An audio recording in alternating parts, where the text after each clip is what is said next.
I had a night, a morning, a time. I haven't slept because of bed bugs in this infested building. And after being able to be in service to my new neighbor, um, I went downstairs to the pantry, our poultry pantry, and then I wandered over to the library section of the community room, and I raised my head, and my eyes were just fixed right on the spine. Not looking at anything else. Wasn't looking for anything. I didn't plan on picking up a book. I was just can't sleep. Just wandering around. And and I feel like absolutely like compelled to pick up this book. And I read the little blurb on the back cover. Josh is one of the most talented baseball players I've ever seen, but his life experiences transcend baseball. His ability to be one of the best players in the game, after all he's been through, is amazing and inspiring for everyone who knows his story. Nolan Ryan, president of the Texas Rangers. Nolan Ryan. Crazy, right? Then I opened it up to a random page, as one does, as I do, have done all my life. And it was exactly at chapter 9. And I read a little bit, and it was like, oh, this is a story about addiction. Okay. And I was like, well, God wants me to read you a book. So I'm going to do that. And all of my service done, I think, to everyone uh, in, you know, my immediate vicinity. It's a building full of elderly and disabled people, and mentally disabled elderly people. Mentally disabled all their lives. Now elderly. There was a lot of work to be done today, tonight.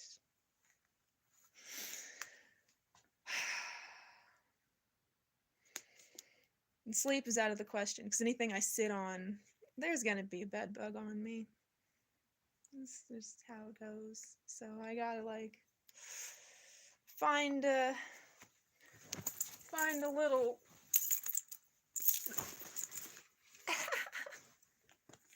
I sat on the back of it, because it's like a ride. If you sit on the back of the recliner sofa, that's fun.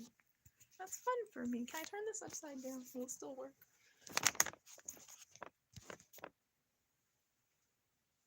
Yeah, okay, cool. So I was like, well,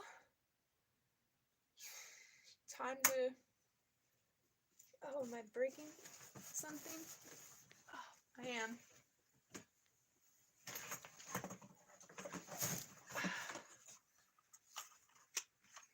Nope, man. This thing takes a licking and keeps on ticking. I hardly use it. It'd have to be like around my neck for it to be like useful.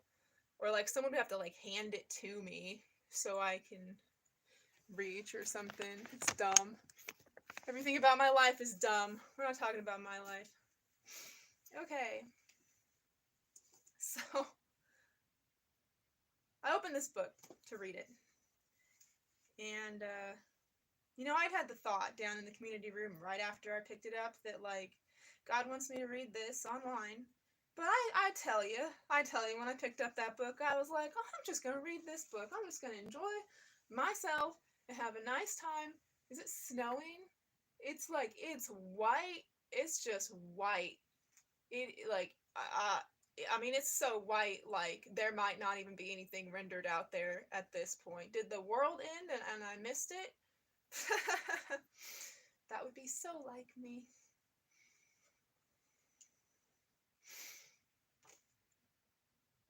Then here, and here I see, and here, right here I see,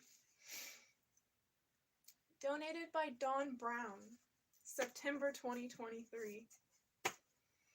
Dawn was my friend who lived in this building on the 5th floor.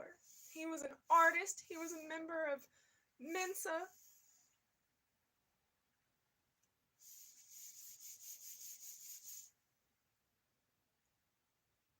He died in September.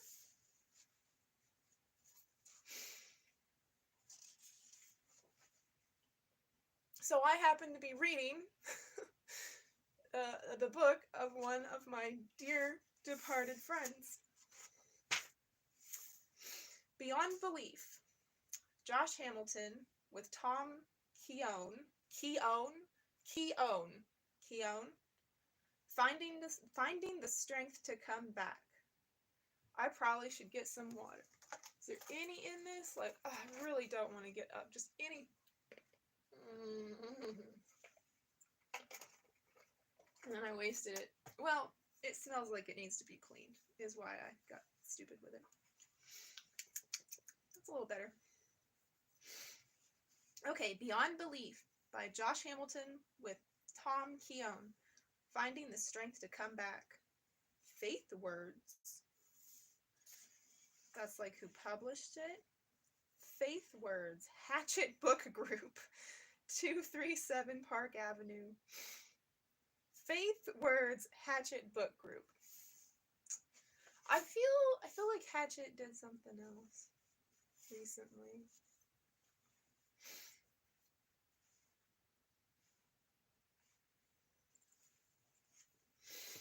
I don't know how I should.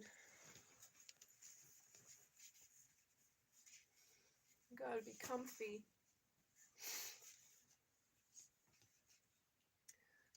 This book is dedicated to my beautiful wife, Katie. For your unconditional love and support, you are an amazing wife, mother, and friend. I love you. It's dedicated to his wife. Acknowledgements.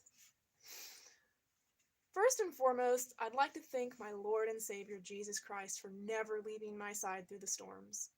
Also for allowing me to have this platform so I can share the message of Jesus, the way, the truth, and the light. To my wife, Katie, thank you for always being by my side through the tough times and the good. I thank you for my beautiful children, Julia, Sierra, and Michaela. I love you, girls. To my parents, Tony and Linda Hamilton, thank you for all your support and sacrifice over the years. Our hard work paid off. To my father-in-law and mother-in-law, Michael and Janice Chadwick, thank you for never giving up on me and loving me from day one. To Jason, my brother, growing up, you were a great brother who never told me I was too small or couldn't accomplish anything. You are a good man, brother, and friend. To my grandmother, Mary Holt,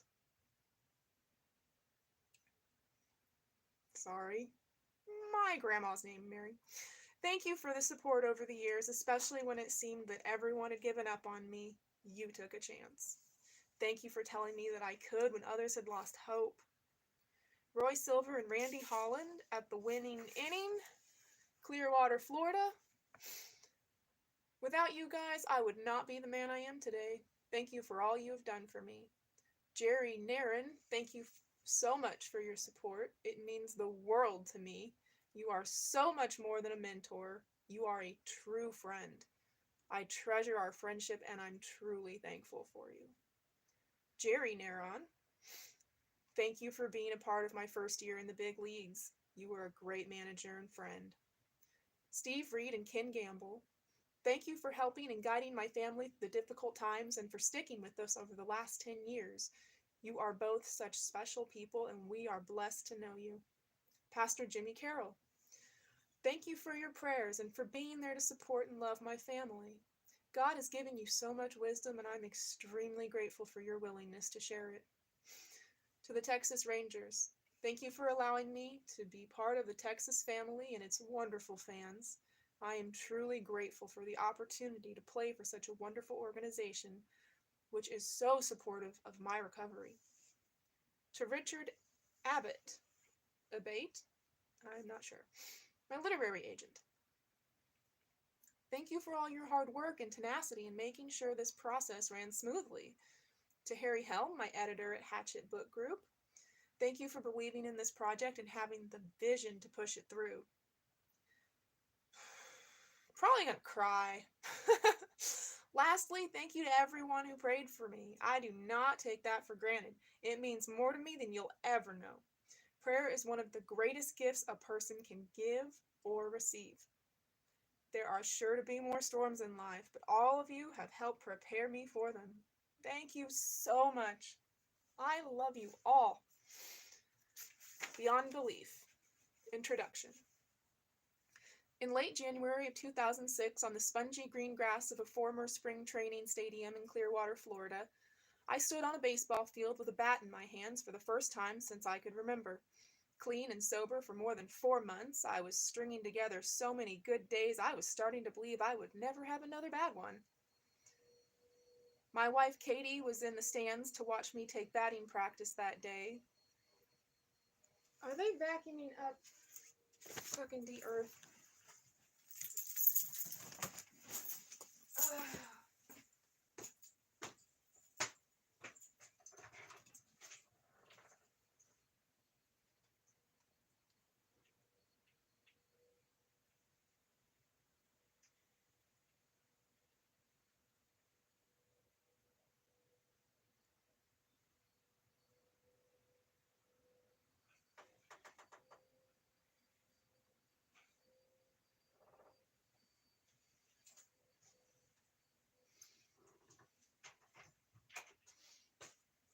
Just outside their own door. From the inside. So no, they're not. No, somebody's just vacuuming and they're vacuuming all around their front door. Of course. My wife Katie was in the stands to watch me take batting practice that day. She had never seen me play baseball before, and all she knew of me as a ball player was my resume. #1 pick in the 1999 draft, minor league MVP, consensus choice as the best prospect in baseball. But those accolades were in my distant past, clouded by the self-destructive path my life had taken over the past 4 years. Katie and I had been married for a little more than 2 years, and in those 2 years I hadn't swung a bat more than twice. She did not know me as a ball player. More than anything, my wife knew me as a flawed, sometimes charming, sometimes reckless drug addict. But on this day, she sat low in the stands on the third base side of home plate to watch me take batting practice on the field with a group of 7 or 8 minor league ball players whose agent had brought them to Jack Russell Stadium to get some work before spring training. I was the oddball of the group, the former phenom who hadn't played for nearly 3 years, the one-time legend whose repeated suspensions for drug use had already set a major league record. I bounced around the field like a child, laughing and joking and inhaling the smell of the fresh-cut grass deep into my lungs. This must be what it feels like to be released from prison. This must be what it feels like to be released from prison. The other players looked upon me warily, not knowing how to square my tattoo-filled body and sordid past with the giddy man standing before them. I had regained most of the 55 pounds I had surrendered to my crack habit, and I was trying to regain the life I lost along the way. As I prepared to hit, I looked at Katie and smiled. I was attempting to win her back, to reconcile our fractured relationship after so much disappointment and loss. I felt like I was in high school again, trying to impress a girl. The wind blew directly into the batter's box from center field, strong enough to starch the flags in center field. The first few hitters drove low liners to the gaps and deep drives that were knocked down by the wind. To a man, they walked out of the cage muttering about the wind and complaining about how tough it was to hit under those conditions. Katie was over there praying the whole time, worried that I was going to do poorly and somehow decide to give it up all over again. This was a pivotal moment when I had decided to put myself out there to salvage a career I had done everything to destroy. I could tell Katie was nervous, and I smiled from behind the batting cage and mouthed the words, "Calm down, it's okay. Calm down, it's okay." I hit last, and after a couple of swings, I caught a groove. I was hitting balls all over the field and more than a few over the fence. The guys milling around the cage stopped their conversations to lean on their bats and watch. This is what I used to live for, not the games or the money or anything else. I lived for the feeling I got when I stepped into the cage and everyone stopped what they were doing to watch and react. I lived to stand in that cage and pretend not to hear what they were saying when the ball rocketed off my bat and carried unimaginable distances. They whispered to each other, saying the same things I'd heard since high school. "The ball just sounds different off his bat. Did you see where that one went? This guy's amazing." It felt good to be back on a baseball field, and it felt good to be feeling good. I can't overstate the lightness it created in me to wake up with a clear conscience and go to bed the same way. Oh, that deserves another run. I can't overstate the lightness it created in me to wake up with a clear conscience and go to bed the same way. Every day was progress, building my body up instead of tearing it down and taking each day as a gift from God. It seemed like this gift, this special gift to play this game, hadn't abandoned me after all. When I finished hitting, the first thing Katie said was, "I feel sorry for those other guys." "Why is that?" I asked. "Because they're not very good." "Sure they are," I said.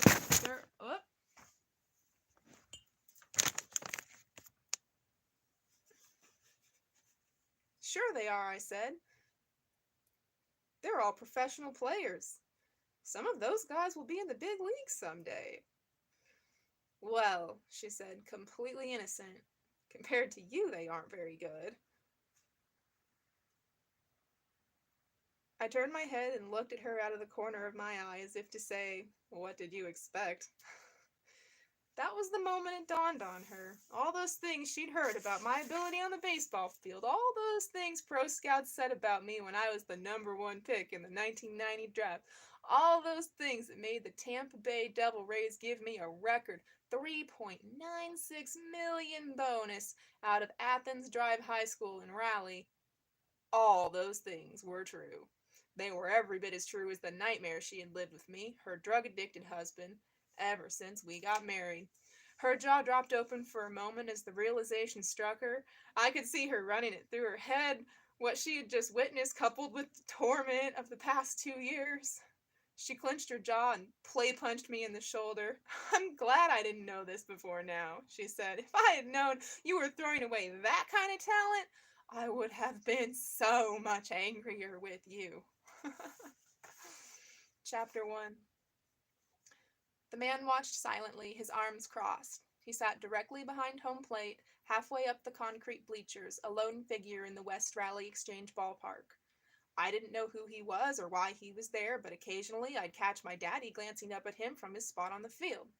They'd exchange polite nods like two men sharing a secret language. I was practicing with my brother Jason's team like I always did. The team, made up of 11 and 12-year-olds, was coached by our father, Tony Hamilton. I was 6 at the time, almost 7. I ran around shagging balls and getting to hit at the end of practice.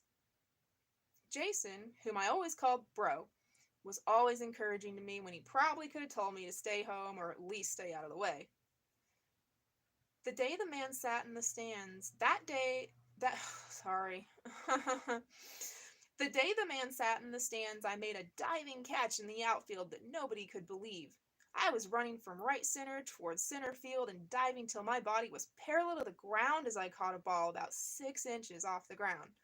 I was 6 years younger than most of the players on Jason's team, but I could do things on the field they couldn't do. Did you see where it came from? Did it crawl out of the book? Did it fall from the sky? Where did you come from?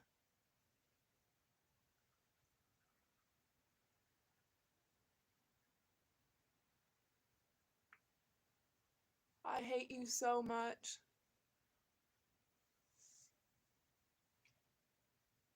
I hate you so much.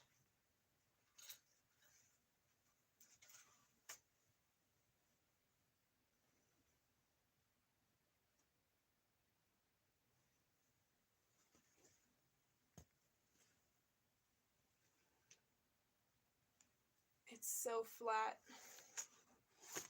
It's so close to death. It's got a lot of diatomaceous earth on it. And I'm pinching it real hard. And it's still alive.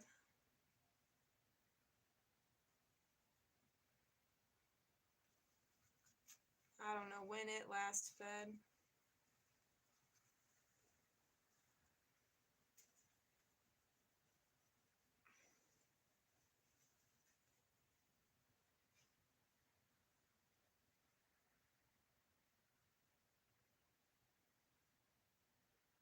I seem to have squeezed a poop out of it. It's pooping. It's pooping before my very eyes. Well, that is interesting. That sure is an interesting thing to experience on whatever day this is. Is it Saturday?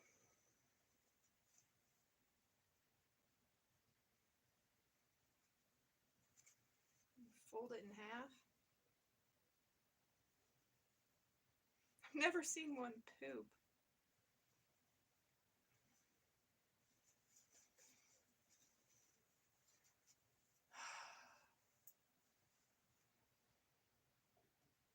Alright.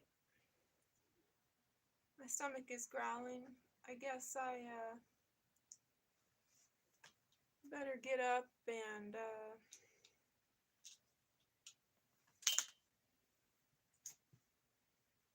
dispose of this.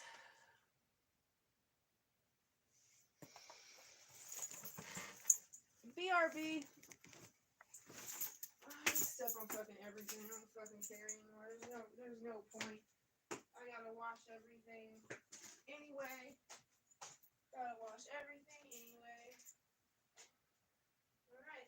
Set the hopefully dead bug down. Set the hopefully dead bug down and get your bottle washed out here. Yeah. Where's my bottle washy? Here's my bottle washy. Carbon one.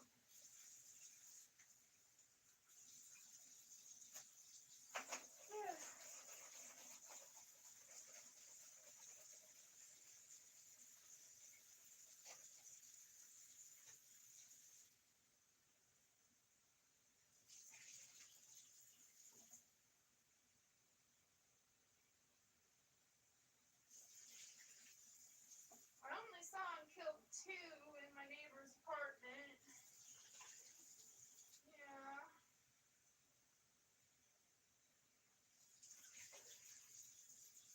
I think anybody walking around looking earnestly for them. Is that one in my hair? Possibly.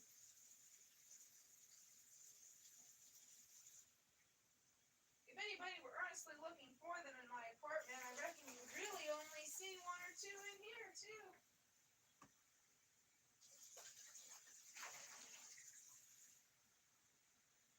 I sure wish we could put tracking devices on them. Seems like that would solve the problem right there.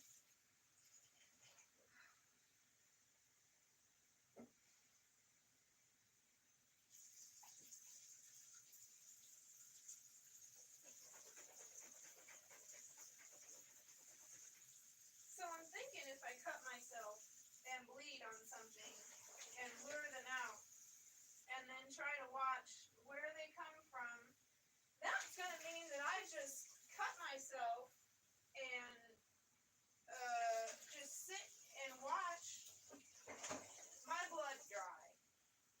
And I guess just keep cutting myself. Just keep cutting myself.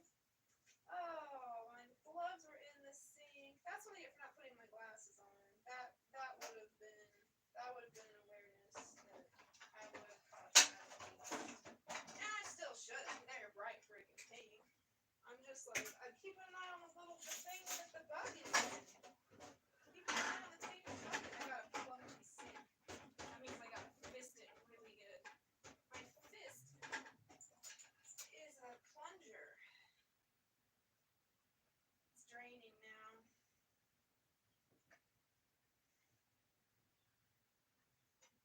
wish I could have water that warm to bathe in. I can wash my hair in this sink though and have that be a nice, warm, good experience washing my hair in the sink. I don't really want warm water to drink. Maybe I do.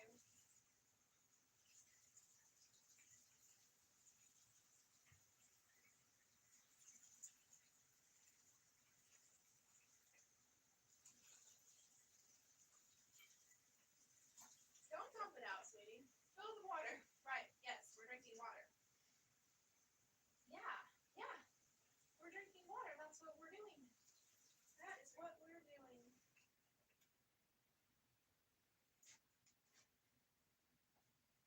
With our voice, with our stolen voice, with our broken voice. After the fact. Maybe that's how Kurt Cobain had it too. Like, well, yeah, now I have everything. Now that I'm already broken.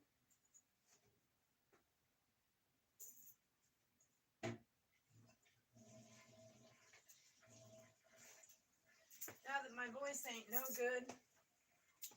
Now that my voice ain't no good. And I just pump whatever out.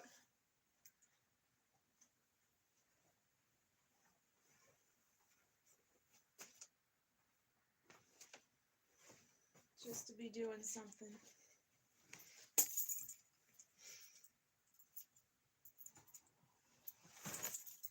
I did it again. I was like trying to. I was like, okay, like if I time it right, that's really funny.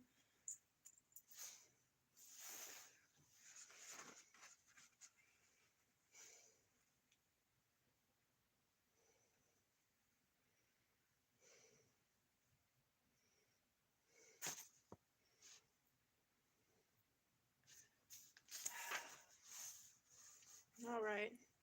Sorry about that. We are, it's not like Ready Player One. All I have is live, so there's no editing. Story time at Mindy's it is what it is. Okay, where was I? I lived to play ball, and I had precocious ability from the time I picked up a ball. Bro and I would play in the yard or across the street at the cemetery, and I refused to accept our age difference as a valid reason for his superiority. I couldn't beat him. He's 4 years older than I am, and 4 years is a huge age difference for a long, long time. But I always thought I could. Whatever we played, whether it was basketball or wiffle ball, I went into every game convinced this was going to be the day. This'll be my year.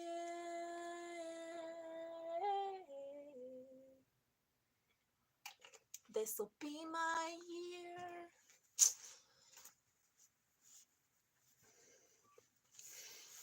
I don't cry when my dog runs away. All right. The time I spent practicing with Jason's team was my favorite time of the week. My team at the coach pitch level was not a challenge. When the season started, I was the typical little boy, thrilled to put on his baseball clothes and get to the season's first practice. Once I got there, though, I was disappointed that my teammates couldn't keep up. My daddy coached my team, too, and my mama always came to our practices. After the second or third practice of my coach pitch team, once we were in the car and nobody could hear, they told me they could tell I was easing up on my throws and maybe not swinging as hard as I could when I was taking batting practice. I don't want to hurt anybody, I told them. They shook their heads. You play the way you know how to play, Daddy said. Those other boys need to get used to catching balls that are thrown hard, and if you start trying to hit the ball so it won't hurt anybody, you're going to get into bad habits that'll be hard to break. You need to be a leader, and they'll catch up. When I thought about it, I realized that Jason didn't let up on me when we were playing together, and he was 4 years older. These guys were my age, so maybe they would get better and learn to react the way I did. The next practice, I threw as hard as I could, and it resulted in some missed throws and some tears. I got up there and I hit the way I would if I was playing in the cemetery with Bro, and my teammates kept moving back till there was nobody in the infield. The parents watching shook their heads and started talking and laughing among themselves. They'd never seen such a little person do the things I could do. As we got closer to the start of the coach pitch season, the parents started to wonder whether I could be moved up to a more advanced level. There was nothing malicious about their concern. A move would help everybody involved. They were equal parts amazed and afraid. Amazed at the speed at which I could throw the ball and the power with which I could hit it. Afraid that their less advanced sons might find themselves unprepared and in the way of one of my throws or hits. I could hear them up there telling grandparents and friends, that kid's going to hurt somebody. By the time I was 6, I could throw the ball about 50 miles per hour, probably twice as fast as most of the kids my age. The parents' concerns were legitimate, and they were never malicious or angry. In fact, they were very supportive of my quest to leave the team sponsored by Hamilton Machine, a business owned by my dad's cousin, and move up to play with my brother. The sooner the better as far as they were concerned, since they believed it was just a matter of time before one of their boys lost a few teeth or got a concussion. Their fears became real in our first game, when I fielded a ball at shortstop and I threw it across the infield as hard as I could get the runner. Oh, as hard as I could to get the runner. Sorry. There was a problem, though. The first baseman either never saw the ball or didn't react fast enough to catch it. He stood there with his glove turned the wrong way as the ball smacked into his chest. He went down like a sniper got him, and I think he started crying before he hit the ground. I felt terrible. The mystery man in the concrete bleachers stayed until the end of practice. Afterward, he came down and talked to my daddy. They walked off to where no one could hear them and spoke for a few minutes. There was some talk among the... Nope, nothing. Among the older kids... Wait, where... I better put my finger on the thing. Okay. There was nothing there. Why do you feel... There's nothing there. There was some talk among the older kids in the dugout that he was there to see me, but I couldn't tell whether they were fooling with me. When the discussion was over, my daddy and the man shook hands, and the man walked to his car. We carried the equipment to the truck and waited. When Daddy climbed into the cab, he looked straight ahead and said, "Well, Josh, that man I was talking to is the president of the whole Tar Heel League. He drove all the way from Charlotte to watch you play. He heard about you and needed to see for himself, and well, you're on Jason's team now." I guess you could say that was the first time I'd been scouted. I was 6 years old, closing in on 7, and Bro was 11. In the Tar Heel League, his team was the equivalent of majors in Little League, and everyone on Bro's team was 11. 11 years old. That is wild. That is wild. Man. That is the power of belief, though. His team was the equivalent of majors in Little League, and everyone on Bro's team was somewhere between 5th and 7th grade. Until I showed up. When that happened, the team had acquired a first grader. I later learned the Tar Heel League had never done something like this before. The local board couldn't decide to do something that drastic, and the parents' complaints had traveled all the way to the top. The president decided he needed to see me before he made a ruling, and his decision made everyone in our pickup truck happy. I got to play on the same team with my bro, and my daddy had to coach only one team. I think it made everyone on my old Hamilton Machine team happy too. They thought it was cool someone from their team got moved up, and they didn't have to worry about catching one in the teeth. It wasn't all perfect, as my daddy found out soon enough. At our first game after the lineup was posted in the dugout, I had a question. "Daddy, why you batting me last?" I asked in my 6-year-old southern accent. Oh, he does have a southern accent. Alright, so like a southern accent trying to come through is like, okay, shoot, I don't know how to have a southern accent. Not if I'm trying. Ain't nothing I do ever happen from trying, do it? It do not.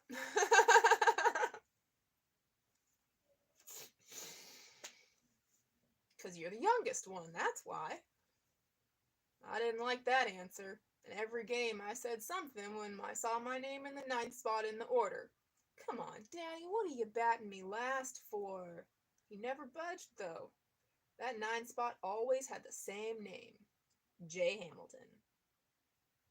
In my mind, the team's worst hitter hits last, and I wasn't the worst hitter on the team. I turned 7 in May, and 2 weeks later, I hit my first real home run. A 12-year-old named Larry Trantham was pitching, and he threw me a fat one over the middle of the plate. Ball hit on the ball hit the bat square, right on the sweet spot of the barrel, and I drove it over the fence in left corner.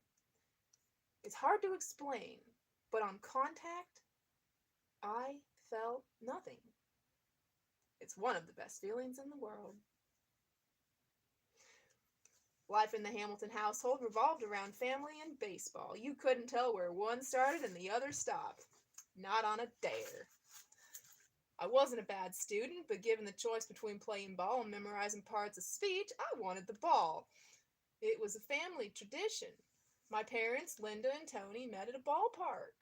My daddy was warming up for a softball game on one diamond while my mama was playing a game on a field next to him. He looked over once and saw her hit a ball about 50 feet beyond the left field fence, and everyone on his team just shook their heads and pointed to the spot where the ball landed.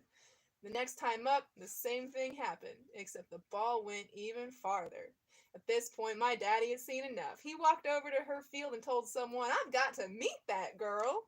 He did, and within weeks they were dating, and before long they were married. My father grew up on his family's hog and chicken farm in Oxford, North Carolina, about 40 miles north of our house in a rural area west of Raleigh. Mama grew up in the house next door to us on the same piece of property, about 50 yards away from our front door. Like everyone in this part of the world, we were surrounded by pine forests. To this day, I know I'm home more by the smell of those trees than anything else. Across the street, there's an old small cemetery where we used to run around and hit baseballs or golf balls, maybe shoot our BB guns. 5 or 6 years ago, someone was buried in an old family plot, but when I was growing up, there wasn't much action there. Down the road, a huge piece of land is owned by North Carolina State University, and our favorite fishing hole was on it, not more than a 3-minute walk from the house. We were never more than a mile from a good fishing hole. It was a good childhood. We weren't rich, but I don't think we knew that. I don't think Jason and I knew what rich was.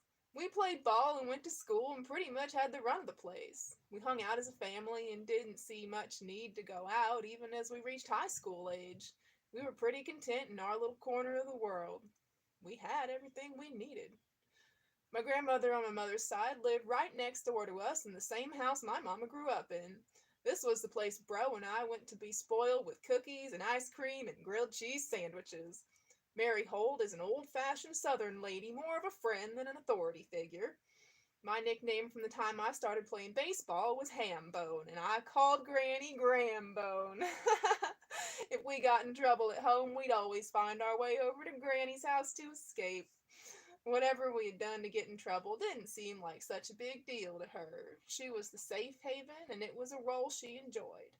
I think she had a soft spot for me because I was the youngest and I shared her name, Joshua Holt Hamilton. Granny never missed a ball game. We didn't make a conscious effort to invite her to the games. It was just understood that she would be ready to come with us when it was time to go. My games, Jason's games, it didn't matter. She was there. Before every game, for good luck, I would walk over to where Granny and my mama were sitting and give each of them a kiss on the cheek. From the time we started playing baseball, one of the major lessons we learned in our family was to respect the game. And a big part of respecting the game was respecting the people you play with and against. My daddy went out of his way to make sure he wasn't favoring his sons on the baseball field, and since I always wanted to please him and my teammates, I usually packed up all the gear after practices and cleaned the dugout after games. My ability drew more attention to me, but I always put pressure on myself to go beyond people's expectations.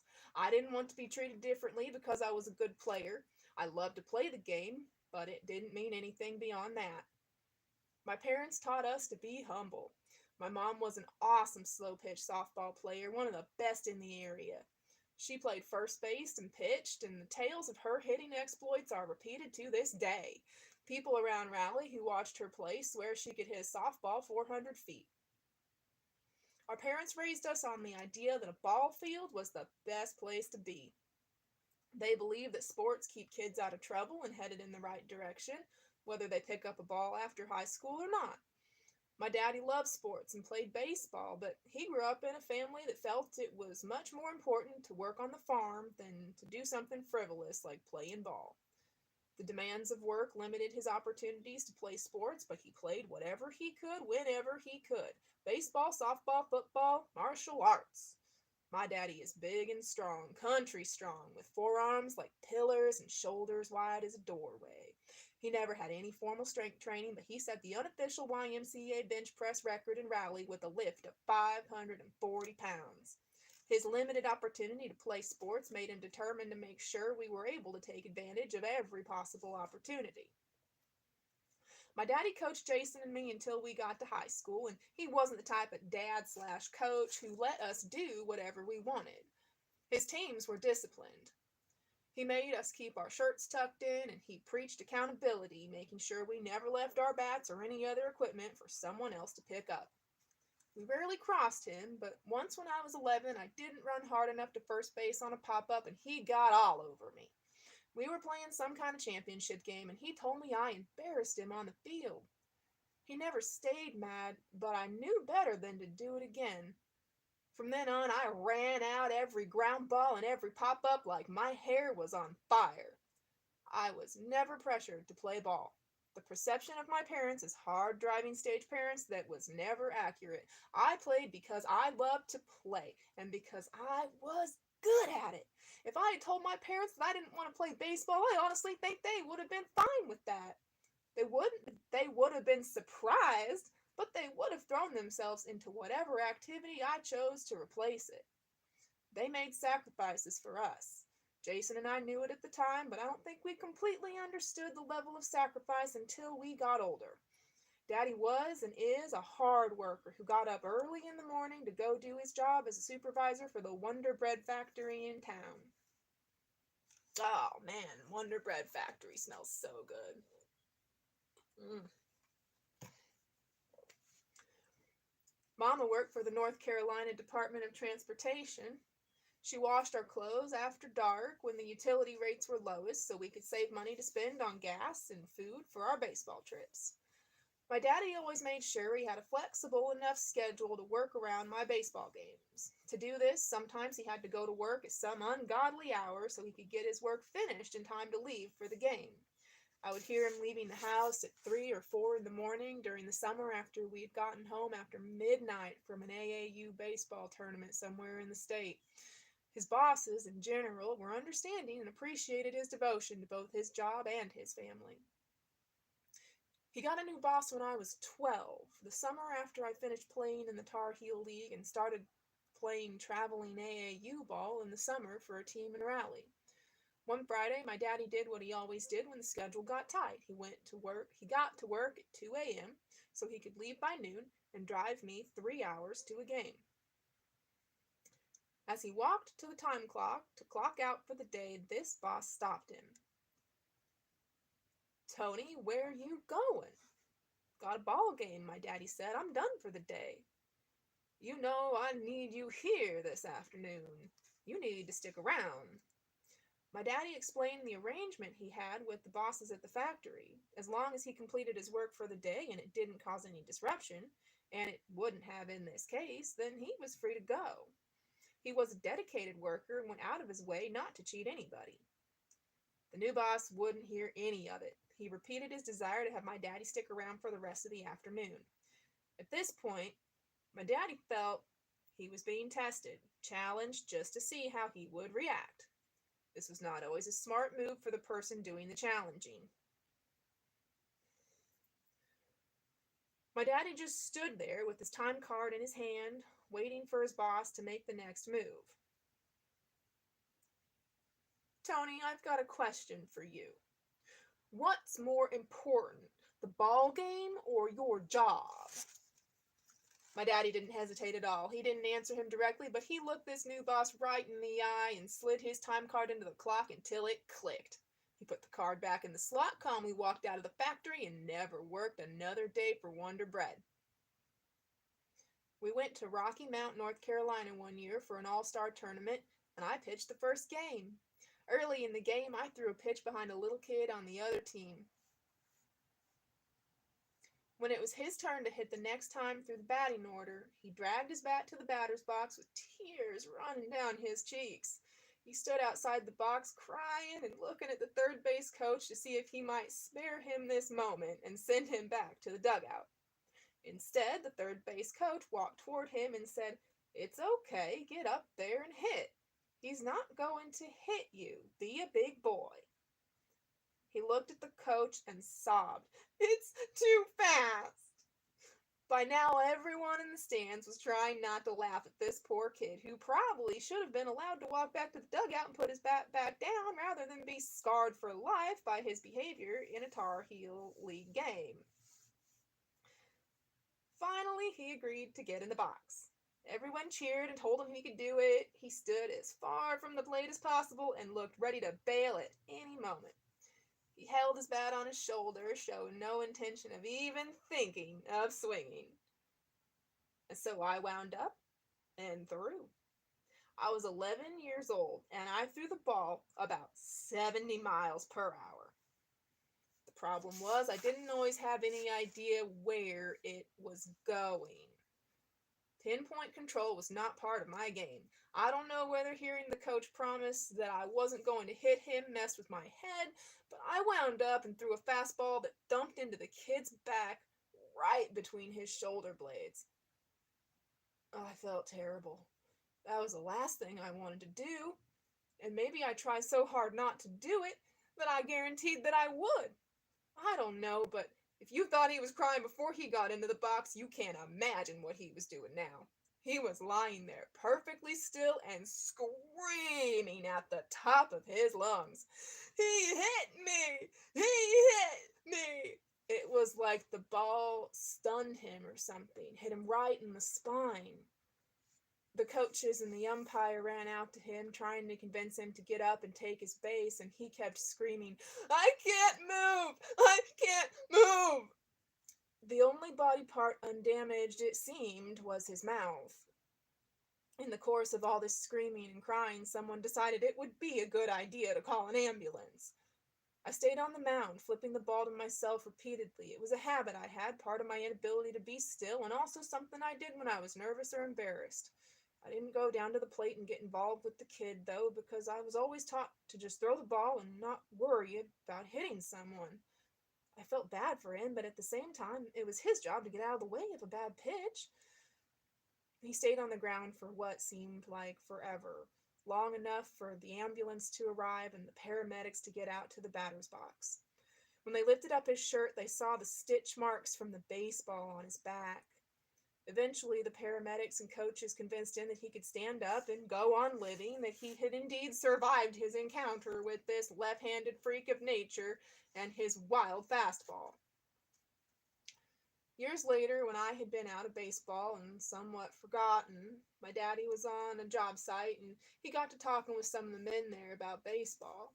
He mentioned that he coached in West Raleigh, and this one guy said, "Do you remember that kid named Josh Hamilton who threw the ball 100 miles an hour when he was 11?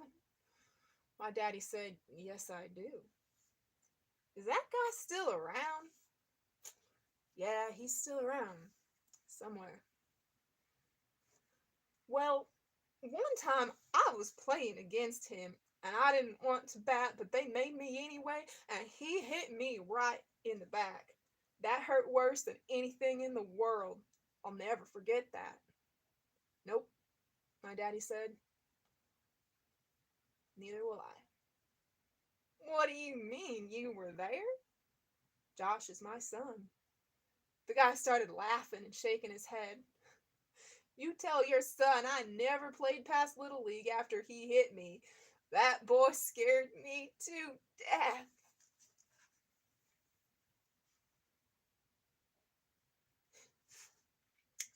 There was was a game in my last year in the Tar Heel League when I was 12 years old that I came to the plate 5 times and hit 5 home runs.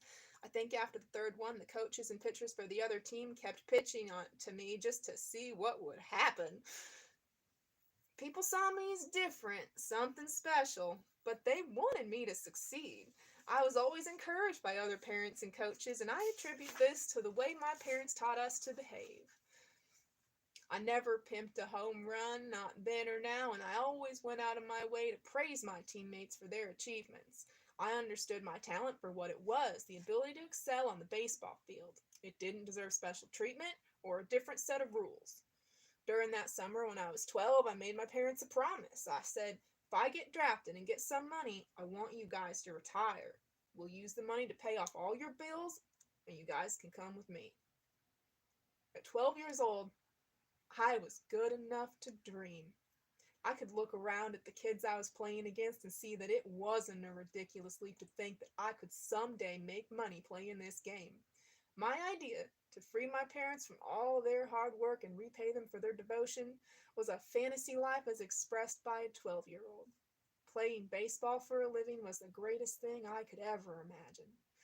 My parents were always happiest when they were watching me play ball, so this seemed like the perfect solution for all three of us. My parents tried to dismiss my comment. That sure is a nice thought, Josh.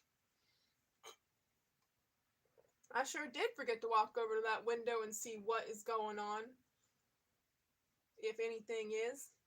If anything will ever happen again, or if we're just stuck here in infinity listening to me read this book. Well, if it's this book, that's gonna get old. I've probably got about 200 books I can get to. That sure is a nice thought, Josh, my mom said. We'll see about that when the time comes. I played basketball too, and some soccer. When I was 12, I played on a basketball team with Johnny Nairn Jr., whose father was a major league scout and a former minor league ball player. Johnny Nairn Sr.'s brother, Jerry, was a former big league backup catcher who played 8 seasons for the Yankees, Mariners, and Angels. At the time I started playing basketball with his nephew, Jerry was the third base coach for the Texas Rangers. The Nairns were a famous baseball family from Goldsboro, North Carolina, not far from Raleigh. Jerry and Johnny had an uncle named Sam who played in the major leagues for only 24 games, 4 in 1935 and 10 each in 1942 and 1943. One of their cousins, also named Sam, pitched in 1 game for the Rangers in 2004. There were Nairns all over baseball. The first time Johnny came to watch me play basketball with his son, he told someone in the stands he couldn't believe what a good athlete I was. As someone who was trained to evaluate athletic ability, his eye was drawn to me immediately. Those boys better be ready when he throws them a pass, Johnny said to some of the other parents. I've never seen a 12-year-old with that kind of strength. One of the other dads told Johnny, well, if you think he's good at basketball, you ought to see him play baseball. He just plays this sport for fun. He plays baseball for keeps. The parents proceeded to tell Johnny the stories about the Tar Heel League putting me on a majors team when I was 6 years old. They told him about my no-hitters on the mound and my 4 and 5 homer games at the plate. As a professional, he was used to hearing exaggerated stories from parents and friends, but these people had no reason to make bloated claims.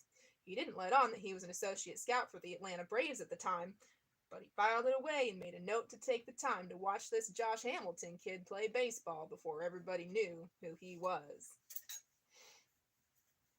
I played football my freshman year in high school, but after that, my parents and I made the decision to concentrate on baseball. I was becoming strong, and the skills I picked up playing soccer, footwork, and running tracks, speed, would serve me well on the baseball field. My daddy started working with me on strength, buying a 10-pound medicine ball and giving me exercises to beef up my wrists and forearms to increase my bat speed. Jason was out of the house by now, off at UNC Greensboro, going to college and playing baseball. Jason was a power-hitting catcher who was a heck of a ball player and a tough high school quarterback, but never quite good enough to be considered a pro prospect. With Jason out of the house, my parents were free to direct all their attention toward me and my baseball career.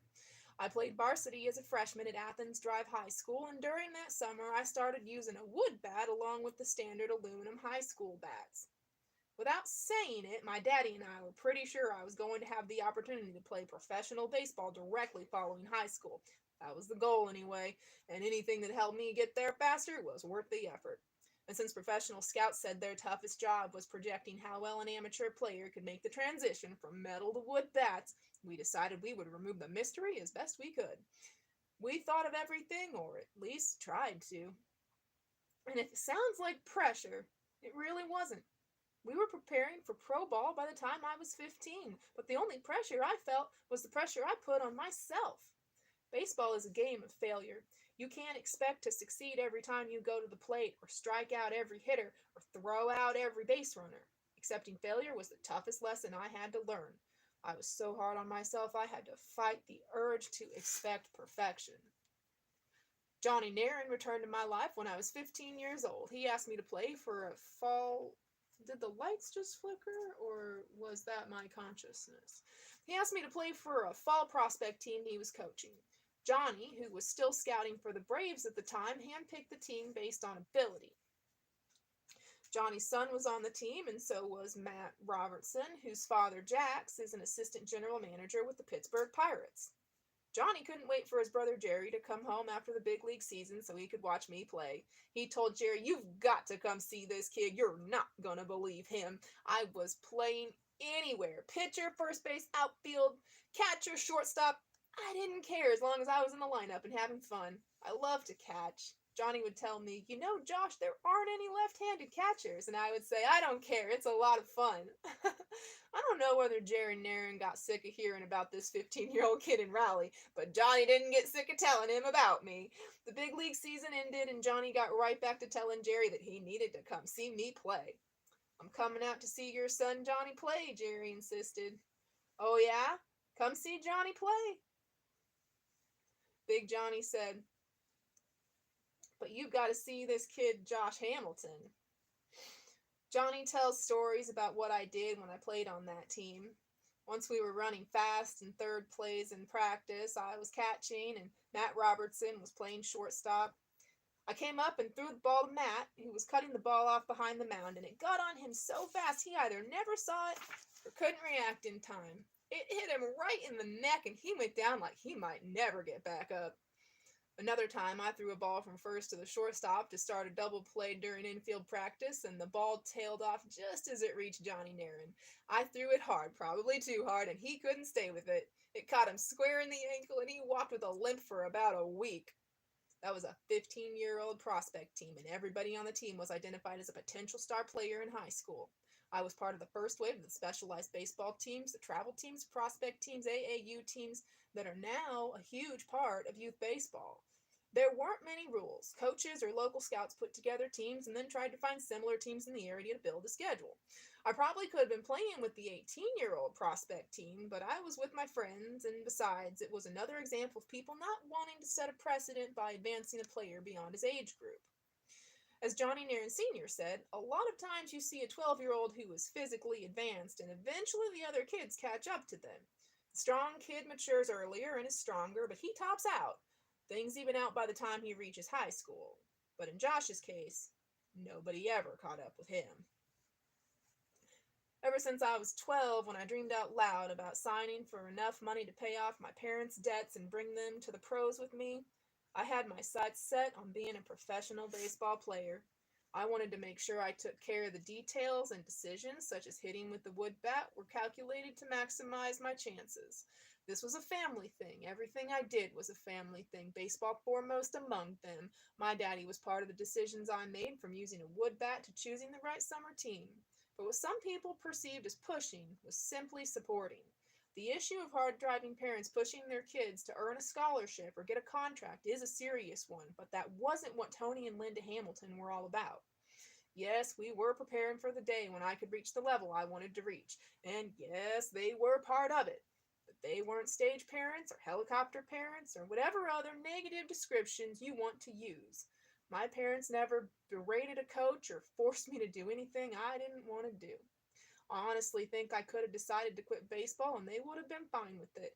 They would have been disappointed and they would have reminded me that I was wasting my God given talent, but in the end, they would have said, well, if that's what you want to do, then that would have been it. That wasn't a factor, though, since my whole life revolved around the game. I developed routines the way big leaguers did. I would park my '89 Camaro in the tree-lined parking lot behind the baseball field at Athens Drive and get dressed out of the trunk.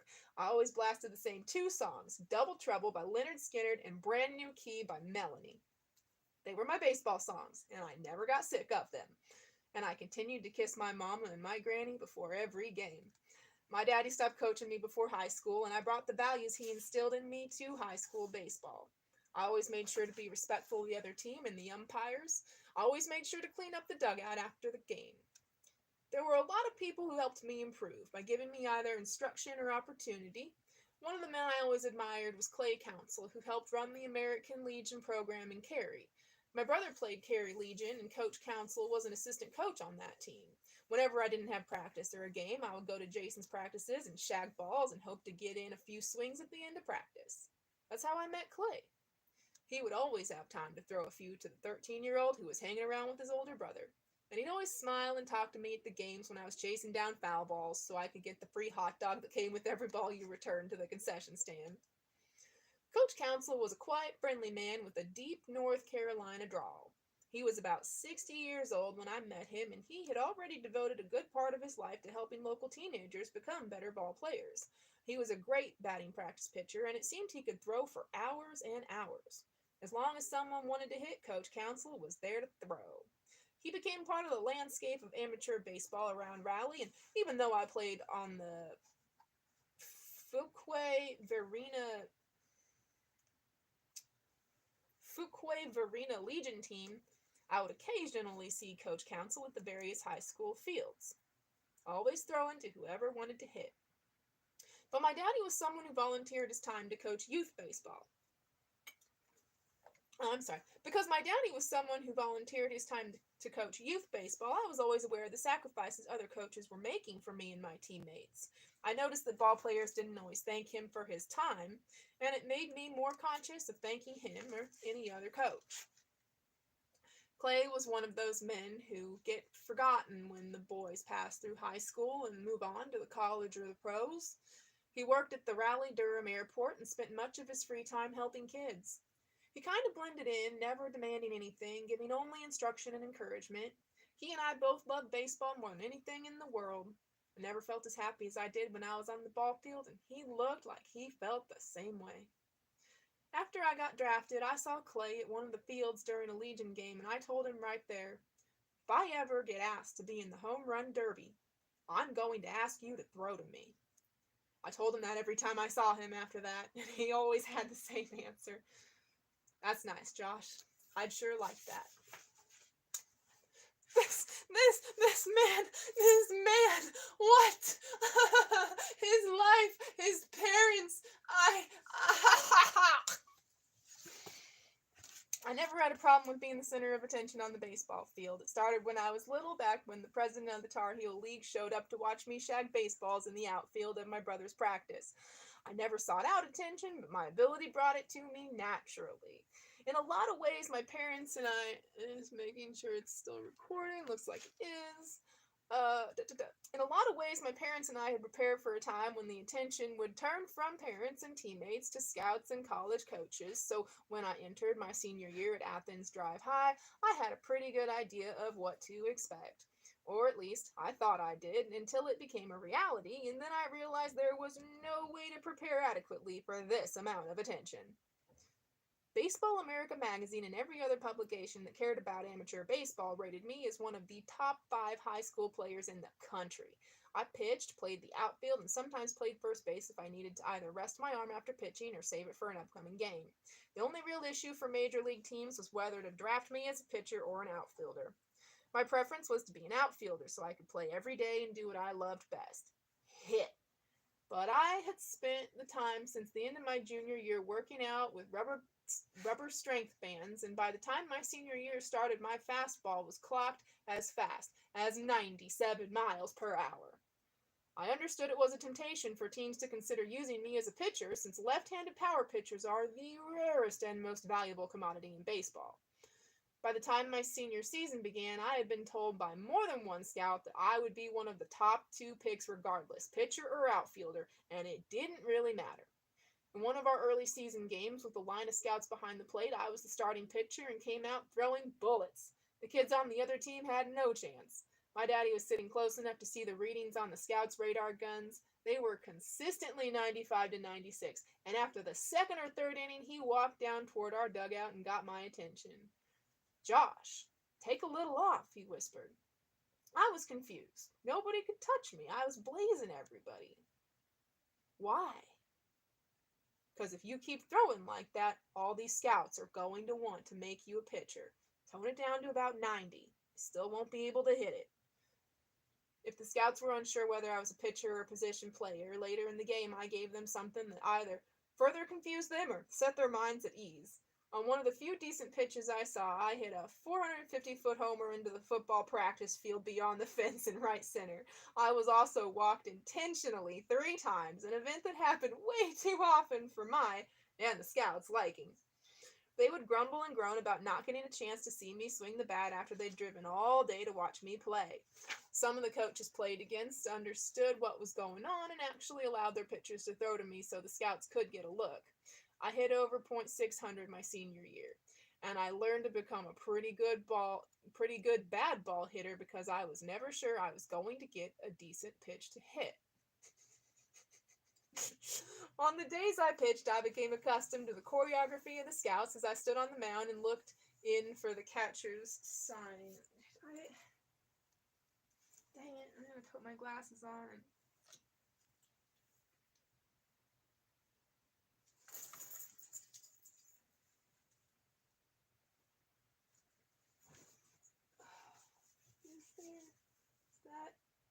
What is that? That's a sequin. Is that? Oh shit.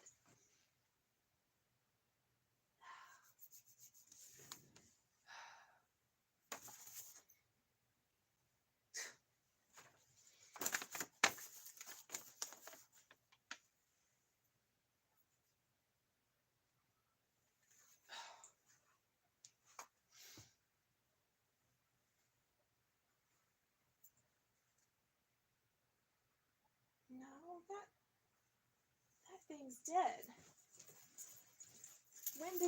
When did it get dead? Something just bit me, and something is well fed.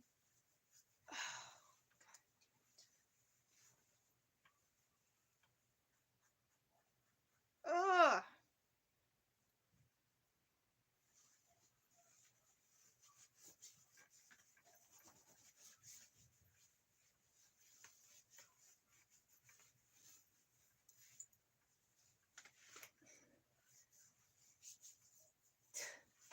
I have yet to ever reach up inside my clothing and produce what I'm looking for. God. Sometimes the bites just act up, itching like they're fresh, but I had been marking them, the bites, each bite, so I would know if it was fresh or not. 'Cause I tell you, getting up to find the bed bug that's possibly retreating all full of your juices, begging to be squished like a little berry of evil. It sure gets tiring.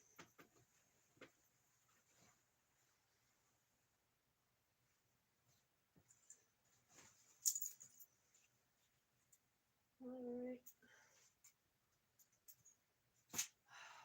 Well,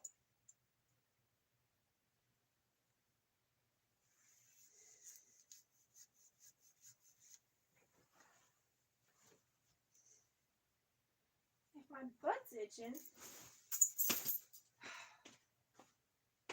Sorry, folks.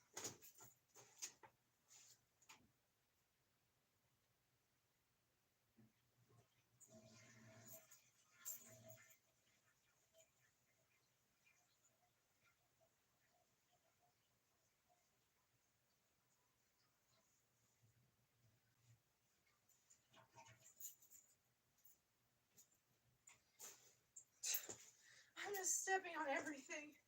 I have no fucks to give. I have no fucks to give. I have no fucks to give.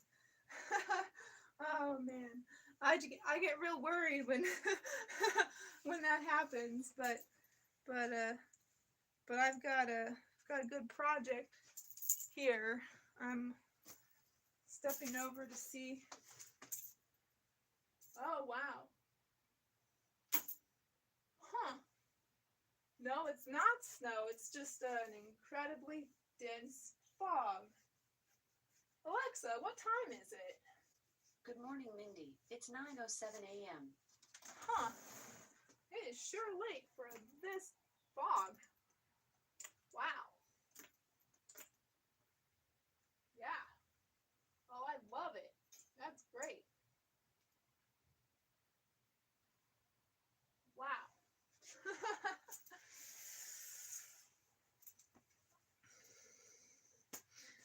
System's busy doing something. It can't render very far outside my window right now at all. Not at all, not at all, not at all.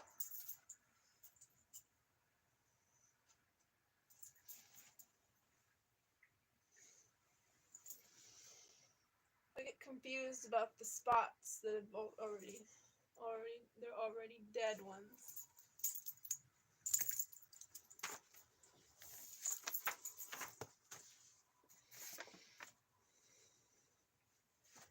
I'm honestly really spent.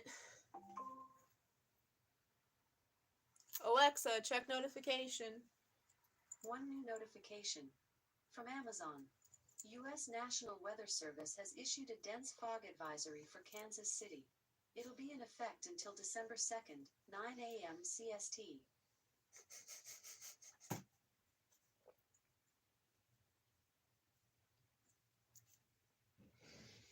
Good timing, Alexa. Not.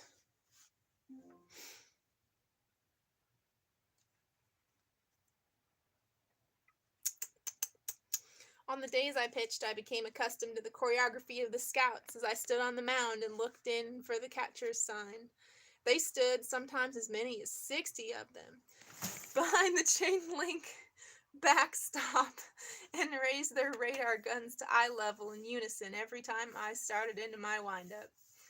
When I came to the plate, they all watched intently with their stopwatches in their hands, thumbs on the trigger, ready to click the second I made contact so they could time me running from home plate to first base. Scouts are a traditionally skeptical bunch. Sometimes they fall in love with a player and exaggerate his abilities, but they're more likely to seek out flaws to hedge their bets. They rate players based on 5 tools: hitting for average, hitting for power, throwing, fielding, and speed.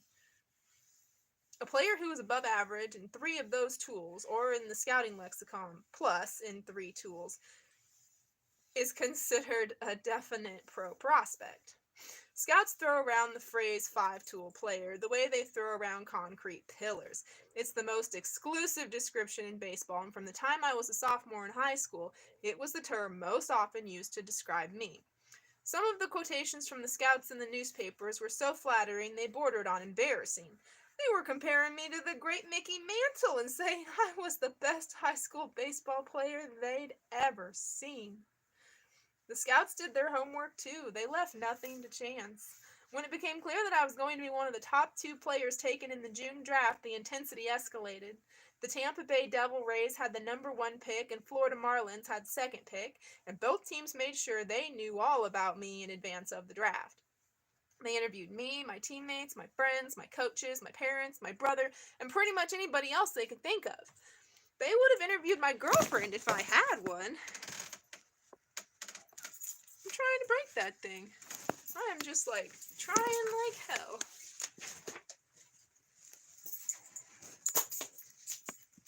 To break that thing.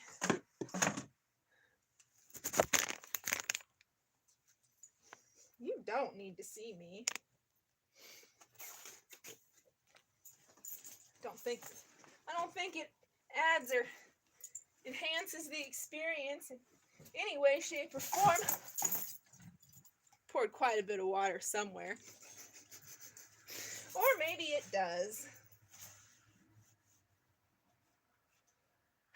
Well, that's not great, because D-Earth is, like, weak to water.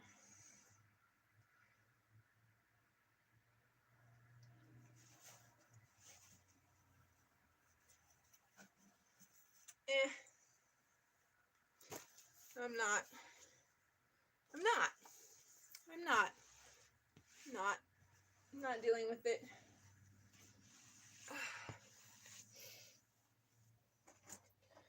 Oh, my Noctilla. She's fine. The phone is fine.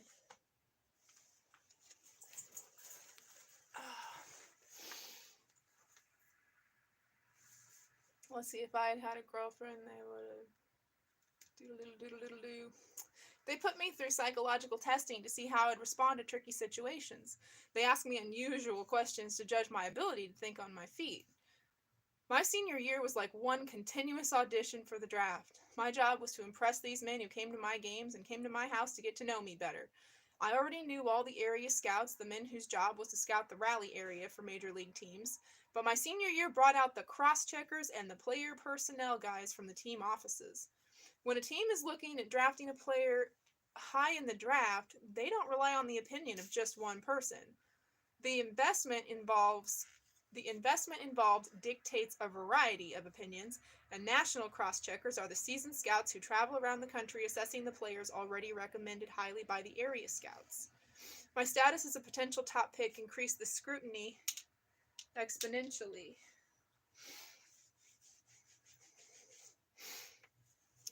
Increase the scrutiny exponentially. Where did I just read that? Where? What? Where? Oh.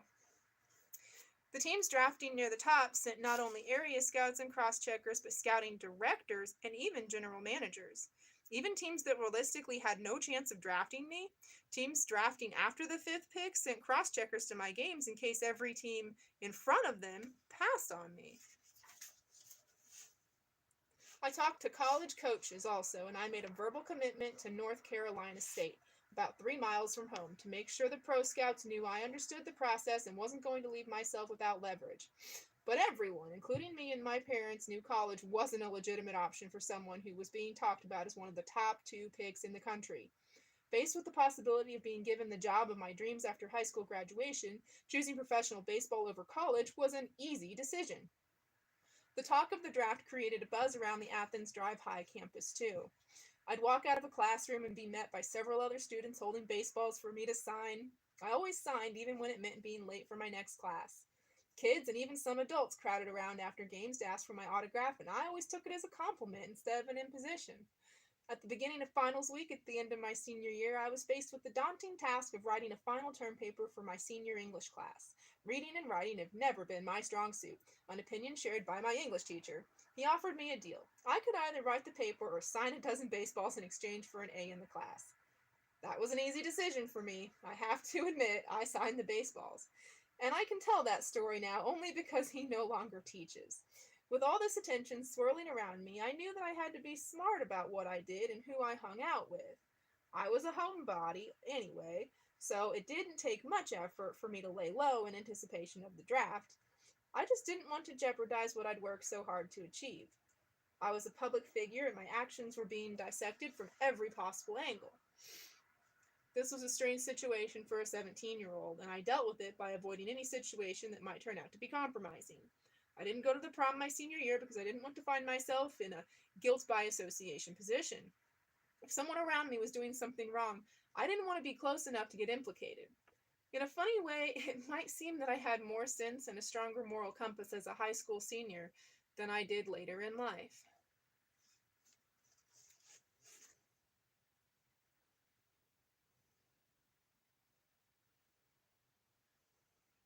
I was just thinking,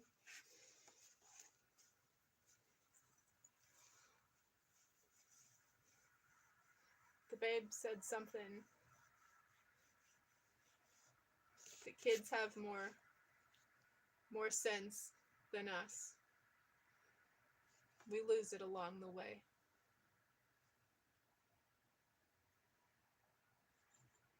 Children are our superiors. My dream was so close to becoming reality, and I wanted nothing to get in the way. I had my eyes fixed straight ahead on the draft and pro ball. After that, I would set my sights on making the quickest possible jump to the big leagues, where I could go about proving my daddy right when he told me, "Son, you're the best this game's ever seen." There was a special education student named Ashley Pittman who went to Athens Drive and worked as our Bat Boy mascot. Ashley had Down syndrome, and he was one of the happiest people I've ever been around. He loved his job and took it seriously. He dressed out in uniform for every game and came to most of the practices. I always enjoyed being around Ashley, and I considered him a friend.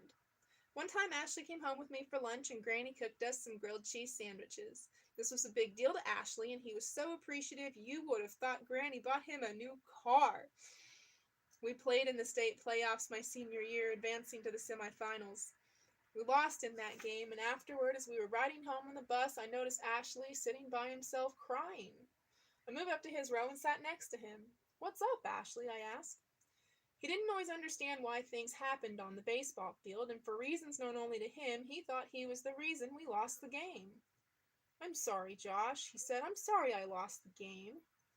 That was ridiculous, of course. Ashley didn't hit or pitch one ball, but I couldn't put it that way for fear of hurting his feelings. "Oh, no, Ashley," I said. "No one person ever loses a game for a team. We win as a team and lose as a team." Immediately, Ashley's face brightened. He stopped crying and smiled at me as the tears streaked down his cheeks. "Josh?" "Yes, Ashley?" "Does that mean I'm part of the team?" "Of course it does, Ashley. You know that." His smile turned to laughter. He reached over and wrapped his arms around me, squeezing me tight with a big hug. For the rest of the ride home, if you had looked at Ashley, you would have sworn we just won the state championship. At the banquet after the season, our coach got up and announced he was starting a special award to honor the Athens Drive Jaguar who best exemplified the qualities of compassion and sportsmanship. When he finished the build-up, he said, "And the first winner of the Ashley Pittman Award is Josh Hamilton." I always wanted to get along with everybody, regardless of who they were. In high school, I could mingle freely with the jocks and the stoners and the kids like Ashley. I always tried to see the good in people, to live my life in the way I thought was best without judging people who took different paths. I didn't know if my approach to life was Christian or naive, but I didn't categorize people and automatically dismiss them. I wanted to be liked, and I thought it was a good thing to be able to find common ground with people with whom I had little or nothing in common. I've gotten a lot of trophies over the years, but the Ashley Pittman Memorial Award is special to me. It's still prominently displayed in a case at my parents' house. More than any other trophy or newspaper clipping, it reminds me of who I was and how I lived at that point in my life.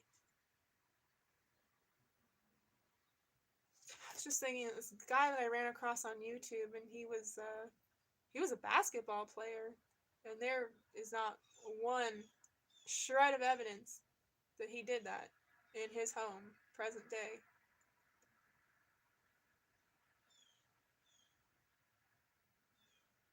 He's a beacon, like Josh Hamilton, for everyone still wandering in the maze, in the darkness of addiction. Most of the top high school baseball players were dealing with college coaches, while I was dealing with agents and pro scouts. My parents and I had to choose an agent and a financial advisor before the draft, even though I couldn't sign with them or take any money until afterward. Just as every player wants to be the top draft pick, every agent and financial guy wants to be able to say he represents the top draft pick. We had our choice of the best baseball agents and money people in the country, including the most famous agent of all, Scott Boras. My parents set up the meetings with all the agents and financial guys. They came to the house armed with all their information, and I sat there bored. They were full of compliments and promises, and it was my parents' job to figure out who was honest and who was full of it. This was a part of the process I could do without. I just wanted to play ball and let the rest of it take care of itself. My parents might not have college educations, but they were able to sniff out the phonies and the suck-ups. They narrowed the agent and advisor pool pretty quickly. In the end, we chose Casey Close from IMG as the agent. Two guys from Northern Carolina, Steve Reed and Ken Gamble, were the friendliest and most straightforward money guys, and my parents hired them after they'd been in the house for less than an hour. My daddy heard their sales pitch, then Ken and Steve spoke to me for a few minutes while my parents discussed it between themselves in the kitchen. When I was finished answering their questions, my daddy looked at Ken and Steve and said, "We've decided to go with you guys." They tried to contain their excitement, but it was clear they were pretty surprised to have been hired that quickly. By this time, Boris was already known as the ultimate baseball super agent. He had already caused some teams to recoil every time they saw a player represented by him, and that was one of the reasons we didn't choose him. From the beginning, my daddy told the agents and the teams that we weren't looking to fleece anybody. "We don't want to take anybody to the cleaners," my daddy said whenever he was asked. We knew the signing bonus for the first or second pick was going to be more than enough to last us for a long, long time. The most important thing was to get me signed for a fair amount of money and get me started as quickly as possible on my pro career. That was exactly what the Devil Rays wanted to hear. I'm just like blown away. Devil Rays? The Devil Rays, really. About a week after the draft, I received a letter from Boris. In it, he outlined the reasons why I should have signed with him. I didn't think much about it at the time, but it was probably a good business move for him to keep his name alive in my mind in case something didn't work out and I found myself shopping for a new agent. As we got closer to the June 2nd draft, the talk of the number one pick narrowed to the two Joshes, me and a hard-throwing right-handed high school pitcher from Houston named Josh Beckett. The Devil Rays would pick one Josh first, and the Marlins would follow by picking the other Josh. About a week before the draft, it became clear I would be drafted as an outfielder. There was still some room for me to demand to pitch, but if that was my choice, but I wanted to play every day, and the two teams decided I was more valuable playing every day than I would be pitching every fifth day. As much as I enjoyed pitching, I agreed completely. There hadn't been a high school position player taken with the number one pick since Alex Rodriguez. Oh, wow! Since Alex Rodriguez was drafted by the Seattle Mariners in 1993. Alex Rodriguez.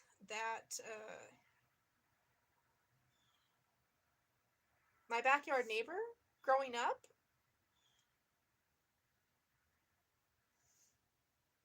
Yeah, yeah. All right. All right. The consensus among scouts who had seen us both was that I was a better high school player. Some of those scouts, again, people not naturally given to hyperbole, openly stated that I was the best high school player anybody had ever seen. And 3 days before the draft, I got a call from Devil Rays scout Mark McKnight.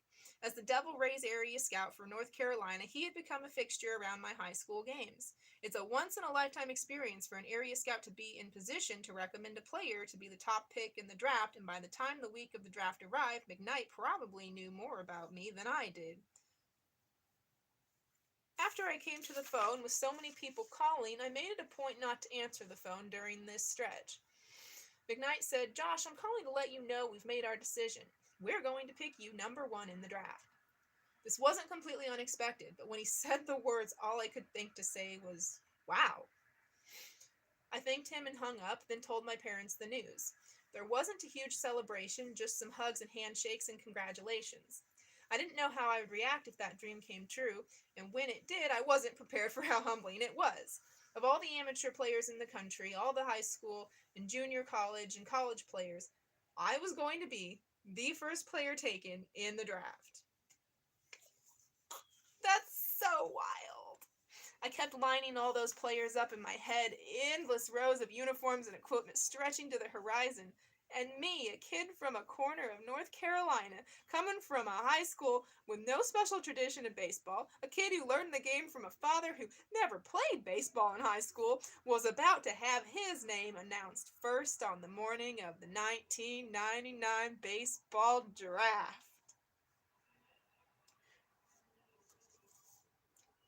Being the guy picked 1-1, first player, first round, meant I would be scrutinized even more by a far greater number of people.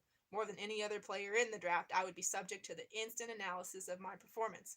I would be either a great pick or a bust, and it wouldn't take long for the reviews to start coming in. I would carry a label with me forever, to the point where it seemed to affix itself to me like another first name. Former number one pick Josh Hamilton. It was understood that being 1-1 came with a certain responsibility that extended far beyond draft day. It was my responsibility to dictate whether the label would become a source of pride or a burden. The Devil Rays did their homework. They scrutinized Josh Beckett just as thoroughly as they did me. They watched him pitch and spoke to his friends. They analyzed and assessed until they could predict when he would take a deep breath and when he would stand on the mound and stretch his neck. It wasn't science, but they pretended it was. My parents prepared for draft day, June 2nd, by planning a party at our house. People from the community, eager to get involved in an event that would attract the attention of the national media, offered their help. Pepsi donated drinks, a local pizza place donated food, a local funeral home provided big canvas canopies, normally used to cover grave sites at funerals, so everyone would have a place to escape the sun. This was the beginning of my life's acceleration. Starting on this day, when the Devil Rays called my name in the morning, setting off a riot of cheers and laughter and hugs, my world became a blur. I walked into the front yard and held my first press conference. The mood was happy and optimistic. When I was asked how I envisioned my career, I said, I'm thinking 3 years in the minors, then 15 years in the big leagues. I paused for a moment and said, then I'll have to wait 5 years to get into the Hall of Fame. Everyone laughed, even the reporters. It was a moment when anything and everything seemed possible, maybe even probable. Nothing seemed too outlandish, not even crazy talk of the Hall of Fame before I'd even seen a pitch in the minors. Still, crazy as it sounded, I was confident and eager to get started. I wouldn't have said those words if I didn't think that they would come true. At that moment, with the world at my feet, that was exactly the way I believed my career would progress. The festivities ended in the early afternoon. Nearly all the newspaper reporters packed up their tape recorders and notebooks and drove off. The television people got back into their vans and went back to the stations. We started cleaning up, and as we were breaking down the funeral home tents, the one television reporter who lingered longer than the others asked us if we needed his help. Well, there is one thing, my daddy said, and I could tell right away he was about to launch into one of his practical jokes. You see, the funeral home lent us these canopies to use for our party today, and when they delivered them, I asked the director what we could do to pay him back. He thought for a minute and said, bring me back some business, and well, since you're the only one left here, I guess it's gotta be you. The reporter had been listening so intently to my daddy's story that it took a few seconds for him to realize my daddy was joking. Finally, he laughed and walked to his car with my daddy slapping him on the back the whole way. When the yard was clear and the house empty, Jason and I jumped into the truck with our parents and went down to the high school to take some batting practice. Jason was home for leave from the Marines, and this seemed like the perfect way to celebrate the day. It was just like old times, the four of us doing what we loved to do. There was a house beyond the center field fence at the high school, out in the pine woods. A family with 2 young sons lived there, and sometimes they'd come out and watch games or watch us hit. After I'd been hitting for a few minutes, the young dad walked down to the field with his 2 sons. They watched for a while, and when I was finished, he said to me, I just saw you on the news. I didn't expect you'd be out here tonight, but I can always tell when you're hitting. It just sounds different inside my house when your bat hits the ball. After the first crack of the bat today, my boys said, Josh is hitting.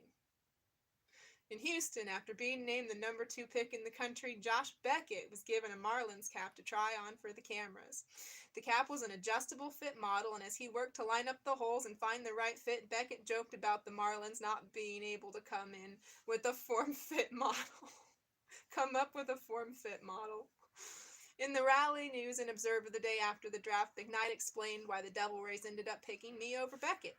I think character may have been the final determining factor, he said. You read so many bad things about professional athletes these days, but I don't think you ever will about Josh. At that time, he got no argument. The day after the draft, my parents and I flew to Tampa to be introduced by the team to the media and fans. On June 4th, 2 days after the draft, I signed my contract in the morning. In the afternoon, I suited up in a big league uniform, green jersey, white pants, with my name and number 22 on the back. I dressed in an unused locker in a corner of the clubhouse, and I tried to stay cool about the whole deal. Most of the other Devil Rays filtered past and shook my hand, welcoming me to the club and wishing me luck. I stood in front of the mirror in the bathroom and tried not to linger too long. I looked good, though, and I felt even better. I took batting practice with the team, and they put me in the same group with Jose Canseco and Fred McGriff. Almost immediately, Canseco started calling me Thumper after the rabbit from Bambi. He saw my relatively skinny body, 6'4" and 190 pounds and size 19 feet, and decided I was the closest thing to Thumper in human form. After we'd taken a couple of rounds, he said, "Hey, Thumper, how about next round we have a home run derby, me and you?" "Okay, sure," I said, figuring I couldn't say no, and I really couldn't lose by saying yes. He went first and hit 3 balls out. When he was finished, he leaned out his bat and said, "Okay, Thumper, show me what you got."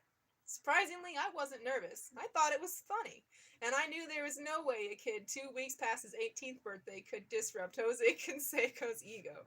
So I smiled and nodded at Jose, respecting the distance of his shots, and proceeded to hit 6 homers in my next 9 swings. 6-3, Thumper wins. Jose's 3 shots went a lot farther than mine. He hit 2 into the area they call the beach above the second deck. But I was just 18 years old, you know, and unlike Jose, I was working with God-given 18-year-old muscles. When I walked out of the cage, I didn't say a word. And Canseco didn't say a word. There was a weird quiet for a couple of seconds before I noticed McGriff. He was standing next to Canseco, smiling while Jose ignored him. McGriff laughed to break the silence and said, "Challenge him to do another one, Jose. Come on, challenge him again." Canseco waved it off like it was no big deal. I did the same, even though I was wishing I could tell everyone I knew what just happened. Back in the clubhouse, as I changed out of uniform and into my street clothes, Canseco approached me with a glossy folder in his hands. "Thumper, take a look at this," he said. I took the folder and saw a photograph of a beautiful Florida house with all the pertinent information. It was a real estate portfolio for a monstrous estate. I looked at Canseco, a little bewildered. "I'm selling my house," he said, completely serious. "You might want to take a look at it, see what you think." I thought, oh man, this guy's something else. In the span of 3 days, I'd gone from taking batting practice at Athens Drive High to being given the chance to buy Jose Canseco's house. None of this seemed real. None of this seemed real. Before the game started, I threw out the ceremonial first pitch. I stood on the front of the mound while my mom, my daddy, and Jason stood to the first base side of the mound. Jason was home on leave from the Marines, and as I wound up to throw, I shot him a glance and winked before I tossed the ball to the plate. He started busting up. All things considered, it was pretty crazy stuff for someone who was still 2 days away from high school graduation. But in a weird way, I felt like I'd been preparing for this day all my life. The contract negotiations didn't take long at all. Like my daddy said, we weren't trying to squeeze the last nickel out of a double raise. Casey Close, my agent at the time, handled the negotiations, and everybody thought the outcome was fair for both sides. In the meantime, I graduated high school and played 2 games for the local American Legion team. I hit 3 bombs in those 2 games, and my presence at those games attracted more attention. It was kind of a novelty act for the #1 pick in the nation to be playing in a local Legion game. Everybody wanted to talk about money. How much you getting? What are they going to pay you? They looked at me a little differently because I was on the verge of a big payday. It made me a little uncomfortable. I was the same guy doing the same things I always did. In fact, I couldn't even answer when they asked about the money. I didn't have much of an idea about it. I wasn't involved in the negotiations, and I knew it was going to be enough to take care of me and my parents for a long time. That's all that mattered. I also knew I wasn't going to have more than $20 in my pocket even after the contract was signed. My parents would see to that. More than anything, I knew I was going to be able to make a living playing ball. Everything else paled in comparison to that one statement. That was all I needed. That was all I needed. The money bought freedom, the kind of freedom that allowed my parents to pull up stakes and go with me wherever the devil rays decided to send me. This was the fulfillment of the promise I made when I was 12. I'd pay off my parents' debts and free them to travel with me. My daddy took a leave of absence from his foreman's job at Ditch Witch with the idea that he might never come back. My mama quit her job with the Department of Transportation. We got word that I would be sent to the Devil Rays Rookie League team in the Class A Appalachian League. We packed up and left for Princeton, West Virginia, the first step in the process of becoming a major league star. Chapter 3.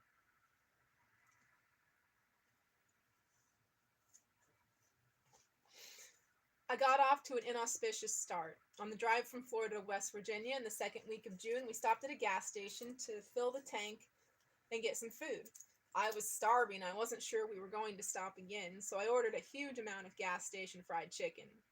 This was my first big bonus splurge, I guess, and I ate like there was a hole in me somewhere.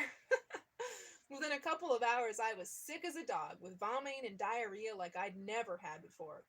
My mama took one look at my green face as I walked out of a restroom at a gas station somewhere down the road and said, "Josh, you got food poisoning." That was my first lesson as a professional athlete. Gas station fried chicken is a bad idea. I lost about 8 pounds in 3 days and ended up in the hospital. The newspaper in Bluefield, West Virginia had a big headline the next day, "Hamilton hospitalized." If I thought I left the attention back in North Carolina, I was wrong. The next day, my second day in Princeton, I saw the paper in the morning and noticed my picture on the front sports page. The story was about my expected debut that night, and the headline mentioned the record signing bonus I received from the Devil Rays. I read the beginning of the story, and that's when I found out how much money I made. $3.96 million. A record for a number one pick. I sure didn't look like a multi-millionaire. I walked into professional baseball wearing clothes bought at Sears and a gold necklace Granny gave me when I was in the 10th grade. My suitcase had a strip of masking tape on it with J. Hamilton written on it. And my first home away from home turned out to be the Ramada Inn Limited in Princeton. The Devil Rays took up the first 2 floors of the motel, and my room was on the second floor overlooking a family of skunks that lived in the field below. We bunked 2 to a room, and my roommate was a pitcher named Scott Vandermeer. He was probably the luckiest guy on the team. I was a great roommate because I was almost never there. My parents rented a place close by in a budget suite type hotel. That had been the plan all along, since I was 12 years old, for my parents to accompany me to the minor leagues and for the 3 of us to live together when I got there. Everything was new. Everyone on the team was either drafted or signed in June and sent to Princeton together to start our careers. Most of us were just out of high school, and a few were out of college, and some of us were just out of the Dominican Republic. The team had some of the brightest prospects in the organization playing alongside players they term roster fillers because every team needs to sign enough players to fill a roster. Some of the roster fillers wouldn't last the summer. Our manager was Bobby Ramos, a former big league catcher whose job was to be patient and firm at the same time. We were paid $212 a week and given $20 a day for meal money on road trips. We traveled through Appalachia in an old, loud bus that sputtered and groaned like an infected lung. We had to wear polo shirts to the ballpark every day. We'd never been happier. My clothes were always clean. Some of the guys didn't have a lot of extra clothes, and some of my teammates weren't fanatical about doing their laundry. My mom would take my clothes and make sure they were laundered and folded for the next time I needed them. Some of my teammates tried to save money and eat 1 or maybe 2 meals a day. Some of the guys were sending a big part of their check home to the Dominican, and there were stories about some of my teammates eating unbelievable amounts of food after being invited to eat dinner with some of the booster families. One newspaper reporter from the St. Petersburg Times followed me around for a series on my first weeks of pro ball, and she reported that one of my teammates ate 27 pork chops one night at someone's house. That's got to be some kind of record, both for eating and for cooking. Me, I always had plenty of food, and my bonus money made it easy for us to eat good food and not worry about setting aside the per diem to make ends meet. I was different. I was fortunate. My parents could afford to be there with me, and that worked to my advantage. I didn't have to worry about many of the things my teammates worried about. I could get to the ballpark early. I was always either the first one there or very close behind the first one there, and I worked harder than anybody else. I wanted to be great, and I was willing to put in the work to get there. My parents went to the ballpark every day when I did. They watched us work out on the field and take batting practice. They watched the grounds crew roll away the batting cage as it got closer to game time and line the field so everything looked sharp for the first pitch. There were times when Ramos sensed we were dragging or that guys hadn't been eating properly. He would call one of my parents down to the screen behind home plate and ask them to head out to McDonald's and get 30 cheeseburgers or breakfast sandwiches for the team.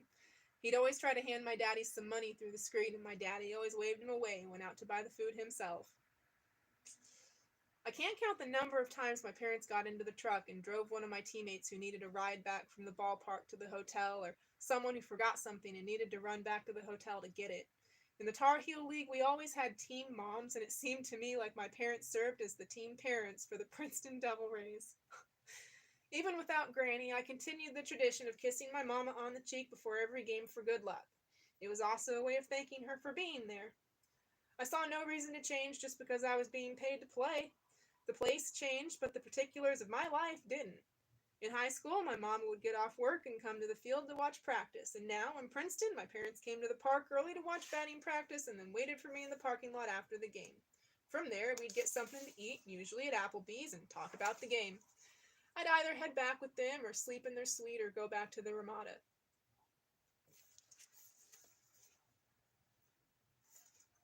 Most of the time, no, almost all of the time, I stayed with my parents.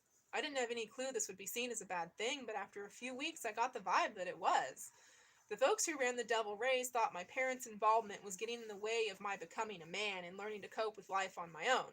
They also thought it was an obstacle to my bonding with my teammates. One of my teammates, a pitcher named Charles Armstrong, was quoted in the St. Petersburg Times as saying, "This is the time to step into manhood. What are they doing here?" I looked at it differently. They were here to make the transition easier, and we couldn't see how that could be seen as anything but positive. There was no doubt it was good for me. It was also good for the Devil Rays. They paid me nearly $4 million to play baseball and be as good as I could be. This was the best way for me to make their investment pay off. We spent a lot of time in a corner booth at Applebee's. We talk about the game and go over each of my at-bats. It gave me a lot of comfort to be able to do exactly what I did in high school, even though I was nowhere near home. One of my Princeton teammates asked me how I handled having my parents around all the time. I told him I was fine with it, and he said, "Man, I couldn't stand having my parents around." "That's you," I said. Minor league baseball can be a grind. You don't think about that when they're patting you on the back on draft day, but day after day, night after night, bus ride after bus ride, it wears on you. We'd get our $20 a day meal money on the road and eat at Wendy's or McDonald's or Po Folks. We'd play 3 games in one small town in the Appalachian League, Johnson City, Tennessee, or Bluefield, Kentucky, or Pulaski, Virginia, and then move on to the next. We'd wake up and have to check a schedule to see where we were. Some guys couldn't hack it and got cut. Some guys couldn't hack it and just left. They'd say goodbye to the skipper and head for home. They gave it their shot and made up their mind. A lot of guys got to pro ball and discovered their limitations. They saw how good other guys were and had to assess their own abilities. I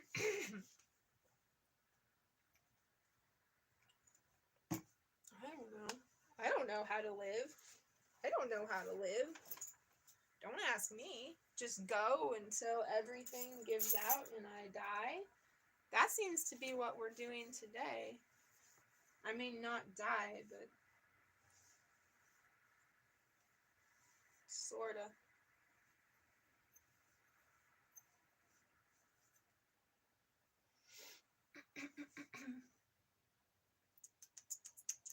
If you came to the conclusion this was the highest level you could hope to reach, that your career would never advance past the dingy motel rooms and smelly bus rides, it wasn't a hard call. Sometimes we'd go out to play on a Sunday afternoon and there'd be fewer than 50 people in the stands. For the first time in any of our lives, baseball could feel like a job. There were several Dominican players in Princeton, as there are at every level of baseball, and for the most part, we all went our separate ways. Baseball was kind of that way, mostly because of the language barrier. I got frustrated because I couldn't communicate with these guys. I knew no Spanish, and they knew very little English. I talked to a high school Spanish teacher and had her teach me how to say some simple Spanish phrases. I wanted to be able to tell my teammates good game, or maybe be able to call off the second baseman to avoid a collision on a pop up. My parents and I talked about the language difficulties and how fortunate I was to be able to spend all this time with my parents while easing my way into pro ball. My daddy would say, "Put yourself in their shoes with no one around to look after you so far from home." Many were homesick, and I know they would have loved to have their parents around. Carl Crawford was a second-round pick from Houston, a bundle of raw talent who ran so fast your eyes had to work to keep up with him. He signed for $1.5 million, also out of high school. So between the two of us, we accounted for almost $5.5 million worth of bonus money the Devil Rays paid out in the draft. They expected to see a lot of the two of us, as well as top prospect Rocco Baldelli, in the outfield at the Trop for many years to come. Despite our different backgrounds, Carl and I became friends and hung out some on the bus trips. Carl was good for my ego. Now a regular all-star in the American League with the Rays, he is a fun, demonstrative guy who doesn't hold much inside. I'd make a play in the outfield or hit a booming home run and he'd say, "Hammy, you're the best I've ever seen." Sometimes it was simpler. "Boy, you can flat play." From the first week we played together in Princeton, we talked about playing together in the big leagues. "Imagine how much ground we could cover in the outfield," Carl would say. Carl had amazing energy, especially as an 18-year-old loving life in the minor leagues. He could get the whole bus rolling in laughter, talking about his neighborhood back in Houston's 5th Ward. I loved listening to Carl go on and on. Baseball had taken me out of my cocoon and rally, but this was something different. I was spending most of my time with the guys from the Dominican Republic, Puerto Rico, and Houston's 5th Ward. Carl kept his eyes open for the ladies. He'd look around the stands before a game, assessing the situation. Then he'd let us know what kind of night it was going to be. Once in a scene recounted in the St. Petersburg Times, he assessed the crowd in Princeton and said, "So many goddamn women." And then he said, "All the girls do anyway is ask, 'Where's Josh?'" During a food stop on one of our bus rides, he and I shared a table at Wendy's. We were wolfing down fries and burgers, and I was looking at the tattoo he had on one of his arms. It was a Rottweiler's face, and I told Carl I had been thinking about getting a tattoo myself. It was the first time I had told anyone that, but I had been looking at the tattoos of some of the other guys on the team, and it seemed like a cool thing to do. "Well, get yourself one," Carl said. "I know you've got the money." "Nah, my parents wouldn't like that," I said. Carl looked at me. It was like we came from different planets. He didn't understand why my parents would have anything to do with it. "You can do what you want," he said. "You're an adult." I gave him a look that made it clear I wasn't too sure about that. We laughed and changed the subject. I was an adult? I don't think I'd ever thought of it that way before. The scene, a night game at Honeycutt Field in Princeton, West Virginia during my first summer as a professional ball player. A thunderstorm was moving in from the west, and I was playing center field in the late innings. Typical of ballparks in the low minors, the stadium lights are adequate, but nothing like the big leagues where it can seem like midday at midnight. Our manager walked to the mound to make a pitching change, and as our new pitcher was warming up, I watched the clouds moving toward me. There was lightning in the distance, and the clouds lit up every few seconds as they bounced our way. I watched, interested in the formations and curious about whether they would arrive and wash out the game. I have difficulty describing what happened next. The clouds kept moving, and suddenly a demon's face appeared, superimposed on the clouds. It was jumping out at me, and it made me rock back on my heels. I got chills. The face was grinning, almost taunting. The vision stuck with me the rest of the game. I didn't know what to make of it, but I didn't feel I could ignore it. There was something there for me, some message or warning. After the game, I told my parents I was tired and wanted to head back to the room and get some sleep. My roommate Scott and I walked back to the Ramada together. It was a quiet walk, but as we got within range of our room, I could see a blue flicker bouncing on the curtain. The light was on in the room also. "Didn't we turn the television off?" I asked Scott. "Yeah, we did. And the lights." It was kind of strange. Scott shrugged, obviously not giving it much thought. I unlocked the door and walked in. After what happened at the game, I was on guard. Scott walked straight to the bathroom, obviously figuring we just forgot to turn everything off when we left the ballpark. To him, it was no big deal. I looked at the television and stopped cold. The buzz ran right up my back to the base of my skull. On the television, I saw a white and gray cloud formation, similar to what I saw in the evening sky. Inside those clouds, I saw a profile of what I believed was Jesus, reaching out his arms to me.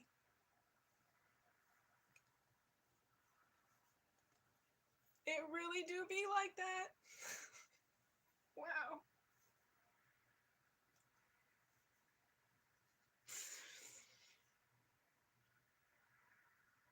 He was superimposed on the television screen, the same way the demon thrust himself through the clouds. Obviously, these events were connected. There was a message being sent. It was my job to figure out what it was. I went to bed that night thinking about my relationship with Jesus. I believed in God, but our family was not especially religious. We believed in God and treated others with respect and dignity. But I was clearly being asked to do more. I was being shown signs, and I needed to answer with a more devoted commitment. So with the events of that night providing the push, I lay in bed in a West Virginia motel room and thought seriously about the role of Jesus Christ in my life and how I was supposed to respond to his message. Vince Niamoli?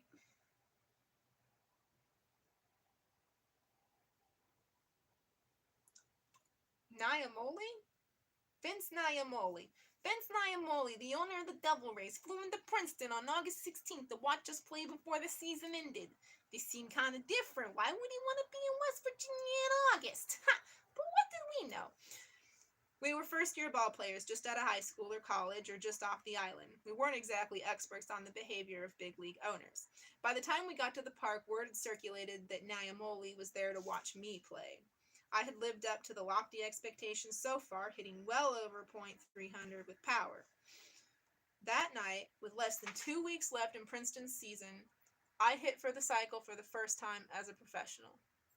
After the game, I was called into Ramos' office. "Congratulations, Josh," he said. "You're going to Hudson Valley in the morning." I really didn't believe it. I certainly didn't expect it. I figured I would at least finish out the year in Princeton and then either move up or go home. I was hitting .344, so a promotion wasn't completely out of the question, but the timing was unusual. Apparently the purpose of Niamoli's visit was to take a look at me and make the decision on elevating me to the next level.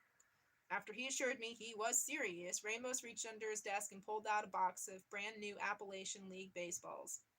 He pushed them across the desk and asked me to sign them. I was 3 months into this new life, and I didn't think it was strange that a grown man, a former big league ball player, was asking me to sign baseballs for him. I had signed autographs in high school, but the onslaught of attention after I was #1 pick was crazy. Stuff with my name on it got stolen all the time. People sent me cards from all over the country. Some of them were baseball cards printed after the draft, but other people just sent blank stuff, index cards or pieces of paper for me to sign and send back. My mama took care of all that, and she decided I wouldn't sign anything except baseball cards. If I signed a blank card or a piece of paper, how would I know where it might end up? Someone might use it in the wrong way or to suggest I was endorsing something I wasn't. I didn't want to have to think about all this stuff, and I realized right away that some of this stuff was never going to make sense. But I sat there and signed all 12 baseballs for Bobby Ramos. When I finished, I shook his hand, thanked him for all he'd done for me, and walked out the door into the next phase of my life. The Hudson Valley Renegades were in the late stages of a pennant race when I showed up the next day. The New York Penn League was also short season A-ball, but the level of play was much higher than Rookie League. Most of the guys were older, many of them drafted out of college, and some of them in their second or third year of pro ball. I had been playing with boys, but as I looked around the clubhouse before my first game, I saw a room full of men. Hudson Valley was where I found out definitively that the Devil Rays had some issues with my parents following me through the minors. Before they told me I had been promoted, they set me up with a host family in Hudson Valley. Instead of renting out floors in a motel, as was the Norman Rookie Ball, New York Penn League teams housed their players with booster families. The Stewarts were retired school teachers who lived in Poughkeepsie in a 2-story house with a hot tub. They already had 2 players from the Renegades living at their house, outfielder Matt Diaz and pitcher Derek Anderson. The Devil Rays called them before I arrived to see if they could find room for another player for the remainder of the season. They agreed, and when the team announced the promotion, they told me about my new living arrangement. My parents didn't seem to have a negative impact on my play on the field. I hit .347 with 10 homers and 48 RBIs in those 56 games. I did everything the coaches asked of me, but there were grumblings in the organization about whether my parents were suffocating me. Some people felt I needed to grow, and my parents were seen as an obstacle to that growth.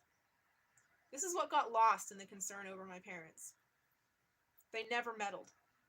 They didn't do anything but support me, whether that meant cooking for me, or hanging out with me, or making sure I had everything I needed. I was 18, just weeks past high school graduation, and I wasn't ready to go out on my own. Every person in the stands and every person in the towns we visited knew I was the $4 million man. My teammates routinely joked with me about the size of my signing bonus. It wasn't mean, and it wasn't anything I couldn't handle, but it showed how people looked at me now. Weeks earlier, I was a high school kid hanging out at practice with my friends. Now I had a job and all this money hanging over my head. With all that going on, it felt good to look up into the stands and see two familiar faces. I didn't want to think about jumping into this world with a bunch of money in my pocket and no experience managing a complicated life. It seemed like a stupid idea. My parents attended every game, but they sat high up in the stands away from the scouts and the coaches. They continued to arrive every afternoon or morning for batting practice, and they continued to mind their own business. They were just there, supporting me and making sure I wasn't overwhelmed by the experience of being the number one pick and starting my professional career. It was all happening exactly the way I wanted it. The team, however, thought it was a better idea for me to live with strangers. Everyone on the Hudson Valley team lived with a host family, so maybe the Devil Rays didn't want to set a precedent or give the impression that I had my own set of rules. Usually the families are members of the team's booster clubs, and they house 2 or 3 players for the summer. This was a very strange experience for me. My parents were living in a motel nearby and traveling to all the away games, and I was living with these people I had never met. It almost felt like being adopted by strangers, with my parents watching. Very strange. They were an older couple whose children were grown, and they looked forward to the baseball season every year. The host family program was a cool thing for them. My room was a fold-out couch in the basement. I have to admit I didn't spend much time there. I was in Hudson Valley for 16 games, and half the time we were on the road. I probably slept at the steward's house at most 8 times. The other nights, I stayed with my parents. There was another reason I didn't understand the fuss about my parents. I didn't spend that much time with them either. On a typical day, I would get to the ballpark around noon, work out in the afternoon, and play a game at night. I'd get back to the host family's house around 11 p.m. and then start all over the next day. There wasn't much time for anything but baseball and sleep. My parents traveled with us on the road, though, and stayed in the team hotel. My time away from the ballpark on the road was spent with them. We would eat breakfast and lunch together, and they would obviously attend every game, and we might grab a bite to eat afterward. I was 19 years old, and this felt perfectly normal to me. Hudson Valley was a fun stop. I was dropped into the middle of a tight pennant race, and after a slow start with the bat, I became a major contributor to a team that eventually won the New York Penn League Championship. The season ended with us dogpiling near the mound, happy as can be. If you ignored the small stadium and the uniforms and the peach fuzz faces of the ball players in question, you could have fooled yourself into believing we had just won the World Series. However, the living arrangement issue created some friction. Years later, the stewards were interviewed by Dave Sheehan, like Sheehan and another N. Dave Sheehan of the Washington Post, and Al Stewart said of my parents, "We disagreed with how they went about it, but it wasn't our place to say anything. We both thought one of these days he was going to break out. We didn't think it was going to be anything like this, but we knew there was going to be a backlash."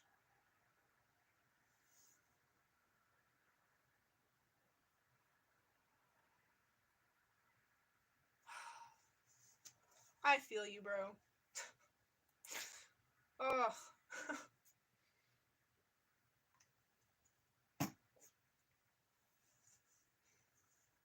I gotta write a book just to set the record straight. Are you kidding me? Y'all got me so fucking twisted, it ain't funny. You got everything so fucking twisted. Everybody's all twisted and everybody else, too.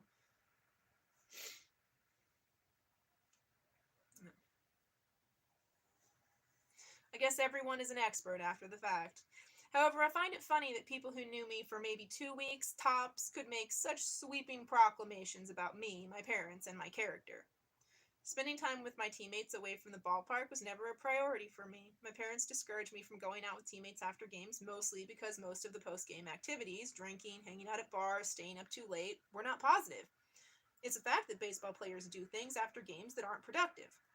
For years, managers have been saying nothing good happens after midnight.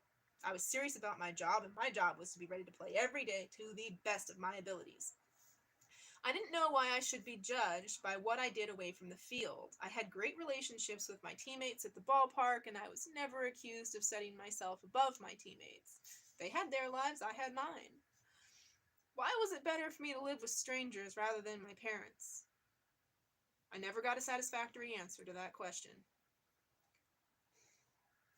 In the spring of 2000, I was invited to Big League Camp for spring training. This was more of a courtesy than anything else, a chance for the Devil Rays to see their number one pick from the year before compete and associate,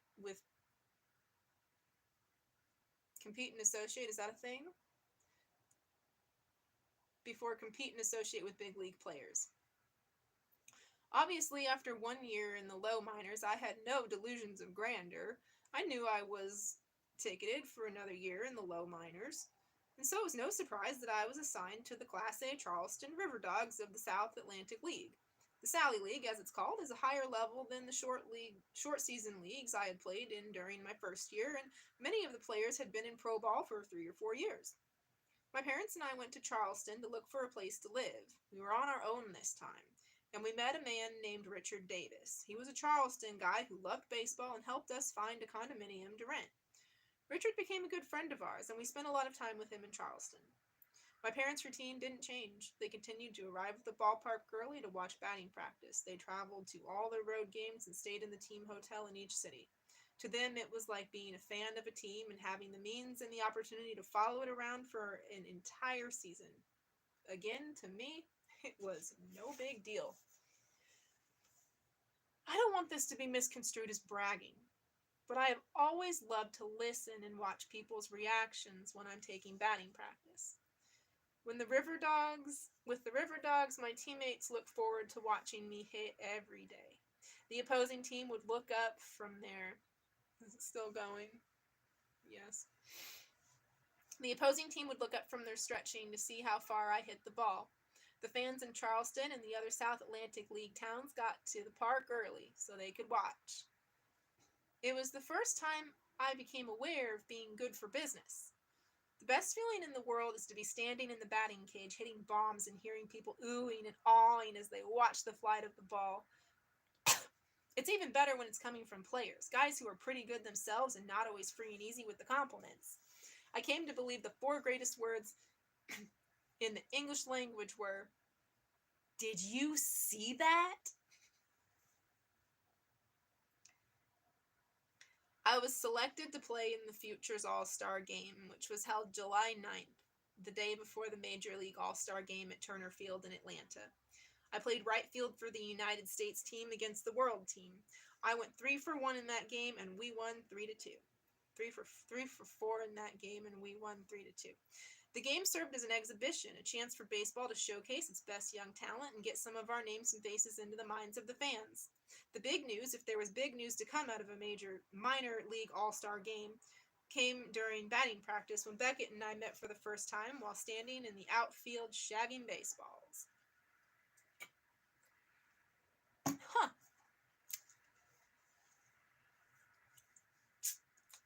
The 2 Joshes, subject of so much speculation before the 1999 draft, were right where everyone expected them to be, on the fast track to the big leagues.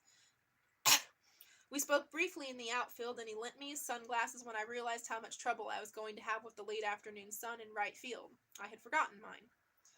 In all, my second season in pro ball went according to the script I had written in my head. I hit .302 with 13 homers and 61 RBIs, and after I was named the South Atlantic League Most Valuable Player. I was named the Player of the Year in Class A baseball, and the Devil Rays awarded me the Minor League Player of the Year for the organization. Everything was falling into place. I started to think about accelerating my stated 3-year timetable and making a run at a major league roster spot for the 2001 season.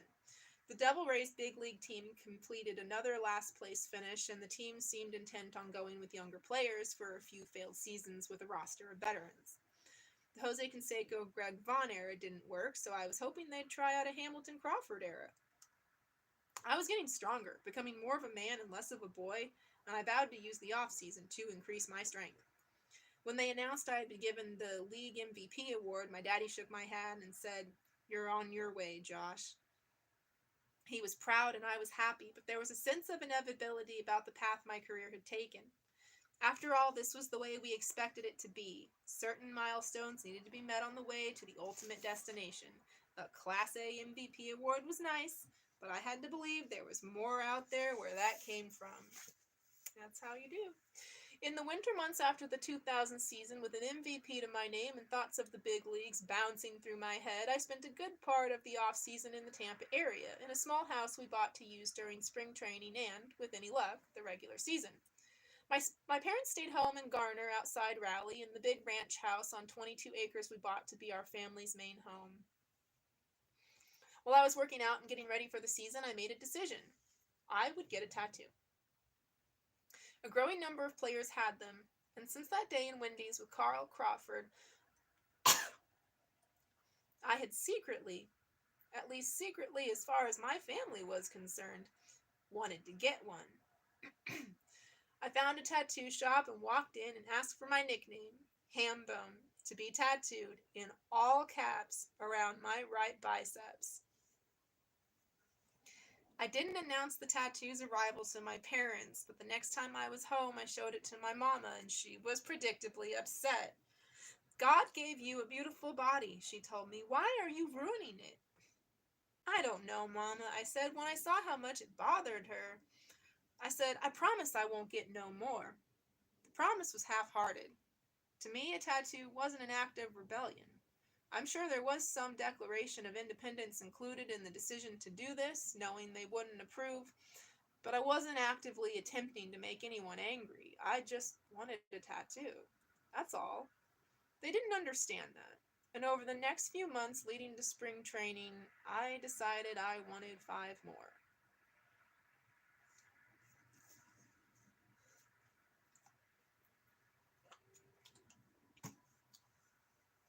Did I announce it's chapter 4? I maybe didn't. We're on chapter 4 now. Page 63. I bit my tongue. So, the path to self-destruction. Where did it start? Did it start with an automobile accident? Loneliness? Boredom? Weakness? Could it have been something as superficial as those 6 tattoos? It's easy to say my first taste of independence led me down a path to self-destruction, but I'd argue it was a little more involved than that. When I walked into the clubhouse for the first time on that spring in mid-February 2001, those 6 tattoos, all on my upper arms and chest, created quite a stir. Judging by the reaction, you would have thought I walked in carrying an Uzi and telling everyone to hit the deck. I changed out of my street clothes and into my uniform, and one by one the players who knew me did a double take. They'd look, then realize what they'd seen, then jerk their heads back and look again in disbelief. First baseman Steve Cox walked over to me as I stood at my locker and asked with mock seriousness, "Josh, is that you?" I had 2 tattoos on each arm and 2 on my chest. The ink became the talk of camp for a few days. Guys I had played with in the minors knew me as the all-American boy, the guy who kissed his mama before every game and did everything the right way. I was the straight arrow, the guy the Devil Rays drafted number 1 partly because I had shown no inclination to color outside the lines. Now they looked at me with their eyebrows nearly arched to the ceiling. I didn't act differently. If I had kept my shirt on, nobody would have noticed.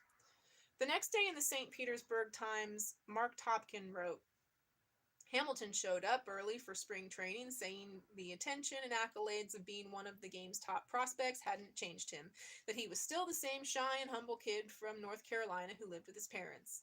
And then he took off his shirt. 1, 2, 3, 4, 5, 6 tattoos now adorn his upper body, a nickname and a symbol on each arm and a pair of designs on his chest.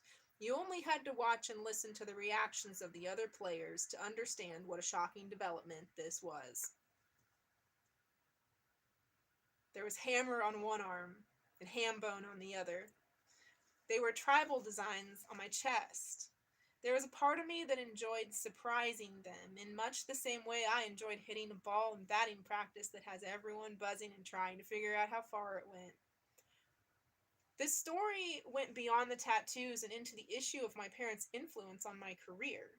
Since it was unusual for a minor leaguer's parents to travel with him and live with him, I understood the interest, but wondered if the team wasn't going out of its way to look for something negative after an overwhelmingly positive start to my pro career. And given the shock generated by my tattoos, it was natural to ask my parents what they thought of the new Josh. It's just him trying to say, "This is me," my mama told Topkin. If this was rebellion, he'd be out drinking and partying and whatever the other guys are doing. So far, knock on wood, we don't have anything to do with that. And my daddy said, put it this way, if this is the worst thing he ever does, I'll be happy. The tattoos represent one notch on the timeline of my life. Some people, my parents included, would call them red flags. There is another event, a car accident, and this one grows in importance with each telling. It is a convenient starting point, serving as a ready-made catalyst for everything bad that happened afterward. So since it's kind of a habit, let's start with the events of March 3rd, 2001.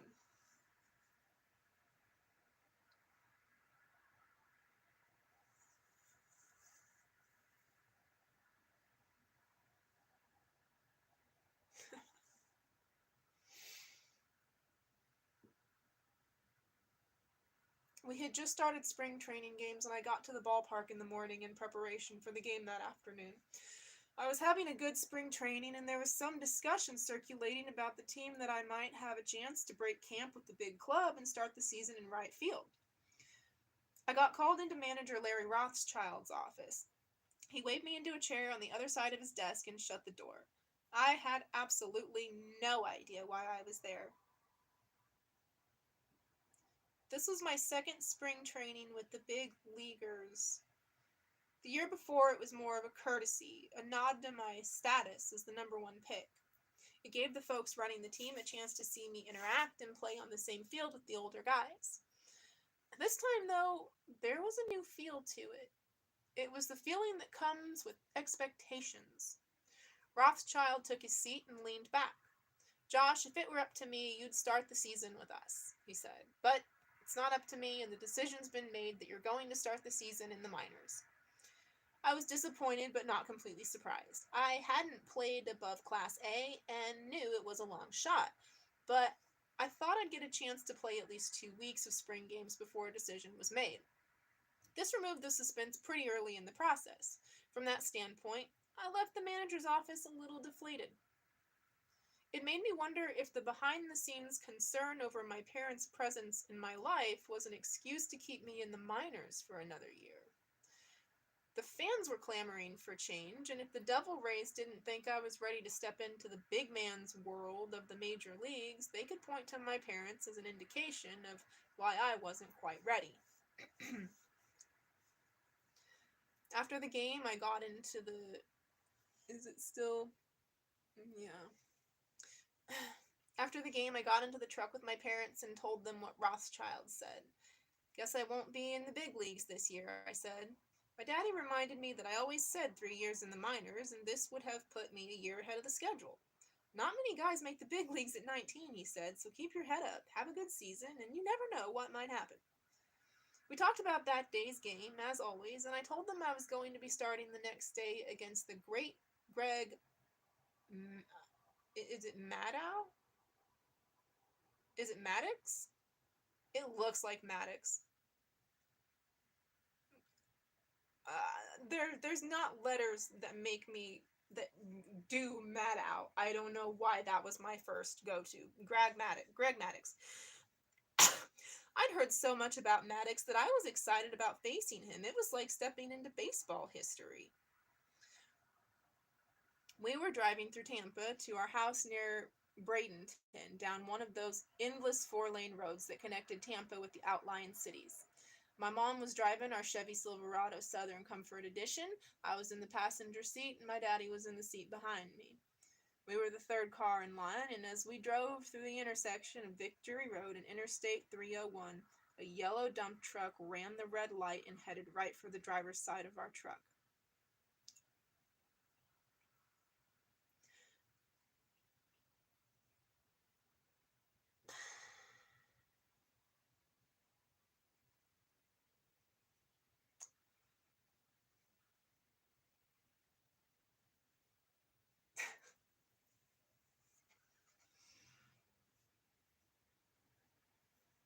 It was like a slow motion movement. It was like a slow motion moment where I could see it coming but felt helpless to do anything about it. The truck was heading right for my mom, and I reacted by reaching over and grabbing her by the shoulders. I pulled her toward me, away from the door and the point of impact. Our truck jumped when the dump truck hit the left front of the truck. We started spinning and didn't stop till we'd gone about 100 feet from where we started. My mom couldn't move. My daddy smashed his head against the window behind me. I felt something tweak in my back. Someone called 911 and the firefighters had to extract my mom from behind the wheel.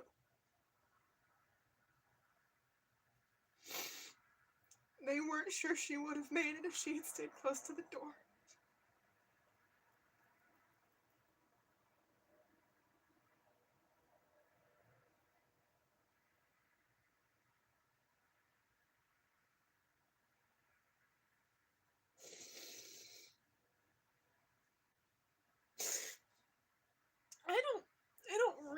I don't read books that people have written about their lives. I don't read books about real people like this. Like I read nonfiction books that are like informative. They're informative, transformative. But they're not like this. They're not like a fiction book, but it's real.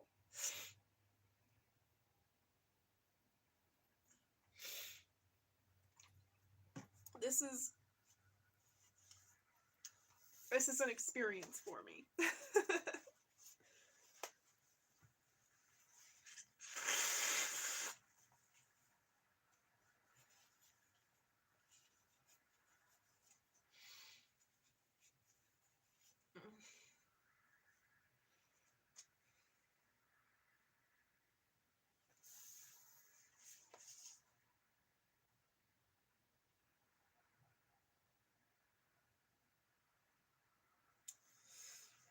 All right. Yeah, so I apologize for that. It was like a slow motion moment where I could see it coming but felt helpless to do anything about it. The truck was heading right for my mom, and I reacted by reaching over and grabbing her by the shoulders. I pulled her toward me, away from the door and the point of impact.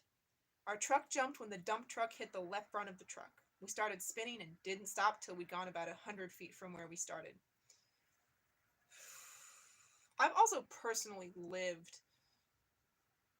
spinning down the highway, down the ice-covered highway, as a matter of fact. So, it's that too. Like, this is so real to me. And everything happening in these last few days is something.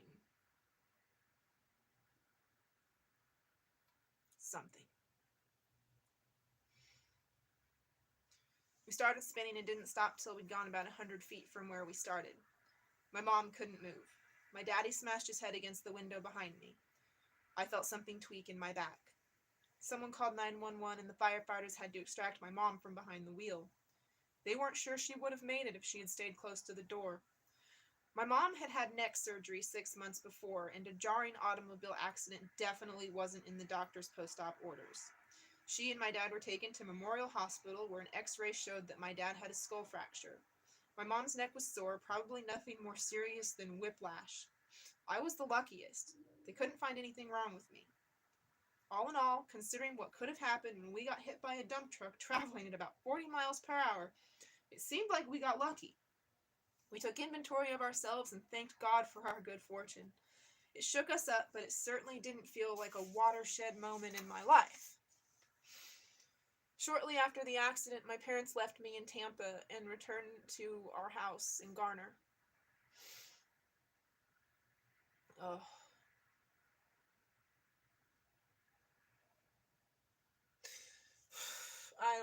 I don't know. You know, I don't know. I don't know if this is how I should be doing this. No one's paying me to do this. And I don't even know if anybody's listening to this. But I think every time you have a near miss like that, like,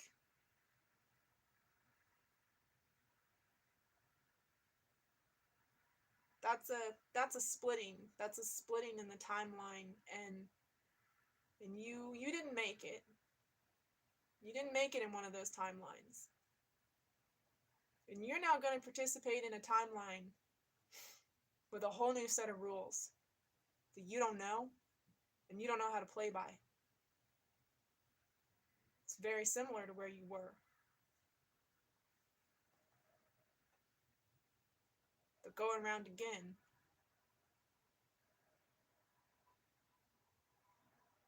Going round again.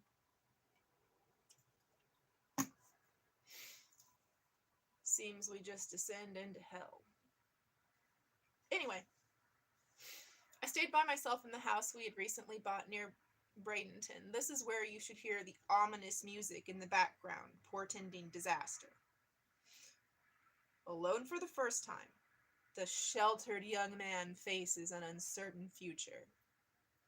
Alone for the first time, the sheltered young man faces an uncertain future. Those are the ingredients. When mixed, do they create disaster? Most people thought my parents went back to North Carolina because of the accident, but they were planning on leaving all along.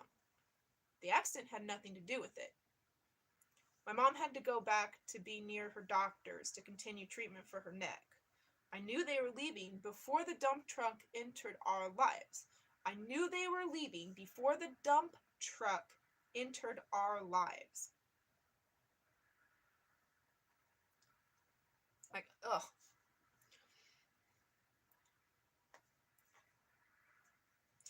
I might joke about the importance ascribed to this time, but I won't downplay the importance of finding myself alone for the first time in my life. I've always struggled with free time. I like to keep busy, keep moving. I need to be doing something. And I like being around people. It's the ADHD in me. And after the accident, my back didn't feel right. I had pain in my lower back that felt like a knife jabbing at me. In workouts and on the field, it kept me from going full speed. These events, the accident, my parents leaving, my back hurting, created an environment where one bad decision could lead to many more. With my parents gone, I started spending huge amounts of time at the tattoo parlor. I had already gotten 6 tattoos there, but the shop didn't evolve into my hangout until my parents left. Pardon me. There wasn't much to recommend the place, just a bland storefront next to a shady massage parlor, part of the Tampa area's endless strip mall landscape. Then somehow, this somehow, became my home away from home.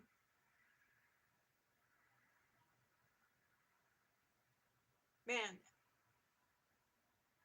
at that point in time, where he is,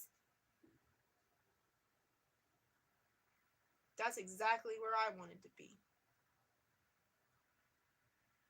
Making a tattoo shop my home. Because all I wanted to be. If I had to have a career, and they said, oh, you're a teacher, you're an artist, That's all I would do in art. That's all I would ever do in art. I would never make a career out of art. Except for tattoo artists. That is so crazy. That is so crazy. That is so crazy.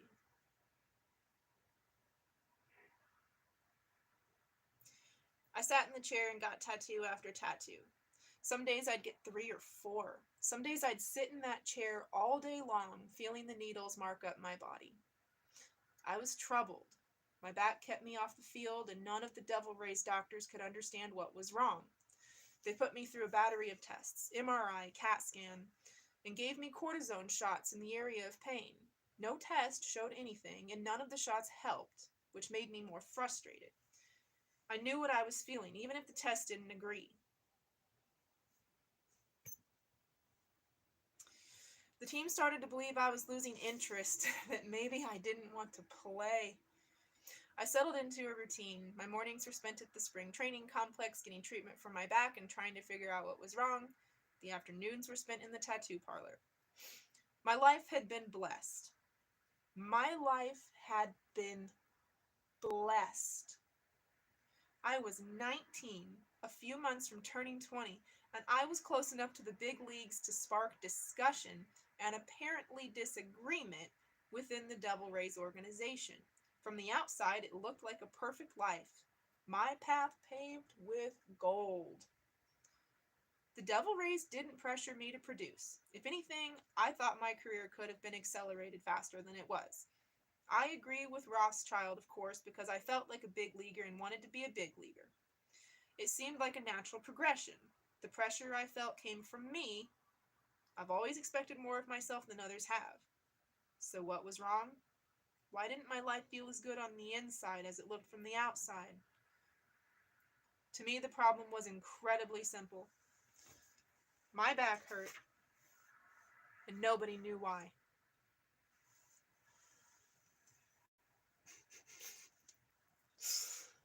My back is hurting, like, suddenly now. Mindy's back pain has entered the chat. Yeah, it's like that.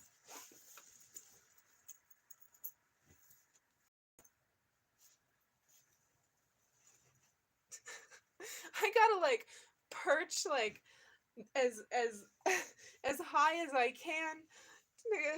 I don't even get to sleep if I don't even get to sleep if I want to. I don't even get to sleep if I want to. I can't sleep. Like a couple hours maybe. I don't know how long I've slept. I slept deeply. I dreamed vividly, but I don't know how much I've slept in the last 3 days. Certainly slept. It's not enough. My body is not gonna. Unless it is. Really? Really? Really?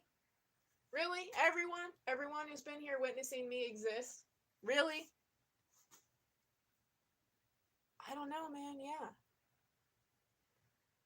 Like, I can literally believe that I never need to sleep again. I don't know, man.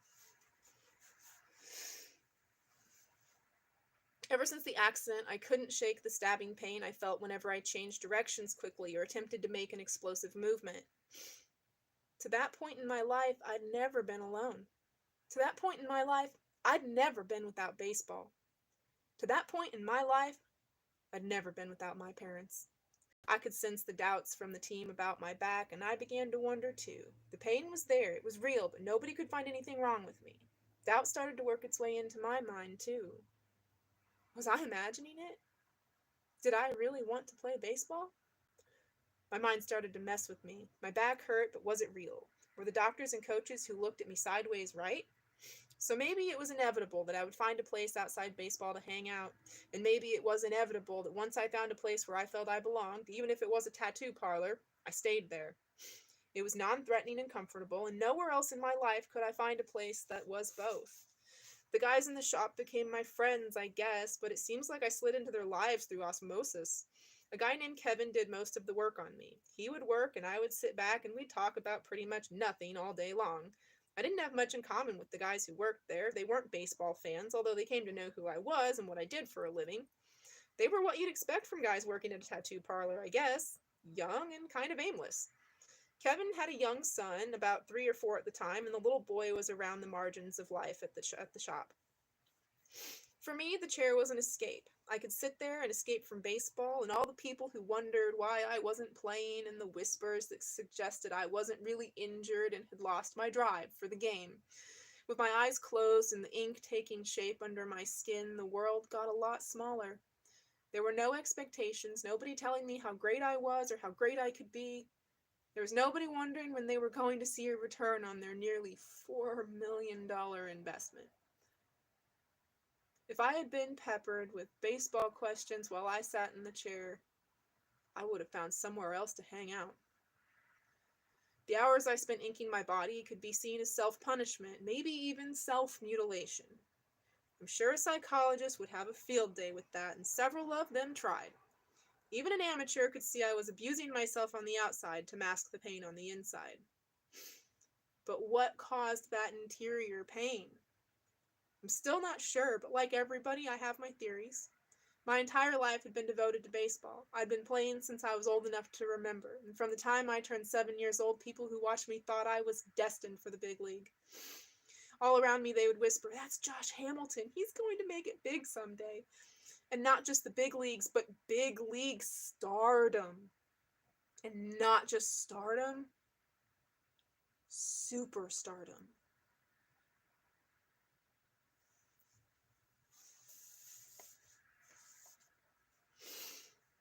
The idea was never phrased as a question or delivered as an opinion. It was a given, as certain as the changing of the seasons. I thought the same thing myself, obviously, since I first voiced that intention to my parents when I was 12 years old. I accepted the expectations, even encouraged them, but at some point, they began to feel like a burden. What started as a compliment, "Josh Hamilton, can't miss prospect," began to take on a different tone. In my mind, it started to sound like an order. And if I didn't fulfill the order, if I didn't step up to meet and exceed each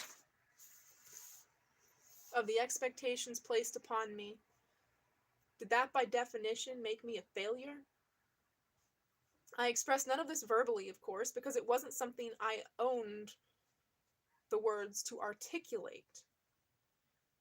And who would have understood or even listened? Were the tattoos a simple backlash against this growing burden? A desire to experience something new just because I could? Was I changing myself on the outside to reflect the changes I felt on the inside? It started as a release, a mostly harmless act of rebellion. But after a while, it no longer felt like a release. It felt like confinement, another master to obey. At this point in my life, at 19 years old, I was considered the best minor league player in baseball. My future was a consistent topic of conversation in the Tampa-St. Pete area. Since the team came into existence in 1997, the Rays had done nothing but finish in last place. They lost with young players, and they lost with old players. The fans wanted something different. Ownership wanted something different. The team looked destined for another 100-loss season. The roster was filled with a collection of past-their-prime veterans, Greg Vaughn, Vinny Castilla, Fred McGriff, with a few not-ready-for prime players mixed in. And the pitching staff, like all Rays pitching staff since the team was born, were better left undiscussed. This is where I came in. I was something different. Fans always want the top prospects to be brought up quickly, no matter what the people making the decisions believe is right. On a team like the Devil Rays, there is more pressure to move forward. The number 1 pick in the draft, a guy who was rated the top prospect in the game after 2 minor league seasons, is seen as someone who should be in a major league uniform right now, no questions asked. I was very close to fulfilling my dream and taking a big step toward making everybody's expectations a reality.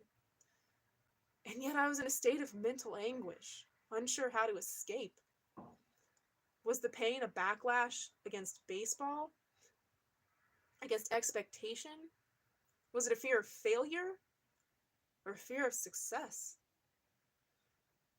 When I started to question myself, I understood where the baseball people were coming from, but I was too young to see the bigger picture. The team was searching for an identity, and it was dying to put guys on the field who might be able to sell tickets and generate excitement, even if the team wasn't quite ready to win. The theme of spring 2001 around the Devil Rays could be described as optimistically defeatist. If the team was going to be bad anyway, why not be bad with young players who could get better and might be fun to watch? I was the centerpiece of that idea, the number one pick who could wear the label, the future, for now, and the franchise for later. I wanted this too, but it couldn't happen the way my back felt. They put me through another round of MRIs and CAT scans and every other test they could think of. And still they found nothing. And still I told them the pain was too much to bear. I was taking prescription painkillers without much relief. The Devil Rays' frustration was rapidly turning to exasperation, even anger. Was I imagining it? Was my internal pain manifesting itself as physical pain? Clearly,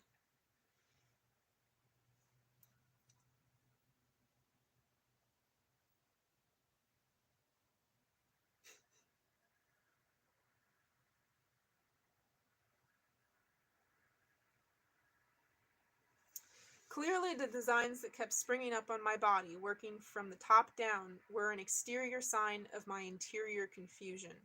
In a sense, I became addicted to the feeling of getting tattoos, the first sign of my addictive personality.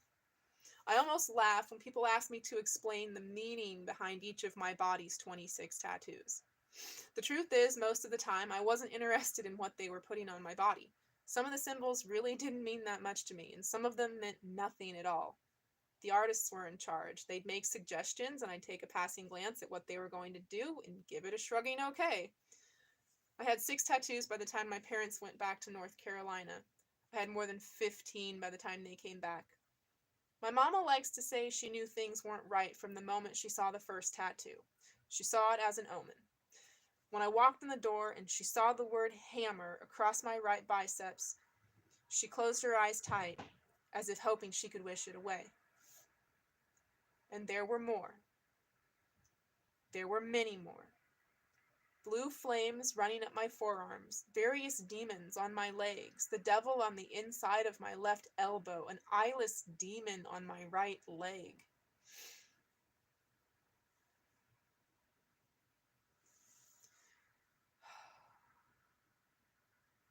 I didn't know it at the time, but No Eyes is a symbol of a soulless being. And that's exactly what I was on the way to becoming. When I showed up with tribal signs on my stomach, my mom's reaction was one of anger mixed with disgust. "What tribe are you from, Josh?" Her tone was mocking. When I tried to smile her comment away, she pressed on. "No, I'm serious, Josh. Tell me what tribe you're from." I didn't have any idea what the tribal signs meant. Kevin thought they looked cool, so I let him go. If it bought me some time in the chair, time away from facing the real problems in my life, then I was fine with it. 2 or 3 tattoos in a day, I didn't care. A day spent in the chair meant another day I didn't have to fill. The reporters covering the Devil Rays tried to find out why I wasn't playing, and the answers they got didn't satisfy them. They wrote about the accident and my back pain, but when they tried to get a diagnosis, they were met with shrugs. I felt pressured to play, so I did. I started swinging a bat and working out in the outfield, and I never felt right. My boastful plan on a draft day, 3 years in the minors, 15 in the majors, veered off course. This was my 3rd year in the minors, and I was sent to Class AA Orlando to start the season. It was a promotion, but this one step at a time path wasn't what I had in mind. And then, adding injury to injury, I tore a quad muscle running out a ground ball in the first month of the season.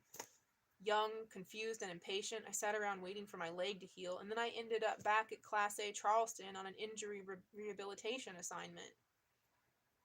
My leg was better, but my back did not improve. Neither did anybody's ability to diagnose it.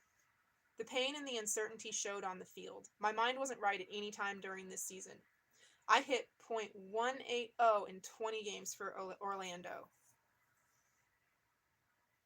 I had no power and couldn't turn on the ball for fear of hurting my back worse. I was a lost cause, and baseball started to feel like a job. All of this happened so quickly.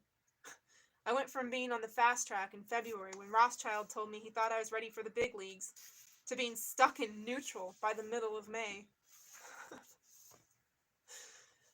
I have like such an acute awareness of this, of how that sports career fame, that money, what it really is.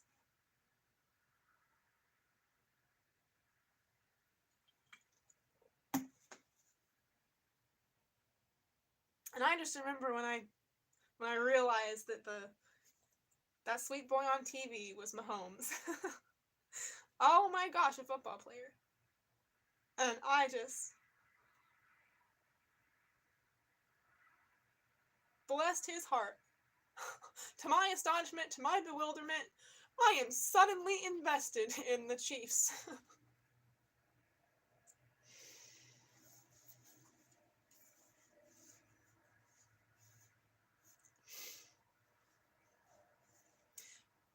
As a last resort, the Devil Rays sent me to a back specialist in Los Angeles named Dr. Robert Watkins. He examined me, then gave me an MRI, and right there on the film was a white spot on the spine that he said was a pocket of fluid pushing against a nerve. Dr. Watkins said I was suffering from Parr's defect, which occurs when one of the vertebrae doesn't mature completely, with the trauma from the accident serving as the catalyst. This pocket of fluid had found its way into an opening that would have been covered by a normal-sized vertebra.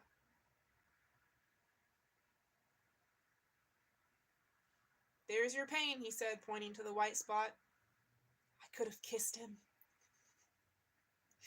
"So I wasn't imagining it," I said. "No, it's perfectly real. Now we have to get rid of it. That's the tricky part." Dr. Watkins said a cortisone shot would remove the pain, but the shot had to be administered to just the right spot. I've never gotten a cortisone shot. They've wanted to. I've never done it. To do that, he had to use a CAT scan to pinpoint the exact location of the fluid sac. When he found it, he plunged the needle into my spine till it felt like it was grinding on bone. But as soon as the needle was removed, the pain was gone. I'd never thanked a man so many times in my life. I went home to Raleigh to go through rehabilitation. For the first time, I wondered whether I was going to make it to the big leagues. The game had always come so easily to me, and now I was faced with injuries, one after another. The injuries created doubts, and the doubts created a question in my mind. Was all this worth it? Chapter 5. My ideal off-season would include a couple of months of fishing and hunting, followed by 2 months of working out in preparation for spring training. The house my bonus money bought in Garner, North Carolina, a 5,000 square foot colonial ranch house on 22 acres with a pond, was the perfect off-season hangout. But the off-season following my disappointing 2001 season wasn't as much fun as I would have liked. I needed to get my body back in shape to play. I needed to quiet the whispers questioning my toughness and commitment to the game. I had to make a statement, so after the holidays I left home and went to Bradenton to work out at the Bollettieri Academy, which is run by the IMG agency. My quad was fully healed. My arm felt good and my swing felt good and everything was falling into place. If I could stay healthy, knock on wood, this was going to be the year that answered all the questions and silenced all the doubts. And then, in keeping with my star-crossed existence of the previous 12 months, I injured my back during training and could barely get out of bed in the morning. I was scheduled to report for spring training in less than 2 weeks, and there was no way that was going to happen. When word got back to the Devil Rays, I could sense their disappointment turning to anger. Here we go again, they thought. Here I go again, I thought. Depression, disappointment, discouragement. Whatever lousy feeling you could imagine, I was feeling it. Once again, troubling thoughts started to drift in and out of my mind. Is this worth it? If I put in all this work to get healthy and still end up getting hurt, what's the point? If my body won't stay together, how can I expect to play a full season and fulfill my dreams? With no baseball, no parents, and no responsibilities, I returned to the tattoo shop, my default home away from home. My tattoo collection grew from the low teens to about 20, and once again I spent entire days doing nothing but sitting in a chair watching my skin turn color. I became part of the landscape there, like another piece of furniture. I didn't care how much it cost or how long it took. The longer the better, really. One weekday, I hung out until closing time. Kevin and another artist named Bill were talking about something in a low voice, and when they were finished, Kevin came back to the chair and asked me if I wanted to go out after they closed the shop. I thought about it for less than a second and said sure, that would be great. I was the guy who never went out, not even in high school, and something about going out with these guys seemed exciting and new. They were including me, and it was an indication of how far my self-esteem had fallen that I jumped at the chance to go out with them. I didn't bother to ask where we were going or what we were going to do. The particulars didn't matter. With baseball and my parents out of my life temporarily, it was the perfect storm of vulnerability. Our first stop was a strip club. I walked up to the door trying to act cool. It was a lie, though, because inside I was nervous, trying not to make it obvious that this was something I'd never done before. Inside the club, one of the guys ordered a round of beers. I drank one, something I'd never done before, and then I drank several more. By this time, I was caught up in the scene. This was far outside the realm of my experience, but it didn't take long for me to feel comfortable. Too comfortable. After we left the strip club, we went to Kevin's house. I was in that state of drunkenness where I thought this was the greatest thing in the world, and these guys were my greatest friends in the world. We were all laughing and talking and having a great time. Baseball and injuries and expectations were the furthest things from my mind. After we'd settled down for a while with the television and some more booze, someone pulled out a mirror and began to cut up some cocaine. Somewhere inside me, an alarm went off, but I ignored it. I asked them, "What is that?" I knew, but I'd never seen it before. "It's cocaine, man." "What's it make you feel like?" "It makes you feel jacked up. Try it, you'll see." I stared at it. I was weak. I couldn't imagine letting these guys down. They had become the most important people in my world. Or maybe I just didn't care. Whatever the case I was in, I leaned over and inhaled a line. I didn't know what to expect, but by the time I'd lifted my head up, I knew I liked it. The fog in my brain lifted. I had energy and life. I was a new man. They looked at me expectantly. I didn't tell them all this was new to me, but they must have known. When they saw the smile on my face, they laughed. They were right. I loved it. Immediately, the cloud from the alcohol was gone. I was alert and alive and funny and smart. Nothing hurt. Kevin and Bill were the coolest guys for introducing me to this feeling. We were even better friends now. It was the worst decision of my life. I knew I shouldn't have done it. I knew I should never do it again. Inside, though, I knew I would. I knew deep down this was the start of something. It was exciting and exhilarating and terrifying all at the same time. I've tried to take my mind back to that moment, to unspool history back to the time I was sitting in that chair to imagine what would have happened if I had said no when they asked me to go out with them. Or even to go back to the moment when the mirror appeared to say no to that. I've tried to imagine my life if I had simply said I had something else to do. Would it have happened anyway? Would my moment of weakness have come somewhere else? With someone else?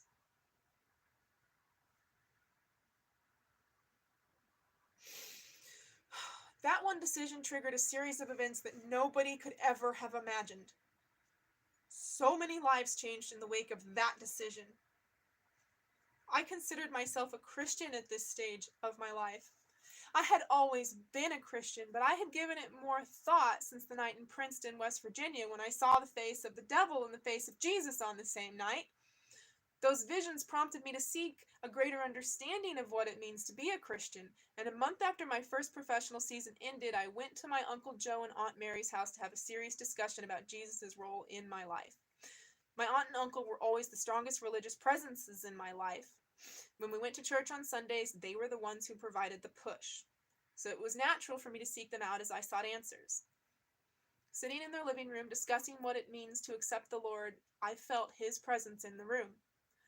Uncle Joe and Aunt Mary felt it too and asked me, "Do you accept Jesus Christ as your Lord and Savior?" "I do," I said. And I did. I was saved that night. And what I felt in that room was real. For whatever reason, though, I didn't have the tools or the motivation to follow through. I wasn't doing the things I needed to do to be a good Christian, and I left myself open to temptation. The devil comes at you 1,000 times harder when you're a child of God, and he came at me with his best stuff.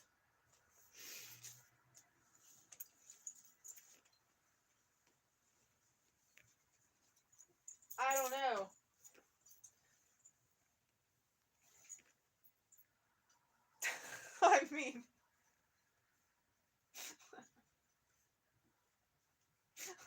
I mean, I just...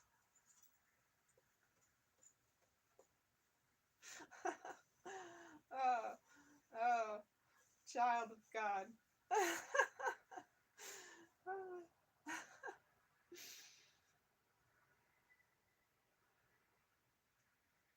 The devil comes at you 1,000 times harder when you're a child of God, and he came at me with his best stuff. From the moment I tried cocaine, I became a different person. I wasn't playing baseball, but this was the surge of adrenaline I got from hitting a ball 450 feet with the game on the line. With this, I was smart and strong and invincible. I was someone else.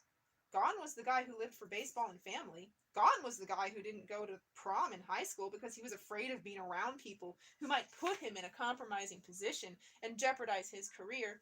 Gone was the guy who went with his brother and his daddy and his mama to take batting practice just hours after being picked as the #1 player in the draft. Maybe that guy was drifting away from me somewhere, and this was simply my logical destination after a series of wrong turns. Maybe it started with the accident, or the independence, or the tattoos. Who would ever know? I've always been able to get along with all different types of people. I've always wanted everyone to be happy, and I always tried to see the good in everybody. I could hang with Ashley Pittman or Carl Crawford, or as I now knew, Kevin and Bill. This is the way I was raised, to see the good in people. And it was no different when my crowd changed from my baseball players to drug users. That had always been a positive aspect of my personality. But now it seemed more like naivety than acceptance. Regardless, the tattoo guys were my circle of friends now, and I worked to make sure they liked me. They weren't bad people, they just did bad things. I brought them a couple of my signed Devil Race jerseys, even though they weren't baseball fans. We were tight. Whether the choice to use was an impulsive, random decision or the culmination of a series of poor choices, the result was the same. From the moment I tried cocaine, I became the coke-sniffing baseball player. I was a guy who was in violation of my contract, a guy who was willing to take a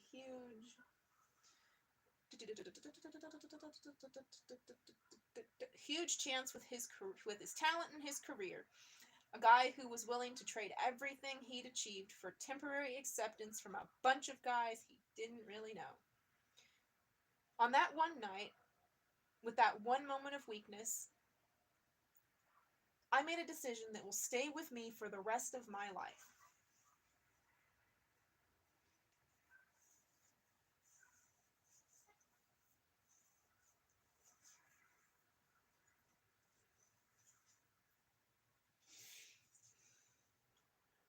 I believe the seeds of addiction were planted that night, and my fate was preordained from the moment I decided to leave the tattoo shop with Kevin and Bill.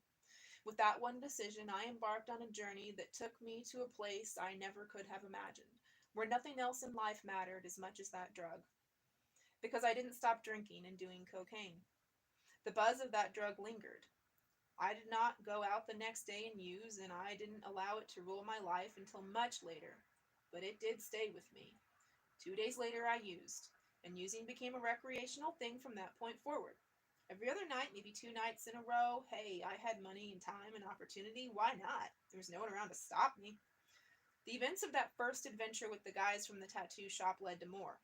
Being around these guys made it easier to forget about baseball and easier to keep from doing the things I needed to do to get my head and body right to get back to playing the game. I drifted further and further from being the person I needed to be. I became a case study of my theory of people, places, and things. Now that I can see my own gradual deterioration with a clear eye, I speak to groups about this. If you hang out with a group of people in a certain place, you're bound to end up doing the things they do. I can't count the number of times someone said, either in the media or to someone in my family, if it could happen to Josh Hamilton, it could happen to anybody. That doesn't make it better. And it certainly isn't an excuse. Nobody pushed me or forced me.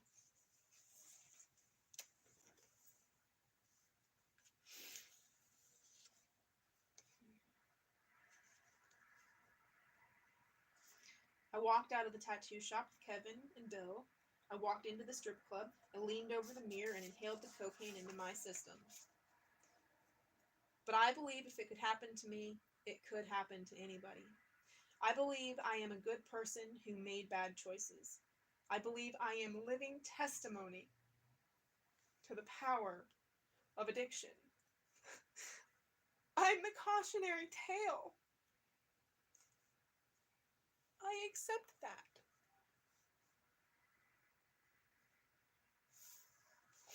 Chapter 6. One of the last tattoos I got is on my right calf. I chose this one myself, but I don't know why. There was no rhyme or reason behind the choice any more than any of the others. It's a picture of Jesus' face superimposed over a cross. He's on the same leg with the demon with no eyes. When I look at myself now, I see what I couldn't see then. This was spiritual warfare taking place subconsciously on my body. The soulless demon, the face of Jesus, the battle had begun. Chapter 7. 2 weeks to the day after I used cocaine for the first time, a member of the Devil Rays Employee Assistance Program told me the team wanted me to see a sports psychologist. Okay, I said, why? The team's concerned about your injuries, and we'd like you to talk to someone about them, he said. Everyone just wants to make sure you're okay. This will be good, just someone to talk to. 2 years of injuries had taken their toll on me. The back problem that started with the accident, the quad, now the back again. Yeah, I was frustrated. Pardon me. The team was frustrated too. I assumed there was a meeting among the top brass and the familiar subjects were discussed, whether I was really hurt, whether I really wanted to play, whether the problem was in my head and not my back. The first step to a solution, according to them, was a psychologist. The psychologist was employed by the team. I was a little hesitant to go see him, but once I started talking to him, I found I liked him. We spoke about my injuries and what it felt like to know you can play at a higher level than your body will allow. Really?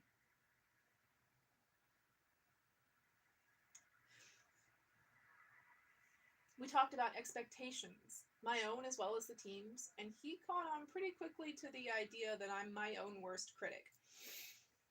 He listened and I talked.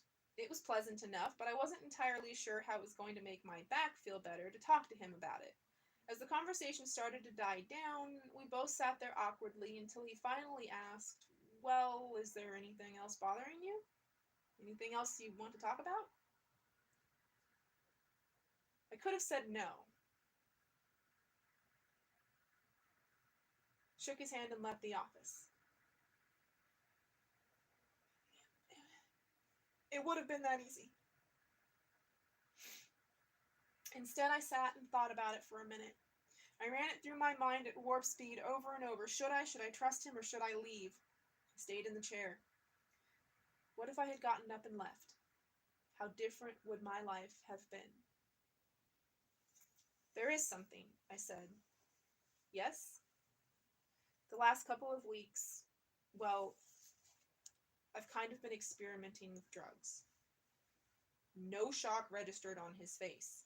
He retained his professional detachment and asked the normal questions. Which drugs? How often? With whom? I had used cocaine with the tattoo guys 7 or 8 times, roughly every other day to this point. I continued to like it, and I saw no real reason to stop. Since I wasn't playing, I wasn't concerned that it might hurt my ability to play. I liked it, and I liked how it let me enter a different world and forget my problems. One in my shoe? I feel like there has to be one in my shoe. Like, that is just... It...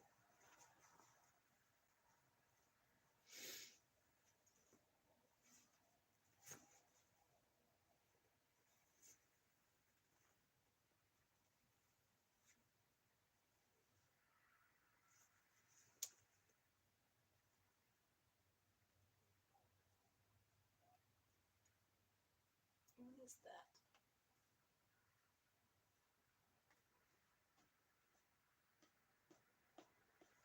Seems to be attached to the boot.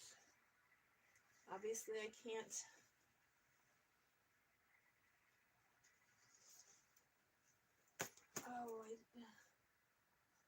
I'm just... Okay.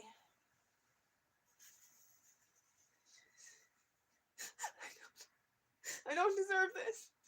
I don't deserve this.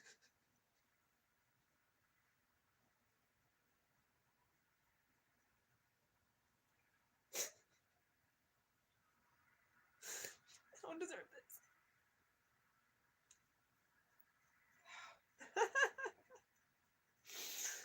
Oh.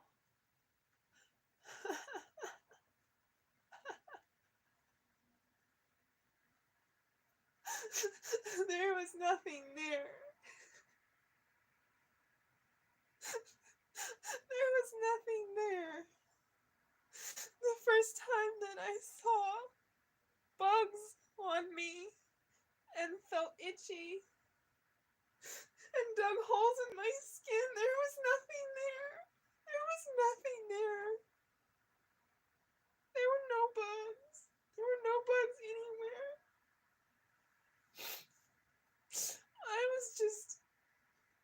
I was just channeling now.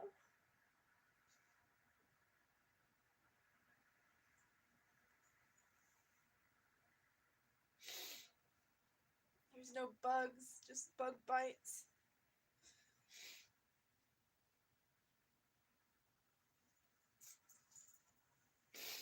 Scratching one makes them all itch somehow. Mast cell activation syndrome, maybe. I don't know. I can't see a KU doctor without a referral, and I guess a damn good reason. This phone is charged and on. Yep.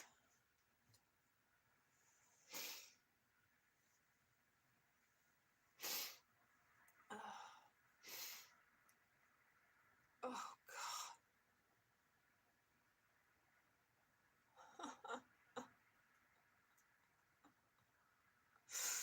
He nodded politely to keep me talking. He didn't act judgmental.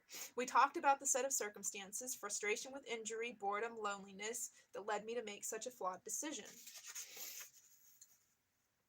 I don't know where I expected this discussion to lead. I knew he worked for the team, but I believed it was a confidential doctor-patient conversation. Yeah, you would. My decision to bring up the issue showed how conflicted I was. As I was making my confession, it didn't seem real to me. I felt as if I was talking about someone else, describing someone else's life. Experimenting with drugs? This couldn't be me. The focus of drugs in baseball had shifted from the cocaine era of the 1980s to the performance-enhancing era era of the past decade. In 2001, MLB unilaterally implemented its first random drug testing program for minor leaguers. All players outside the 40-man roster were subject to testing for steroid-based, performance-enhancing drugs, plus drugs of abuse, marijuana, cocaine. Steroids never interested me. I would wonder at times how much better I could be if I did them, mostly when I saw someone less talented tearing it up with the extra help, but I was never tempted to do them. Strange as it sounds coming from me, I thought taking performance-enhancing drugs would cheat the game. I had always been taught to respect the game, and whenever the topic of steroids came up, my daddy would say, if you can hit the ball 500 feet and the fences are 400 feet away, why do you need to hit it any farther? And if you can throw the ball from the outfield fence to home plate, why do you need to throw it any further? The strength of the Major League Players Association made the minor leagues the first battleground in the drug war. The first positive test carried a 15-game suspension, the second 30, the third 60, and the fourth a full year. A fifth offense called for a lifetime ban from professional baseball.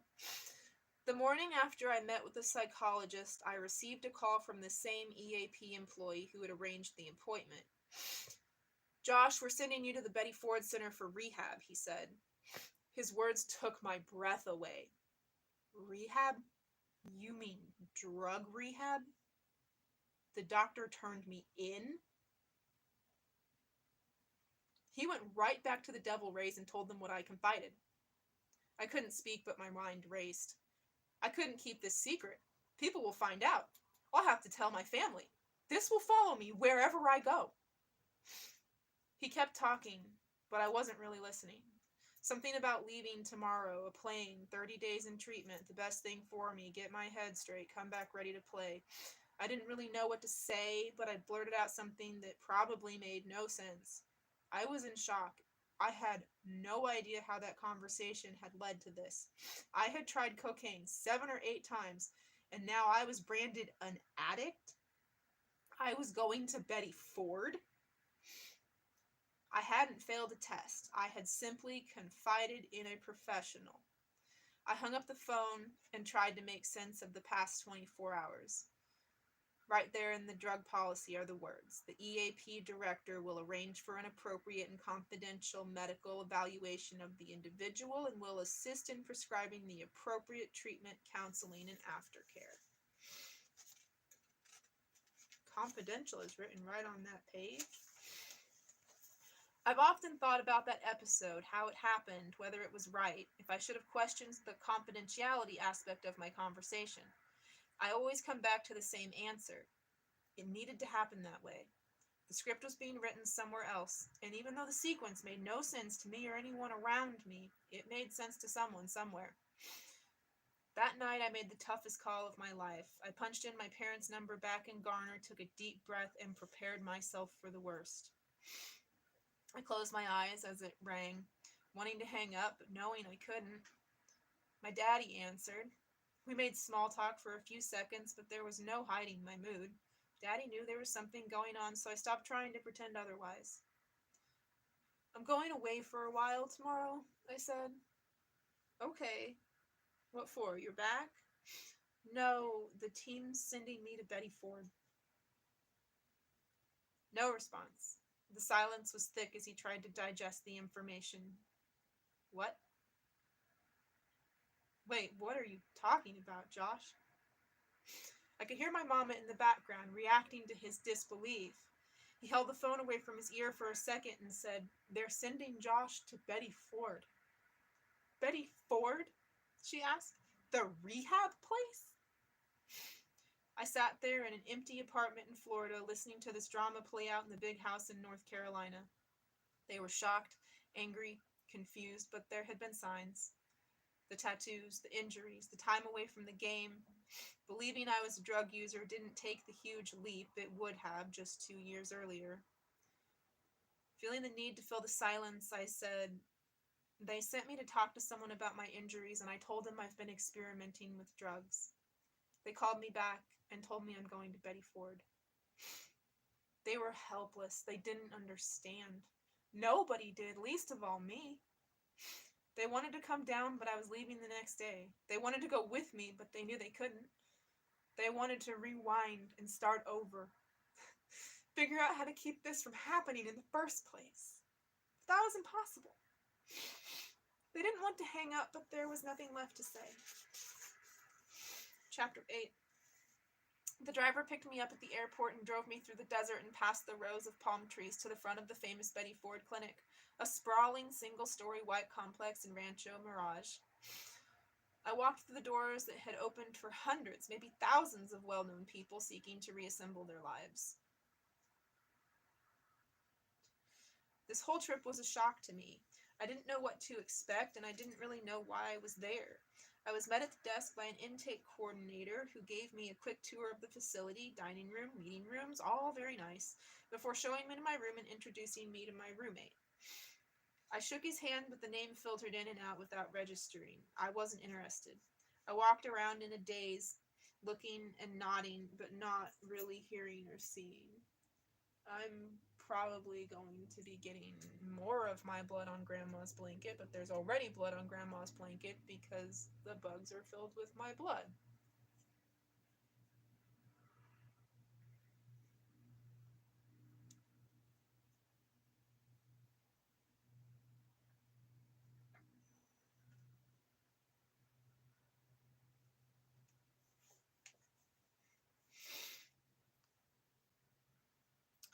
I walked around in a daze, looking and nodding, but not really hearing or seeing. It was like I was living somebody else's life. I didn't associate myself with addicts, and that was the first issue wrestling around in my mind. I'd used maybe 7 or 8 times to that point, and now I was about to hear that I was powerless in the face of my addiction and all that other stuff.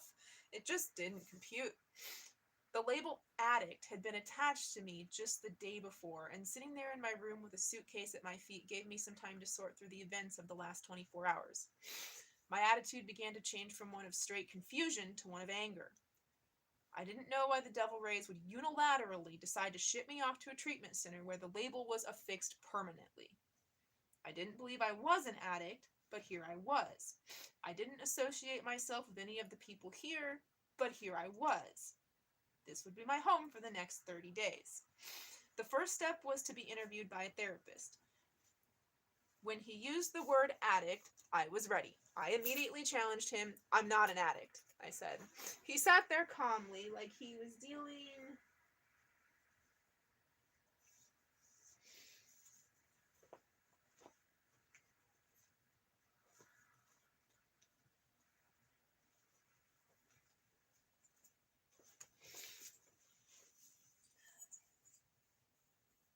What is that?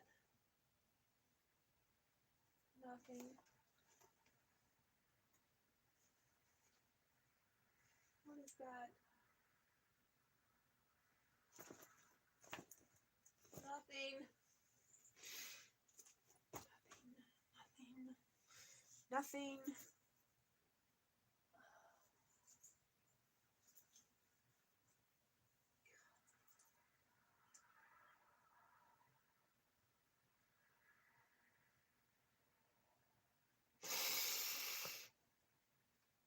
I've used about 8 times, and you're telling me I'm an addict? He looked at me and didn't say anything. His patronizing manner made me angry. You're an idiot, I said. The exchange set the tone. In group session, they made us talk about ourselves and our problems. I cooperated to an extent, but as soon as they heard my story, they felt they had the answer. The circumstances that led to my presence here made me confrontational, and their packaged conclusions made it worse. I folded my arms across my chest and vowed not to cooperate. Everyone here was an expert, and it was all so easy. My parents had suffocated me. They were overprotective. They didn't give me room to breathe, so it was natural that I would rebel. It was so obvious, anybody could see it. I disagreed. This was garbage. But it was predictable garbage. It was the same garbage I'd been hearing since I started out in the minor leagues. Whatever I did myself. I said whenever silence wasn't an option. My parents didn't have anything to do with it. They didn't cause this. Nobody heard me. Everything I said was twisted back toward the idea that I was living in denial. I felt trapped, like the walls were closing in. I either had to agree with them or be told I was in denial. Yeah. Yeah. Yeah. Yeah. I've never touched heroin or meth. I've hardly even been in the same room with it.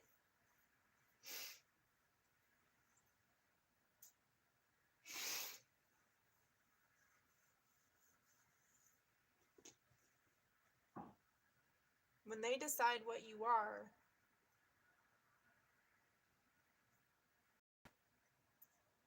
you're the crazy one.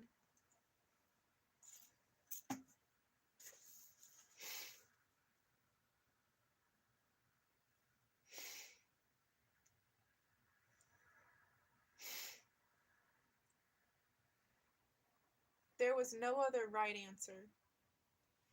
In fact, from the moment I told the sports psychologist I'd experimented with drugs, the answers had been decided for me.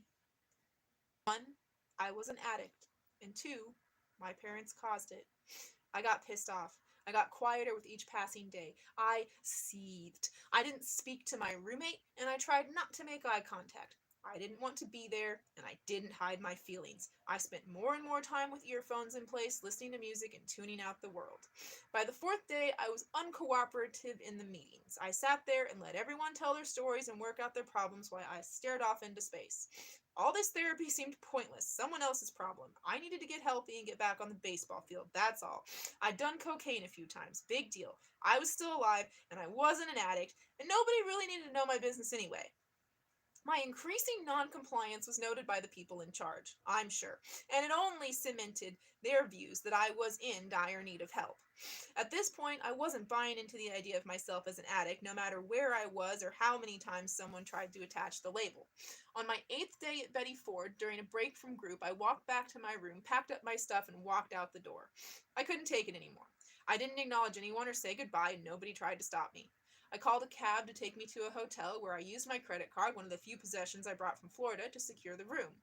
I turned on the television and tried to decompress.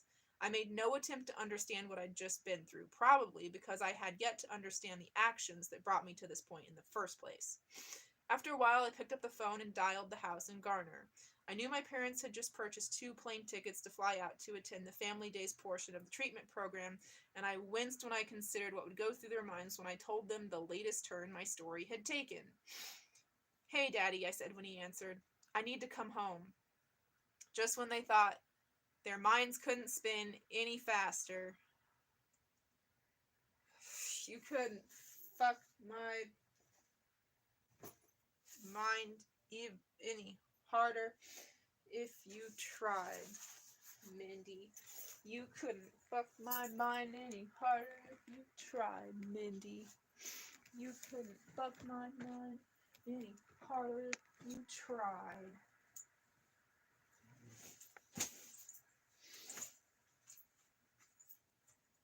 The day the music died.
them evict me.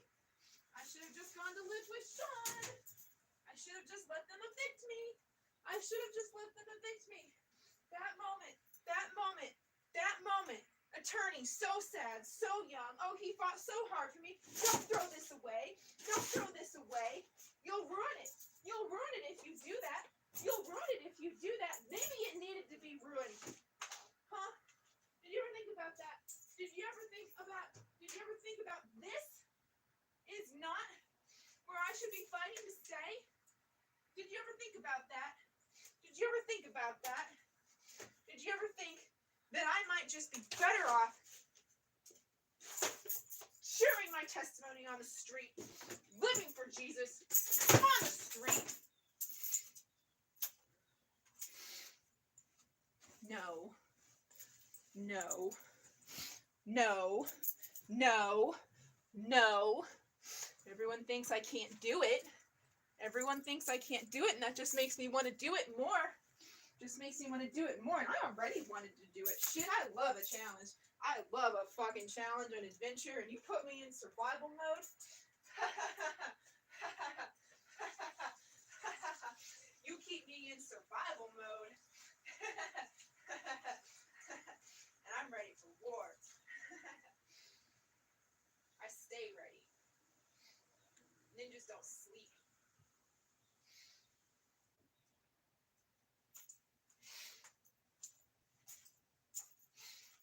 I've never been homeless in an upright, powered wheelchair before.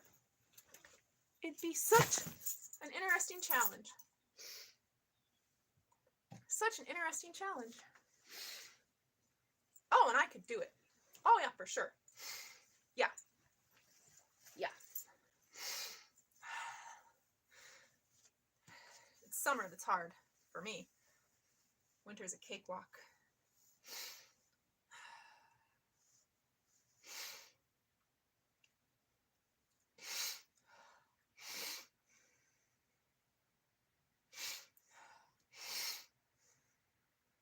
Just when they thought their minds couldn't spin any faster. First, they were introduced to my drug use. At that point, my limited drug use, when I called and told them I was heading to Betty Ford. Felt like something just bit me. That's highly unlikely. Damn near impossible. I swear one crawled out of my wristwatch. I took it off and set it down.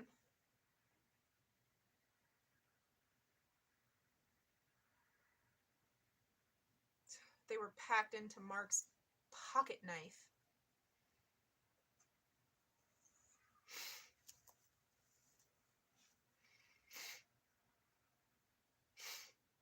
Mark changes his clothes like once a month.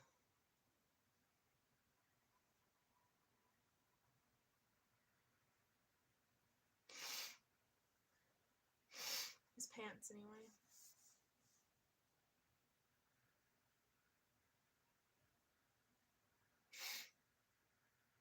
Then, just as they make some sense of this information and decide to come out to support me through the treatment, they get a call from me telling them I'm coming home after 8 days. They didn't know what to believe or what to tell me. On the phone, my daddy stammered and said, I don't understand. I thought you had to stay. I just can't take it anymore, I said. I can't stay here, so I'm coming home. He didn't know what to say, so he said he'd be there to pick me up at the airport. I could practically hear him shaking his head.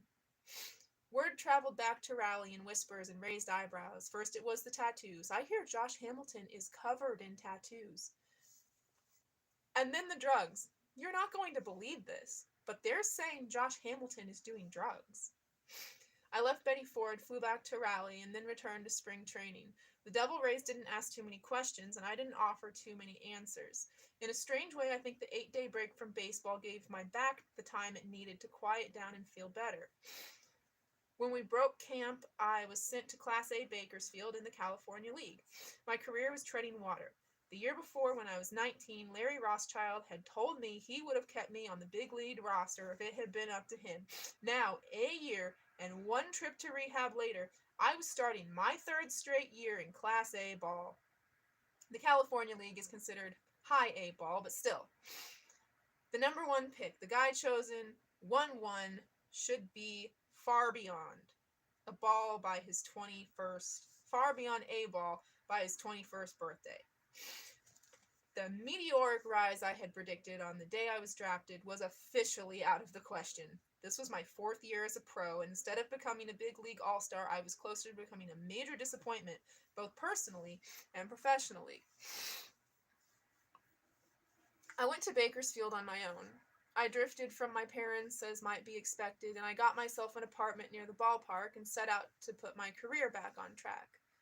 There were enough signs I could still play. During a night game in Bakersfield, I hit a ball that left my bat with such force that it startled me.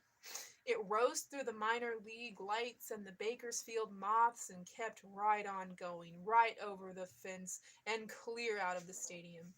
When the ball left my bat, it sounded as if every fan in the stands had been punched in the gut at the same time. It was the sound of amazement. Beyond the right field fence was a levee running beside the Kern River. The team sent someone out to find the ball to see if they could measure the blast, and the person who tracked it down found the ball had buried itself in the levee, a couple of inches deep in the soft dirt. They measured it the next day. 549 feet. The longest home run in history, or at least the longest one anyone ever measured, was hit by Mickey Mantle, the man with whom I had frequently been compared as a high school player. Mantle's blast was measured at 565 feet. There was another momentous event in Bakersfield. I used to have a Mickey Mantle card. And Bo Jackson. There was another momentous event in Bakersfield. For the first time, I used drugs during a baseball season. We had an off day. I got up late in the morning, ate something, and then went for a drive. I stopped at a bar and told myself I'd go in and have one, maybe 2 drinks. It's a story as old as time, the addict making a deal with himself he knows he won't be able to keep.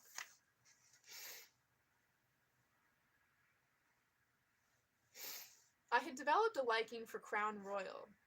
It was my drink of choice, and I could drink the hell out of some Crown. Sometimes a 5th a day, sometimes more. I chatted up the bartender and spent the afternoon in there drinking Crown and talking. I would like to eat.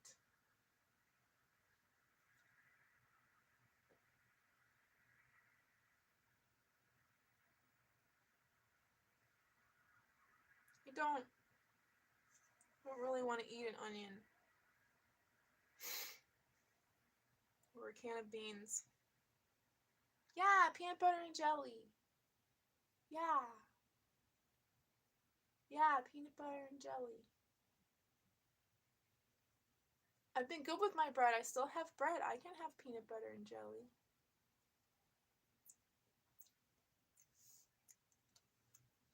As night fell, I started to feel drunk and slow. Instead of kicking myself for my stupidity and calling a cab to take me back to my apartment, I asked the bartender if he knew where I could score some Coke.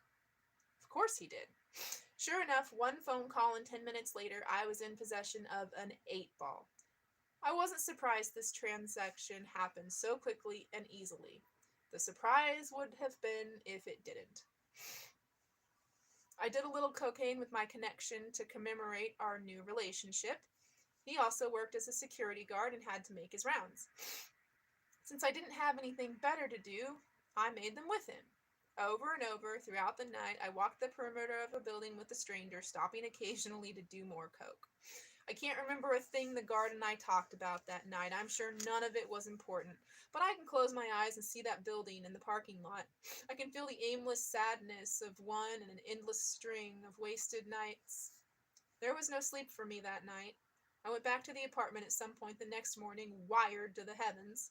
I checked to see what I had left, and I figured I had enough coke to get me through the next couple of days.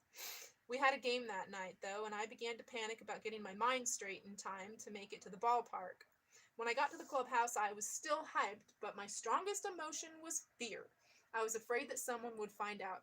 I got dressed, aware of my heart thumping in my chest. Too fast, I thought, and definitely too hard. How was I going to calm myself in time to get loose and play hard without killing myself? By the time batting practice started, I was honestly afraid I might die on the field. My heart was still hammering like a bass drum, which made any exertion seem dangerous.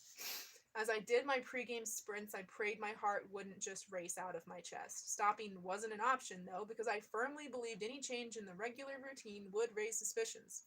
I could see the progression. Discovery, hand-wringing, another trip to rehab, another tough call to my parents.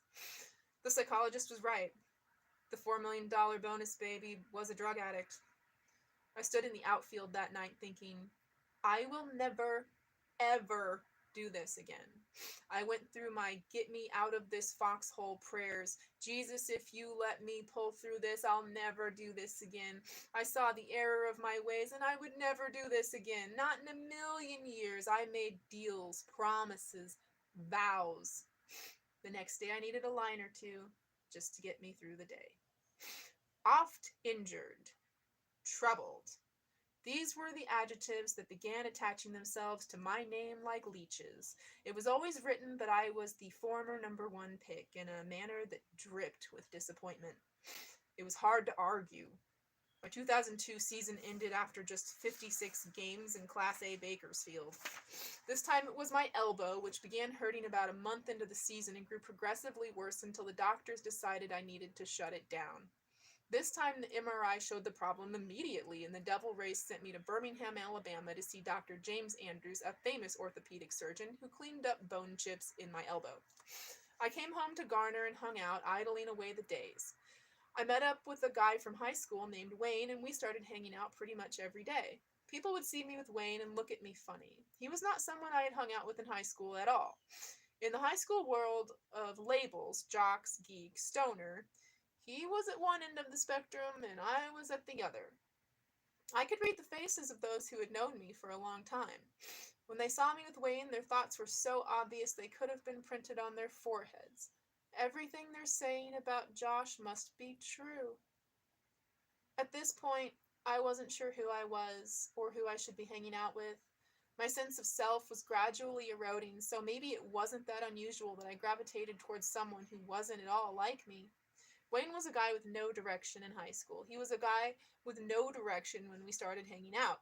In that sense, given my growing aimlessness, maybe we were perfect. I was still the Devil Rays property, and when my elbow started healing, they sent me to Durham, right down the road, to rehab with the AAA Durham Bulls. I dressed for games and worked out during the day, but I never played for the Bulls. I wasn't officially a member of the team, but the Devil Rays thought it would be the perfect place to keep an eye on me and allow me to stay at home.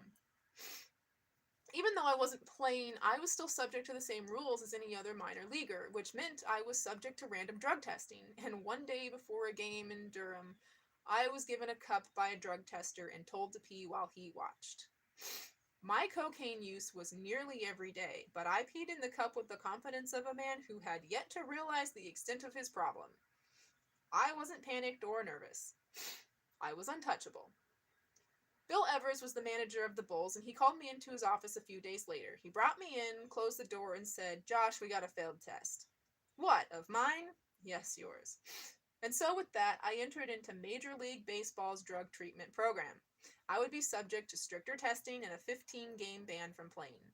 Since I wasn't on an active roster, that didn't matter much to me. In fact, I was remarkably unaffected by the whole thing.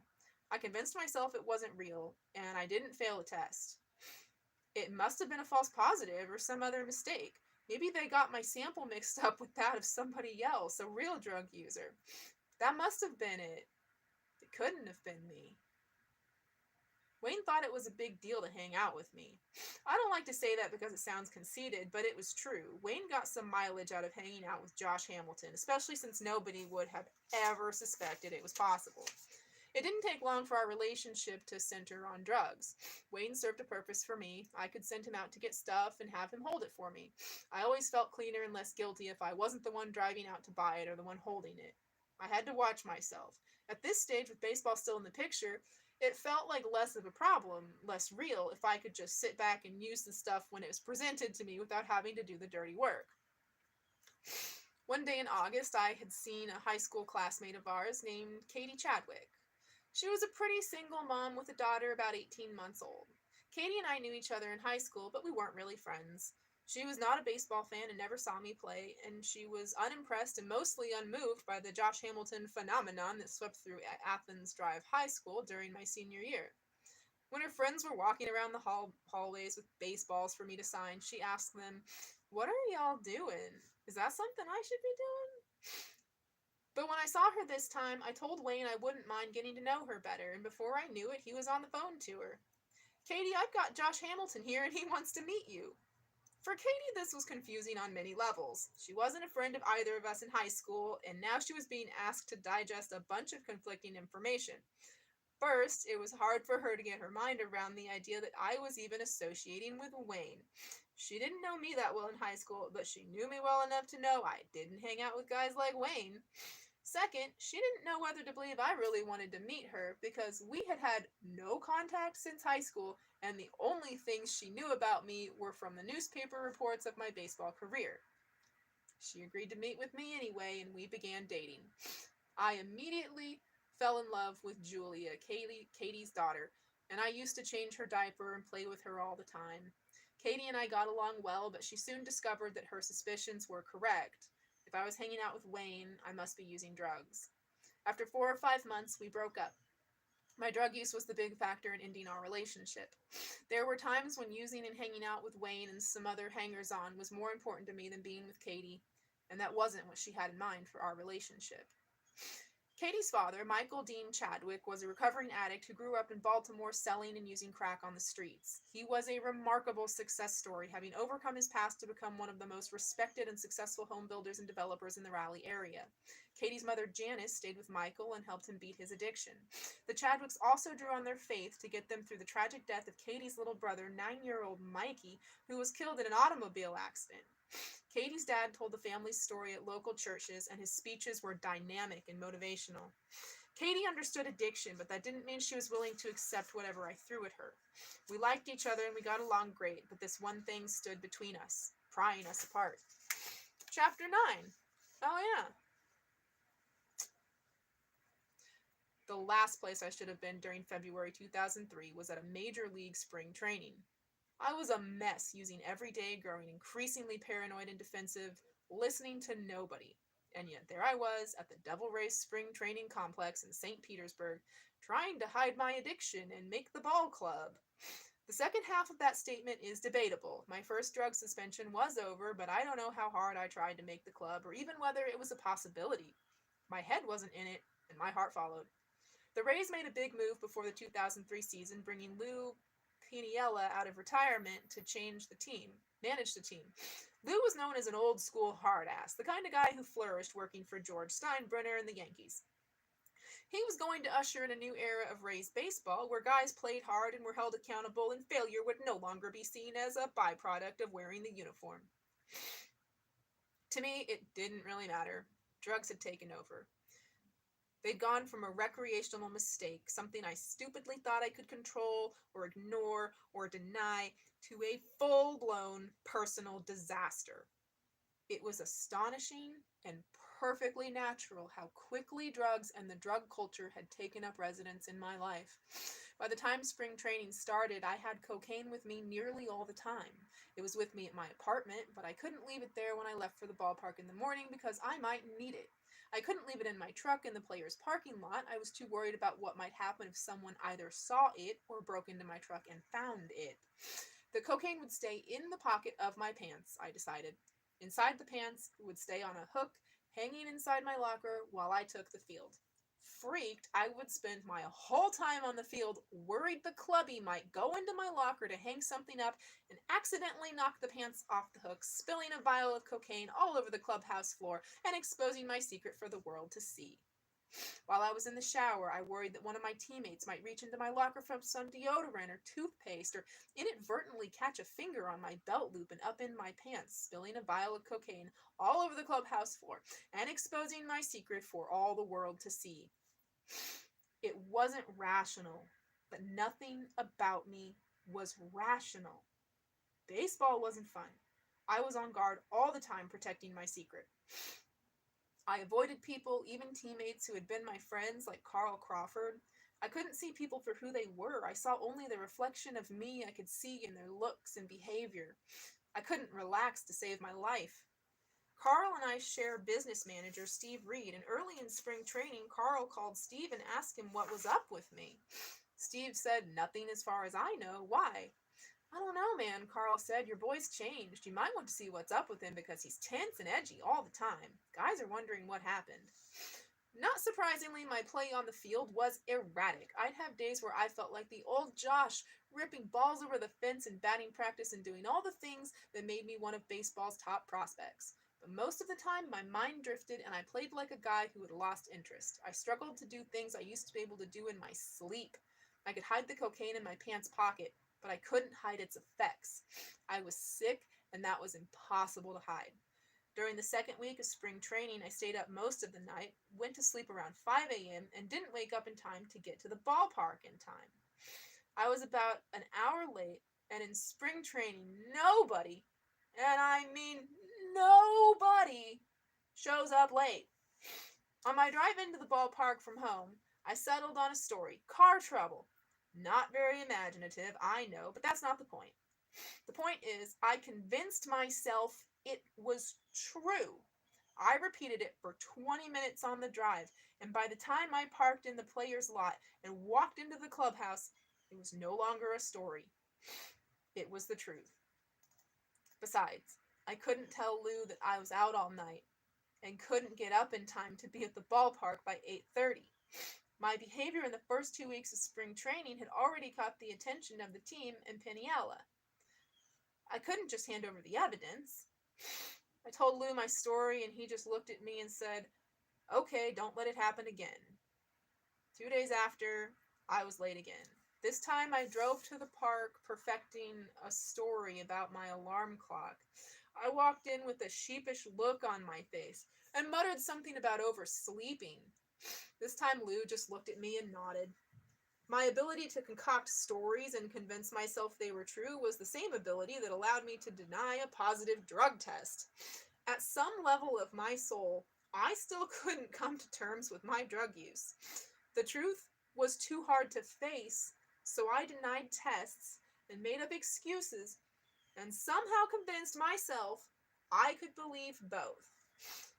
The team was aware of my problems, and they were trying to put rules in place that might keep me from creating more problems for myself. Since most of my problems occurred in Bradenton, the team forbade me to cross the bridge between Tampa and Bradenton. That didn't last. I went across the bridge one day during spring training and decided not to come back. I hung out and used and forgot about baseball. No lies about car trouble, no oversleeping, no worries about the clubby discovering cocaine in the jeans hanging in my locker. For 4 days, I stayed gone. I slept when I felt like it, which wasn't often. I didn't answer the phone or make any calls or read the newspapers. No excuses, just AWOL. At the end of the 4th day, I made a phone call to Devil Rays general manager Chuck Lamar. After being patched through to his office, I said, "Mr. Lamar, Josh Hamilton." I could feel the disappointment in his voice. They were starting to wonder if I would ever fulfill my promise, if they would ever get a return on their investment. I had my doubts too. Mr. Lamar came up with a plan. I would take a 10-day leave of absence. The team would announce it was for personal reasons. This leave would take me through the end of spring training, and I would report to Double-A Orlando when the leave ended. I would go home to Garner, gather my thoughts, and return ready to play. It sounded better than anything I could come up with. I agreed and apologized. Back home in Garner, I sat in the big house on 22 acres, the house and land bought on the promise of my baseball talent, and wondered where this would go next. I was scared, sick, and paranoid. I didn't want to hear from anybody, and I wouldn't listen if I did. If I've learned anything, it's that stubbornness is a great way to... I kept using, 10 days at home with nothing to do but fish in the pond out back and ponder the future wasn't going to fix anything. It got me out of the team's way, but it wasn't meant to fix anything. That was my job, and I wasn't willing to sign on.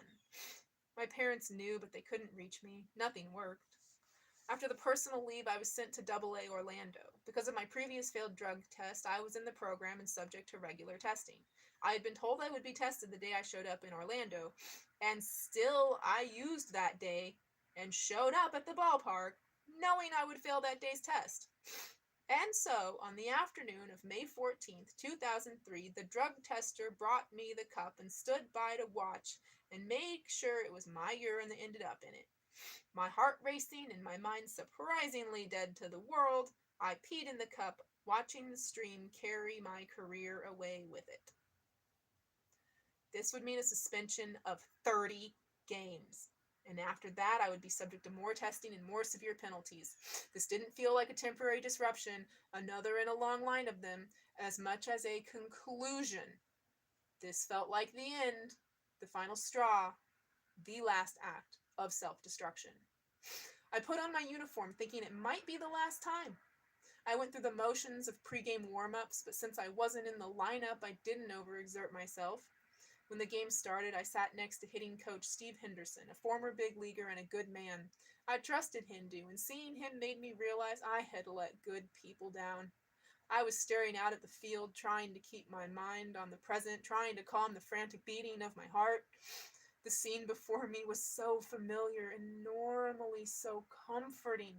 The geometry of the game, the baselines, the batter's box, the distance between bases. This was home for me, and playing the game was the one thing I could do better than anyone I knew. This time, I felt like I was seeing it in the past tense. I said nothing. I tried swallowing back the burning at the back of my throat, determined not to let it escalate. I couldn't do it. The burning became shudders and I couldn't stifle. And then tears I couldn't stop. Nothing made sense. It didn't make sense that I would knowingly sabotage my career and then sit there and cry about it. I was so deep into this I couldn't find myself. Henderson looked at me. I could feel his eyes on me, and without taking my eyes off the pitcher, I took a deep breath and said, "I think this might be the last time I ever do this." He didn't ask me why. I assumed he knew. He just told me forever is a long time. That maybe I just needed some time to get my head and my priorities straight. I nodded, but I didn't know if I believed him. After the game, I stood at my locker, taking off my uniform, the shirts, the pants, the socks. I lingered over every single scrap of clothing, thinking I'd never wear a baseball uniform again. I hadn't played a game since July 10th, 2002, 10 months ago. I might not play another one for a long, long time. The next day, May 15th, 2003, the team announced I was suspended for violating the substance abuse policy. Untethered, with no job and no responsibilities, I left Florida and went back home. Chapter 10. Pete lived in a run-down two-story duplex. Wayne found Pete, and he became our dealer, and I guess our friend. I didn't really have friends. They were more like humans who served as means to an end. That end, increasingly, was cocaine. I would go down to Pete's house just about every day to buy. I preferred to buy in small amounts, which meant I had to buy more often, which meant I was leaving myself open to being seen more often. And at the same time, I became intensely paranoid about being caught. My actions didn't make much sense. That came with the territory. I drove a Jaguar XKG with Josh 22 license plates. I didn't really have a pattern. I didn't have a job or a daily routine or anything resembling a structured life. There were times I would show up at Pete's house and spend hours doing blow and playing video games in the small upstairs loft.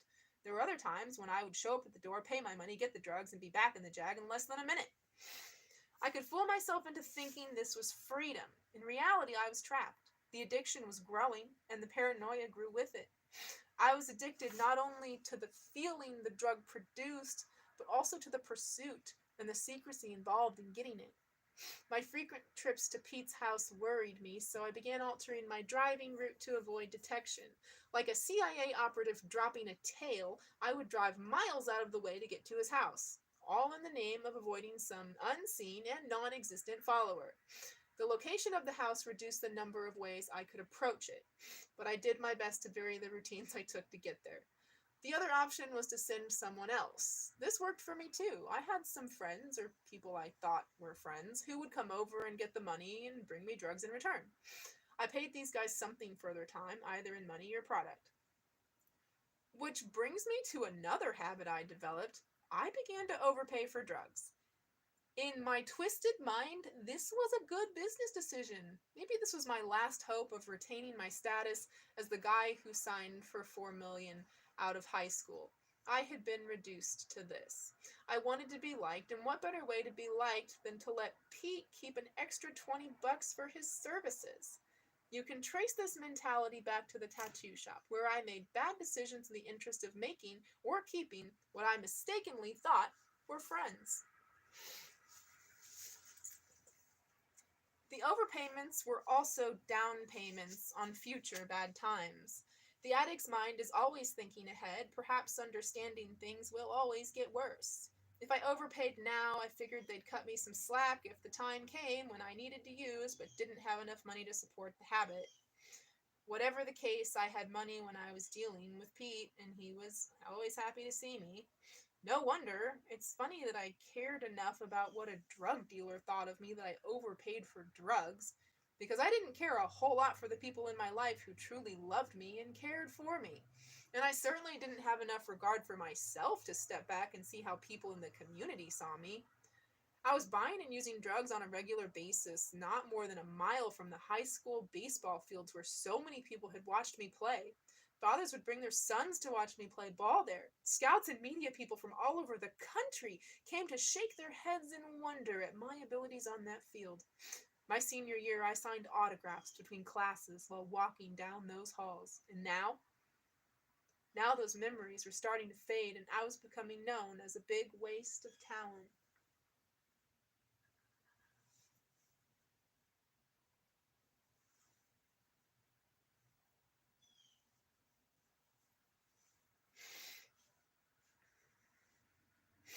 A guy who had so much potential but somehow lost his way. Somewhere in the back of my mind, I was still a baseball player, but that was receding with every passing day. After the last suspension, I went 6 months without picking up a bat or a ball. I didn't feel anything when I drove past the high school field. The focus of my life had shifted, and now I was a guy who overpaid a dealer for drugs so he could stay on his good side and maybe call in some chips when things got worse down the line. The paranoia extended to everything I did. I was never much of a social user, but as I fell deeper and deeper into addiction, I became more solitary. I never went to clubs for fear of being seen and arrested. I spent most of my time in my room in the big house in Garner, avoiding my parents and using. This retreat into my own world, understandably, bothered my parents. They didn't know what to do. They'd hear people in the community discussing me, and many of those people insisting on blaming them for my problems. It was the same old story. They were overprotective parents. They didn't let me breathe. They should have stayed home when I went to the minors. Meanwhile, back at the big gated house on 22 acres in Garner, they wondered what to do with me. They went through every emotion: anger, heartbreak, sadness, fear, disgust. They tried to be tough with me. They tried to put their arms around me. They tried everything in between. I was unreachable. My mama used to say, "We have to live with this every minute of every day, Josh. You have an escape." Oh, I've said this. You get high and forget the problems. We never get a break from it. My bedroom in the Garner house gave me enough privacy to hide my habit, or at least try. There was a separate entrance and an outdoor storage closet on the patio outside the door. I kept the paraphernalia for my drug use hidden in my clothes closet. I'd slide the mirror and the razors between a pile of sweatshirts stacked on a shelf so nobody could see them.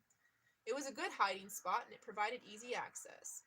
I used so much the cocaine tore through my sinuses. I would sit in that room with a t-shirt in my hands, blowing 6 to 8 inch long strings of tissue out of my nose and into the shirt. I could feel them hanging loose behind the bridge of my nose, and I would blow and blow until they came out. The t-shirts were covered in blood and the meaty flesh of my sinuses. I sat there looking at it, happy to have the passage cleared out. I'd take the t-shirt and hide it at the bottom of the closet or go outside and toss it in the storage closet. With the evidence hidden and the passages cleared, I'd be good to go. Loose strings of tissue weren't enough to stop me. Blood wasn't enough to stop me. I was unstoppable. With the shirt and the flesh out of the way, I'd get the gear out, open the baggie, and get high. I was adaptable. The doorbell rang in Garner. My parents called me to the front door. When the door opened, there were 2 DEA agents standing there, flashing their tin. My parents didn't seem surprised. They came in and sat down. One guy did all the talking. "Josh, we've been watching you," he said. "We know what you've been doing and where you've been hanging out." I didn't know what to say, so I said nothing. That seemed to be the only smart choice.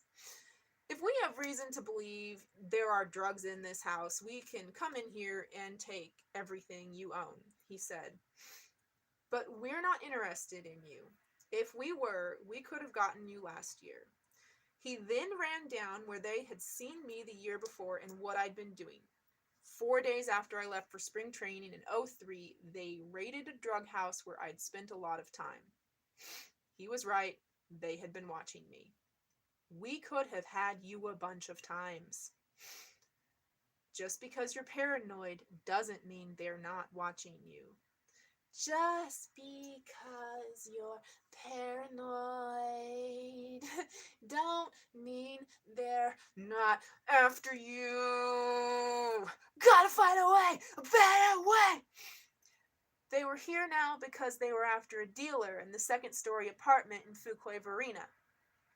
This was an upscale apartment complex near a nice shopping center. The people who lived below the dealer got scared one night when they overheard a conversation through the heating vents. 2 people were arguing about getting shorted and getting some stuff that wasn't cocaine. The guy who got shorted started talking about coming back and killing the dealer, so the neighbors called the police and started the process that led these 2 men to sitting in my living room.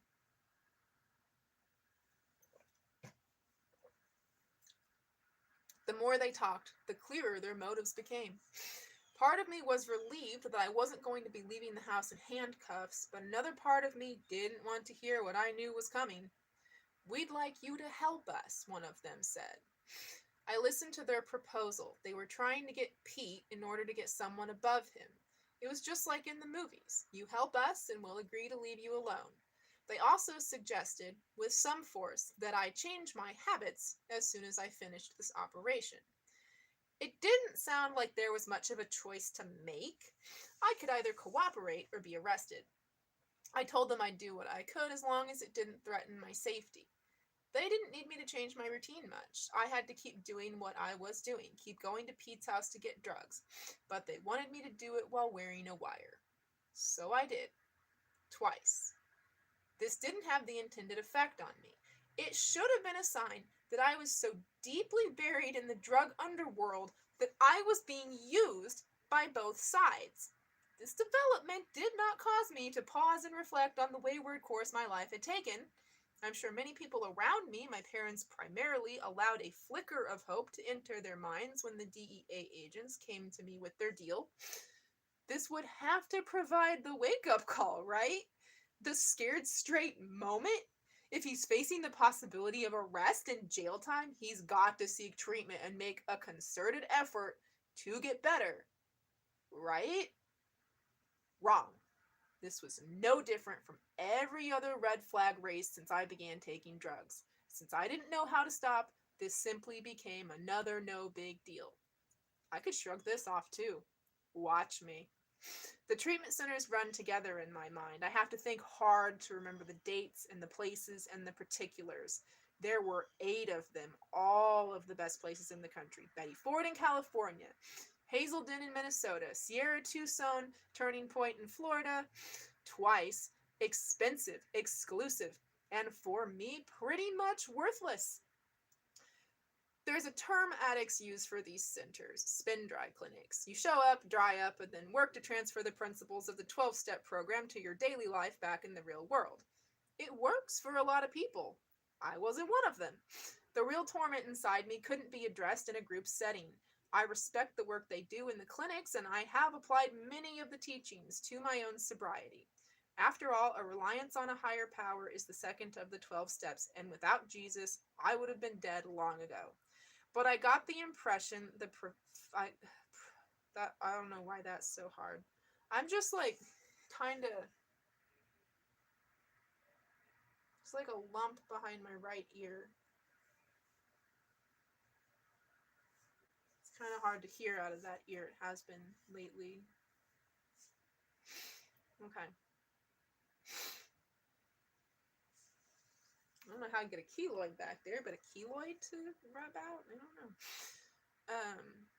But I got the impression the professionals felt my case was open and shut. Everywhere I went, it was the same. My parents. From the first trip to Betty Ford, the story was the same. Alone for the first time, free of their shackles, I lashed out in the worst way possible. They left my side, I left the tracks. Why couldn't I see it? Well, because I didn't believe it. My parents didn't suffocate me. They didn't keep me from growing up. The professionals kept saying it, but repetition didn't make it fact. Nearly every counselor carried an expectation that I would agree to blame my parents, and I believe this assumption kept me from dealing with the deeper issues of addiction. They were stubborn, I was stubborn, and the combination took me nowhere. But think about it from my parents' perspective. They relived every moment that led to my getting involved in drugs. You think they didn't feel responsible? Of course they did. They blamed themselves and wondered what they could have done differently.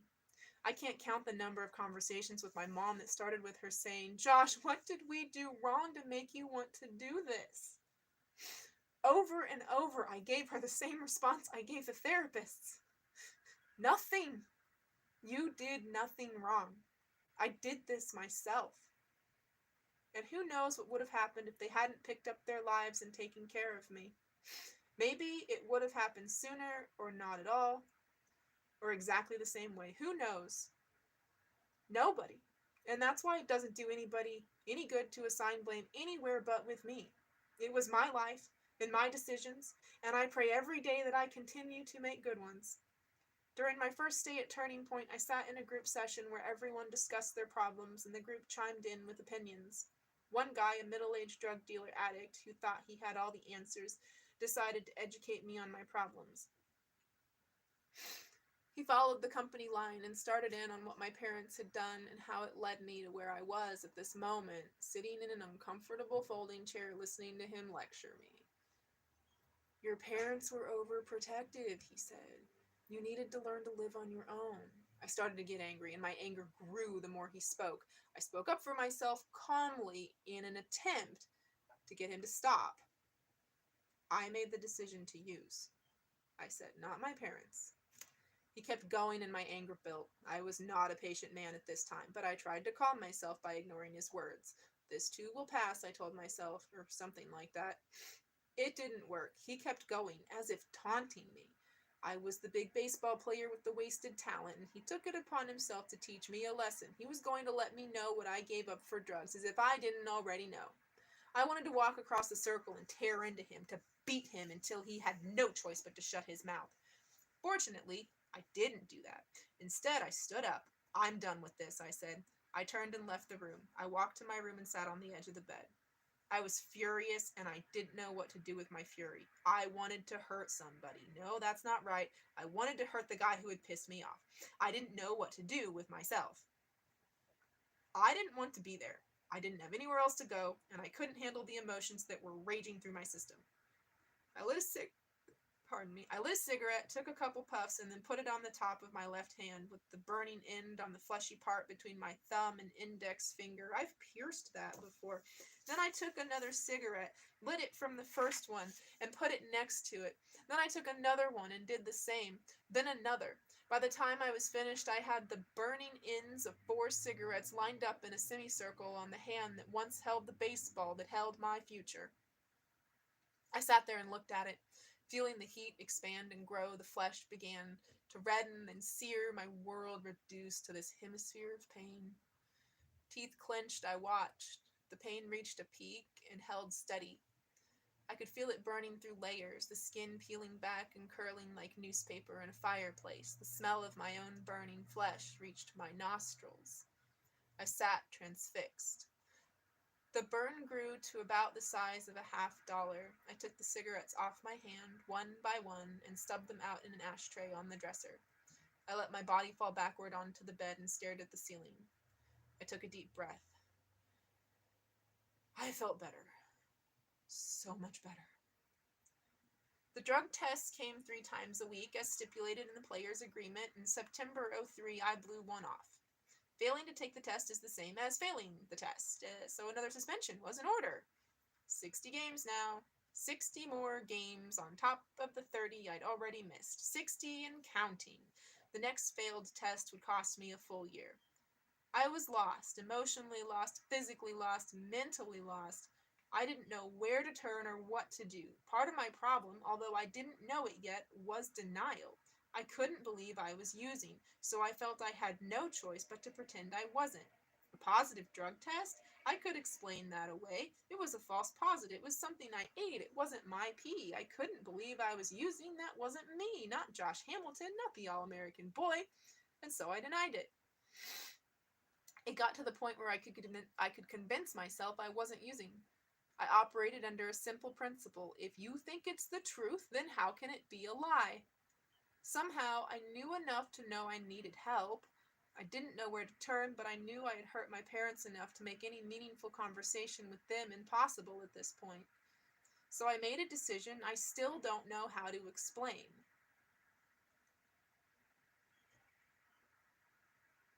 This actually makes perfect sense.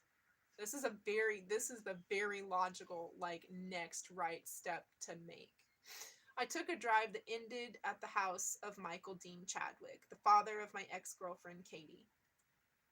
I guess I was looking for advice or seeking someone who might be able to relate. I remembered how open he was about his bad years, using and selling on the streets of Baltimore. I also remembered how he found sobriety through faith. It had been close to a year since I'd seen Katie's dad, a man everyone called Big Daddy. I was casting about, and I thought he might be a good place to start. Big Daddy has a big, beautiful house, and when he answered the door, I arrived unannounced, he greeted me like he had been expecting me all along. Later he told me he had a strange feeling when he opened the door and looked at me. It was eerie, he said, because he opened the door and stared directly into a vision of himself from 25 years earlier. I wasn't real smooth, but I said, Big Daddy, I was wondering if you had a minute to talk. Of course, Josh, he said, come on in. Let's go out back. We sat on the back patio and talked for at least an hour. I told him I didn't understand what was happening to me, and I wondered if he remembered what it felt like to feel your life slipping away and being powerless to stop it. He listened to me, and he related segments of his story that were more detailed than anything he'd told me before. His tone was different, and I realized it was a tone that came from experience, from someone who had been in my shoes and knew that BS and lies weren't going to cut it. He was straightforward and unemotional. There was nothing between us, no animosity or disappointment. I hadn't let him down, yet, or hurt his daughter, yet, and he, like many recovering addicts and men of faith, felt it was his responsibility to try to help me through my problems. Near the end of our conversation, Big Daddy looked at me and shook his head. Josh, he said, there's no magic answer to any of this. I wish there was, but I'll tell you how it works. This will end either one of 2 ways. You're either going to get better or you're going to die. He told me the only way I could get better, truly get better, was through a relationship with Jesus Christ. His words hung in the air between us. I'd heard variations on the theme since I started using dead or in jail, that kind of thing, but nobody had put it so bluntly or delivered the message so dispassionately. Even through my altered vision, the matter-of-fact look in his eyes made an impression on me. He shrugged and gave a "what are you gonna do" look. I appreciated his approach, even if it didn't give me the answers I wanted. I don't even know what answers I wanted. Most people thought they had answers or knew the right way to scare me back to the right path. My daddy had a friend who was a sheriff in Wake County, and once the two of them conspired to scare me straight. They came and picked me up in a squad car and drove me to the jail. They were serious, all business, taking me through the corridor of one of the cell blocks. My daddy's friend had his keys jangling from his belt loop, and he walked up to an empty cell, reached down for his keys, and opened the cell. He ushered me into it. I walked in, kind of amused by the whole process, and then walked out a few minutes later after they realized this exercise wasn't having the desired effect. They couldn't reach me. Nobody could. I couldn't reach myself, so I had no interest in letting anyone else in. I was like, how am I even in? How, a whole newfound appreciation for the already miracle, just whole newfound appreciation.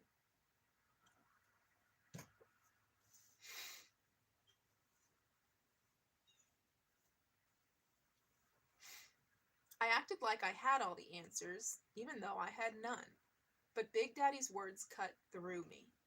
Here was someone who'd been through similar times telling me I was going to have to find my way myself. And where that way took me was entirely up to me. Before I left, he had offered me a job on one of his home building projects. It was strictly entry-level manual labor, but he thought it would be good for me to feel productive again. I took the job and spent several weeks digging trenches and doing whatever menial tasks needed to be done. I dealt with Big Daddy standing beside a ditch, looking down at me and saying, "Look at the $4 million man now." I showed up for work every day, but I was still using and drifting further from where I needed to be. I was still hanging out with Wayne and doing the wrong things. When I told Big Daddy I was going to leave the job, I told him I needed to get out of Raleigh and mind straight. I had decided to give rehab another shot, this time at Pavilion in the North Carolina hills. Resigned, I boarded a plane and hoped for the best. How many times had I sat in the television room of a treatment center with my eyes glazed over, ESPN on the screen, my mind somewhere else? More times than anybody could count, probably, and I was doing it again on March 19th, 2004, when the news crawl at the bottom of the screen caught my eye. Devil Rays of Josh Hamilton. Devil Rays outfielder Josh Hamilton suspended for 1 year for violating MLB drug policy. Those words rolling across the screen informed me that I wouldn't be playing baseball for a while. Another long while. This suspension was the big one, number 5, 1 full year. I was the second ball player to be punished so severely for violating Major League Baseball's drug policy. The first was Darryl Strawberry. Now he was not alone. Hazelden in Minnesota was my 6th treatment center. I did well, completing the program and graduating to a halfway house in Tampa run by Turning Point. People who don't understand addiction would see any stay in a program that doesn't result in long-term sobriety as a failure, but I had to look at it differently. I was acquiring tools to deal with the world a little at a time. One of the requirements for living in the halfway house was to get a job, and I went down to a big batting cage baseball school facility and asked for a job. I had to humble myself by walking in cold off the street to seek employment. The owner was there, and I told him, "I'm living in a halfway house right now trying to get clean, and I need a job as a condition of my living arrangement. I've got a baseball background, and I think I can help out around here if you give me a chance." I never told them my name, and I never tried to use my baseball status, if it even existed at that time, to get the job. Besides, at that point in my life, I wasn't sure whether my name was going to be a help or a hindrance. Eventually, I could see a flicker of recognition in his eyes, and he asked me my name. "Josh Hamilton," I said. He nodded and said, "That's what I thought. I think we can find something to make this work." I started the next day, cleaning the cages and working with some of the kids who were there for lessons. It was pretty low-level stuff, but I was starting to feel better about myself. "Service!" For the first time in a while, I could see success in my future.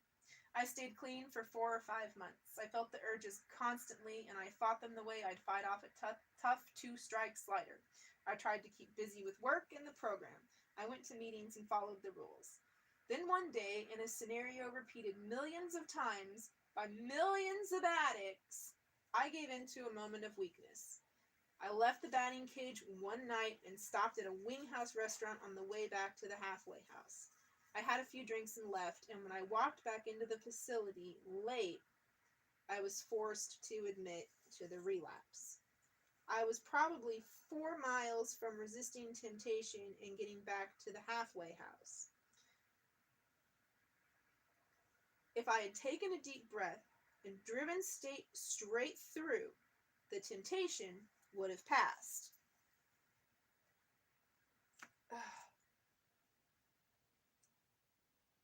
Quality control, past 23. That just happened. The pattern is familiar to addicts. You stay clean long enough to see the light, to realize drug use is a hopeless dead end, but then you give in to temptation and ruin everything. The relapse was almost worse than never having stopped, because my hopes would rise and my family would start thinking this was it. I'm finally going to stay clean, and then I'd blow it, and everyone would be crestfallen again. I didn't have baseball. I was on a revolving suspension plan from Major League Baseball. I felt I couldn't escape, and the feeling of worthlessness stuck to me. The one thing I'd been groomed to do since I was in kindergarten was unavailable to me. Everywhere I went, "When you gonna get back to playing baseball?" "Soon, I hope," I said. I really never believed it. While I was living in the halfway house and working at the batting cage, I got a visit from Steve Reed, my business manager, and a writer from ESPN, the magazine. During that visit, I took batting practice and fielded some balls at a high school field in Tampa, mostly for the magazine's photographer, but also for myself. I hadn't been on a field in about 8 months, and it felt good. I was shocked by how well I hit the ball and how sharp my reactions were. No matter what I did to myself, no matter how much I punished my body, the game wouldn't let me leave it. I left Turning Point at about the same time the magazine printed the story, which documented my struggle to stay sober but reported how much better I had been doing recently. I left because of that one night I couldn't resist stopping at a wing house and ordering a few drinks just to see if I could have a couple and stop myself. I couldn't. The next day I packed up and headed back to Garner. And since I'd already failed, what was the point in staying clean and sober now? In my sick mind, there was none. Chapter 11. The pattern. Stay clean for a few months, start to feel better, then fall off and be back where I started. I needed a reason to stay clean, even temporarily, and after I'd been home for a month after Turning Point, I found one. Katie Chadwick. We got back together in July 2004, and within 4 months, we decided to get married. It was a big step, obviously, but I was feeling good and being responsible for the first time in a while. I fell head over heels for her daughter, Julia, and the two of them made me happy without drugs and alcohol. When Katie and I were together, I stayed clean. I went to AA meetings nearly every day. My sobriety and my actions led her to believe my days of using were over. I believed it too. Because of my suspension, baseball remained on the margins of my life, more in thought than in action. I thought Katie wanted a big church wedding, but every time we agreed on a date, someone had a problem with it. Finally, Katie said, "I don't really care how we do it, I just want to be your wife."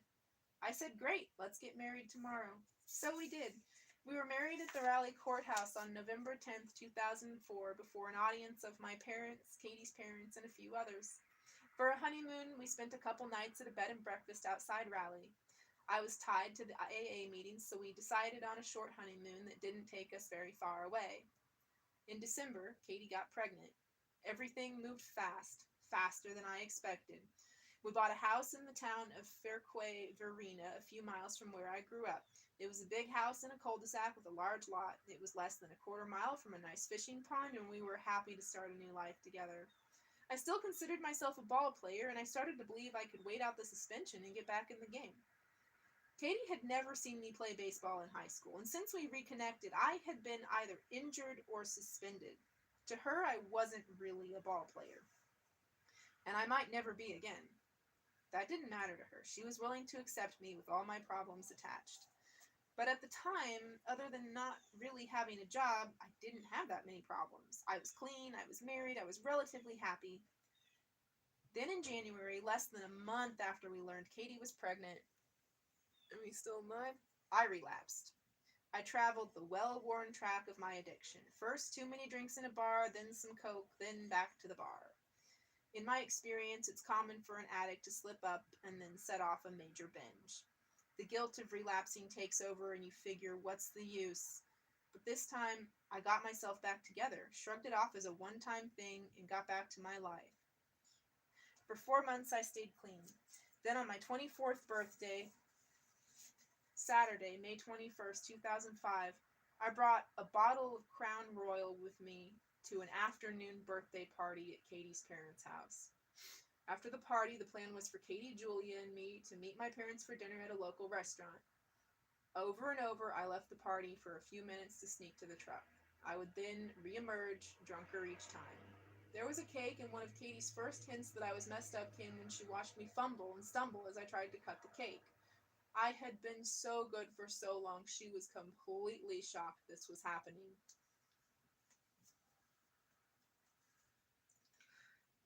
We had to leave to meet my parents for dinner. By the time we got into Katie's Toyota Sequoia, a Christmas present from me, I was slurring my words and becoming nastier by the minute. I sat in the passenger seat, reeling. "You're embarrassing me," Katie said as we drove off. "I can't believe you're doing this." The conversation deteriorated from there. I could be a nasty, mean drunk, and I flew into a white-hot rage. I punched the windshield so hard it cracked. I demanded she let me out. Disgusted with me and upset that Julia was witnessing such a display, she pulled over on the highway. I took off directly into the woods along the shoulder of the road. Are windshields fragile? Because I did not punch my mom's windshield to crack it. I didn't. I hit it with the palm of my hand.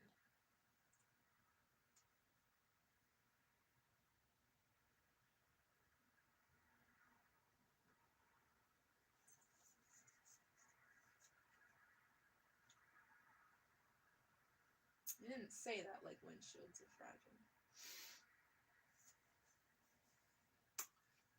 I demanded she let me out. Disgusted with me and upset that Julia was witnessing such a display, she pulled over on the highway. I took off directly into the woods along the shoulder of the road. I didn't have a destination in mind, but I wanted to be as far away as possible from everybody. I was turning 24, and I should have been 7 weeks into my second or third big league season. Instead, I was stumbling through the pine trees along Highway 64 outside Cary, North Carolina. Katie drove back to her parents' house, furious and sad at the same time. She told them what happened, and Big Daddy and a friend of his decided to drive around and look for me. They found me at a gas station a few miles from where Katie let me out. They brought me back to Big Daddy's house. It didn't get any better. I felt trapped, and my anger spiked again when I got back to the house. It reached a peak when I stood at the end of the long driveway that snakes toward the pool in the back of this beautiful house in this beautiful neighborhood and challenged Big Daddy and his friend. I pulled a baseball bat out of the cab of my truck and snapped it over my knee. I tossed one half to Big Daddy and the other half to his friend.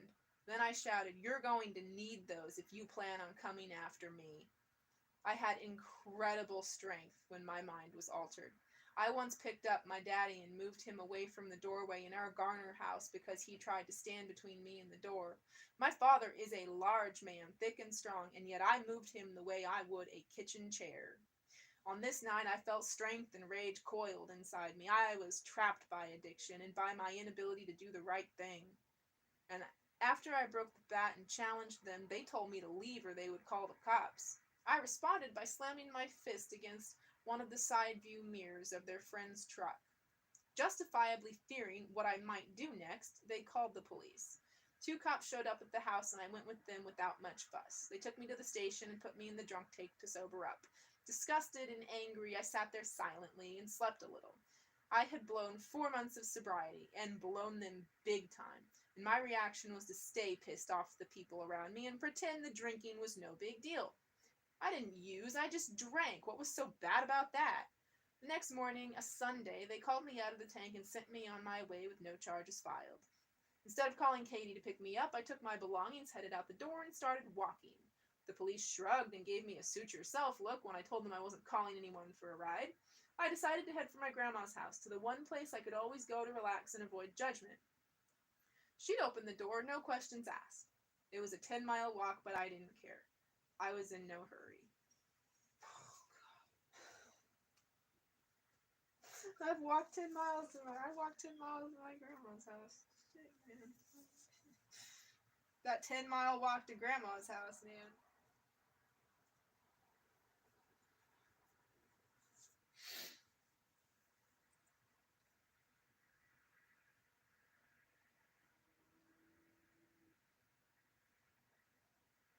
But having no doubt she'd open the door, that's precious. Back on the hamster wheel, back to disappointment and resentment, back to square one. I'd go a week or two without using, then I'd use, and I'd go a week or two or maybe even 3 without using again. For the first time, money became an issue. Drugs and repeated trips to rehab had cost me somewhere in the neighborhood of $500,000. When Katie and I got back together, I had about $500,000 left over from my signing bonus, and we put about 100 of that down on the new house. My erratic behavior made Katie leery of giving me free rein on the bank accounts, so we started a game of keep away with money. She would move it and I would try to find it. The $3.96 million signing bonus, with nearly half going to taxes, wouldn't last forever. But I wasn't the type of addict to let something as insignificant as insufficient funds or reduced access get in the way of my drug use. Again, I adapted. In August, with Katie pregnant, I needed some coke but had no means of buying it. Katie had stopped wearing her wedding ring. We weren't officially separated, but it was heading that way. She was pregnant and we weren't spending much time together. I went into the house when she wasn't home and got her wedding ring out of the bedroom. I drove to a dealer's house and told him he could keep the ring as collateral until I got my hands on some money. He was fine with that, and I left the ring and got what I needed. I had been reduced to this, pawning my wife's wedding ring for drugs. The next day, when Katie discovered the ring missing, she was livid. She not only let me have it, but she tracked down the dealer's number and arranged to meet with him in a parking lot to get the ring back. I understand you have my wedding ring, she said on the phone. After the guy said something smart, Katie said, "You're going to give it back. You have no right to that."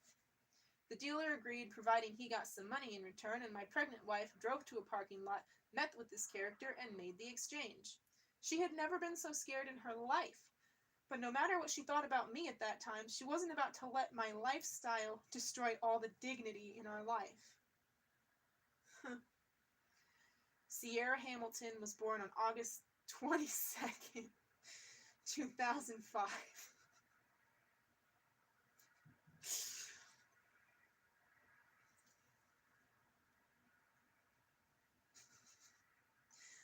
I was there with Katie at the hospital. I had 3 really good days after Sierra was born.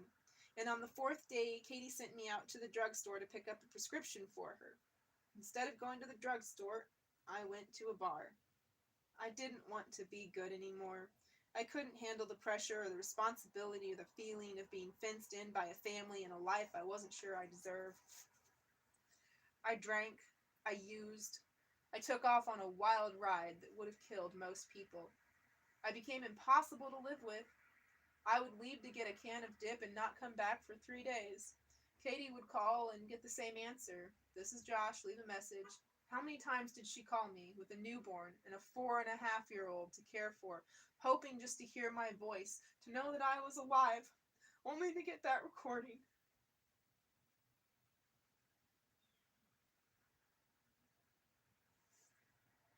Most of the time, I would set out to do what I intended to do, buy a can of dip, but then I'd see a bar or get a craving.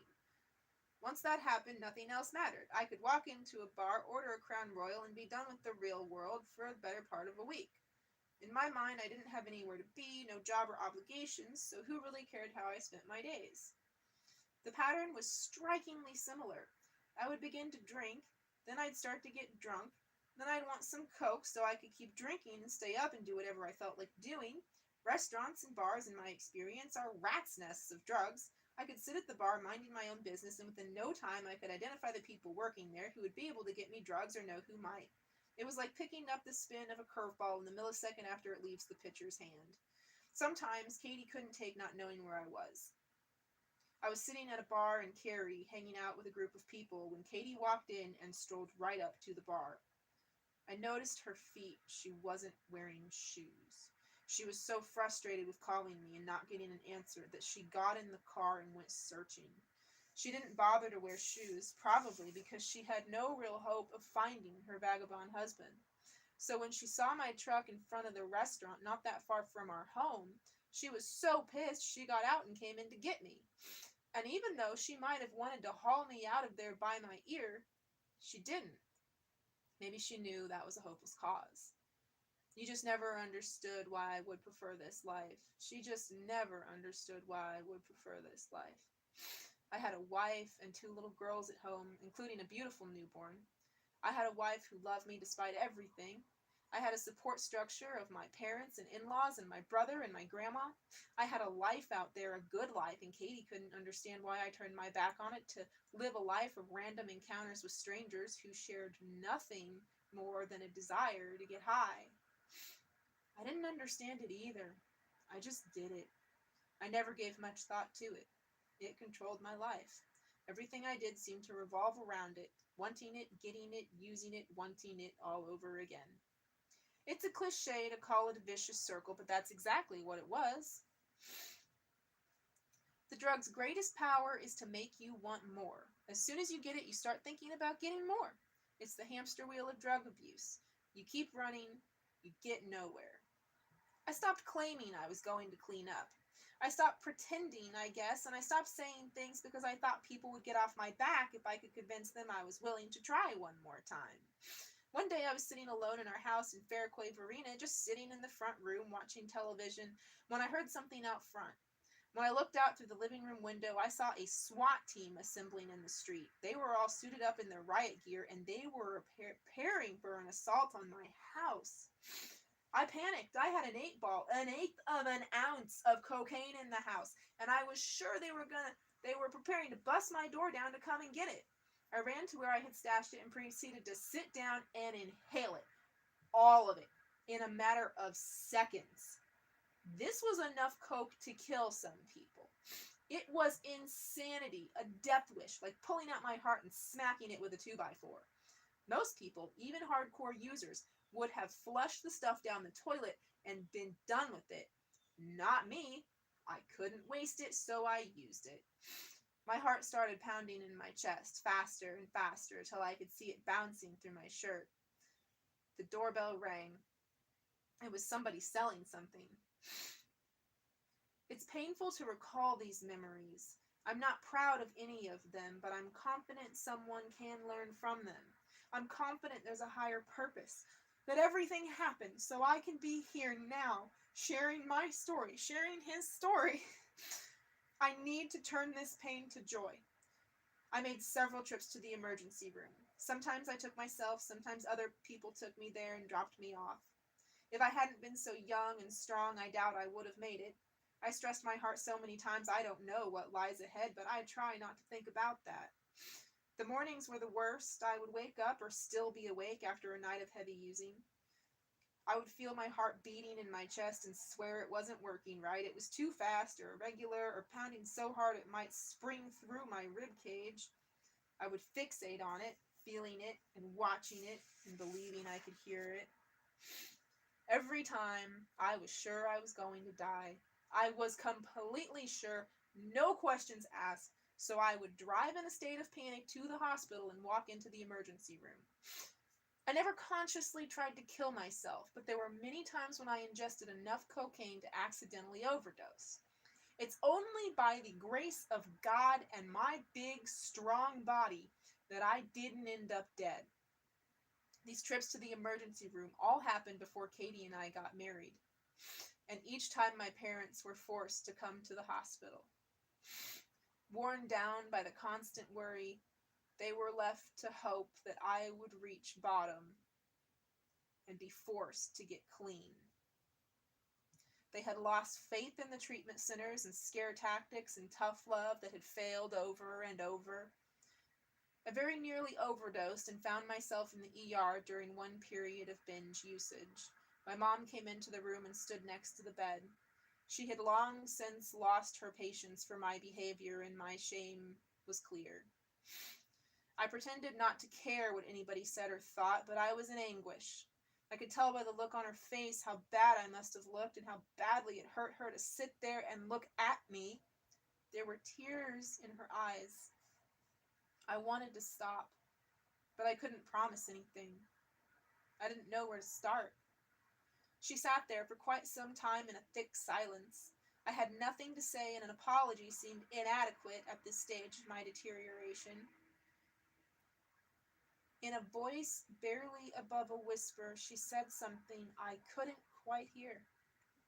"What was that, Mama?" I asked. Just a little bit louder, with her head shaking and her voice breaking, she said, "God must love ball players." I didn't understand. I hadn't played baseball for more than 2 years, and I wasn't even sure I was a baseball player anymore.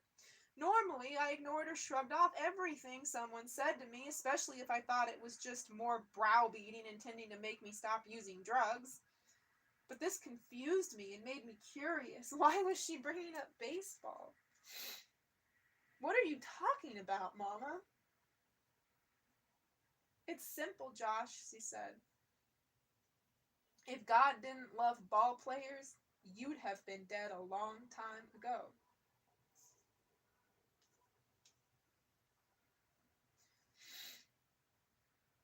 If God didn't love ball players, you'd have been dead a long time ago.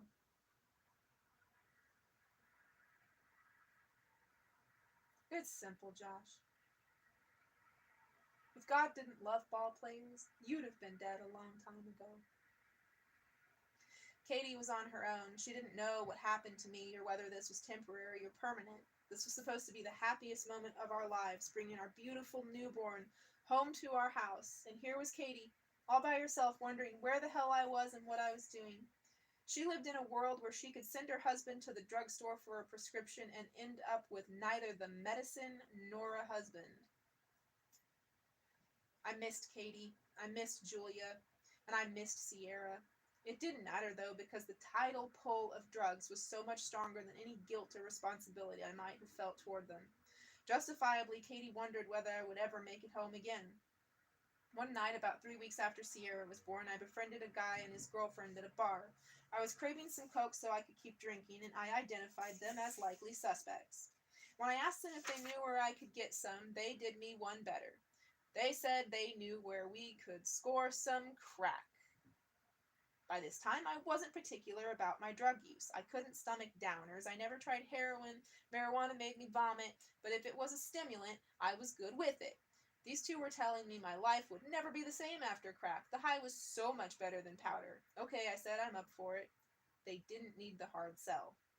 We drove away from town down a narrow, dark, 2-lane road that ribbons its way into the country past small ranches and ragged trailer parks. We made a left into the entrance of one of those dilapidated trailer parks. 4 years before, I would have punched the gas pedal to get past a place like this as soon as possible. Now I was getting out of the car and walking up a wobbly wooden staircase to get inside. We were met by 3 black men. I would guess that they were in their mid-30s, but it's tough to determine the age of a crack addict. They were abnormally thin and their skin was bad, which made them look older. Dental hygiene was not an obsession.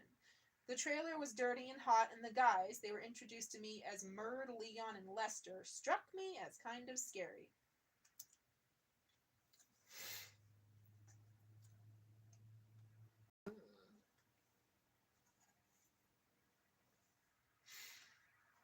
I have read 138 pages sitting here. What the...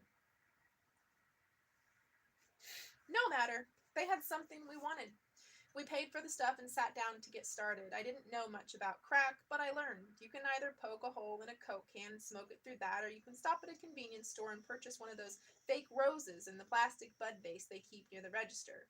Those are not intended for guys to impress their girls.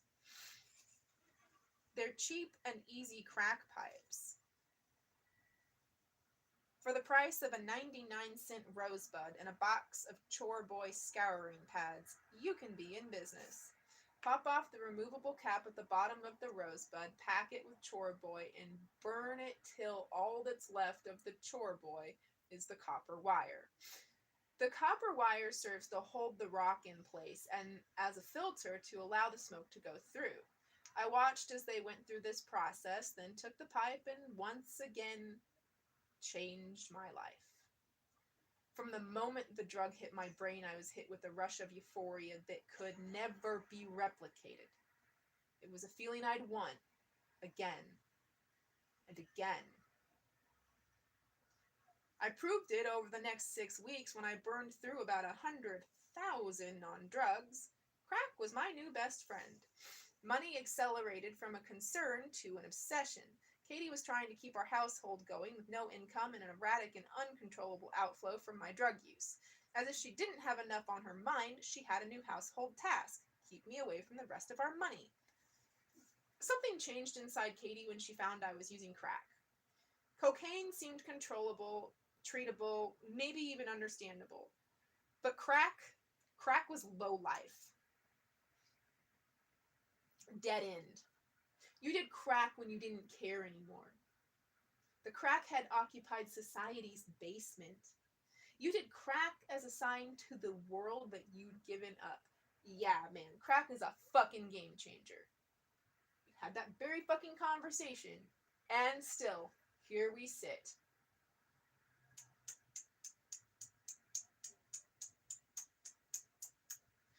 I prayed to be spared another day of the guilt and depression and addiction. I prayed I would spare the people I love further disappointment.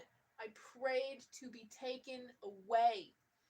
My descent to the bottom accelerated in a manner that shocked and frightened even the people who had watched me self-destruct for the previous 3 years. And still I used. I was caught in a horrible downward spiral and I couldn't pull out. The brief euphoria can't be replicated, but the hideousness of the drug makes you try and try till you either die or somehow give it up. I didn't care about anything else. I stopped eating and the weight dropped off me like I was throwing it out the window of my pickup. I could lose 15 pounds a week just by living for crack. There were days I forgot to eat.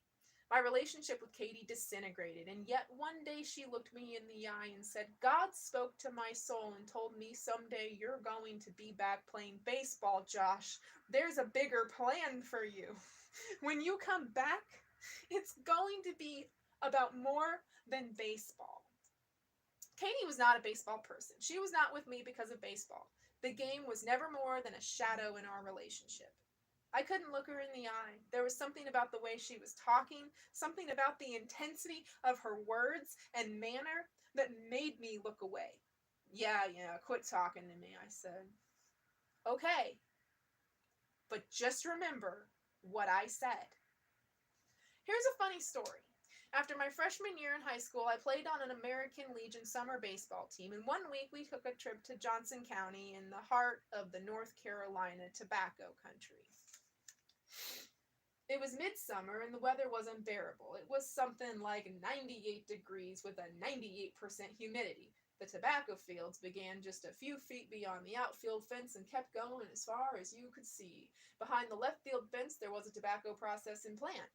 I played right field and the smell coming off the tobacco plant started to make me feel queasy about the second inning. With the heat and the humidity, the leaves gave off an odor that made me feel as if those leaves were packed into my nostrils. In the stands, my parents looked out at me and wondered what was wrong. I was doubled over with a pained look on my face, like I was about to throw up. I couldn't wait for every inning to end so I could get back to the dugout and away from the smell as fast as possible. Why is this a funny story? Because I think back to that day and wonder how I could go from being a kid who couldn't stand the smell of tobacco leaves to a man who would sit in a trailer with a bunch of low-life strangers and inhale crack into his lungs for a cheap high. My money woes didn't let up. None was coming in, and a lot was going out. My business managers, Steve Reed and Ken Gamble, still had access to my bank accounts. When one account ran dry, they could move money into another and allow me to access it through an ATM card or checks. I started to call them for money over and over. Ken, can I get 300 moved over? Hey, Steve, I need about 200. Can you make it happen? It became an obsession. I would call them at their offices in California over and over. I would be driving around waiting to get some product, and if the call went to voicemail, I'd end the call and call back immediately. I repeated this as long as it took for me to get hold of one of them. I wouldn't take no for an answer. Steve and Ken knew my problems, and they kept in touch long after I stopped being an asset to them. When I received my signing bonus, they set me up as a corporation with my parents and partners. This turned out to be prescient in ways nobody could have predicted at the time.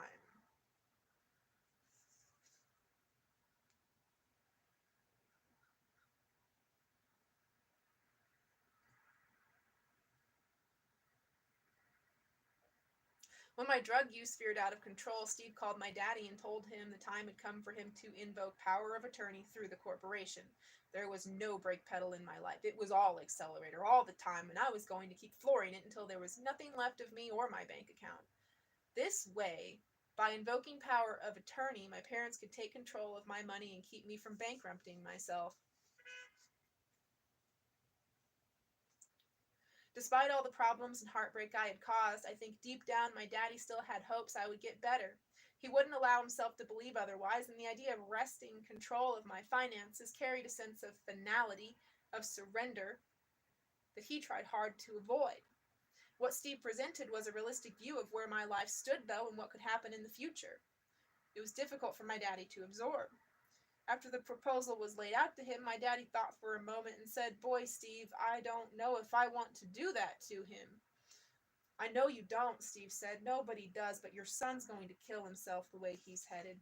You need to do what you can to stop him. He's going to end up giving every last cent to drug dealers." Steve convinced my daddy it was the right thing to do, and he eventually did it. I don't think I even knew it happened, but now I'm glad it did. We were at least able to salvage something, which was important. At that stage of the game, I wouldn't have stopped till it was all gone. I'd do anything to get the money to get drugs. Katie came home once to find me unscrewing the television set from the wall. I was going to barter it for crack. In the same way I pawned Katie's wedding ring for drugs, I used my New York Penn League championship ring from 1999, my first year in pro baseball, to get crack. I gave one of the guys from the trailer the ring to hold till I got money. Same old story. And this time I never did. He kept the ring and I never pursued it. It's out there somewhere, the only championship ring I ever won, another casualty of my addiction. I was feral, free of rules, unconcerned with anyone else's feelings. I wrote a check for $2,000 to Murd, assuring him the check was good and actually believing it. This was traditionally a cash business, but he agreed to take a check. I was out of options. By the time he tried to cash it, the account was closed. Katie, in an attempt to save what was left of our dwindling resources, moved the money into another account and didn't allow me access. I was furious. My mind was so messed up, I felt this was my money and I could spend it any way I wanted. My self-absorption and selfishness didn't leave room for me to see how it would affect other people. It was about me and about drugs, and nothing else mattered. I figured I could work on Katie to get some money in the account, enough to cover it. As soon as the guy found out the check bounced, he'd come after me. It wouldn't be pretty. These were not guys you tried to screw over. I explained and Katie said no. I begged and she still said no.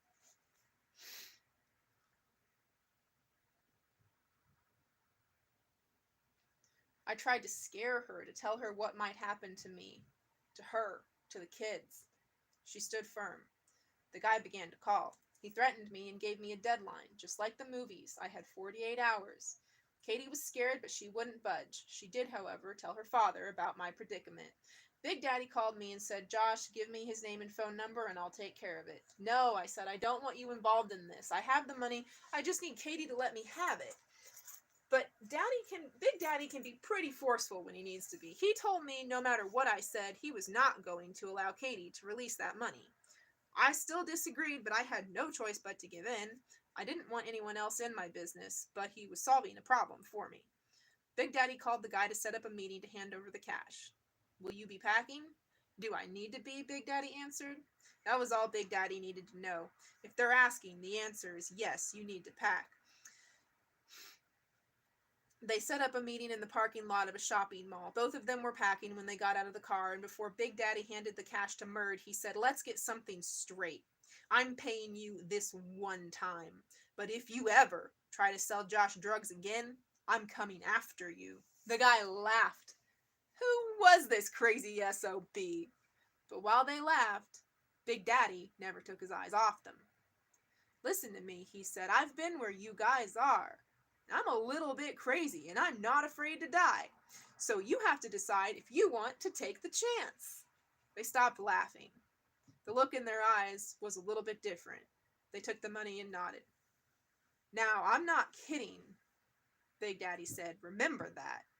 Big Daddy got into his Escalade and drove off. With the adrenaline still rushing and the moment still inside him, he was startled by the ring of his phone. He expected it to be his wife, Janice, or maybe Katie. Someone wanting to know how it went down. He answered. It was Murd. Hey, you want to come work for me?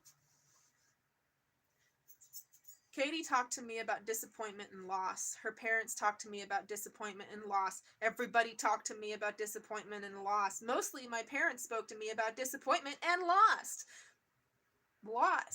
They were frustrated, and they told me about how many people I had let down and how much pain I had caused. My daddy called me outside one day at our house in Garner. He wanted to take a walk.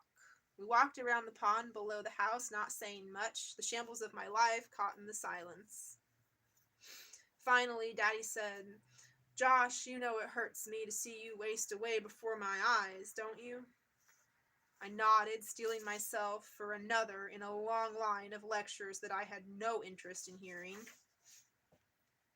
You know it hurts your mother too, don't you? I nodded. It hurts us to see you ruin your life, and we can't do anything about it. It hurts me too, I said. It hurts me more. This caught him off guard. He didn't expect this answer. I had always shrugged off whatever he had to say and then gone on and done whatever I wanted anyway. My parents took that as a sign that I didn't care what they had to say and that I wasn't at all bothered by what had become of my life. I could sense my daddy tense up. His frustration was boiling over into anger. Through clenched teeth, he said, If it hurts you, then why don't you just stop it? I had no answer. I shrugged and looked away. No addict in the middle of the addiction has any hope of answering that question. He didn't understand it, and I didn't understand it. We had reached the addict's impasse. He was out of solutions. I was out of answers. That's the question, right? Why don't you just stop it?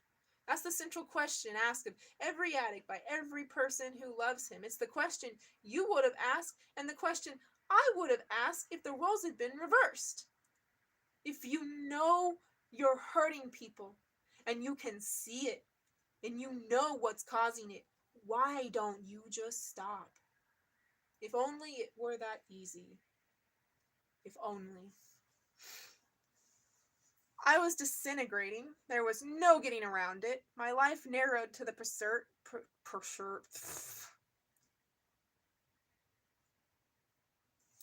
I'm gonna try to pause and eat something.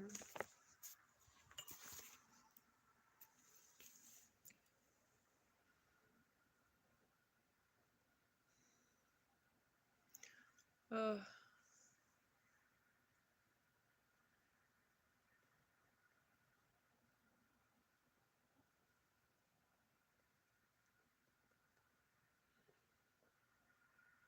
Um, there's not a pause. I can mute the microphone. That seems pointless. Well, it looks as though I have not decided to mute the microphone, doesn't it? I don't need to have it like standing up though, where it could fall down. Yeah. And why do I keep dismounting like I'm not disabled? That's gonna catch up to you. So are those keys around your neck. Yeah, I know.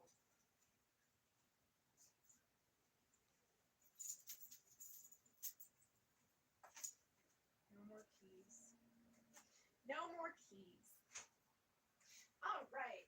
What were you finna do? You were finna have you a sandwich. You were finna have you a sandwich? Yeah. Yeah. We do that. We do that. Yeah.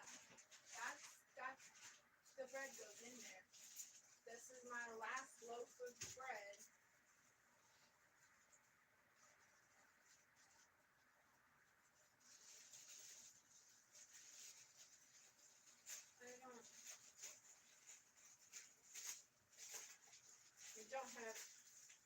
I don't have the patience. Don't have the patience for that at all. Nope. Nope, nope, nope. Okay.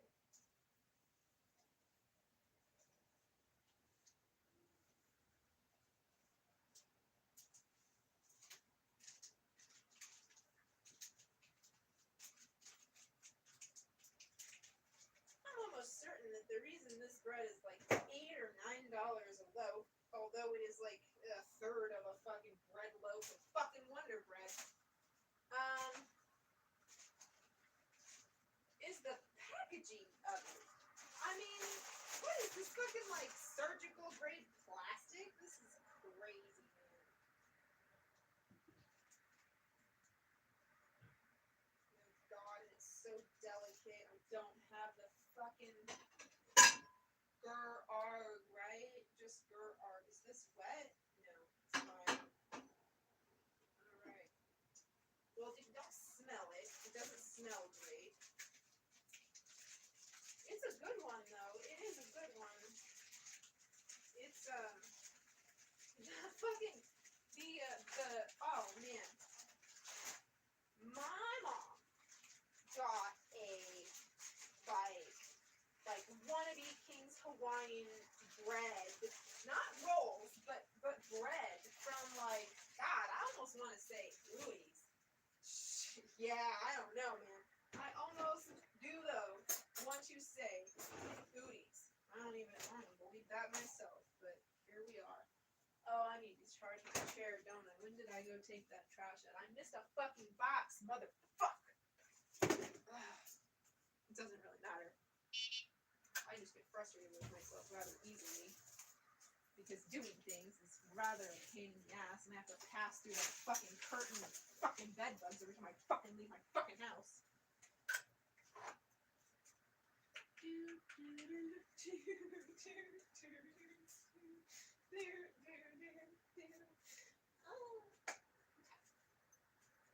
So yeah, was I talking about something? Oh yeah. Oh, that bread is like way too good. OMG.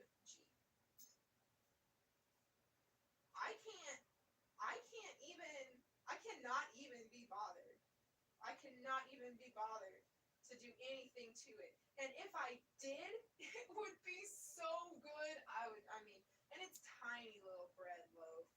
It's tinier than this one here. I don't know how much it costs. Oh man, Magda, I just have the best Thanksgiving, and I didn't stay like on it. I didn't stay on it. It was about when the babe called that that I didn't know how to have any conversation anymore, and I wanted away, and I had to go to the bathroom, but I was waiting until I wasn't fleeing from the uncomfortable social situation in which these people that have only heard that I'm a drug addict for the last decade decade won't see me nod off.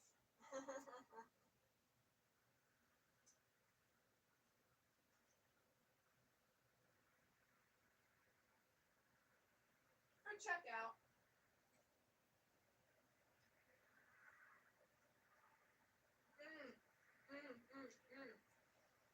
This is really good peanut butter.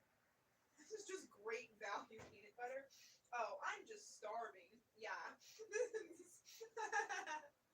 Really good peanut butter. Yeah, I'm just starving. Yeah. Man, babe, I got so much fucking grape jelly. I want strawberry. Or apple butter. I have apple butter barbecue sauce. I don't even know why I did that to myself. I mean, because I don't know. Maybe I got somebody to get me some fucking Joe's barbecue. And I don't know, man. I don't know. There's a lot of like jelly options in here. Gotta compare all my ingredients. Oh shit. Oh, that's easy. Oh, that just became. Oh yeah, not any of those bottles. Pantry gave us like actual fucking food.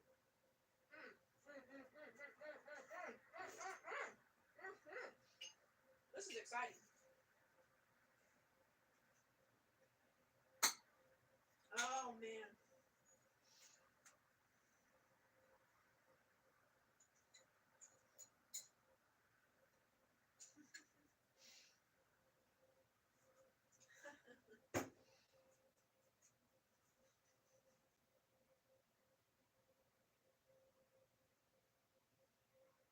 I love that sound too, babe.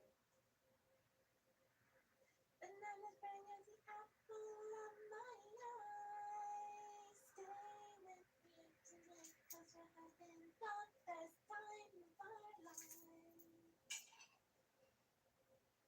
Banana bring your big apple of my eye. Stay with me tonight, 'cause we're having the best time of my life. Made by God.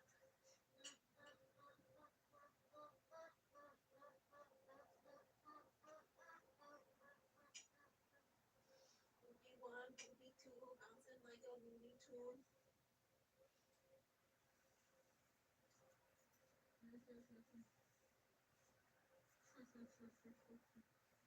Did your arm just move? No, I'm tripping the fuck out. Possibly your arm moved. I know that arm. I know.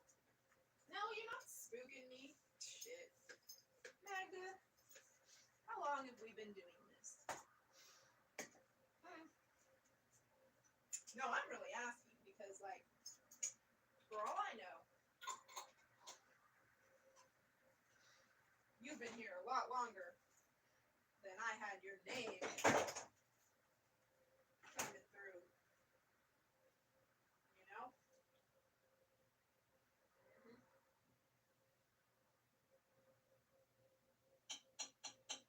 We cut the sandwich because we love ourselves.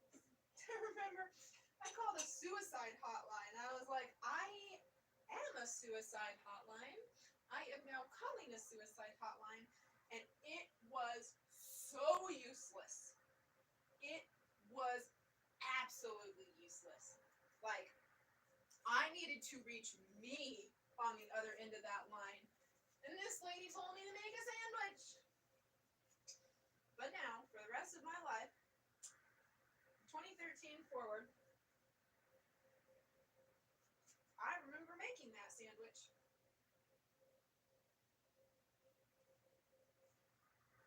Just walking around, completely spun. Wrong Sean. Wrong Sean. Wrong Sean.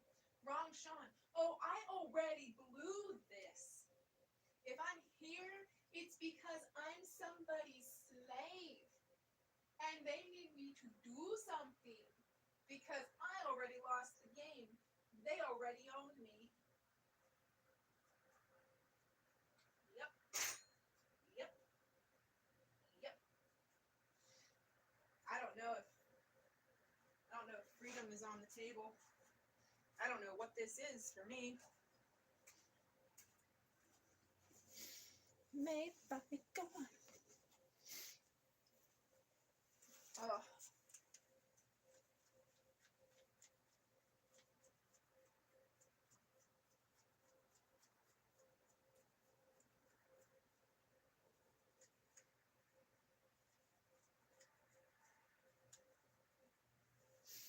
Nobody else in the world impressing me. I want to keep you right next to me.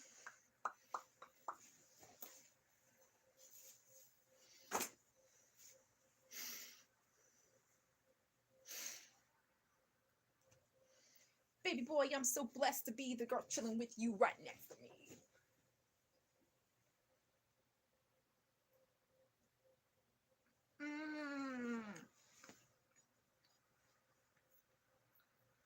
I don't really like it. It's tolerable.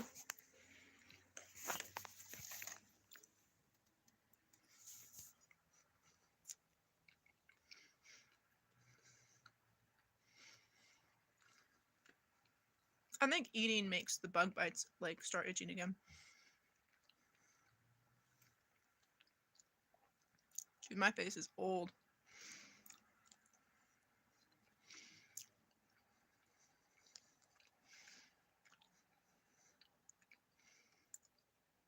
Being in love with an addict has taken a toll. Mm-hmm.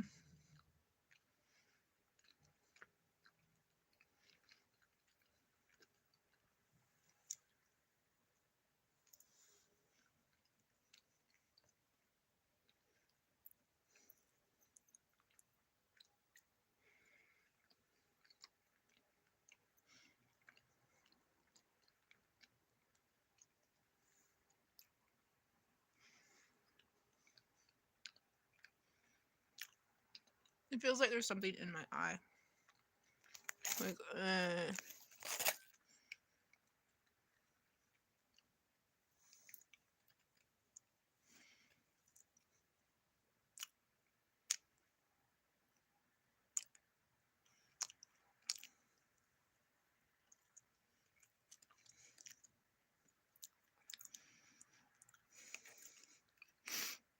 Am I fun to eat with? Am I fun to be with? I'm scary to be with, I know that. Yeah, I know.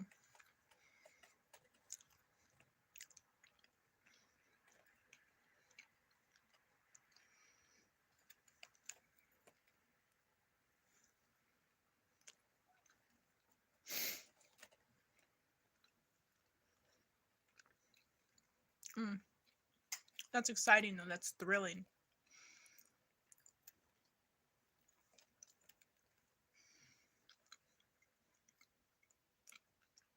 People like that.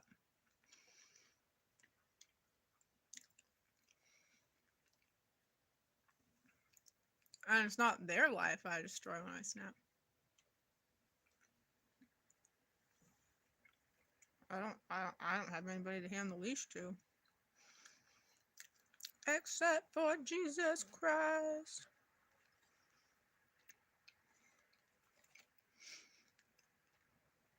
That only works about as far as I can throw my consciousness though, huh?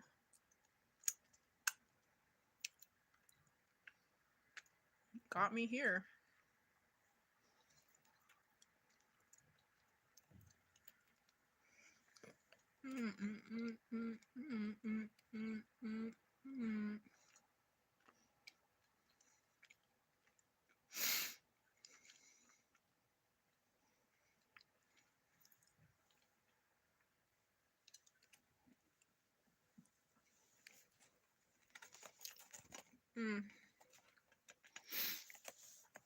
I hate the way Botox feels in my face.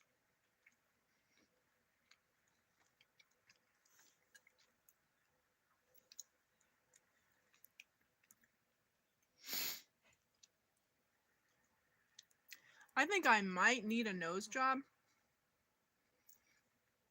I think that might since looking at the screen makes my nose swell and gives me excruciating headaches and nausea.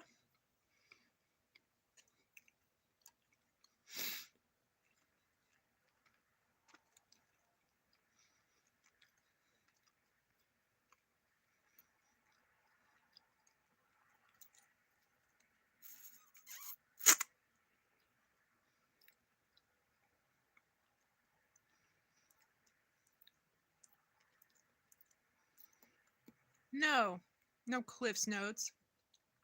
If you want to talk to me, fucking like get caught up on my fucking Facebook. Cliff's Notes? No. Like it's gonna sit there and you can like scroll through it. You can scan it or you can choose to read it. You can look over it at your leisure. You can check out when it gets too intense or weird. Ignore what you don't want to hear. No. There's no Cliff's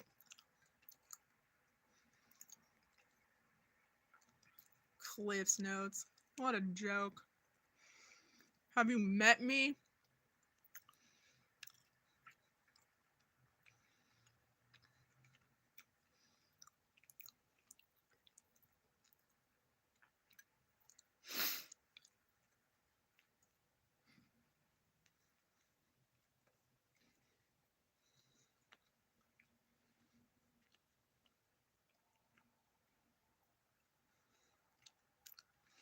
Not to put too fine a pine on it. Say I'm the only bee in your bonnet. Make a little birdhouse in your soul.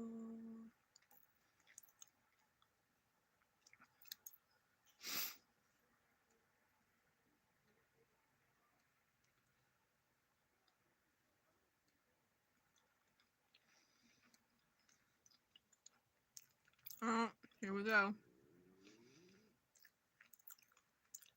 I think Bonnie's daughter just got here. We'll see how she reacts to me being over last night.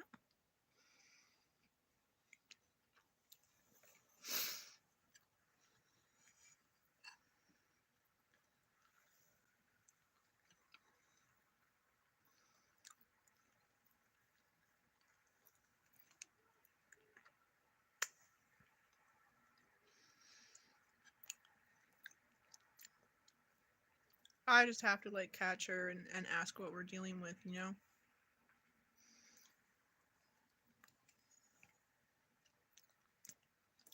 Shit, is she coming and going like before I can finish my sandwich?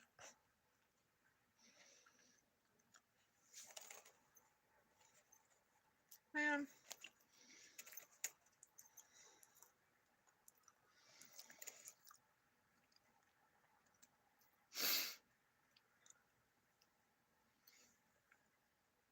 Ugh. I hate my hair not in the mullet. Like, you can't have this here. It's like it completely. Like, I moved like that little piece of hair and like look like my forehead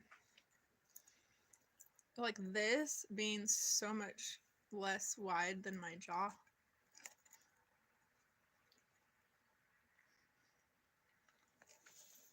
Not a good thing.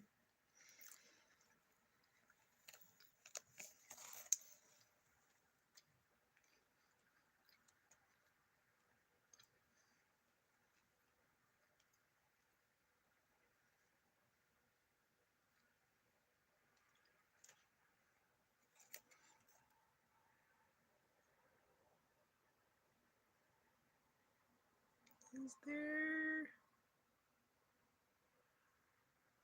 a bed bug in my hair? I don't know. Oh, did I mute it?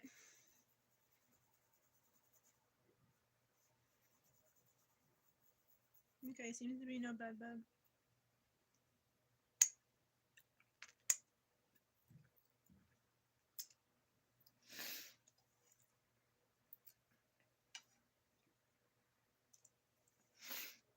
All right. Take more than that to the kitchen.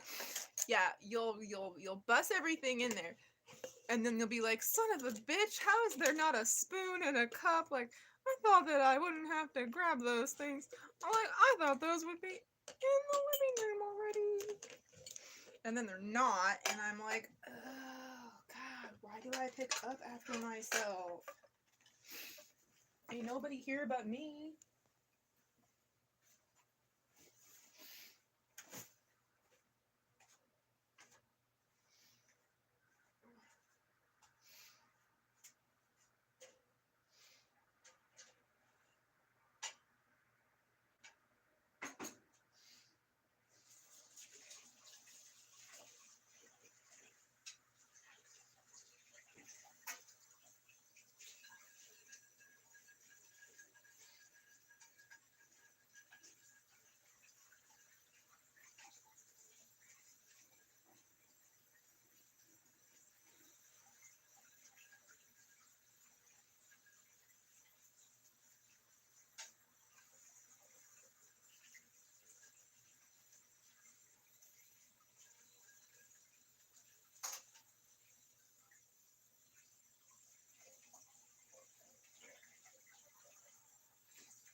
This was a pudding.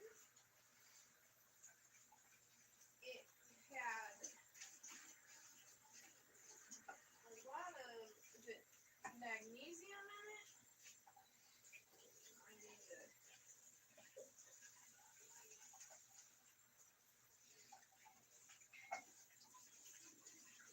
I need to make that again. Get my magnesium. Alright, we need to switch implements here. Or just give up on the ring? No, come on.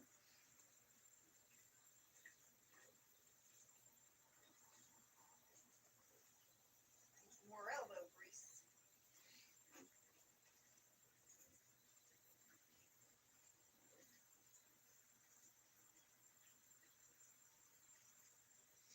Well, I was never a real boy. You see, I was just bootstraps and elbow grease. Just bootstraps and elbow grease.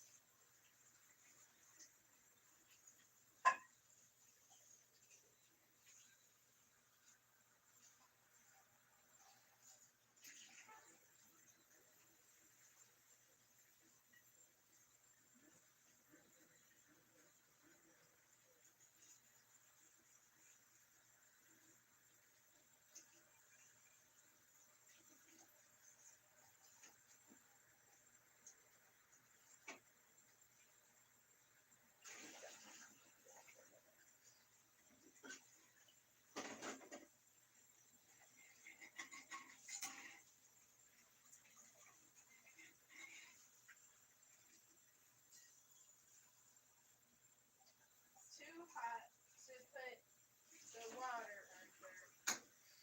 Okay.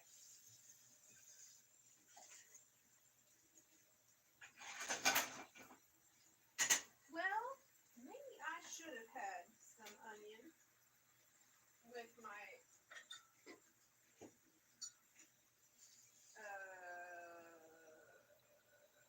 what is it? Yeah, I know. There's nothing in you. Now there is. Cool your jets. Cool your jets. There you are.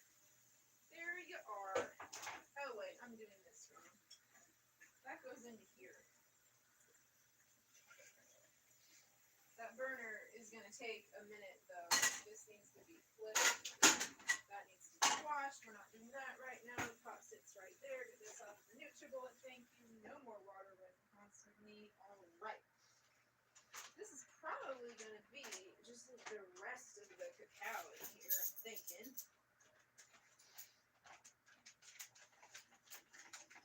Don't do that.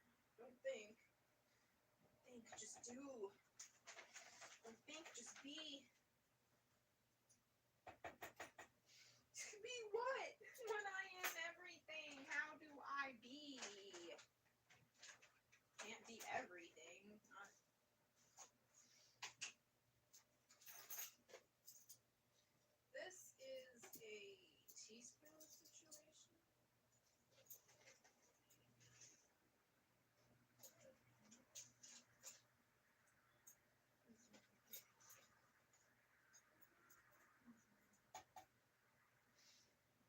That might be too much magnesium powder. That is not the thing to do. Wrong lid.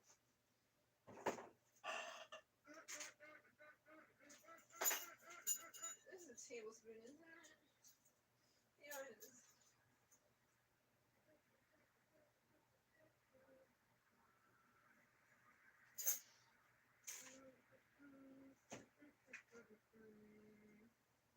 I'm using the lid of my vanilla because that's what I want to do. And this is the closest I get to alcohol.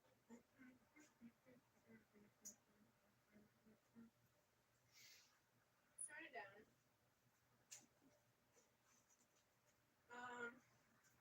Syrup.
I'm like, what am I doing? So it's not a smoothie, it's a hot thing.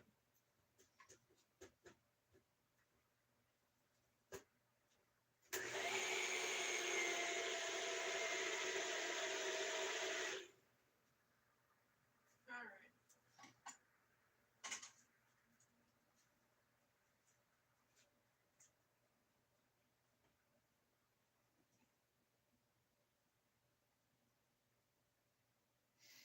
Anyway, it will be a hot thing. It's a warm thing right now.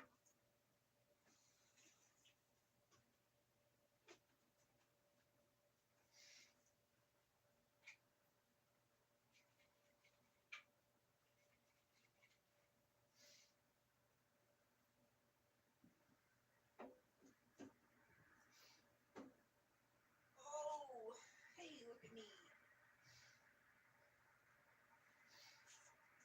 Corn shirt that's black. That was a good idea, dude.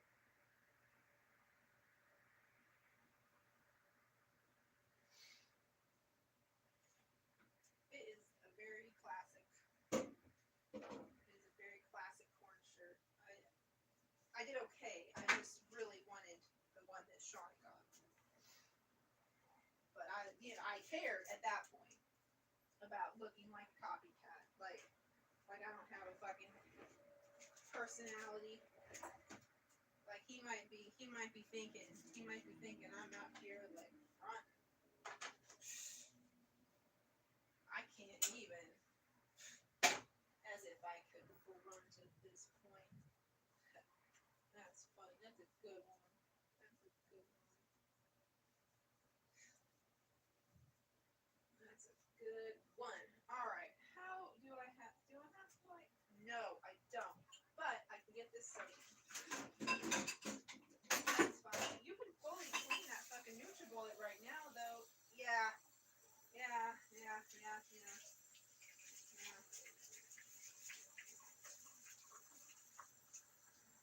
want my machine to work good for me. I love my machine. I take care of it.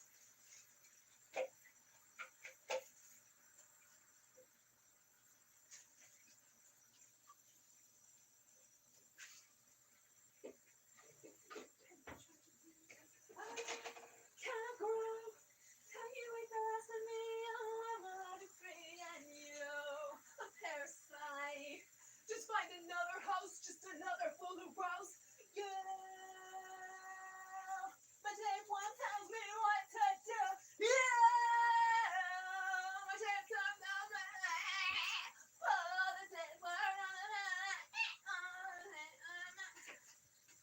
really disappointed in myself that that's what I'm singing, bursting into song with System of a Down. I am so disappointed in myself that it was that. Ugh. Ugh. Ugh.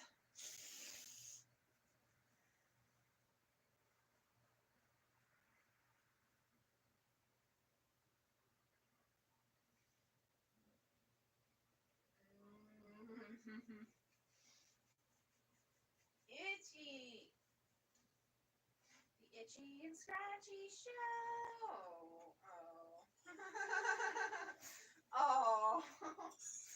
Oh, that hit home, nerds. Oh. Oh. Ha ha ha.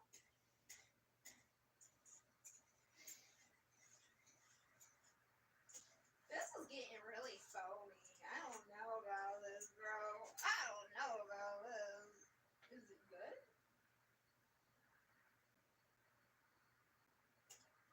Oh, it is not. Nope. Nope. Needs more.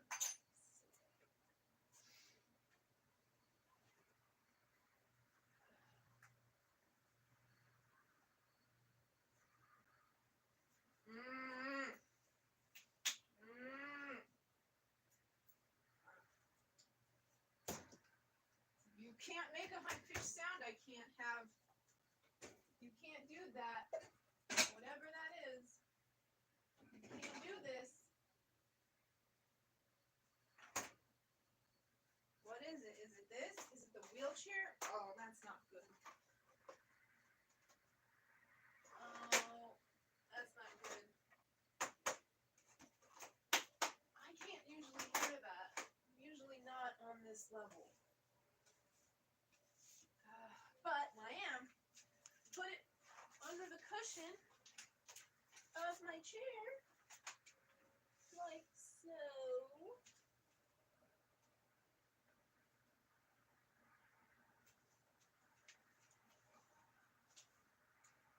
There we go. It wasn't very hard now, was it? No.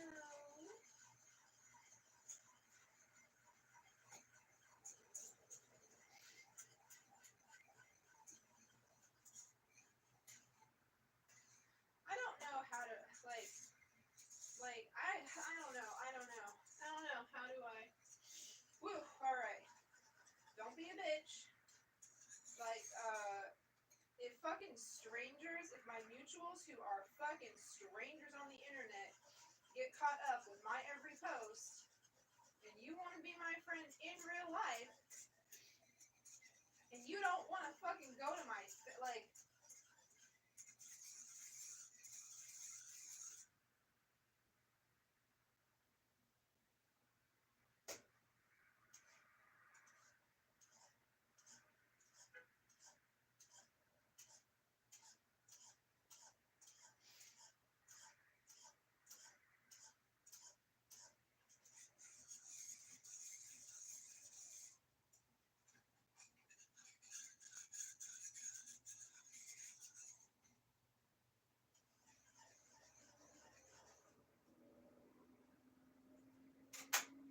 is it edible?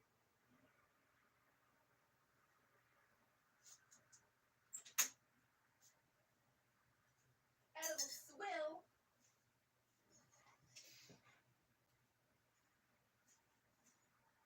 Alright. Damn it.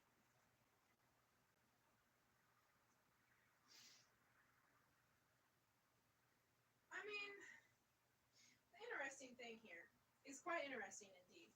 It's that somehow I have managed to make the cow taste like coffee. And like, I'm sure no, person that actually consumes coffee, it like would consider that this tastes like coffee.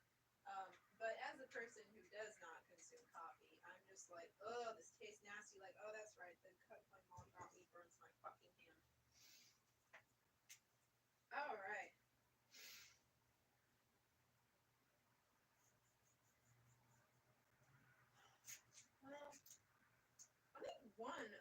H cereal boxes is down there. This is an historic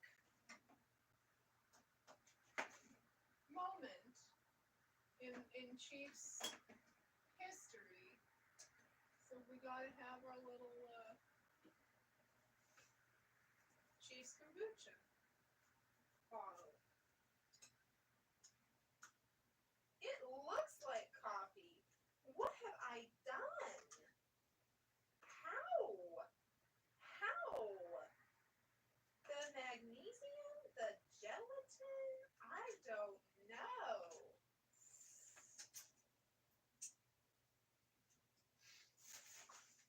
Oh God. What is on my hand? What is on my hand? What is that? Oh, is it a food thing? Is it a food thing or is it a chemical thing? What the fuck did I touch? Oh God. Ugh. Ugh.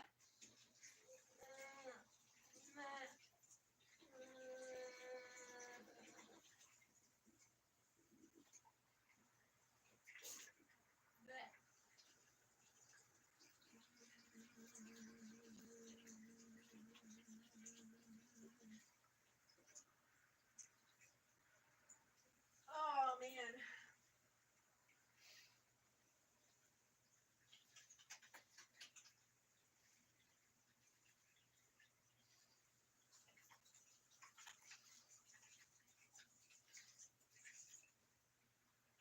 Oh.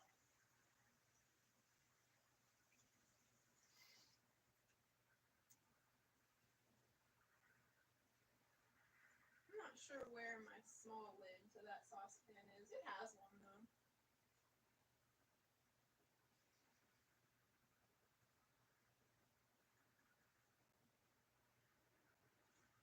Oh, how does my kitchen towel smell like him?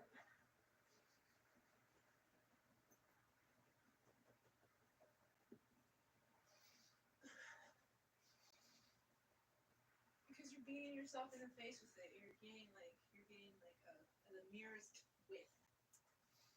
Not full on smelling it. What was I doing when I put my fingers in my mouth and realized that I touched something possibly toxic?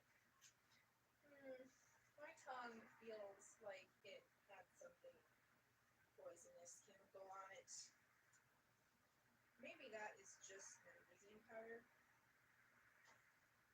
How many scoops of sugar is that, Mindy? 3. It's 3. 3 scoops of sugar makes this cacao coffee able to be drank, maybe. But it's expensive, so I can't pour it down the sink. Oh.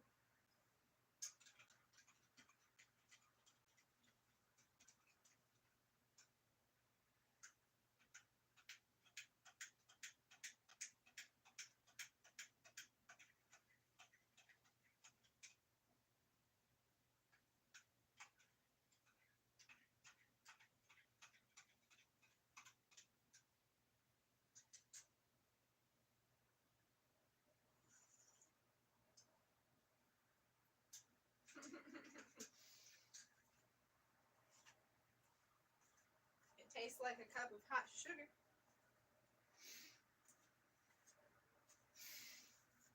Oh, in the hospital, you get in the coffee line just because you got to do something. Just something to do. Just something to mask the fact that you cannot ever stop moving your body.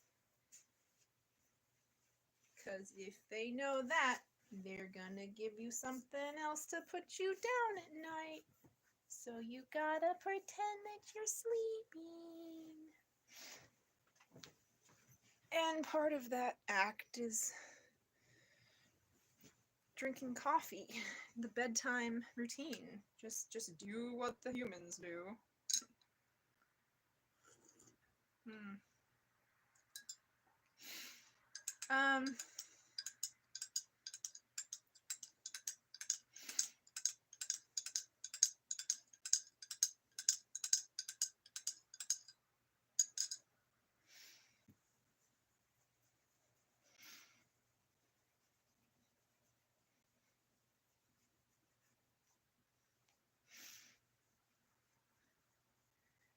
I want you to be part of my life.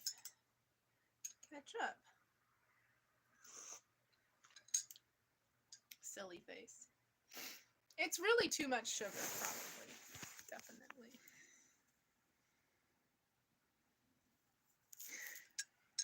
This mug. It's like it was designed to harm me. I mean, anybody who, uses it. Okay.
That's a good one, Jack. That's a good one, Jack.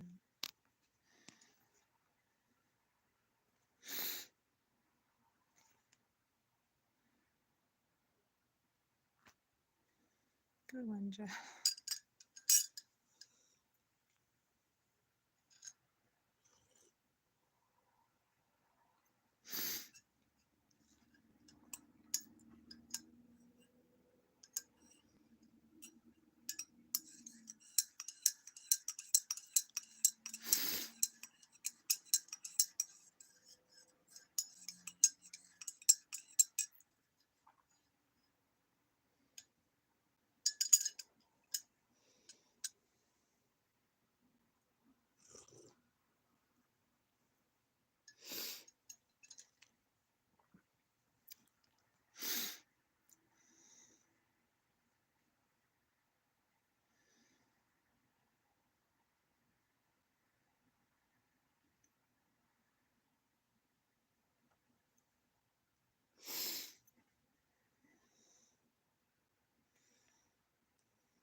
It is a most intriguing color.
Okay.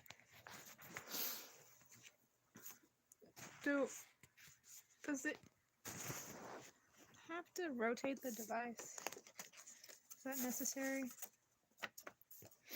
Did I leave off at 12 or did I, like... I don't think I did. I was disintegrating. There was no getting around it. My life narrowed to the pursuit and use of drugs. Everything else was secondary. I didn't have the interest or the time for anything else. Make no mistake, there was no joy in this life. I was miserable, paranoid, sick, unable to think straight. I cared about nobody, especially not myself. I couldn't remember the last time I laughed or even smiled or felt a flutter of joy pass through me. I was living like an animal. On a typical messed up day in the late summer of '05, when crack ruled my life, I was sitting at the bar in Chili's when I met up with a group of guys who had graduated from Athens Drive High a few years before me. They weren't my they weren't my friends, and they were barely acquaintances. If I had passed these guys on the street 5 years before, I would have nodded in recognition without ever dreaming I'd be part of their group. And now we were sitting in a bar, hanging out like best buds. The rules had changed. I'd been smoking on and off that day. As always, I was chasing the high to keep from facing the low. That is very dangerous. When we'd had enough of the bar, we went to a house where one of the guys lived. If it's dangerous, don't do it. I know. I could even like move so my foot isn't gonna fall asleep in like 5 minutes. Yeah. And then it's securely between my thighs, and ooh yeah, oh that's nice and warm. It feels good and nice and warm and good. Yeah. God. I like you don't need to see me. The device bullshit? Ugh. That doesn't make sense. You're not. That is not good for my fucking port, dude. It hasn't been plugged in. It's been plugged in. Yeah. Okay. I was gonna say, like, if you don't think you're upright enough, then you can kiss my ass. Doodly doo. When we'd had enough of the bar, we went to the house where one of the guys lived. I drove my truck even though I had no business being behind the wheel.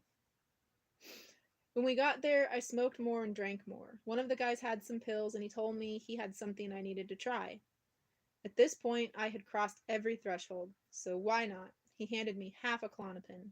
I'd never taken this before, but of course I dropped it in my mouth without asking any questions. Klonopin is a drug in the same family as Valium and Xanax. It's a sedative used as an anti-seizure medication for panic disorders, and it's also used as an amnesiac to provide conscious sedation. It can result in blackouts and partial memory loss. But since Klonopin works to stop rapid heartbeat and unexplained sweating, it's something crack addicts use to offset the effects of the drug. When you become immersed in the drug culture, you learn all the tricks. I was a user rather than a student of drug use, but I learned that using one drug against another is a true measure of sickness. Of course, when you're the one who is sick, you're not thinking that way, or thinking much at all. The combination of alcohol, crack, and Klonopin sent me reeling. Klonopin is a downer, and I've always had severe reactions to downers. My vision got blurry, and everything around me slowed. I no longer felt social.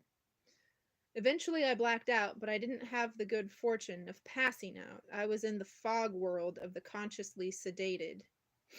I don't remember anything that happened in the next 5 or 6 hours. At some point, I left the so-called party and drove my Chevy pickup to visit Katie's parents at their house. Again, based on what I've been told, I was shouting and carrying on in front of the house. As I was leaving, I stumbled and fell, hitting my head on an air compressor near the garage. They had visitors, so I don't think my presence was appreciated. Next, I drove to the house in Fairquay Verena, where Katie and the girls were sleeping.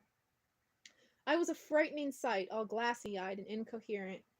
She tried to get me to stop driving around, but she didn't want to let me in because she was afraid and didn't want the girls to see me in this condition.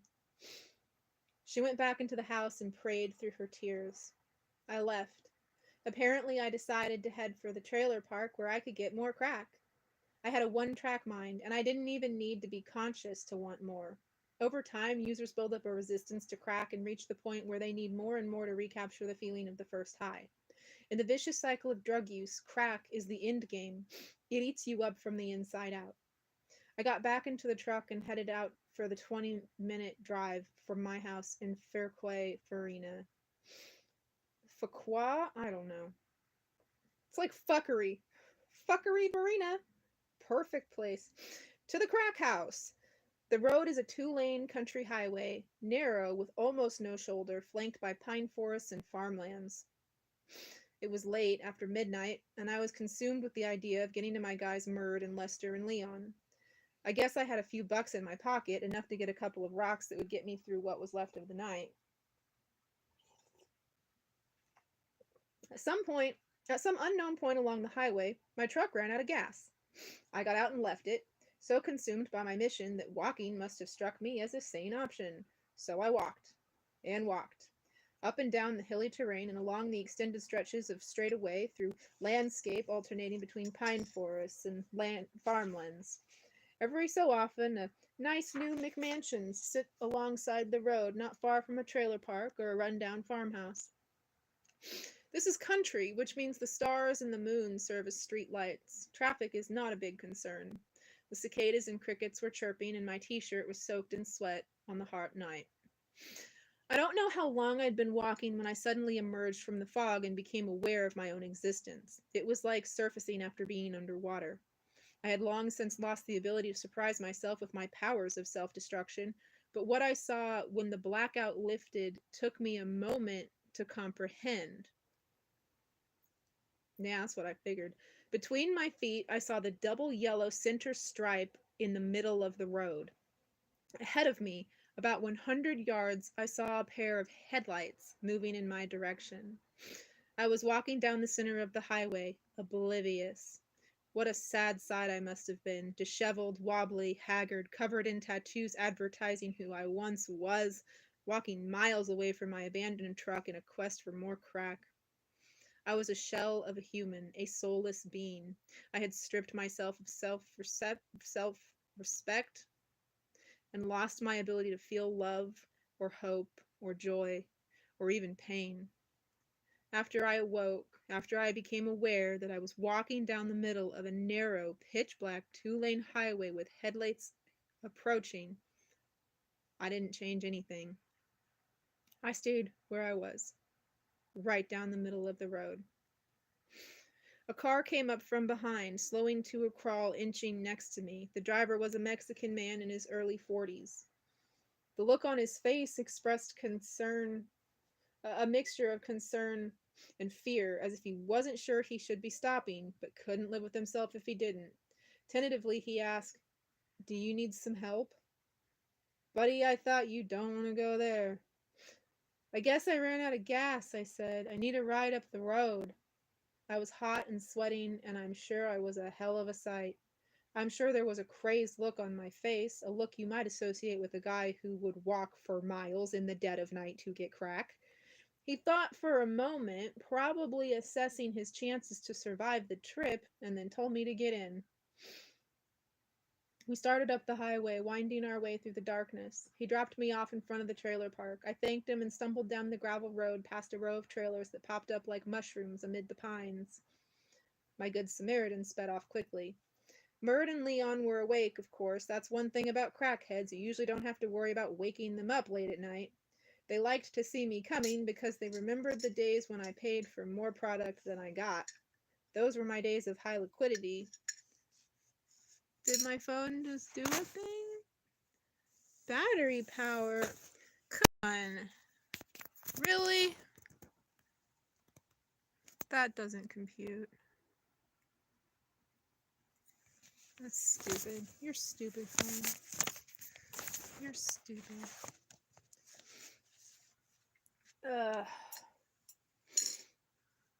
They liked to see me coming because they remembered the days when I paid for more product than I got.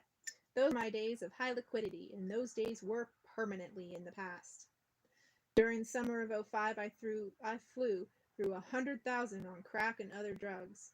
Even the false glamour of snorting coke during a night at a club had long since passed me by. I was a freebaser, a crack addict. I knew all the tricks. I bought the rosebuds and the chore boys at the gas station stores and tossed the fake roses out the truck window as soon as I hit the road. I burned the copper off the chore boy to create the filter that allowed me to smoke through the rosebud while the chore boy wire held the rock in place. I would pull that corrosive smoke into my lungs and feel a brief wave of euphoria.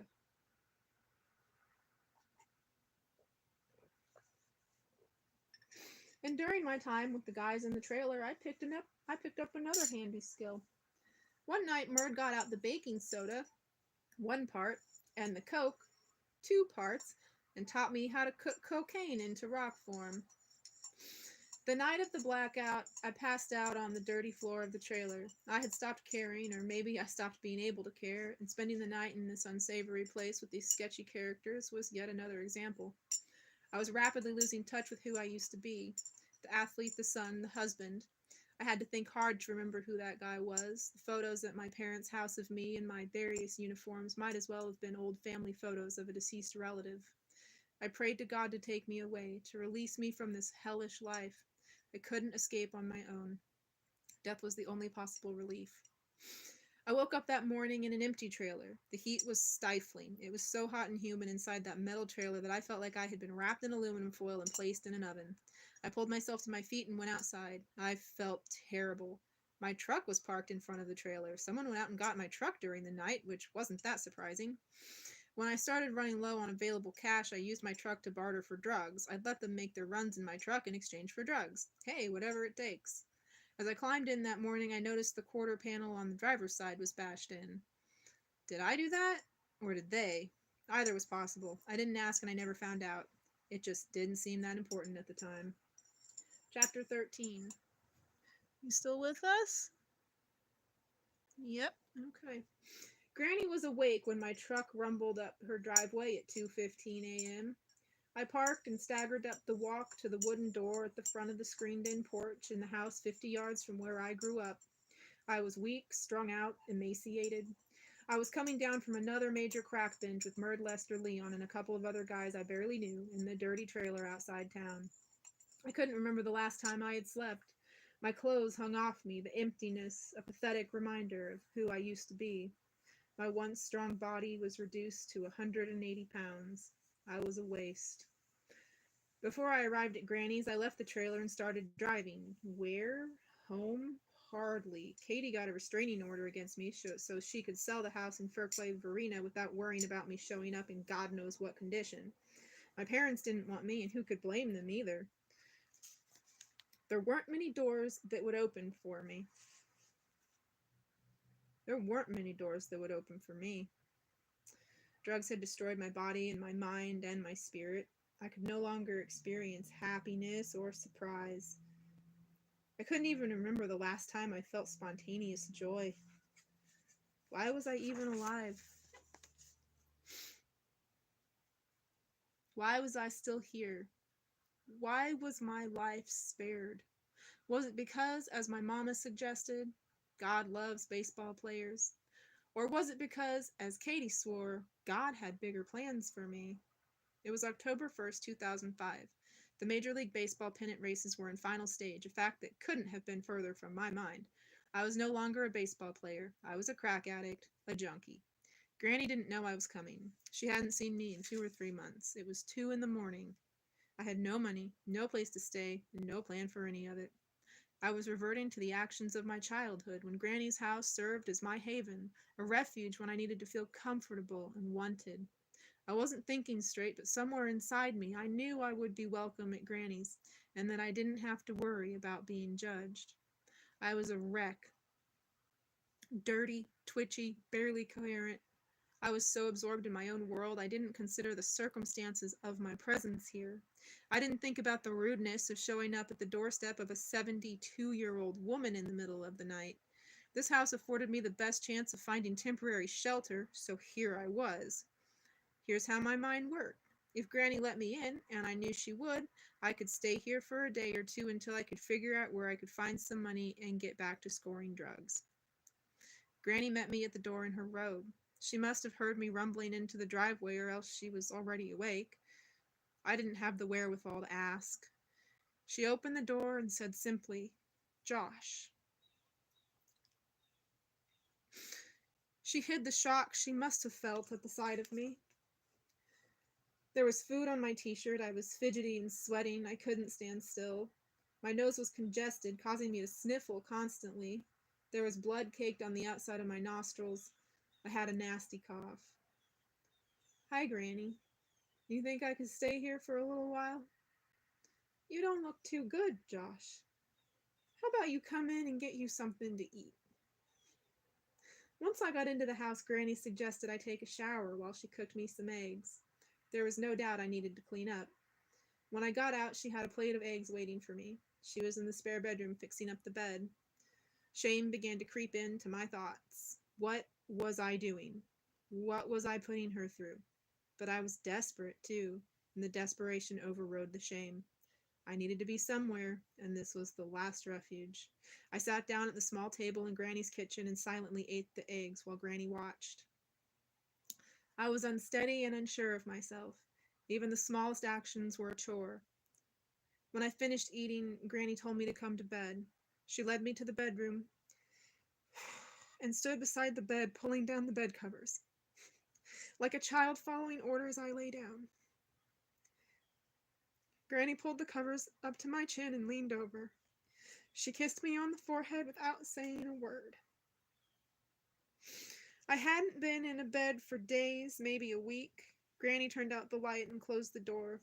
She walked across the TV room to her bedroom, where she dropped into bed and began crying, softly at first, before deep sobs overtook her. She lay awake with her tears until exhaustion carried her off to sleep.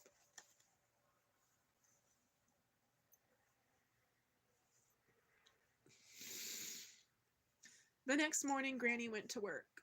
She woke me up at 10:30 and put me in front of another large plate of eggs. You're going to eat, Josh, she said. You've got to gain your strength back. My idea to use Granny's house as a temporary shelter on my way back to using wasn't her idea. If I was going to show up and ask for help, she was going to give it. She sat down next to me at the kitchen table and told me she wasn't going to let me sleep all day because I needed to get up and get food in me if I was going to start feeling better. My brother Jason and his family lived in our old family home next door to Granny, so it didn't take long for everyone to learn that I had shown up on Granny's doorstep and that she had opened her door to me and taken me in. The reaction was immediate. Everyone in the family told her she was making a mistake, that I should be left to my own devices if I insisted on living the life of an addict.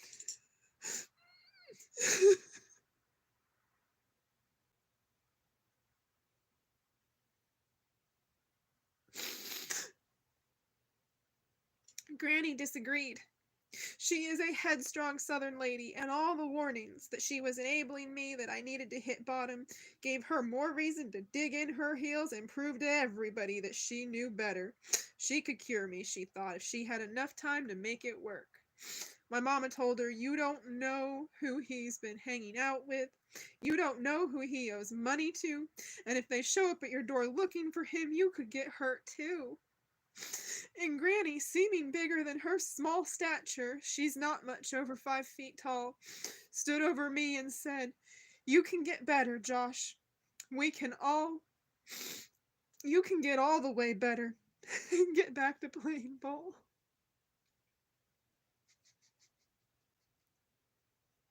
You can get better, Josh. You can get all the way better and get back to playing ball. And get back to playing ball. My sense of self-worth was so small that it was nearly non-existent. I didn't want to hear any encouragement, and I especially didn't want to hear anything about baseball. I was so deep into a hole of self-hatred that even a mention of my past life made my insides recoil. The thought of playing baseball was about as real as the thought of me becoming president of the United States, or Pope. I listened politely to Granny, though, because I could lash out against my parents and Katie and any other authority figure, but I couldn't lash out at Granny. I had retained at least that much of my humanity. I became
Jeez.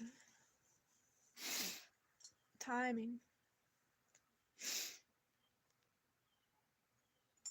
I had retained at least that much of my humanity.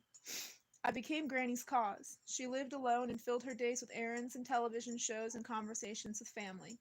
Now she had more than that. She had her wayward grandson in her home, and she wasn't going to let the opportunity pass without a serious effort to make it work. The granny plan called for me to get back on a regular schedule. She set out the rules. I couldn't go more than 12 hours without something to eat and drink. I would not be able to sleep past 10:30 in the morning. I would go to bed at a decent hour. Right from the start, this became an unusual partnership. She was the last refuge, and I was the refugee. When every other door closed, hers remained open. She began filling my head with positive thoughts. She talked about our family and pointed out the photos of me in my Hamilton machine baseball uniform, curly blonde hair everywhere. She talked about getting healthy, and yes, she continued to talk about baseball. She didn't lecture me, and that's a big reason why I was there. She didn't scream at me for the decisions I had made that put me in this position.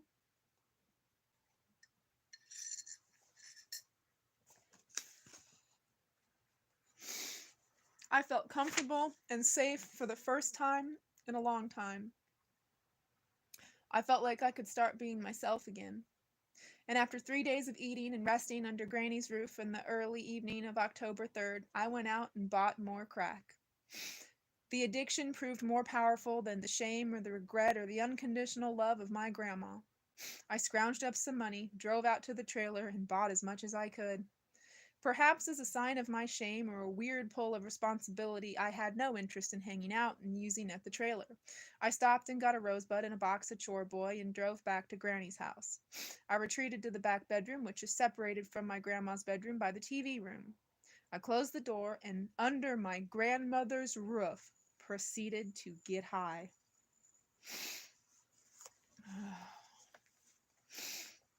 The rush of adrenaline filled every pore, and I was captive once again.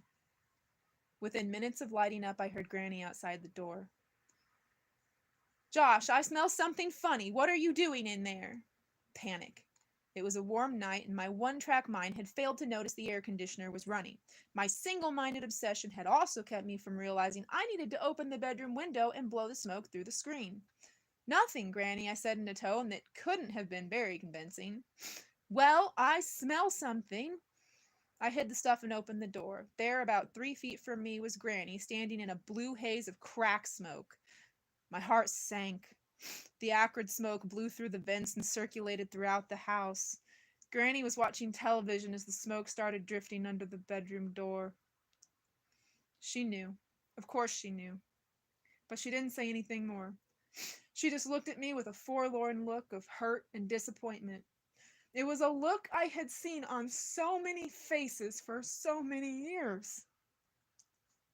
I went back to her television. I felt terrible, but what did I do? I closed the door, opened the window, and took another hit.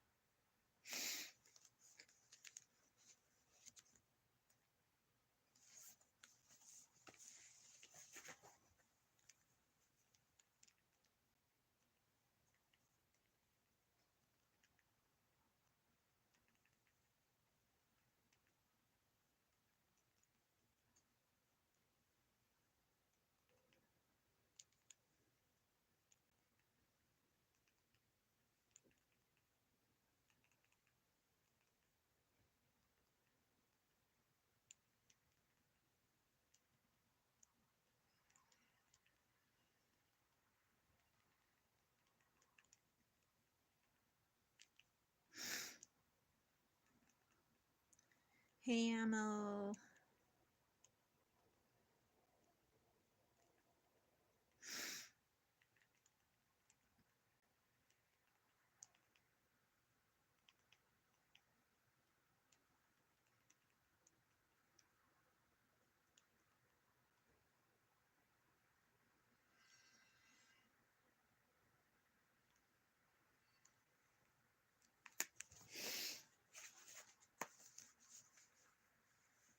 It's difficult to explain the feeling of addiction.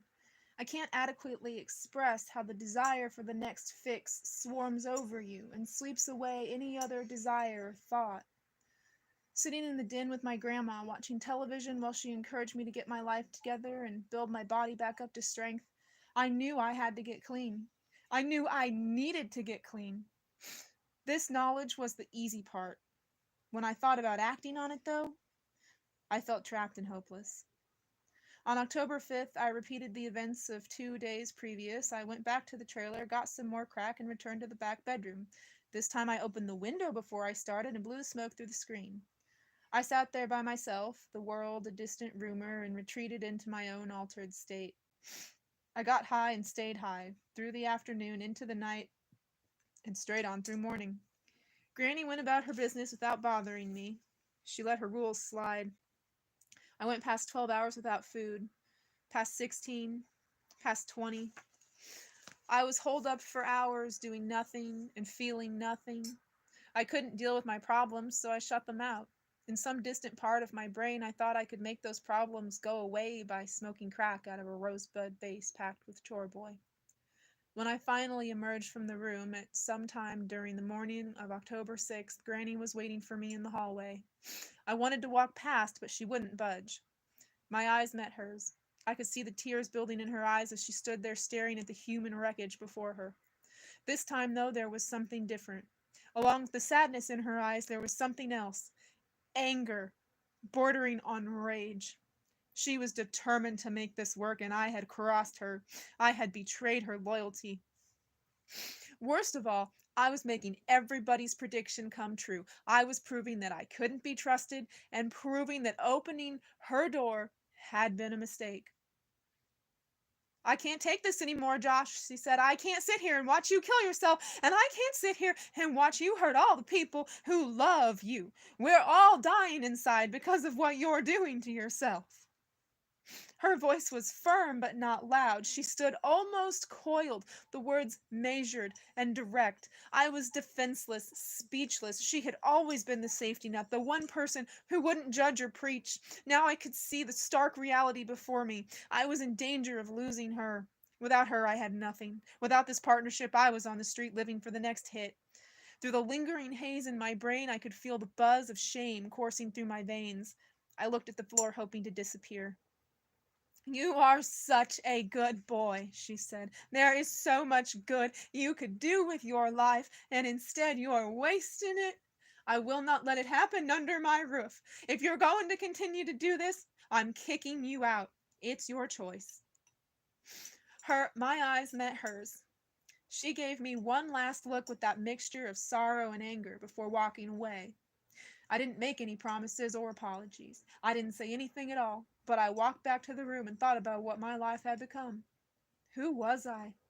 I had a beautiful 2-month-old daughter and a wife who had stayed with me beyond the point of reason, and I essentially gave them up to chase a high.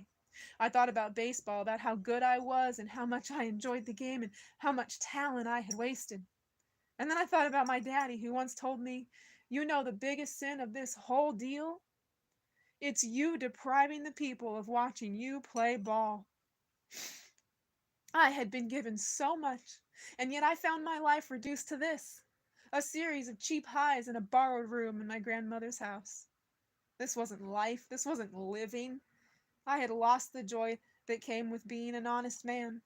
I had lost the peace that came with having no secrets and nothing to hide. I missed the joy that came with hitting a ball and running hard, or tracking down a liner in the gap, or throwing a laser beam from center field to the plate only to see the runner from third think better of it and scurry back to the base like a mouse returning to its hole. I missed life. This wasn't the first time I had come to these realizations, but it was the first time some basic truths hit home. It was the first time I understood, or chose to understand, how directly and personally I was hurting the people I loved and who loved me. For whatever reason, my grandma's words, along with the hurt in her voice and the sorrow in her eyes, were embedded in my mind as I sat in that room. And in that room, I made a decision. I made the decision to surrender.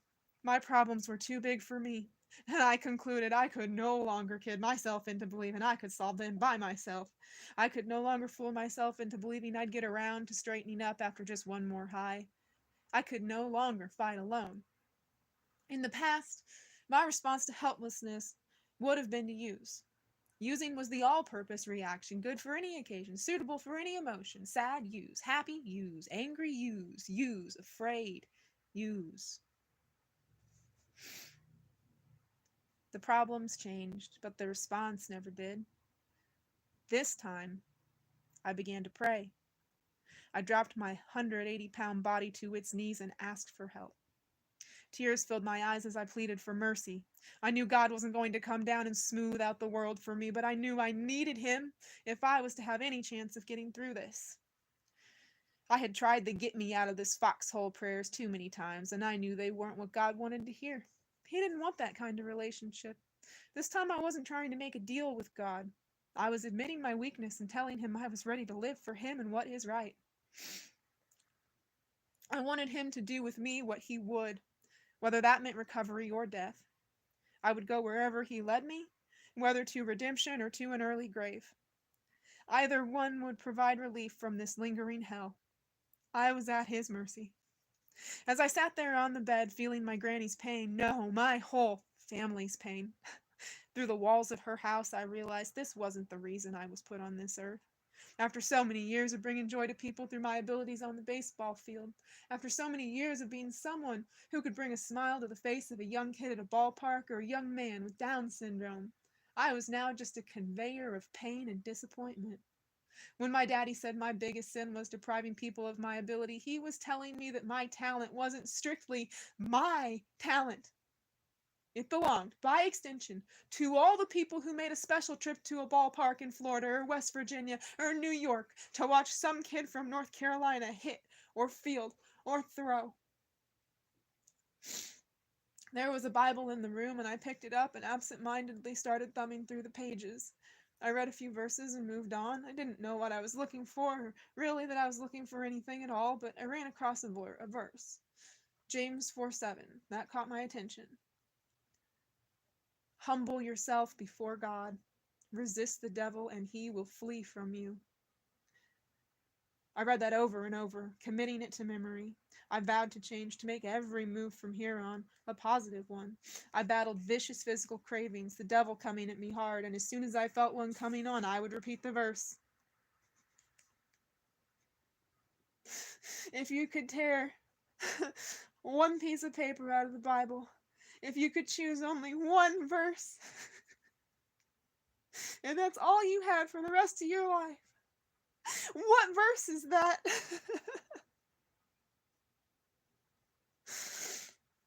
For Josh Hamilton, it's James 4:7.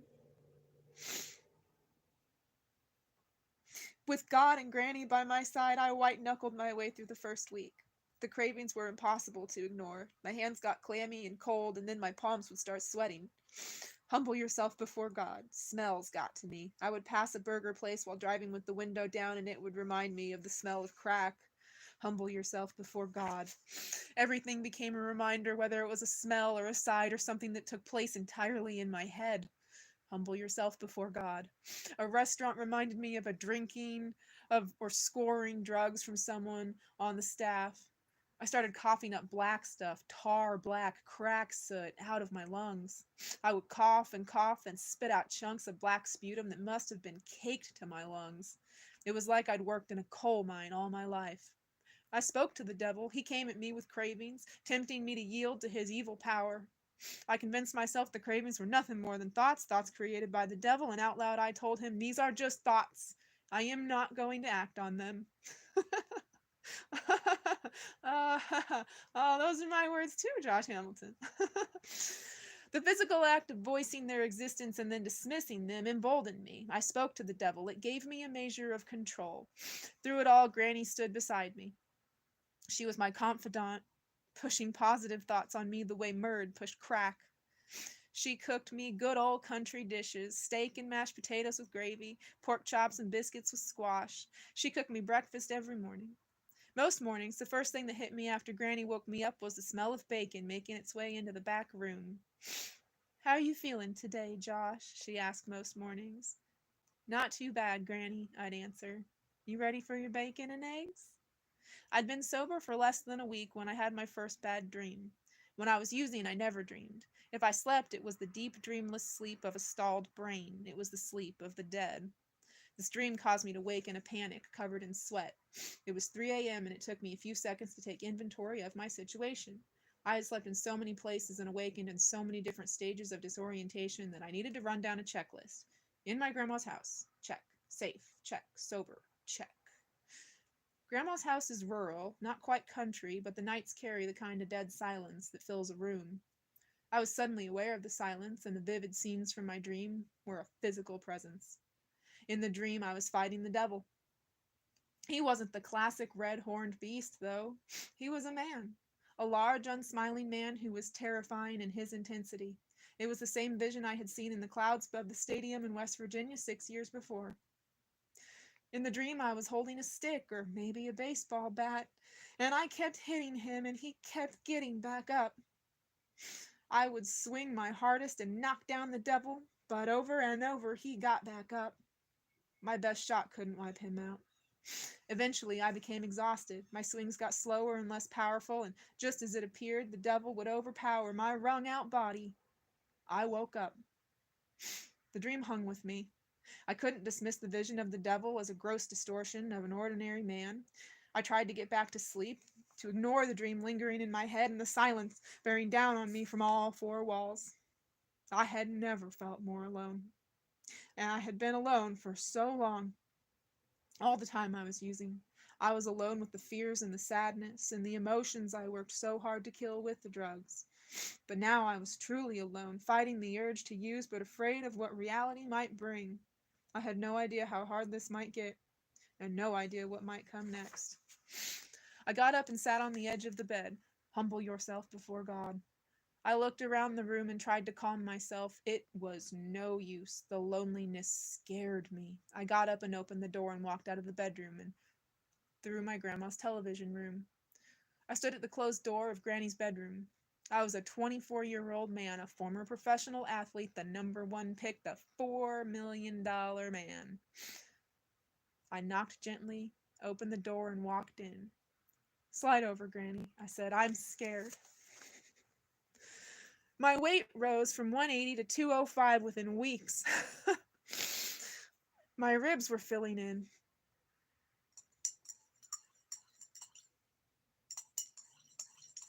Yeah. No, I'll do that later.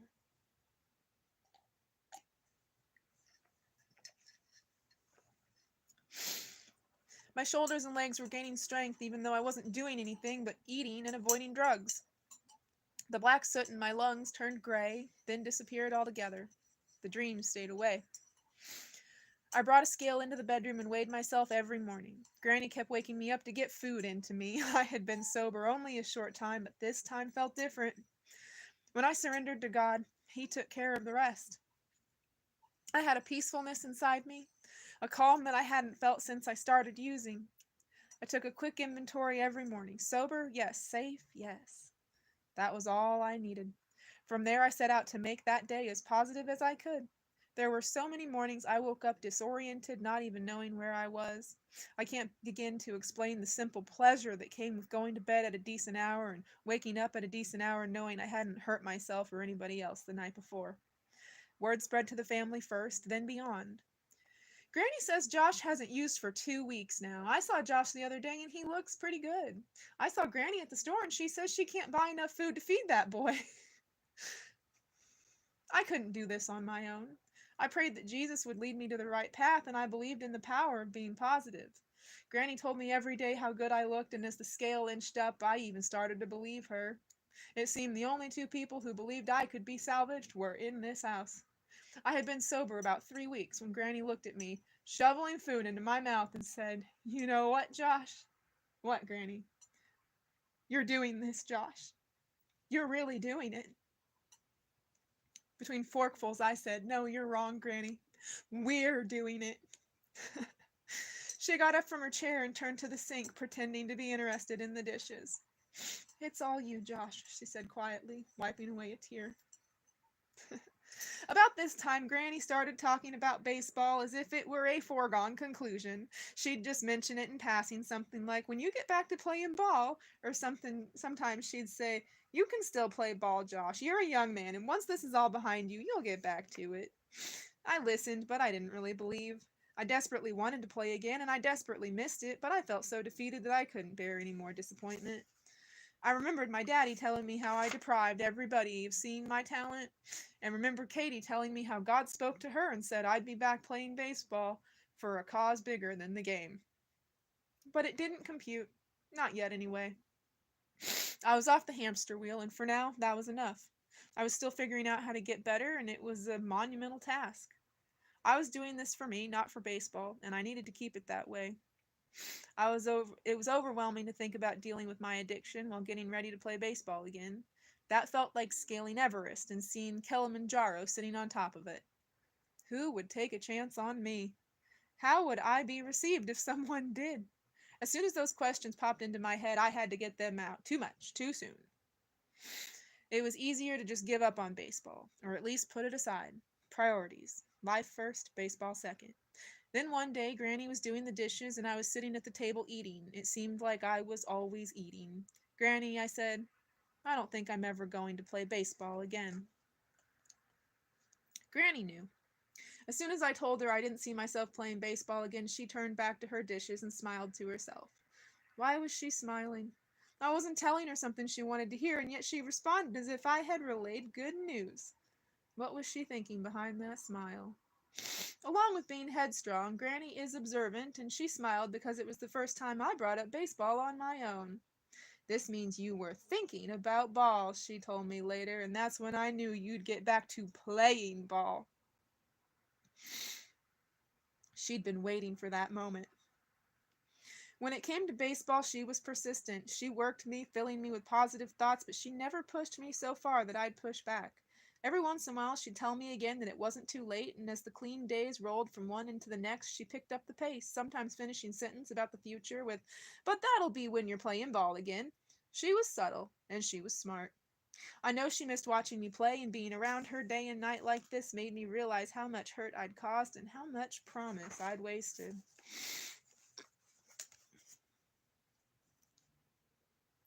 And the truth was, I thought about baseball all the time, even if I didn't talk about it.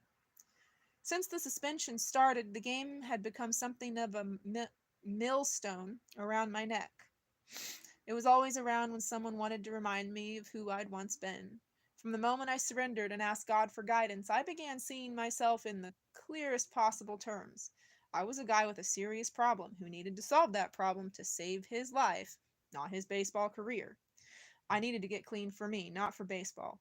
I needed to trust God and see my way out of addiction, not tease myself into believing baseball would ever be an option again. Think about it.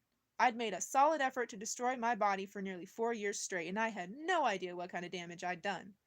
The only running I'd done was out of desperation. I hadn't picked up a ball in months. I hadn't swung at anything but a windshield in just as long. Since I found crack, my body had deteriorated to the point of being unrecognizable. I didn't know if my eyes still worked, or if my legs still worked, or if I could even swing a bat. Honestly, I was afraid to find out. I was coughing crack soot out of my lungs and fighting off persistent cravings that had my palms sweating like they'd sprung a leak. I was supposed to think about running around the bases and tracking down a bullet hit to the alley in right center, to come back and be a good husband, father, and man of God. I needed to be clean, and I needed to be responsible. I had shown signs of being able to regain that part of myself, but baseball was an entirely different animal. To come back and play baseball, I would need to do more than be able to build up my weight and stay civil to the people around me and give all the glory to God. Playing baseball meant building my body back to the point where I could be a professional athlete, and that was just too much to think about at this stage of the game. I was a crack addict in the early stages of recovery. That's all I was, and all I could pretend to be. Reality first. In this condition, baseball had to remain a rumor. Professional baseball? Way past the horizon. And Major League Baseball? That exceeded the limits of imagination. But good things were happening. Small, good things. By the end of October, my coughing slowed and the black stuff disappeared. The dark rings under my eyes were less noticeable. My face started filling out, and I no longer looked like a skeleton wrapped in skin. The dead look in my blue eyes was replaced by something resembling the person I used to be. I was broken, but I was healing.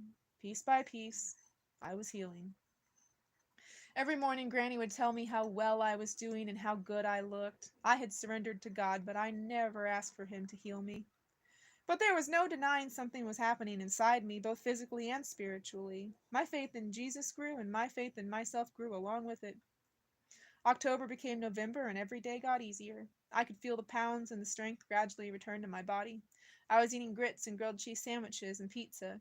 I was drinking sweet tea the way I'd always liked it, a little tea with my sugar, thank you, and enjoying the freedom that came with staring down my demons by taking a deep breath and saying a prayer till the craving went away, piece by piece. And it wasn't just physical. Granny decided to trust me with her credit card, a move that would have led her directly to financial ruin a mere 6 weeks before. Since I showed up at her door, though, I had earned back bits of her trust. 6 weeks previously, I was a guy whose wife was moving and hiding money like someone running a 3-card money game on a Manhattan street corner.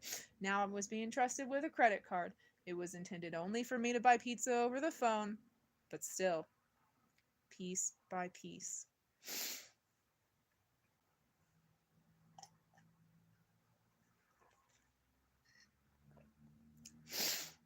There were days I would eat 3 meals and then mix in a pizza late in the evening. I would order it to be delivered, and I always left the receipt on the kitchen table so Granny could see what I'd bought with her money. She didn't require a receipt, but it made me feel good to be someone who could be trusted again and to prove I could be responsible in return. Piece by piece. I started walking around a little bit just across the property and over to the cemetery and around to the old places I'd traveled to a million times as a kid. It felt good to breathe deeply without coughing, and for the first time in several years I felt the beginning of the crisp fall air and believed it was the start of something good. I enjoyed the solitude. It gave me time to think about priorities and to organize my thoughts. I started to miss Katie and Julia and wonder about my baby girl, Sierra. Mostly the solitude gave me the chance to slow down and let my body and mind catch up after the years of aimless running, piece by piece. I caught myself laughing and smiling spontaneously. I could react to things around me without suspicion or paranoia. I stopped thinking everybody was out to get me and started to see people for what they were. Ever since I had seen the look of hurt in Granny's eyes, I told God I didn't want to cause any more pain. I had caused enough, and I was ready to move forward. To do that, I couldn't allow myself to be consumed by guilt. I took responsibility for what I'd done, but it wasn't healthy to live in guilt and regret. I wouldn't blame anyone but me, but I would no longer beat myself up over what I'd done and who I'd hurt, piece by piece. Christmas neared. I went out and bought small gifts for Katie, Julia, and Sierra. I called Katie and asked her if she and the girls would be willing to meet with me so I could give them their gifts. She wasn't ready to have me visit the house, so we agreed to meet in the parking lot of a food barn where I held Sierra and hugged Katie and wished them Merry Christmas and drove away with tears running down my cheeks. Piece by piece. One day I put on some workout clothes and walked down to the shop my grandfather had built between my childhood home and Granny's house. I unlocked the door and flipped on the light and stood looking at the Bowflex machine I had brought here from the Garner house about a year earlier. I wiped the dust off the bench and sat down. I did a few sets, got my heart rate climbing in a natural way, a welcome change, and sat there smiling to myself. My stamina was about what I'd expected, but my strength was not too bad. My goal was to be positive. I had been positive with my mind, so it seemed natural to take the next step and be positive with my body. It felt good to strain my muscles for the first time in a long, long time, and it felt good to expand my lungs and breathe hard at the end of a set.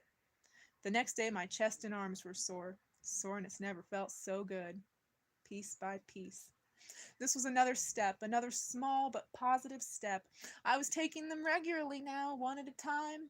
I didn't know where they would lead, but I felt pulled in a positive direction with the same force that had led me astray. This time, however, there was an important difference. I was sure there was a different director in charge.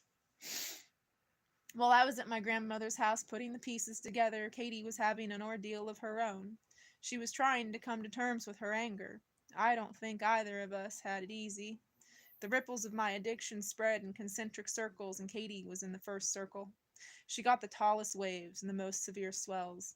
The emotions ran through her. She went from angry to sad to disgusted to bitter to vengeful to resigned and then back to angry again. She would sit home wondering where I was, trying to convince herself she didn't care. Then she would realize she did care. She cared deeply, and her frustration at not knowing whether she would ever see me alive again would start the cycle all over. It wasn't healthy. My troubles were consuming her, taking over her life. She needed direction. She needed someone to tell her to leave me or embrace me and forget about me. To leave me or embrace me or forget about me. She called our pastor, Jimmy Carroll, and his wife. Jimmy and Beverly, I need to talk to you. Her voice quivered on the phone. I won't lie to you. I'm mad. I'm angry. Josh should be reprimanded for what he's done. He can't treat people this way and expect to get away with it. They invited her over to their house. When she got there, they ushered her into the living room. They listened to her vent about my failings and her feelings. She told them I was making progress, but how could she trust me to stay clean? How could she allow herself to be drawn back in, knowing disappointment was a distinct possibility? Finally, Katie said, I need to know what God wants me to do.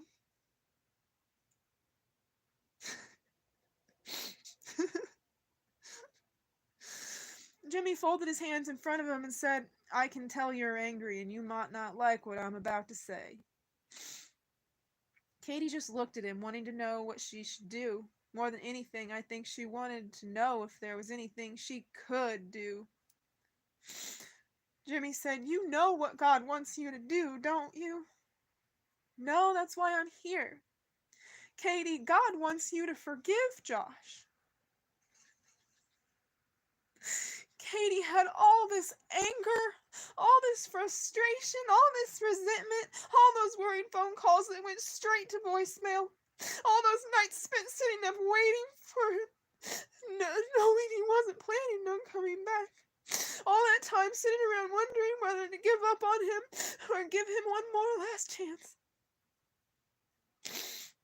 The bitterness needed to go somewhere, didn't it? It needed an outlet. It needed to get out and breathe, and now she was told to swallow it, to let it go, to forgive. To her, forgiveness sounded like a cop-out. It sounded like letting me off the hook. Oh,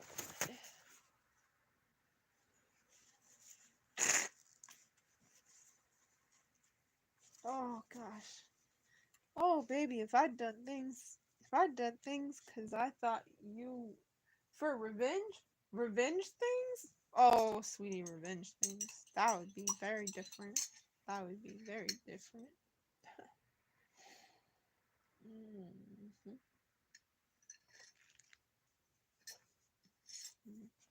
Mhm. And yet, deep inside, she knew Jimmy was right. He was looking at her for who knows how long, waiting for a response. Forgive? Katie asked. Not just forgive, Jimmy said. Forgive completely. It took some time for Katie to digest this advice. I was someone who had turned her life upside down time and again, to the point where she needed to get a restraining order against me just to make sure I didn't come around when she was trying to sell our house. And the advice she got from her spiritual leaders was not only forgive, but forgive completely.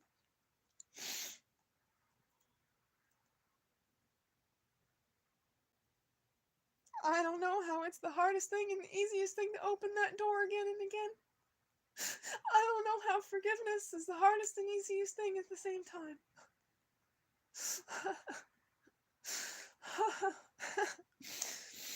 Oh,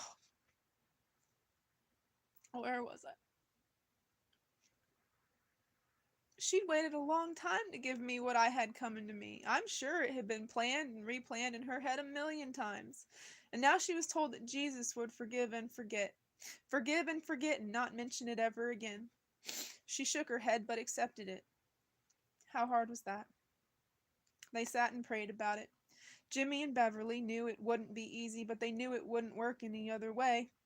I hadn't responded to any of the thousands of attempts to scare or berate me into getting clean, so chances were that confronting me would be a waste of time anyway. And even if it made Katie feel better to get it off her chest and let me know how many different ways I had failed her, the effort might backfire. Over the course of her visit, Katie traveled the distance from bitterness to understanding. She thanked them for their time and left. On the drive home, she told God she would forgive me completely, but she hoped for something in return. She wanted to be free of all the feelings of resentment. Forgiving was the right thing to do, but she couldn't forgive and still harbor the resentment that she felt. That would kill her, and kill any chance of repairing our relationship. She had lost her husband. She had come home from the hospital with our new baby, an event that is supposed to be one of the happiest of a person's life, and found only worry and fear. She found an unthinkable environment where she could send her husband out for a bottle of medicine and not see or hear from him for 3 or 4 days. She was raising Julia and Sierra by herself, and her inability to understand why I insisted on self-destructing rather than being with people who loved and cared for me was more than she could bear.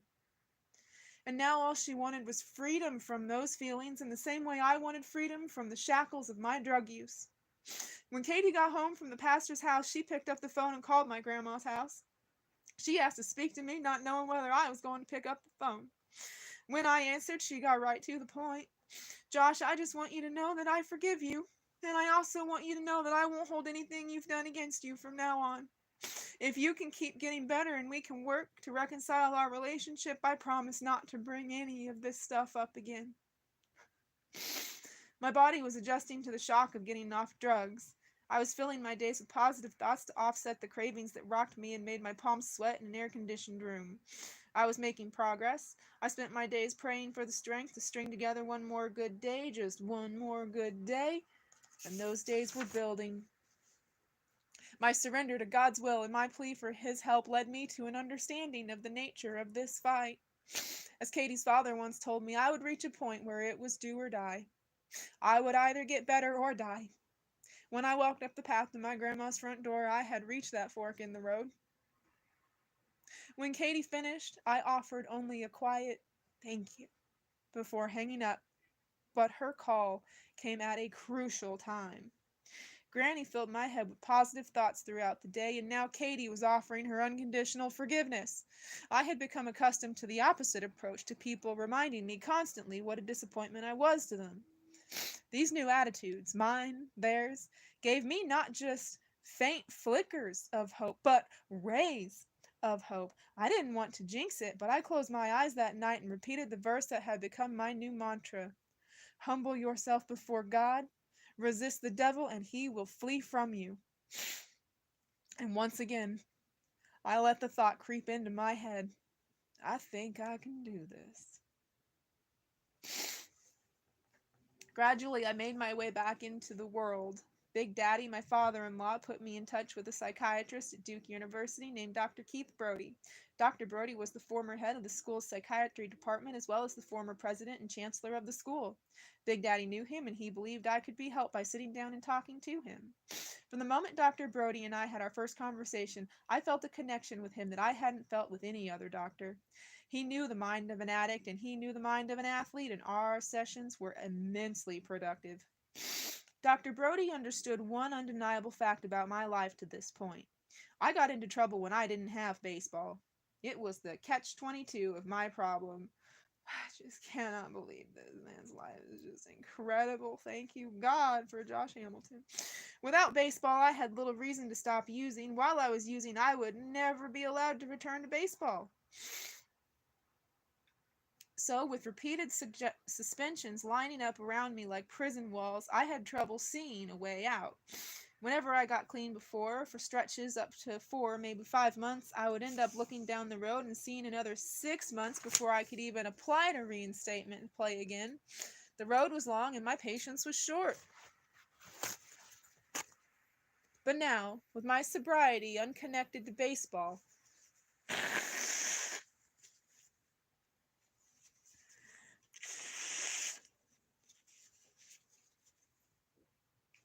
I'm throwing that at, just away from me. I felt how quickly my body seemed to be bouncing back.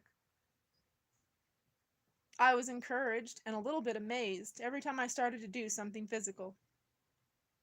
I knew there would be physical repercussions from the years of drug use, things like a compromised immune system that led to susceptibility to any kind of infection, but for now, this soon after quitting, I felt better than I had a right to feel.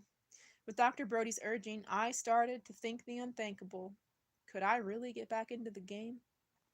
I received a call from Mark Tompkin of the St. Petersburg Times. He covered the Del Rays, and he heard through team channels that I was doing better and getting clean. And by the way, what about baseball? I'd been through this so many times I didn't want to get anybody's hopes too high. Not my family's, not the Devil Rays, and certainly not mine. I wanted to make the point that I was feeling better. This time felt different. This time felt real. That seemed like enough. But inside me, thoughts of baseball accelerated. It was my job, the only thing I'd really done for any length of time. I thought back to my daddy's words, "Your biggest sin is depriving people of watching you play," and wondered what I'd be like now. Could I still be, in daddy's words, the best the game's ever seen? And how would I ever know if I didn't give it a shot? That's right. That's right. The only way to know you can is to try your hardest.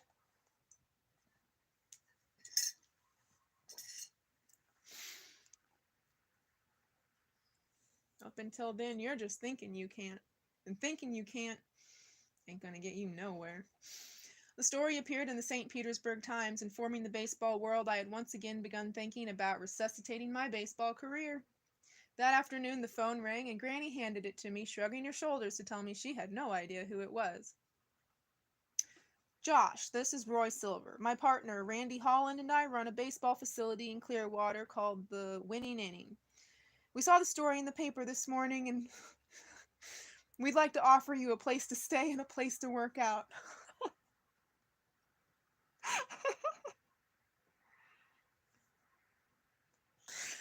I listened to Roy explain his philosophy. The Winning Inning was a Christ-centered baseball facility that ran programs for ball players from little kids to major leaguers. The motto was developing players from the inside out, which seemed about right for me. It was located in Clearwater at the old Phillies spring training site, Jack Russell Stadium. He was offering me one of the old Phillies minor league offices to sleep in and his facility to work out in, but it wasn't a handout. I would be required to work around the facility, doing jobs that ranged from raking the field to cleaning toilets, to earn time in the batting cage or on the field. Roy tracked me down at Granny's house because he had seen the story in the paper, and he knew of me from his days as a Devil Rays minor league coach. He was offering me what amounted to a stay at a ball player's halfway house. And right away, it sounded like the perfect opportunity for me. This was another example of God providing for me. When events line up the way they did, logic doesn't explain them. And if not logic, then what? When I got off the phone with Roy Silver, I really started thinking about the course of events for the past couple of months.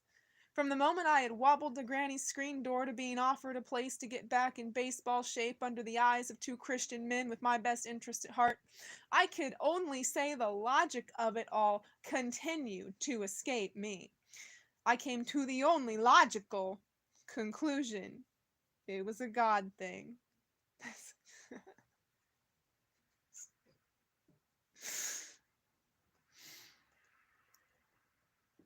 In a way, I didn't think I could turn down the opportunity. When I surrendered, my exact words were, "Do with me what you want." This seemed like another God-sent message that I needed to accept in order to fulfill my mission. Katie and I discussed the opportunity, and we agreed it would be a perfect next step in my progress. After further discussions, I became more comfortable with Roy and Randy, and the idea of starting over in a quiet, low-key atmosphere without any crazy expectations appealed to me. About this time, Katie came down with a horrible case of the flu. She called me. I went over to the house and took her to the hospital. I took care of Sierra and Julia while Katie was laid up, and holding Sierra in my arms with the knowledge that I'd been given a second chance to be a good father made me resolve to make that work, too. A couple of days later, I came down with flu just as Katie was starting to feel better, so the roles were reversed and she took care of me. The few days we spent taking care of each other convinced us our relationship was worth fighting for, and we agreed on a course of action. I would go to the winning inning, work on baseball and recovery, and then we would work on repairing our relationship. We made a commitment to each other. It was a commitment I wouldn't have been able to make without first making the commitment to myself.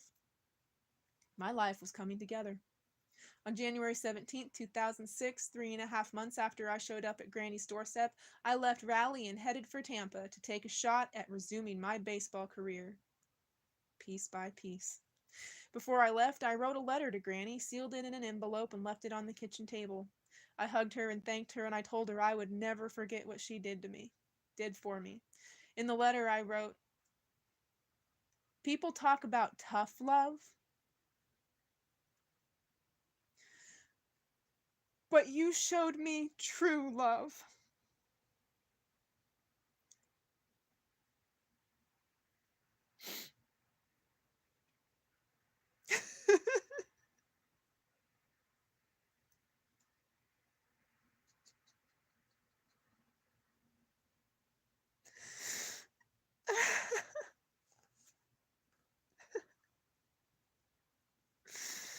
People talk about tough love, but you showed me true love.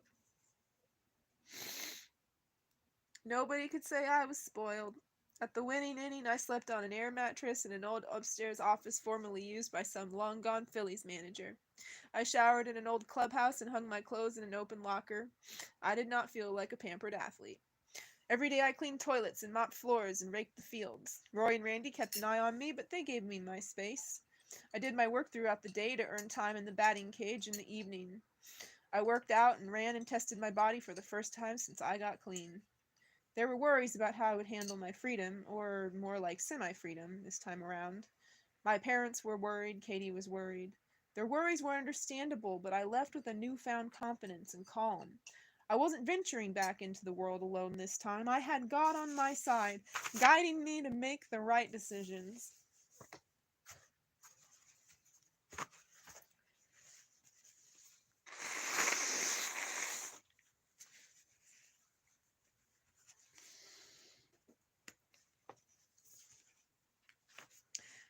I began every day with a prayer, asking for the strength to make that day positive, to end the day as a better man, husband, and father than I was when I woke up. Roy and Randy ran after-school camps and other group activities for kids in the area. It was part of their mission, using baseball as their ministry. This became one of my favorite things about the place. Being around the little kids reignited my love for baseball and made me realize why I had to give myself another chance to get back into the game. I saw them and I saw myself, a kid who lived for the game and had no worries. I saw myself at a time when I didn't have bad thoughts, when my life was simpler and baseball was fun and easy and worry-free. There was one boy in particular, a 12-year-old named Julius, who lived across the street in a tough neighborhood with his great-grandmother. We had very little in common. Julius was a street-smart black kid who had seen more than his share of hardship, but we bonded over baseball. Julius had only been playing baseball for a year or two at this point, and he came to the winning inning almost every day after school to hit and work out. He played on one of the teams sponsored by the facility, and he could really play. Baseball just happened to be the opportunity presented to Julius. Roy and Randy made it available to him, and it was a safe place for him to spend the afternoon. They made sure he brought his schoolwork, and they gave him chores to teach him responsibility. Julius showed his gratitude on the field. He played with abandon, loving every minute of it. I would watch him and just smile, seeing the game for the first time again as I watched him run around like I used to, treating the diamond as his own playground. My life probably looked pretty good to him. I was living in a clubhouse working for the right to play. Most 12-year-olds who live in an environment where people are selling drugs off their apartment stoop would think this was the life. Julius started coming over to our Tuesday night Bible study, and that's where he learned a little bit of my story. He started looking up to me, and there were many times when I was hitting in the cage, thinking I was all alone, only to turn around and see Julius's wide smile and adoring eyes staring at me. Usually he was shaking his head, amazed at the speed and sound of the ball coming off my bat. He didn't judge me or question me. I told him I had made mistakes, and I told him he didn't have to give in to the same temptations that got me. His life was hard, and there were obstacles that I didn't face, but I tried to tell him that God and baseball were two pretty good ways to keep himself out of trouble. He listened to what I had to say, and he watched everything I did. I can't explain how much this meant to me at this stage of my recovery. After so many years of disappointing people, of trying and failing, seeing someone respond to my ability like this was yet another sign that I was back on track. I've always fed off the response I've gotten from the way I swing a bat, but his smile and look of wonderment was something I felt in my soul. When I saw Julius, I saw Jesus working through him. More than just about anything, this strengthened my resolve to get back into the game. It reinforced the idea that I was doing the right thing in the right place. I remembered Katie's words way back when hope was hard to find. You're going to be back playing baseball, Josh. There's a bigger plan for you. When you come back, it's going to be about more than baseball. If I had any doubts, this erased them. I was sent here to use baseball as a platform for something bigger. This was my calling. One night at the winning inning, I had a dream that I was competing in the home run derby at the All-Star game. At this stage of my recovery, this was a pretty far out dream. I was hitting well and everybody was cheering, but I wasn't keeping count of how many I hit. I couldn't place the stadium or the pitcher, but when it was over, someone called me over toward the dugout, where I stood to be interviewed by a female television reporter. I woke up on my air mattress in the old manager's office, feeling happy and wondering, how many home runs did I hit? Did I win? I didn't know how many, and I didn't know whether I won or lost. And I realized there was a reason. God doesn't care about winning or losing. It's not important. What's important is to be there and to use your gifts to the fullest potential. Every year there's a college baseball spring tournament at the Jack Russell Complex. Teams from the cold weather states come down to Florida to play some early season games and enjoy some decent weather. To me, this meant I had to get to work. I needed to help prepare the fields and the facility to host the tournament. Bullpen mounds, bathrooms, bleachers, everything had to be cleaned up and spruced up. On the first day of the tournament, Penn State and Ohio State were on the field getting ready to play each other. I was walking around in my Timberland boots and cargo shorts, carrying a rake to get the bullpens in shape. I was in the Penn State bullpen watching their pitchers scuffle and goof around and generally waste time in the traditional way baseball players have been doing for more than 100 years. They weren't doing much. I think it was 5 or 6 hours before the game.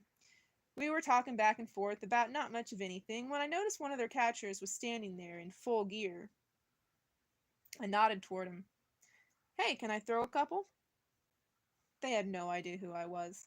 I was just a guy working on the field. They might have thought I'd be good for a laugh, so one of them said, "Why not?" I had been throwing for a couple of weeks by this point, so I wasn't in mid-season form by any means. My arm, though, had been feeling pretty good.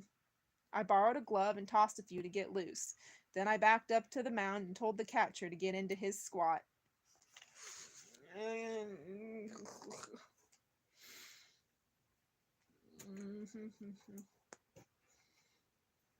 The cacao is leaving sweaters on my teeth. Ugh.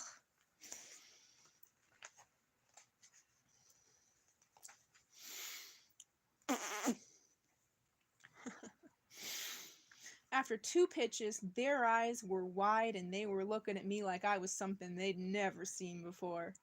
A few of them were sitting on the bench to the side of the mound where the ball whizzed by them. "I can hear that thing," one of them said. Timberland boots, cargo shorts. To them, I was like the guy from The Rookie or something. When I was finished, I tossed the ball to one of the guys and went back to my rake. "Hey, can you come in and close for us today?" one of the guys asked. "I wish I could," I said. "You have no idea how much I wish I could." Katie and I were in constant contact while I was in Clearwater, and she decided to leave the girls with their parents and make a trip down to see me. Circumstances had kept us apart physically, but I felt we were growing closer together from a distance. Now it was time for us to give our reconciliation a chance to work in person. The first day she arrived was the day she watched me take batting practice for the first time. She had never seen me compete, ever, and her reaction, "If I had known you were throwing away that kind of talent, I would have been so much angrier with you," is something we still laugh about. The time we spent away gave us each time to reflect and take stock of our relationship. We were committed to making it work, and from the moment we were together in Clearwater, it felt as if none of those bad times had ever happened. Katie made a promise not to throw my past back at me, and she kept it. I made a promise to be positive every day, to wake up every morning intent on making myself a better husband, father, and man of faith. I don't know whether I succeeded every day, but I certainly tried. I was back to 235 pounds, which meant I had regained 50 pounds in less than 3 months. The ball was jumping off my bat just like the old days, and I had a newfound appreciation for the game that I had given up hope of recapturing. Are we still recording? Looks like yes. I was at peace. So much forgiveness had come my way, and so much mercy. I felt free to pursue my dreams once again, this time under vastly different circumstances. The expectations of being the next big thing had gone away. I had receded from the public consciousness, and any success from this point forward would be a surprise to everybody but me. This was beginning to feel like a miracle. This was beginning to feel like a miracle. Beginning, and now it beginning to feel like miracle was 50 pages ago, bro. All right. All right. The cravings still hit me occasionally, but I adopted an 8-second rule when it came to bad thoughts. In recovery, I had been taught that any thought that stays in your mind for more than 8 seconds can result in action. Ooh, I like that. I like that number. And that bookends very, very nicely with the average person needs to hear information repeated 8 times before they commit it to memory. That's fantastic. Yeah. Any thought that stays in your mind for more than 8 seconds can result in action. So whenever those thoughts crept into my mind, I started counting and erased the thought before I reached 8. Great visualization tool, Josh. Fuck yeah. The more I played, the more confident I got. I was continually amazed by my body's ability to bounce back, and I stopped trying to come up with explanations. Logic played no part in any of this, and I started to shrug and say, it's a God thing, whenever someone asked. A lot of people say that, right? Like I'm pretty new. I'm pretty new to Christian walks of faith and such and everything, but that's that's that's that's what I say.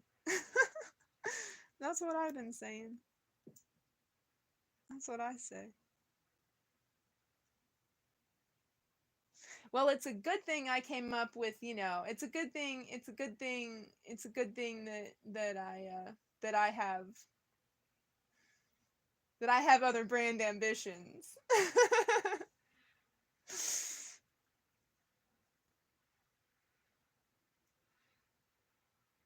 It's a God thing.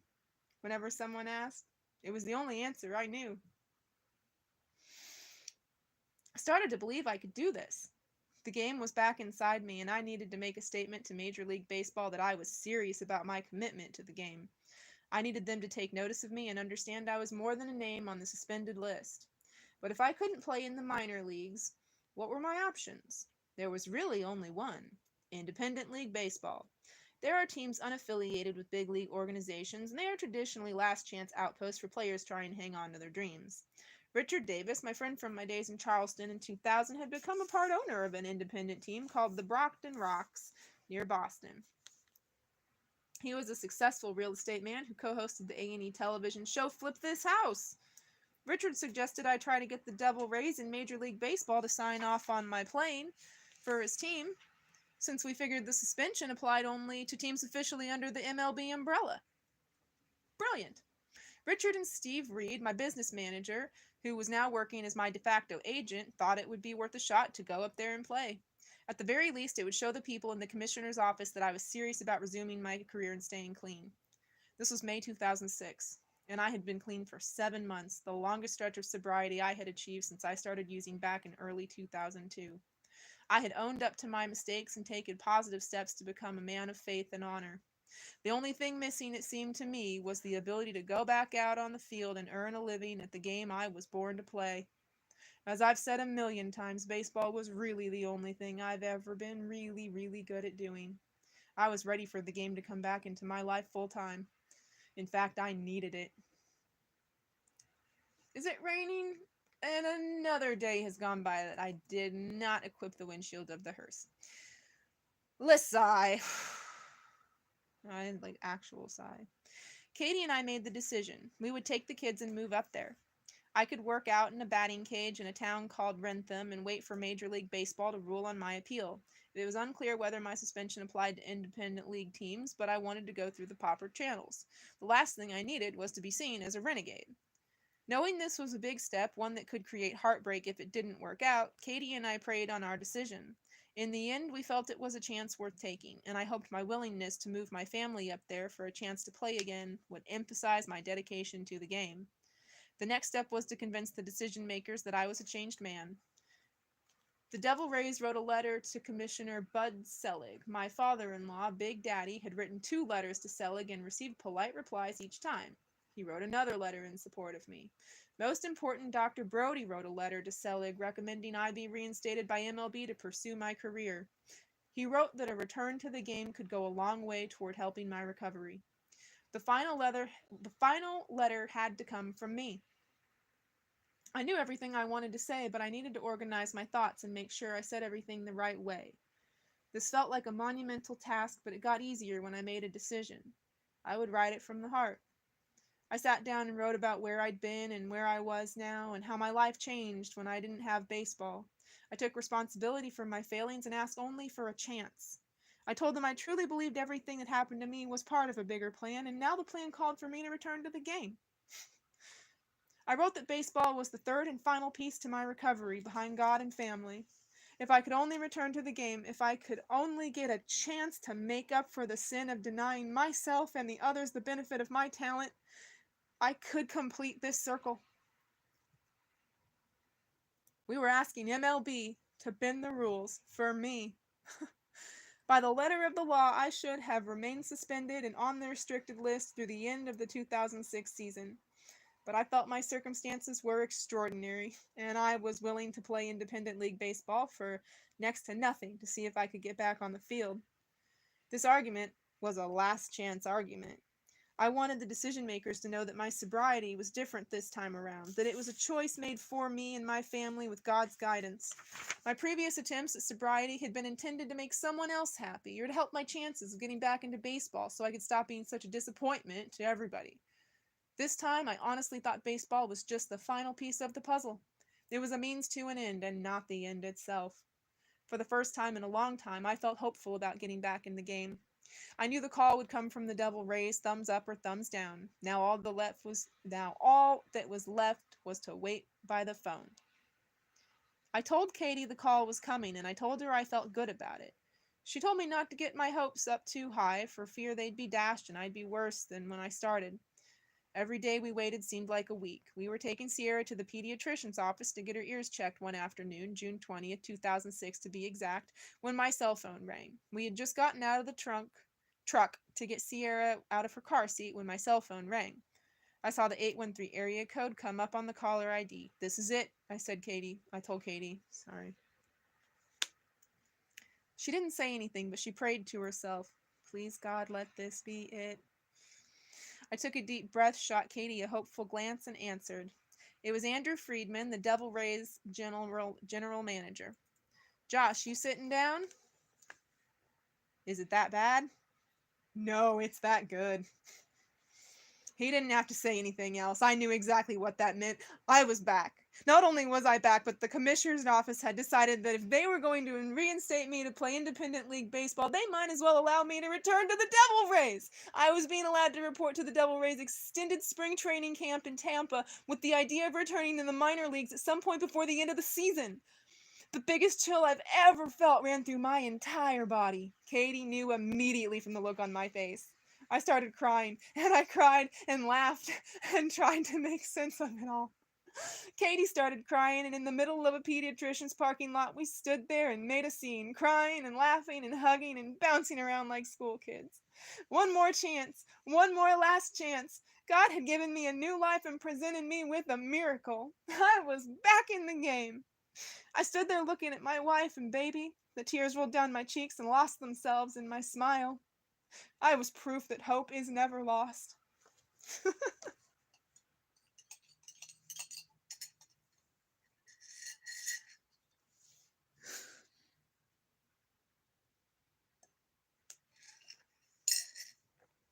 Oh.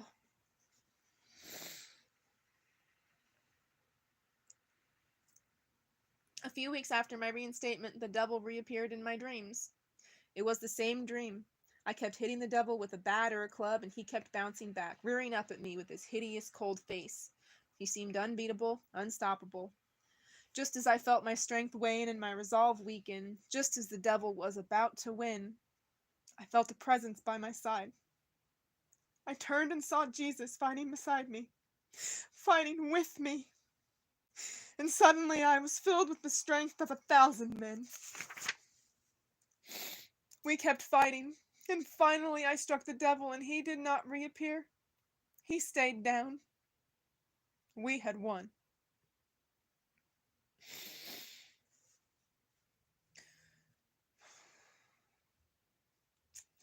I arrived at extended spring training with the bare minimum of equipment. I had spikes and a glove, but very little else. Before the first day of workouts, my business manager, Steve Reed, called my old friend Carl Crawford of the Devil Rays and arranged to drive over to Tropicana Field to pick up a few of Carl's bats so I would have my own bats to use during batting practice. Extended spring training is for guys recovering from injuries or sometimes young players who need more work than they'll get on a minor league team. I don't know where I fit in. I was, as usual, in my own category, but I was thrilled to be playing baseball for the first time in 4 long years. After about a month of twice daily workouts in Tampa, the Devil Rays assigned me to the Hudson Valley Renegades of the New York Penn League, the team that represented my first promotion from Rookie League in Princeton, West Virginia, was now the first stop on my new adventure. The night I arrived in New York, I drove directly to an empty Duchess Stadium in the town of Wappingers Falls. I looked out onto that field and remembered playing there as a kid a lifetime ago. This time it looked different. It looked new. Before, Hudson Valley was just a stop along the way, 2 words on the back of my baseball card. This time it stood for so much more. This time it stood for the chance I never thought I'd get. I walked down the right field line and onto the field. I took off my shoes and socks and left them near the foul line. I started walking until I reached center field. I stood there in the dark, looking toward home plate, feeling the blades of grass under my feet. The next night, my name was on the lineup card. I put on a game uniform for the first time in longer than I could remember. I made sure everything was perfect, and I checked myself in the mirror without shame. The kids on the team looked at me with a mixture of awe and curiosity. I told them I'd played there before, what seemed like a lifetime ago. It almost didn't matter how I did.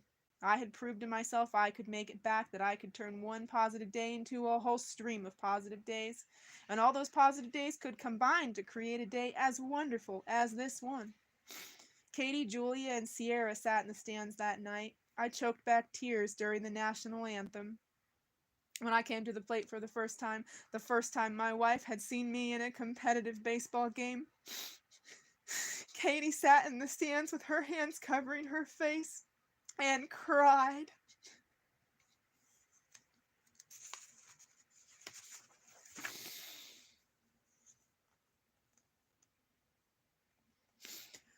I woke up early on the morning of December 7th, 2006.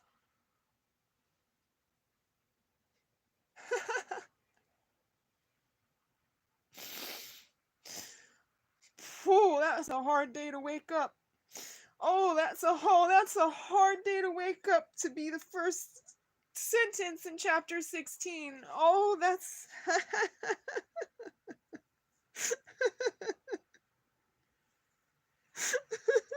Thank you, God. Thank you, God. Thank you, Jesus. Thank you for never leaving us. Thank you.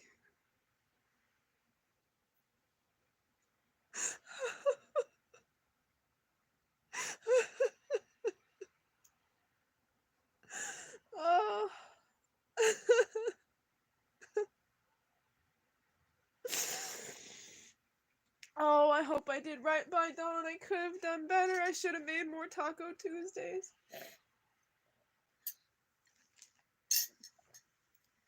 Oh.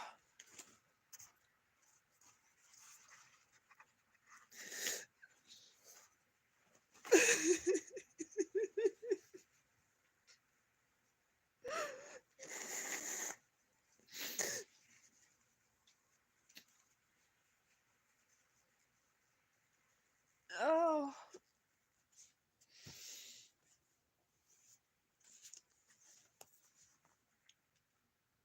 Oh.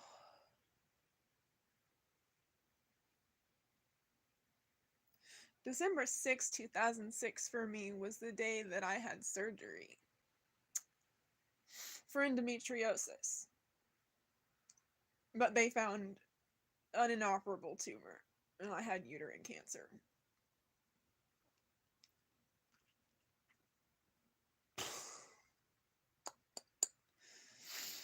I woke up early on the morning of December 7th, 2006 to go deer hunting. Groggy, I dressed quickly and downed a cup of coffee. I grabbed my keys and my phone and I reflexively checked the screen and saw that I had a text message. From a friend, it read, "Jesus never fails." I was told to pass it along to 9 other people, and I would get good news that day. It wasn't even 5 a.m. But I'm not a big believer in tempting fate, and I'm not a big believer in coincidences, as you might have already gathered. I sent it along to 9 other people. What could it hurt? And didn't give it a whole lot of thought. When I finished hunting, no bucks unfortunately, I went to work for my brother. Jason is a firefighter who runs a tree service on his days off, and he needed help with a job that day. I could use the extra money, and I enjoyed spending time with my brother. So I was tossing pine limbs through a chipper around 11 a.m. when I got a call from a baseball scout friend of mine. "You didn't hear this from me," he said. "The Cubs just took you in the Rule 5 draft." I didn't know the particulars of the Rule 5 draft, but my friend had told me it was good news. The Devil Rays had left me unprotected off the 40-man roster, which meant that any team in baseball could draft me and send $50,000 to the Devil Rays. Maybe the Devil Rays didn't think I'd get taken, or maybe they thought they'd get lucky and finally get something, anything, for their investment back in 1999. Whatever the case, my friend the scout finished our conversation by telling me the catch. Whatever team drafted me in the Rule 5 draft had to keep me on the Major League roster throughout the 2007 season or risk losing me back to the Devil Rays. It took a second for me to sort this out in my mind, but when I did, I came up with this summary. If I had a good spring training, chances were I'd be in the big leagues for the entire 2007 season. In the past 4 seasons, I'd played very little. Since being reinstated the summer before, I had played 15 games at Class A Hudson Valley, a far cry from the big leagues. And now, because of some arcane baseball rule, none of that mattered. None of that mattered.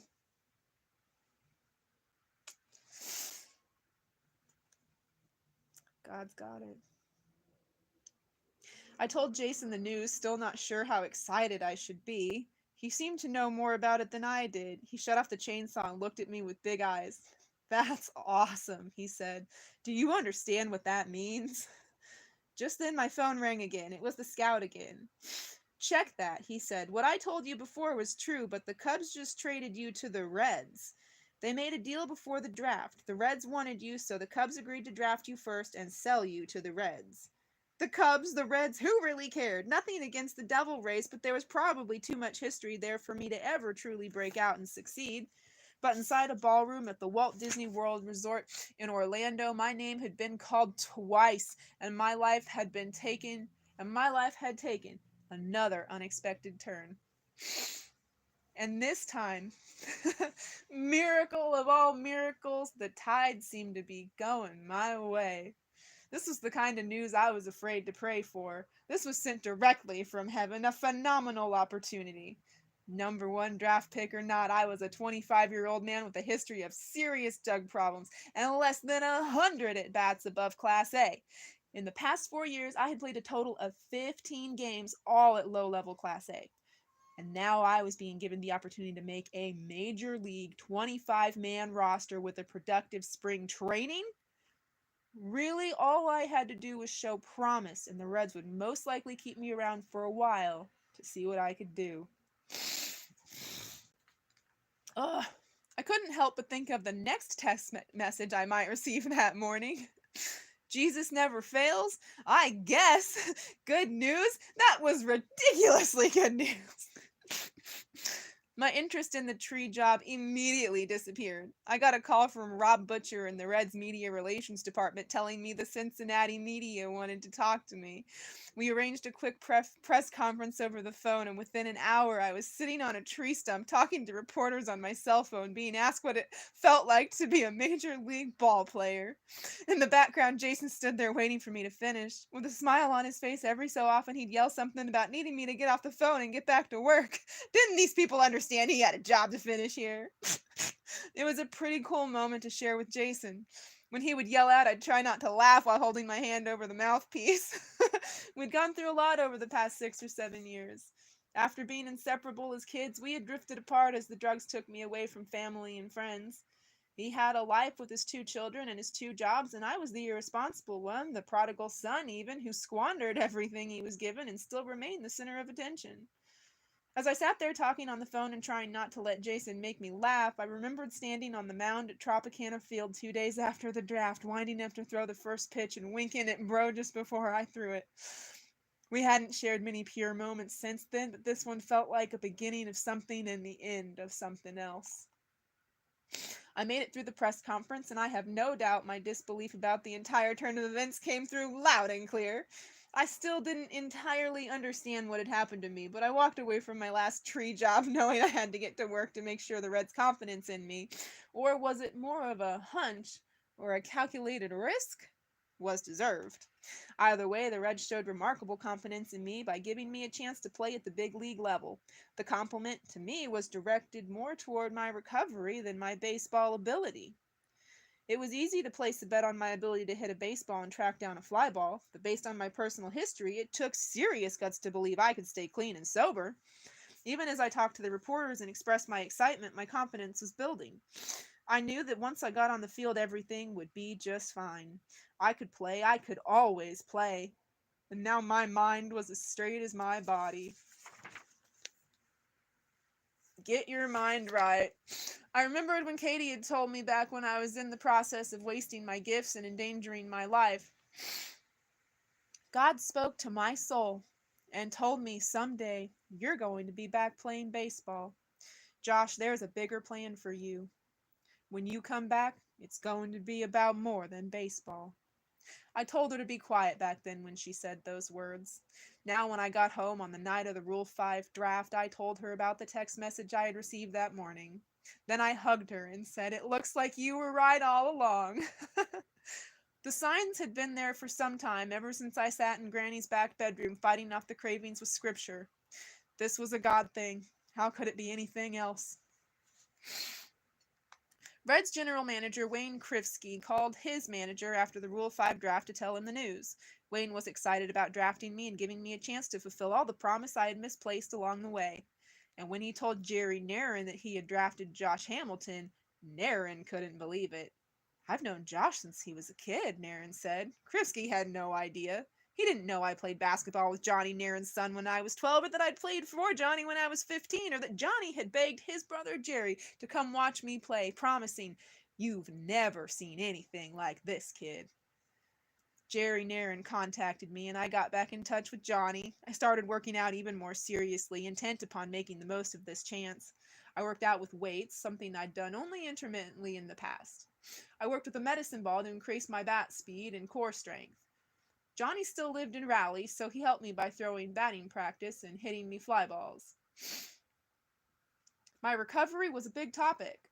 It was one thing to play a few games in the minor leagues with my family, with me, and quite quite another to face the prospect of an entire major league season, the travel, the temptations, the downtime, so shortly after achieving my sobriety. This was a worry for the Reds, for Katie, and for me. I wanted this opportunity to work out.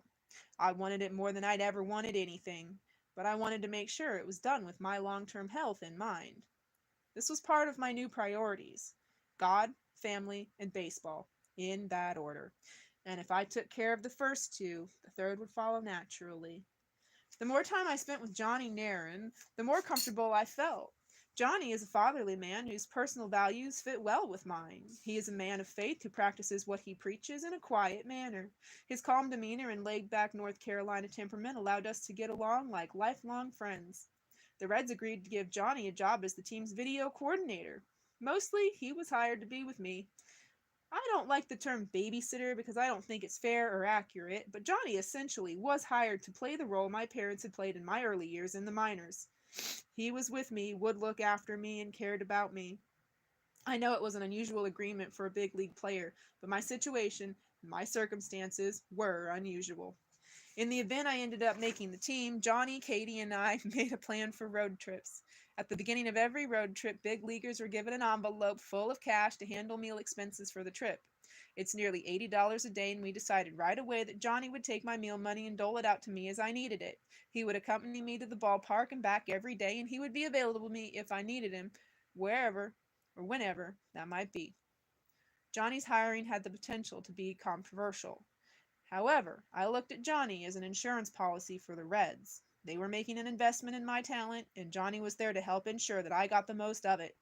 None of this was guaranteed, but I set out to prove I was worth the risk.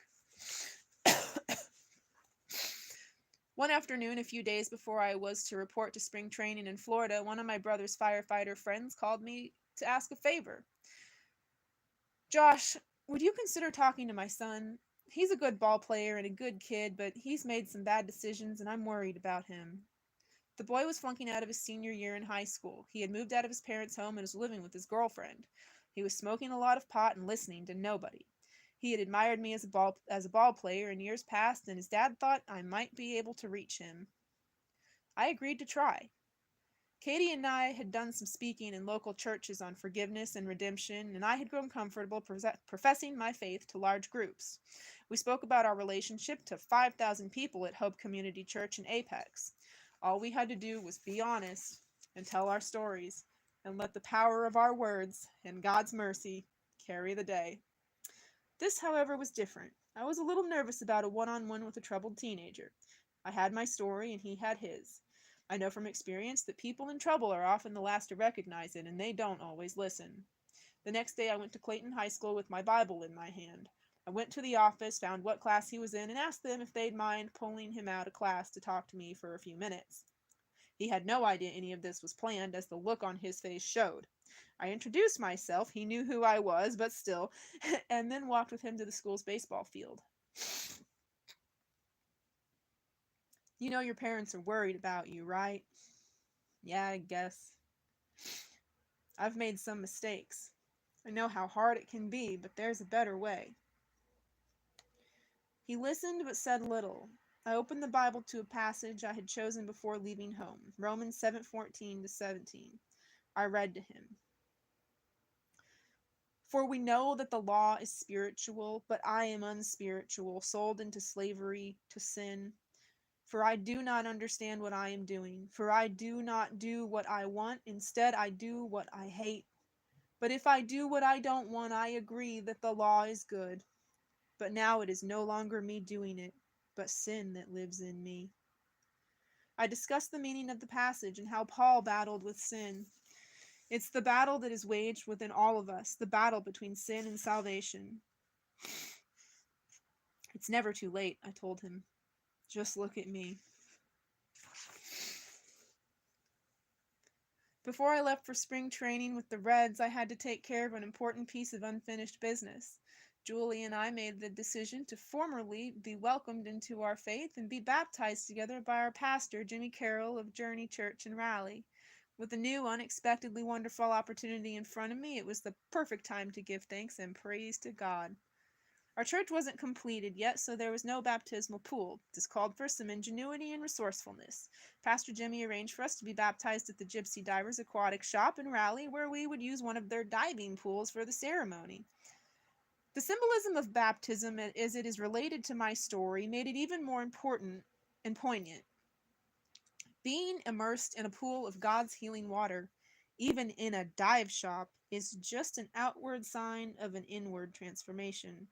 My inward transformation, while never complete, began the day I was saved in my aunt's living room. It strengthened the day I surrendered to God in the tiny bedroom in my grandmother's house and told Him to do with me what He would. I admitted my inadequacies and acknowledged my inability to overcome my problems on my own. And now, getting ready to head to a major league spring training after nearly 4 years out of the game, I was a living example of God's generosity and power. I was a miracle, and it seemed the absolute perfect time for me to exercise an outward manifestation of my inner transformation. I proclaimed to the Lord publicly that I am a follower of Christ. I need to confirm and celebrate my faith as spring approached, and I prepared for the next step of my journey. I told Katie I didn't expect to feel any different when I emerged from the water. I already felt different inside. I already felt reborn and released from the bonds of my imprisonment. A dip in the pool was just confirmation. So, with Katie's mother and father watching along with about 40 other people from our congregation, I walked fully clothed into the water. When I emerged, the smile on my face could have lit up the night. I looked up to see Katie and her parents with tears streaming down their faces. I really did feel different. My heart felt light.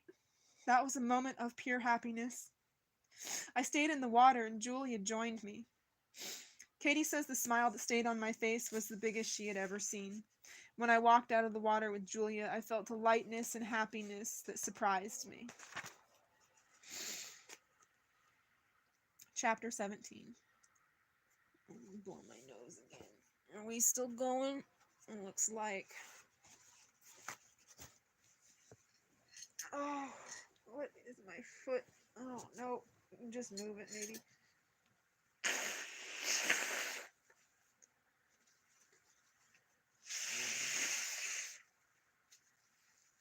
Oh. Again. You don't have a trash can over there. You're just throwing tissues.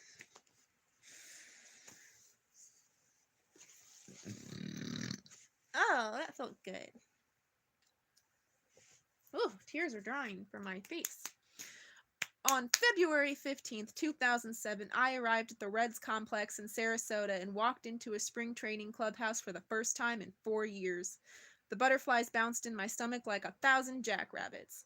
So much of this was unexpected, and now that it was here and real, I couldn't help but be nervous. It didn't feel real, though, especially when I looked across the room and saw Ken Griffey Jr.'s locker.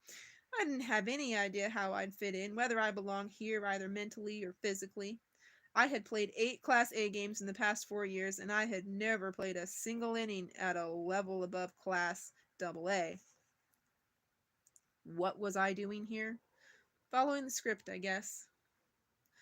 I didn't know how I was going to be received by the players or the fans or the media. My failures and mistakes were well publicized, so I knew I would come under more scrutiny than anybody else in the camp. I knew my story would be a favorite of the national writers and broadcasters who made their trips to the spring training camps, as well as the Cincinnati media. The reception I would get and the way in which I would be projected through the media were things I could not control. I could be honest and grateful and give glory to God, but once the words left my mouth, they were open for interpretation and dissection. On the field, I had fewer worries. 16 months of sobriety and positive thinking had convinced me I hadn't lost my ability to play the game. Somehow, after abusing my body and my brain and my soul for so long, I found I could still play. Once I got my strength and my weight back, I was amazed that I could still throw and run and hit the ball as far as I always could. If this wasn't a miracle, nothing is. The first batting practice with the Reds dispelled most of my fears. I knew I would be watched closely by teammates and coaches, and after a few swings I realized I was right with these guys. I could swing it with Jeff Conine and Adam Dunn and the other veteran big leaguers. I felt everyone's eyes on me, and that was nothing new. After I sprayed a few balls all over the field, I took a couple out and started to hear the same whispers and see the same head nods I'd grown accustomed to before I left the game. I played it cool, but inside I was smiling. I got a couple of backslaps from my teammates, and I knew I had a chance to make this work. Before the spring training games began, Jerry Nairn called me into his office to tell me I would be playing just about every day during the spring. For you to get your timing and for us to see if you can play up here, you need to play, he said. Right now I'm looking at moving you around from center to right to designated hitter when we can. I want you to get as many at bats as you can. This sounded perfect to me. They needed to see it, so did I. By this time, 2 weeks into official workouts, I was feeling confident I could stick around. There were some problems. I felt out of place and unsure on the base paths, like I was on the surface of the moon or something, but I showed I could still play. I started the Grapefruit League on a tier, hitting a 450-foot homer tear. I started the Grapefruit League on a tear, hitting a 450-foot homer in my first at-bat and stayed that way. I think my frame of mind, I was incredibly happy and eager to wake up and get to the park every morning, had a lot to do with it. This was the chance I never thought I would get, and making the most of it felt better than any high I could imagine. After praying for the Lord to take me away from the horrible mess of my life, I was now thanking Him and praising Him for every second of every day. I know, right? I was routinely asked, "When did you know you were going to be able to play in the big leagues?" About halfway through spring training, when I was hitting nearly 500, I faced Mariano Rivera of the Yankees. Rivera is one of the best relievers in the history of baseball, and you could make a serious argument that he is the very best. I had never faced Rivera, but I asked some guys in the dugout, and they said he throws one pitch, a cut fastball that moves so much it's nearly impossible to hit. It's very rare for a pitcher, or even a closer, to rely on one pitch, but Rivera is considered a freak of nature when it comes to this one pitch. Quickly, I fell behind in the count, 1-2. I had seen nothing but the cutter, and I had a couple good rips at it. So, on 1-2, I was looking for another one. The ball left Rivera's hand, and I geared up to get the bat through in time. But when I started to swing, the ball was nowhere near me, a changeup. It's one of the worst feelings in baseball, looking for a fastball and getting fooled by a changeup. I lunged for the ball and missed it badly, striking out and looking silly in the process. That was a shock. Nobody even knew Mariano Rivera threw a changeup, and here he was, throwing it to a rookie in spring training. Jeff Conine came to the plate and was surprised to see Rivera and catcher Jorge Posada looking at each other and laughing. Conine's been around forever and knows everybody, so he asked Posada, "What's so funny?" Mo just threw one of the three change-ups. Mo just threw one of the three change-ups he'll throw all season. I took it as a compliment. I was deemed worthy to be the unfortunate recipient of one of Mariano Rivera's select few change-ups. I guess that's when I realized I'd made it. Before a spring training game in late March, less than 2 weeks from opening day, I was standing near the dugout signing autographs. I never looked at this as a chore, even back in high school, because if someone thinks enough of you to spend the money to watch you play and ask you for an autograph, they ask me for photographs. It's the least we can do to sign a piece of paper or a baseball cap. I was going from baseball card to cap to program, signing as fast as I could when I heard a voice that sounded vaguely familiar. With everybody calling out your name, it's usually best to keep your head down and sign, but something about this man's voice made me look up. What I saw startled me. It was Kevin from the tattoo shop, the man who had introduced me to drugs. He was with his son, by now about 8, and they were handing me something to sign. I had thought about what might happen if I ever saw these guys again. For years I felt resentment and bitterness toward them, even though I knew I made my own decisions and was responsible for the consequences. "Hi, Josh," Kevin said. "Good to see you're doing well." I held eye contact, unsmiling, for a little longer than usual. I had a brief flashback to all the years of hell that started with one bad decision. I nodded to the boy who I assumed was his son, even though he'd never mentioned children. Turning back to the cards and baseballs held out before me, I said, "Thanks, man. Hope you're doing well." I had to remind myself of my standard answer when someone mentioned the guys who got me started in all this. They weren't bad people, they just did bad things. Forgiveness was at the root of my story. I was forgiven, therefore I needed to forgive. I knew there would be more encounters with fans who, for whatever reason, felt the need to belittle me because of my past, but looking up to see Kevin was a moment that might not be topped. Before spring training began, I had no idea how I would be received by fans. I knew other players who had drug problems, like Daryl Strawberry, became targets of fan abuse. I didn't know what to expect, and I definitely didn't expect what I got. From the beginning, I was reminded every day that my story is bigger than me. Every time I go to the ballpark, I talk to people who are either battling addictions themselves or trying to help someone else who is.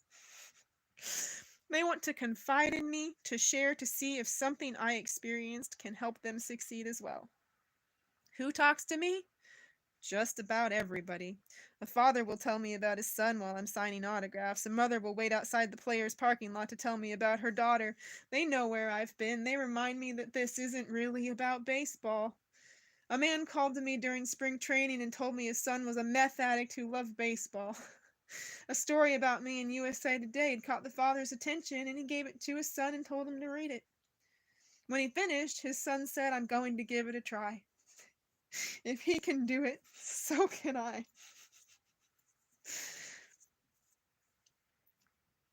It had been 2 weeks since his son read the article, the father said, but it had been a good 2 weeks. His smile could have lit up the ballpark, and the tears in his eyes caused me to reach up over the railing and pat him on the back. "Tell your son," I said. "Stay strong," I told him. It became official the weekend before opening day. I made the team as the fourth outfielder. I wouldn't say it was anticlimactic, but it didn't carry the same power and emotion as the day Andrew Friedman called to tell me I'd been reinstated. The truth was, I hit .403 during spring training, and it was one of the feel-good stories in baseball. Everybody, including me, might have been surprised that I found myself in this position, but after 6 weeks of spring training, nobody was surprised I broke camp as a major league ball player. As we flew to Cincinnati for the opener against the Cubs, though, I had some time to think about these 5 words. Josh Hamilton, major league ball player. It sounds both completely natural and utterly unbelievable. To the folks back home in Raleigh who saw me play from the time I was 6, this was predestined. A simple result of the world's natural order. Josh Hamilton, major league ball player? There was never any question in the minds of the parents who feared for their children's safety, or in the minds of the scouts who watched me at Athens Drive High School, or in the minds of my minor league teammates with the Princeton Devil Rays or the Charleston River Dogs.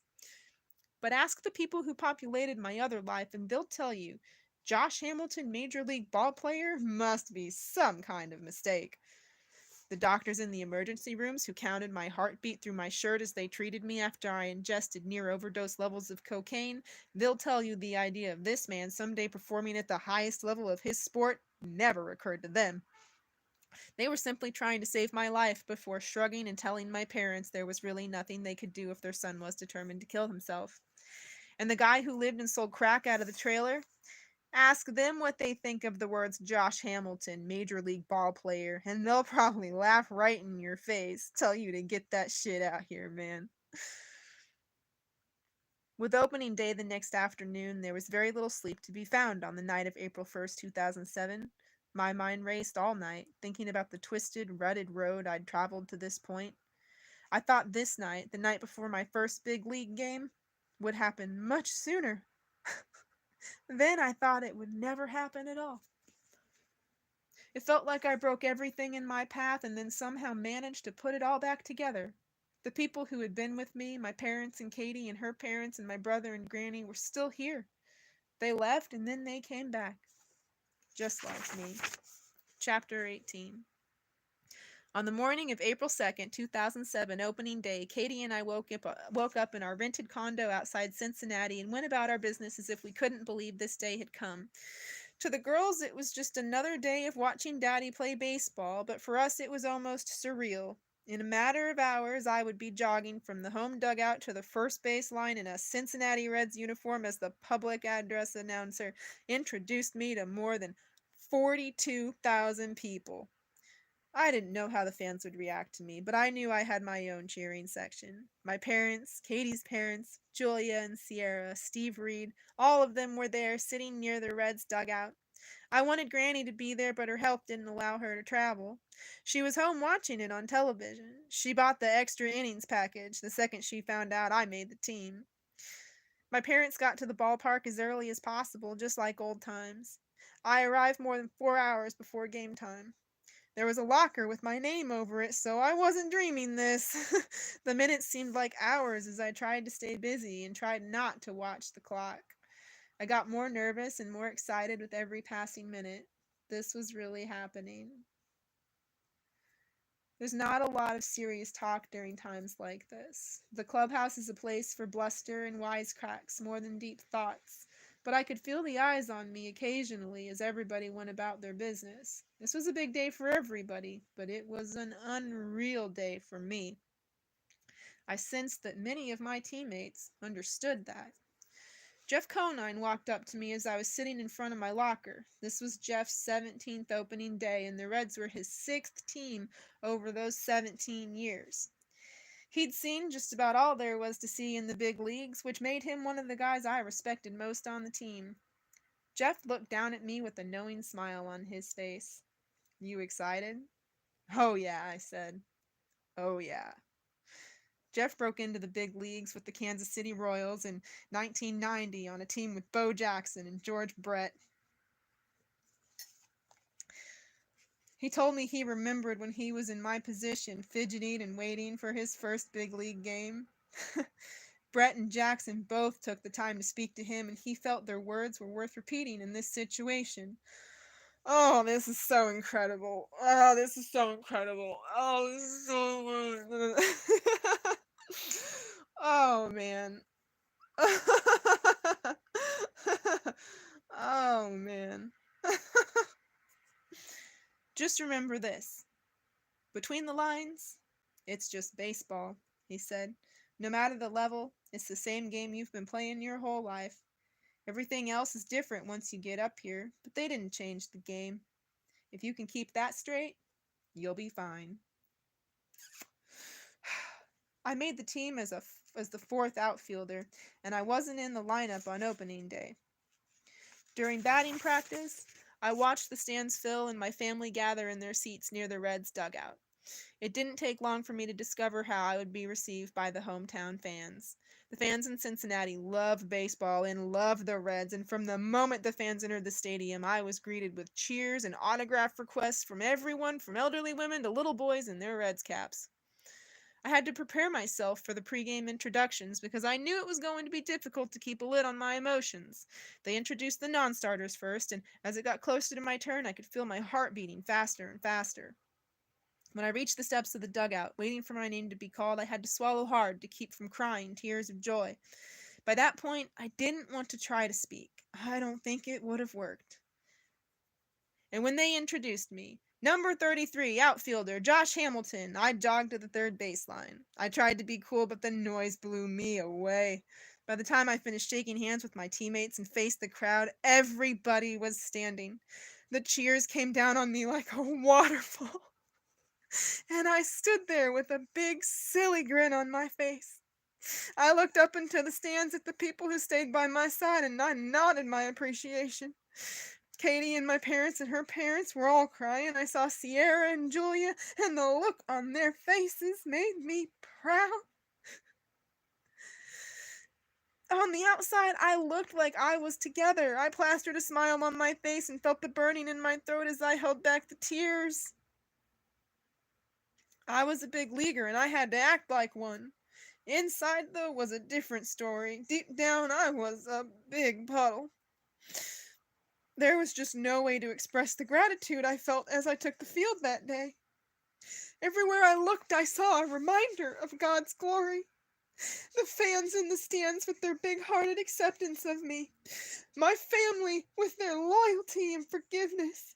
Myself with the gifts he wouldn't allow me to squander no matter how hard I tried.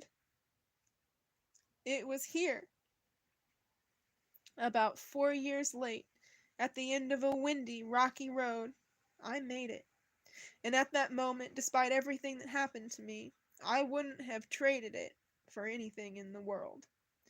I wouldn't have traded it for 4 more years in the big leagues or a few million more dollars or anything else you could think of. Everything that had happened was leading to this moment. It couldn't have happened any other way.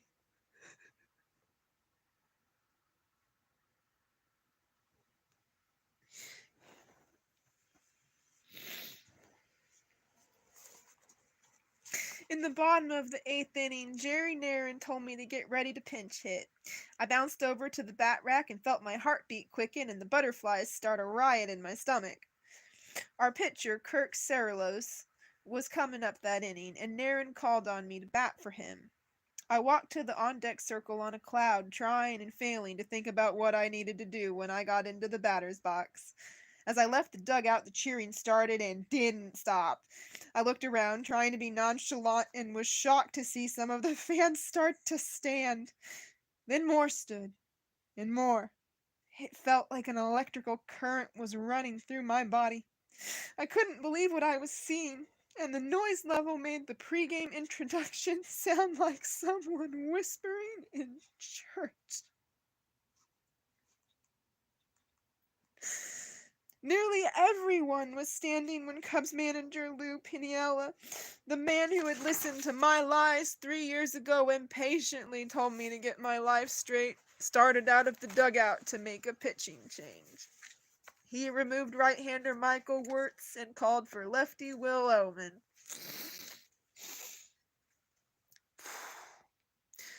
I stood in the on-deck circle and wondered if this was really me. I was swinging a bat and loosening up, but my mind was far away. This was the moment nobody thought would ever arrive, and I looked around and thanked God for the opportunity. Nothing could compare to this moment, ever, and I realized this was the way things had to be. No bemoaning the mistakes I'd made or the years I'd lost. This was reality. This was fate. This was the way God meant for it to be, and I was merely his instrument. The noise died some as Omen took his warm-up pitches, but it picked up again when I was announced. By the time I got into the batter's box, it was deafening. I smiled and looked around in amazement, nearly forgetting why I was there. I couldn't see them, but everyone in my family was crying. As I dug into the batter's box and took a couple of practice swings trying to calm my heart and my nerves, they kept standing and cheering. Cubs catcher Michael Barrett, crouching behind the plate, looked up at me through the bars of his mask and said, "You deserve it, Josh. Take it all in, brother. I'm happy for you." Now the hard part. The crowd's noise died down and the work began. I was so excited and my mind was so scattered I didn't think there was a chance I was going to have much of an at-bat. But then Omen threw and I hit the ball. I wanted to jump up and down and throw my hands into the air. I was so pumped up, so filled with emotions, that I surprised myself by even being able to see the ball, let alone make contact and hit it pretty hard. I watched the ball fly over the shortstop's head toward the left fielder, and I thought I had a flare single. That might have happened in the movie version, but in real life and in the big leagues, the ball was caught by Cubs left fielder Matt Merton, who ran in a long way and made a rolling catch at his ankles. I jogged back to the dugout and the cheering started again. The people stood again, more than 42,000 of them. This was the third standing ovation I received in about 10 minutes, and I was once again amazed at the outpouring of support.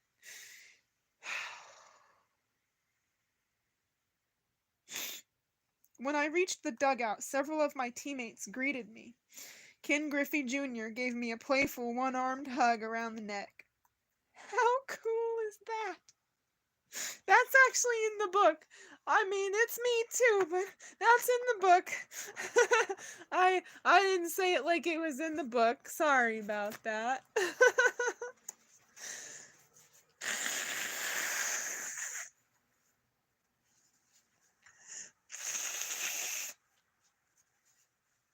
Oh.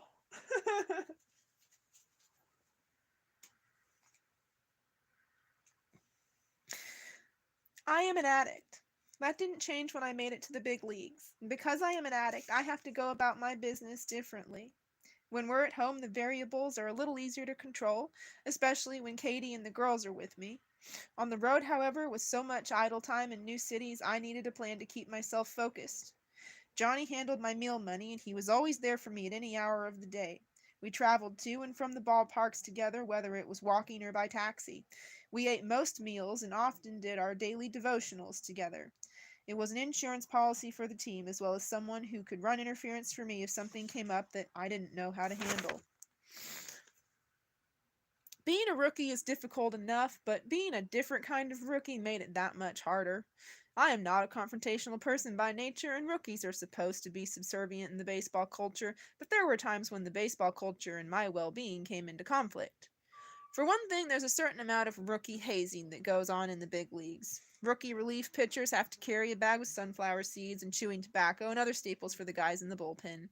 Often that bag is as embarrassing as possible, a pink Barbie backpack or something along those lines.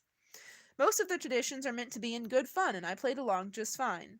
But one rookie duty is to carry the beer on road trips. Alcohol is a big part of the culture in baseball, although recent events, especially the tragedy of pitcher Josh Hancock's death in St. Louis, have forced baseball to take a closer look at the intelligence of letting players use the clubhouse as a bar after games.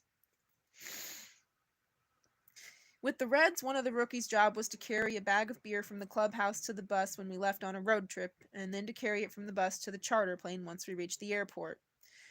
I didn't have a moral objection. Everyone's an adult, and whoever wants to drink a beer on a plane should be able to do it. But before the first road trip of my rookie season, I declined when I was asked, or rather told, to carry the beer by one of the veterans. When I unexpectedly found myself in the big leagues, one of my main goals was to be one of the guys I wanted to fit in, to laugh and joke and hang out with my teammates. The way I did in high school, and in my first 2 years in the minors. But situations arose that pointed out an important fact. I was different. Part of my sobriety is to acknowledge the situations where I have to be different, and not let myself be drawn into uncomfortable positions just to fit in. Carrying a bag of beer from the clubhouse to the bus might seem like a minor concession for me to make, but it didn't feel right. I told my teammate I couldn't do it. I told him I wasn't making any judgment about guys having a few beers on a plane flight, but I didn't think it would be a good idea for me to be seen carrying a bag of beer onto a bus or a plane. How is it going to look if somebody takes a picture of me while I'm carrying a bag of beer? I said. I really don't want to risk that. He was cool about it. Everyone seemed to understand, and I wasn't asked to do it again. I'm sensitive about how I'm viewed, and that incident was a reminder that I am a little different, that there are limits to how much I can be one of the boys. Beyond that, my first road trip caused me some trepidation. Mostly it was another trip into the unknown. I knew the reception from visiting fans wouldn't be as friendly and welcoming as it was in Cincinnati, and I thought and prayed long and hard for the strength and the wisdom to be able to handle myself in the right way. In the end, I decided I had to be myself, to continue to be honest and forthright with everyone, to own up to my mistakes and allow people to make their own judgments.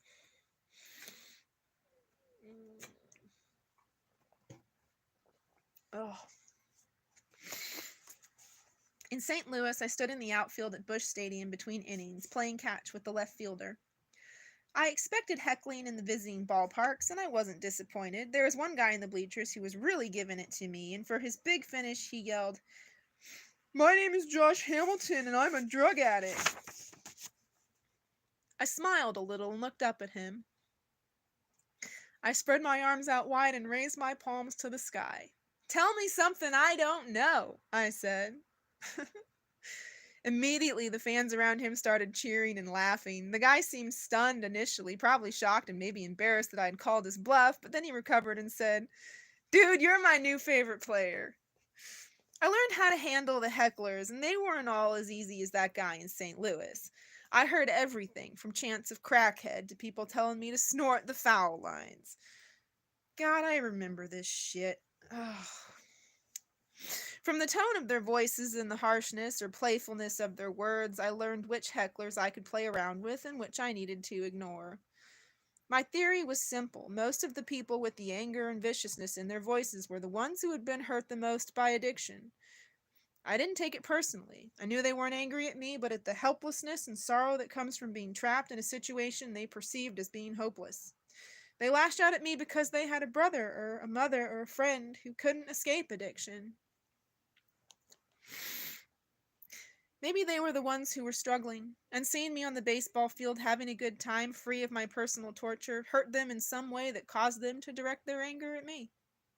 It's not something I can easily describe, but I could always tell when someone, unleashing a stream of nastiness from the stands, was using me to shield themselves from their own pain. I knew I couldn't turn and address those people the way I did the guy in St. Louis, but their words and the venom behind them sent chills down my spine. As I said, every chance I got, nobody can say or do anything to me that comes close to the damage I did to myself. I believe I can handle the anger from the people who feel the need to use words to bring me down, but I wonder, can they? On the field, the adjustment to the big league level was smoother than I had anticipated. There were problems. My base running wasn't up to my standards, and I could look foolish on good off-speed pitches, but there were moments when I felt like I did in high school, when my natural ability and instincts took over. My first hit and first home run came on the same pitch from Edgar Gonzalez of the Arizona Diamondbacks on our first road trip. I hit 2 home runs in a game against the Colorado Rockies. Before word spread about my arm, teams tested me and I responded by throwing out runners at third and at the plate. Even though this was trial by fire, I started well enough to be named the National League Rookie of the Month for April. My favorite baseball moment, better than a home run, comes when I find myself camping under a fly ball in center field and a runner at third is tagging up to try to score. This moment is the best, filled with anticipation and excitement. As I wait for the ball to settle into my glove, my body slightly behind the ball as I prepare to catch it, as my body heads towards home plate, I envision the throw lasering over the infield about 6 feet off the ground and hitting the catcher's mitten a split second before the runner begins his slide. Against Cleveland, that scenario played out perfectly, and I threw out a runner at the plate to complete a double play. That, combined with a throw I made to third base on another fly ball to get the Rockies' Willie Tavares, one of the fastest players in the game, made teams stop challenging my arm. I appreciated the compliment, but I missed the excitement. This was on-the-job training. Before every game, I would ask about that day's pitcher, give my bizarre path to the big leagues. Given my bizarre path to the big leagues, there was little chance I had ever faced him at any level. I usually ask 2 simple questions. What does he throw? And how fast is his fastball? Armed with the answers to those 2 questions, I thought I could go up to the plate with enough knowledge to be able to react to speed and movement. I wouldn't be looking for a curve from a guy who only throws a slider, and I wouldn't be surprised by a 95-mile-an-hour fastball.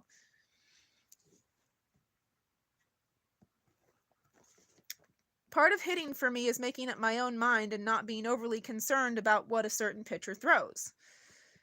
I've learned to study pitchers more and to use the ridiculous amount of resources available to me at the big league level, but I usually find that I've got my mind and body right at the plate. I'm going to be able to hit whatever comes my way.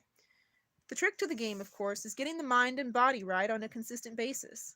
This was the biggest adjustment I had to make after not playing baseball regularly for nearly 4 years. The everyday grind of the big league season wore on me a little bit, partly because I had played so many games during spring training. There were times when I felt the toll of the years of abusing my body. I was quicker to tire and more susceptible to colds and other infections. The doctors told me I had done damage to my immune system, damage they couldn't adequately assess at this point. My system was compromised by all those years of attacking it with corrosive drugs and alcohol. I abused my body for years, and I don't know how I kept from destroying it completely. Some lingering effects were to be expected, whether I liked it or not. So in late May, I woke up violently ill in a Cleveland hotel room. I was throwing up repeatedly and felt so weak I had to work hard to get to the phone and call Johnny to get me some help. Johnny came straight to my room, took one look at me, and said, "I think we might need an ambulance." He called the trainer, and he agreed. They got me out of the hotel and into a Cleveland hospital where they diagnosed me as having gastroenteritis. I knew what everybody was thinking. Uh-oh, did Josh relapse? It was normal to wonder, especially for those people who didn't know I was drug tested 3 times a week, home and away, and would be tossed out of baseball the second a test turned up dirty. But it was inevitable that a late night, early morning trip by ambulance to the hospital would stir up rumors and assumptions. I understand that, and I expect that. My past invites that. I was released from the hospital the next day after I'd been filled with enough IV fluids to combat the dehydration. From there, Johnny drove me back to Cincinnati. On the way, he was on the phone constantly with everyone in my family, all of them wondering what happened to me. They didn't ask directly, but I knew what they were really asking. Should we prepare ourselves for another letdown? Johnny assured them I was sick, just sick, and not drug sick or hungover sick or any other kind of sick, just pretty darn sick. Did I just get got? Oh.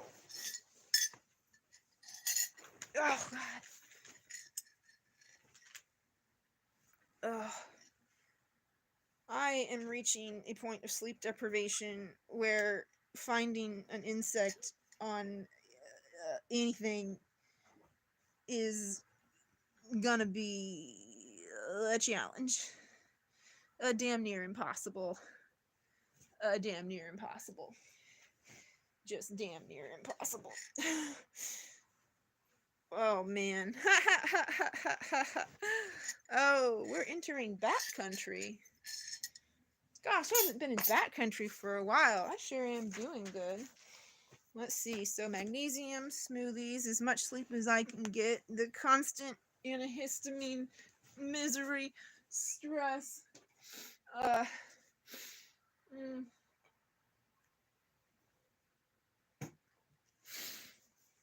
And the gratitude for the love of my life and his recovery every minute of every day.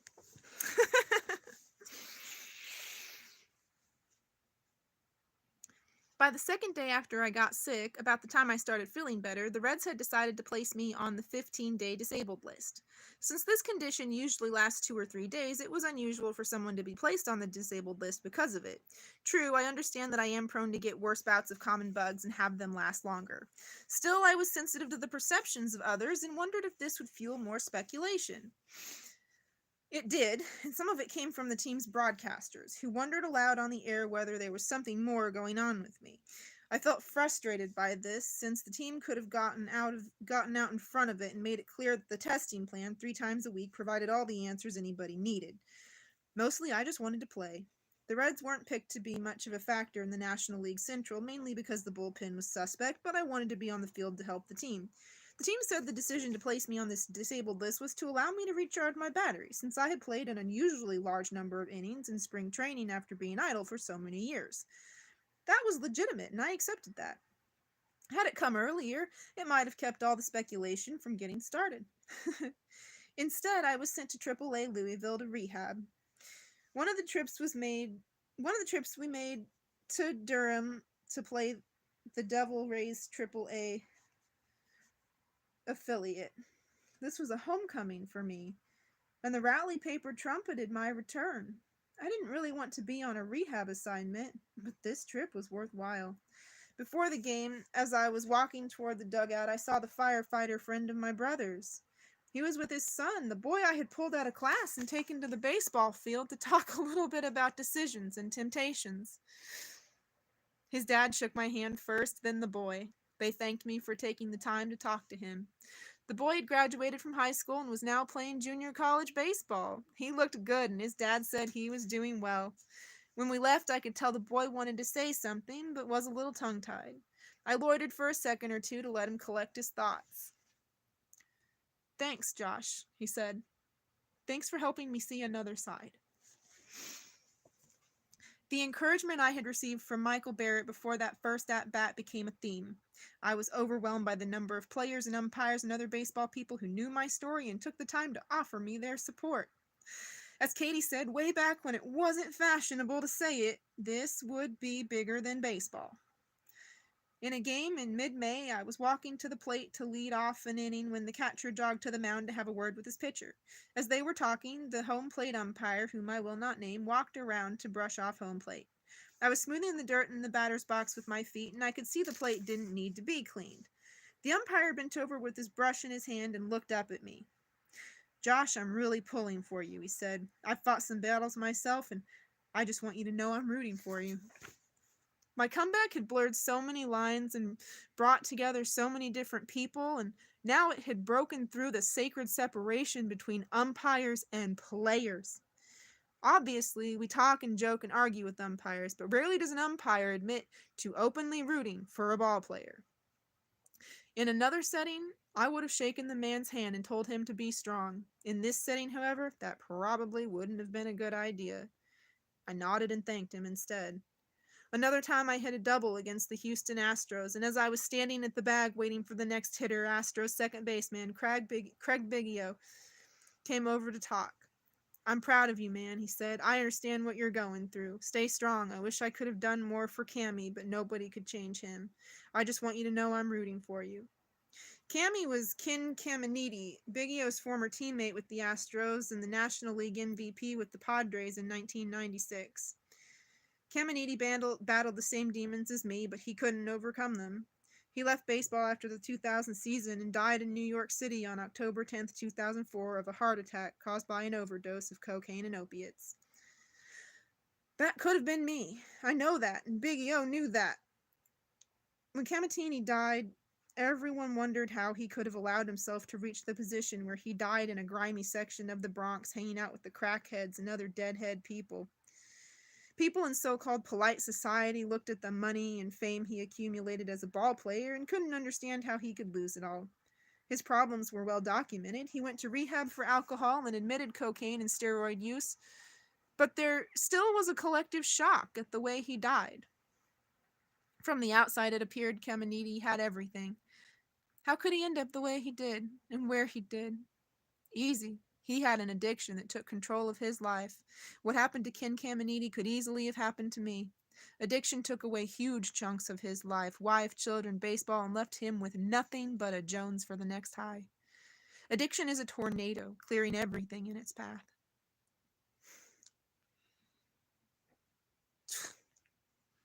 Well, I'm a different force of nature altogether, brother. I understand what happened to Caminiti because it happened to me. Nobody could understand how I ended up hanging out in the trailer park outside Raleigh with a bunch of people who never had anything and made their way through life by taking advantage of people and helping them ruin their lives. But hey, that's where I was. A $4 million man who was considered the best high school baseball player ever. The first position player drafted number 1 out of the high school since Alex Rodriguez. The next Mickey Mantle. But none of that could stop me from wanting, needing, and getting drugs. The only thing that stopped me was turning my life over to the Lord and realizing I was no longer in control of my destiny. Once I surrendered, I was able to see the world more clearly and gradually resume living. Sadly, Ken Caminiti never got that chance. My excitement over being in the big leagues was tempered by our team's performance. Our pitching, especially the bullpen, went through some terrible stretches. By mid-June, we were way down in the standings, and the inevitable happened. Everybody started talking about whether Jerry Narron's job was on the line. Everyone expected more out of us. We had a lineup with Adam Dunn, Brandon Phillips, Ken Griffey Jr., and Edward Encarnacion. I don't think I said Edward's name right, but we had one of the best starting pitchers in baseball in Aaron Harang. Griffey was counting down to 600 homers, adding excitement to our games. Despite being a flawed team, bullpen, starting, pitching depth, we were expected to be closer to the top of the standings than the bottom. I became an unwitting part of the discussion regarding the manager's job status. Since Johnny was Jerry's brother, and since he was on the staff because of me, Johnny and I were in the middle of the speculation. Would the Reds fire Jerry and keep Johnny? Would Johnny want to stay employed by a team that fired his brother? And if Johnny left, what would happen to me? We hit the All-Star break with a record of 31-51, and Jerry was fired. I think he was the scapegoat for our poor performance, but that's been the story of the major league manager since they invented the position. They don't play, but they're held responsible for how we play. In the aftermath of Jerry's firing, our second baseman, Brandon Phillips, made some comments that created an uproar in Cincinnati. Asked to comment, Phillips said, "We had a good year with Jerry last year, 2006, but we had new guys come to the scene this year. He tried to adjust with the new players this year, but it was all about certain players. Ken Griffey and his home run chase, Josh Hamilton and his comeback season, and everybody got caught up in that instead of winning." I knew there was some resentment about me and Johnny, but this was the first time it had been expressed publicly. Some players evidently felt I was getting special treatment. It was not true. Not everybody had a special. It was true. Not everybody had a special assignment coach who occupied an adjacent room on road trips and lived in his apartment whenever his family wasn't around. I got it, but I also went out of my way to make sure I didn't flaunt the arrangement or keep Johnny from helping anyone else. I was also conscious of the media attention I was receiving. The volume of requests made it necessary for me to hold a mini press conference before the first game of every road series. With the help of the Reds media relations staff, it was always smooth and low stress. I made sure I didn't inconvenience my teammates by holding big sessions in the clubhouse where my teammates would have to tiptoe around a clump of reporters. We held the interviews in the dugout or a separate interview room. The people pay our salaries and the people were interested in my story, so I looked upon it as part of my job. There's another important factor. The media helps me be honest, helps keep me honest. The media helps keep me honest. Whenever I say this to reporters, they always laugh a little and look away, like I'm trying to manipulate them or suck up. That's not what I'm doing. The truth is, speaking to the media helps remind me of the bigger picture, why I'm here, what my mission is, the platform I've been provided by God. It's a version of therapy for me, answering questions honestly and openly. I know I'm being watched. I know I'm being held to a higher standard because of my past. I accept that. I welcome that. If I did something I shouldn't be doing, everyone would know about it almost immediately. I'd be a hypocrite, and all the work I've done to repair my soul would be wasted.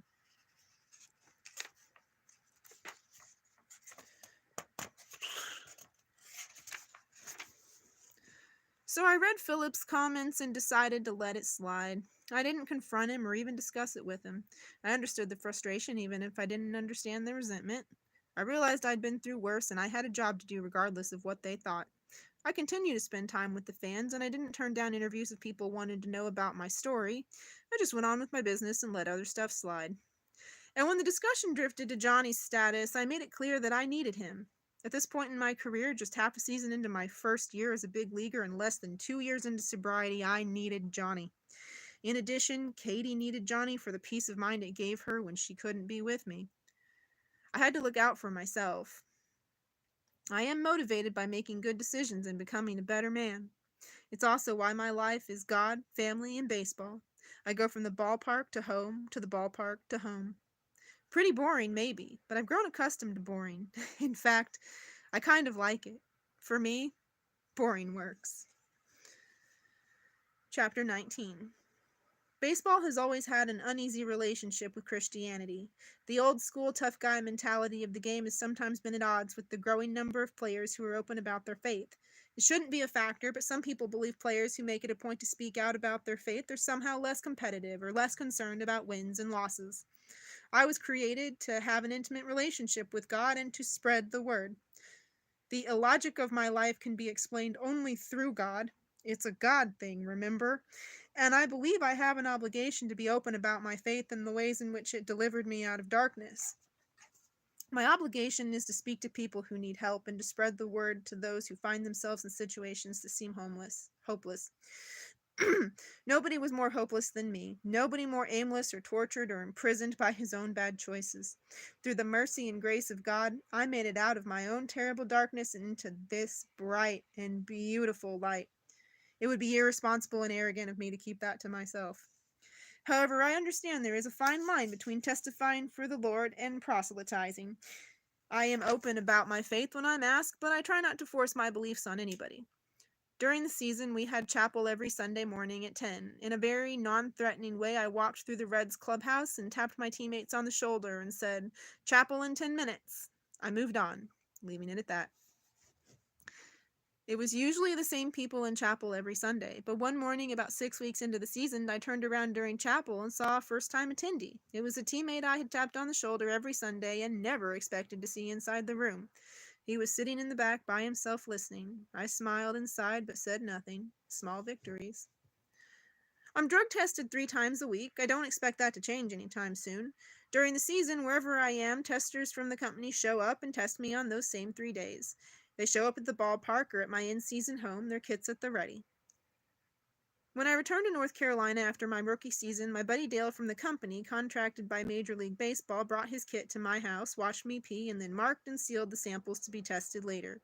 Katie and I joked that Dale was part of the family. Sierra and Julia greeted him by name every time he arrived, and he asked them about school and their friends. Dale showed up every Monday, Wednesday, and Friday, no matter where I was. If I was at my in-laws' house, I called Dale and he showed up there. If I was at my parents' house, I called Dale and he met me there. Gosh, if fucking criminal system could do that and reduce recidivism.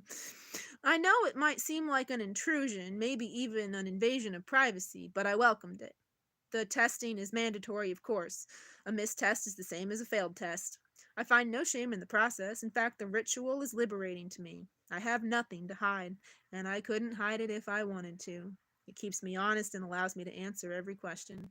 Hey, I'm an open book. You don't have to ask me if I'm clean because the testing makes it obvious. They know what's in my body. It's the ultimate defense. 3 days a week, they test for everything: narcotics, alcohol, steroids. They send each result to Major League Baseball and the Major League Baseball Players Association. If a test came up dirty, within minutes the news would be running across the call at the bottom of an ESPN screen near you. As time passed during my rookie season, I thought about using less and less. The feeling I got waking up every morning with a clear head and a clear conscience was winning the battle. There were still remnants of the bad old days, however, mostly at night. One night after a game in St. Louis, Johnny and I were walking back from the ballpark to the hotel. It was quiet. I was quiet, but agitated, and Johnny could tell right away something wasn't right. "Something wrong, Josh?" he asked. I had been having thoughts about using again, thoughts sparked by a series of dreams I'd had. In the dreams, I would be putting all the stuff together: the rosebud vase, the chore boy, the crack. It was so real I even started to smell it in my dreams. I'd get right to the point where I'd be ready to put the pipe to my mouth, and I'd stop. Sometimes I'd look to the side and see the pee test guy standing there. At this point, I'd always wake up, always before I made the decision to use. I didn't tell Johnny about the dreams at the moment, but I said, I need to do a devotional. Johnny didn't ask why. We went to his room and discussed what was on our minds, then we read from Scripture. I don't remember exactly what passage we discussed that night, but it was exactly what I needed at the time.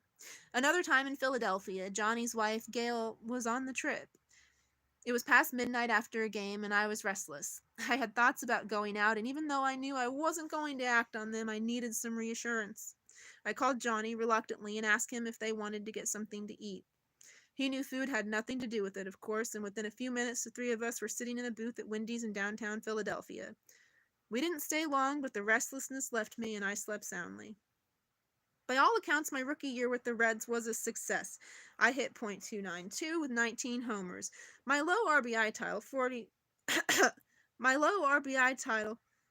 total 47, was mostly a result of hitting leadoff most of the season. I was thrilled to be back in the game, and especially thrilled and stunned to be in the major leagues. But I knew I had just scratched the surface of my potential. At some point during the season, each of the papers in the Tampa area sent someone out to talk to me about my success and the wild turn of events in my life. In one of them, Devil Rays GM Andrew Friedman, the man who had been on the other end of the phone call of my life, said I would have started the season in Class A if I had remained with Tampa Bay. I give Andrew high marks for honesty, but to me that was yet another indication that everything in my life was happening for a reason that nobody could adequately explain. I developed a reputation around the league as someone who was fun to watch during batting practice. As I had in my days in the minor leagues, I enjoyed watching other players' reactions when I took batting practice. Early in the season, before a game in Cincinnati against the Braves, I was hitting rockets all over the place, and the Braves were looking up from their stretching. It went from one guy to the next, and pretty soon they were all watching. On my last swing, I hit one onto the fake riverboat behind center field at Great American Ballpark. It was a bomb, probably 500 feet, and I heard a couple of the Braves as they were walking out of the cage saying, "Did you see where he hit that ball?" Still, my expectations for the season were higher. For one, I was disappointed in how we played as a team, finishing 72-90 ahead of only the Pirates in the NL Central. For another, I was disappointed that I played in just 90 games. I went into the off season determined to get myself in shape to make it through an entire 162 game season. I wanted to get rid of the nagging stuff that cost me so many games. 16 games with gastroenteritis and 29 games with a sprained right wrist, and the last 17 games of the year with a hamstring strain. During the off season, I started hearing the first faint whispers of trade rumor. The Reds needed to revamp their team, and they took the first step by hiring Dusty Baker to replace interim manager Pete Mackinnon. Name sounds familiar. The next item on their agenda was to improve their pitching, which really dragged down the team. The Reds needed a young, quality starting pitcher. The Reds had too many good outfielders. Naturally, they identified the teams that had a need in the outfield, and they quickly settled on the Rangers, a team that needed a center fielder and had a few good arms in the minors the Red liked. In baseball, very little happens by accident. Trades and free agent signings are researched and re-researched, and as soon as it became known the Reds might be interested in trading me, the Rangers went to work. They sent scouts to watch me speak to church groups. They talked to drug counselors and psychologists and anybody else who could shed light on addiction and recovery. They liked what they heard. General Manager Joe Daniels kept hearing the same reports. Addicts who rely on faith-based recovery have far better success rates than those who don't. I don't give much thought to the trade talk. Instead, I was intent on getting my body in the kind of shape that would last for 162 games. Instead of doing a lot of baseball work, I went to Pilates 3 or 4 times a week and worked out with college football players from North Carolina State and the University of North Carolina who were preparing for the draft at a training center in Raleigh. I rocked my weight up to 245 and got both stronger and faster. I had never been timed in the 40-yard dash, and I clocked a 4.5. I had never had my vertical leap measured, and it was 32. I no longer felt I was making up for lost time. This time around, instead of pushing myself to get ready for my last best chance, I was laying a foundation for a career. And then, on December 21st, 2007, I got a call informing me that the Reds had traded me to the Rangers for minor league pitchers Edinson Volquez and Danny Herrera. Volquez was the prime target of the Reds, and right away the Rangers committed to playing me in center field every day. In a big league clubhouse, every player has a mailbox on the wall. It's a big grid with each box about 4 inches by 6 inches open at the end. After a week in Surprise, Arizona, spring training home of the Texas Rangers, I was confused. There were 2 letters in my slot. I'm not trying to brag, but I wasn't used to having just 2 letters in my slot. In Cincinnati, I couldn't keep up with the letters. I read most of them and then had sent them to my parents' house in North Carolina, where my mama read them and organized them for me to respond. Many of them were just people seeking autographs, but a good number of the letters I received were heartfelt, passionate notes from people who either appreciated my story or were seeking help with their own or a loved one's addiction problems. I liked to read them, especially when I was in a contemplative mood, to remind myself of how many people I've been able to reach with my story.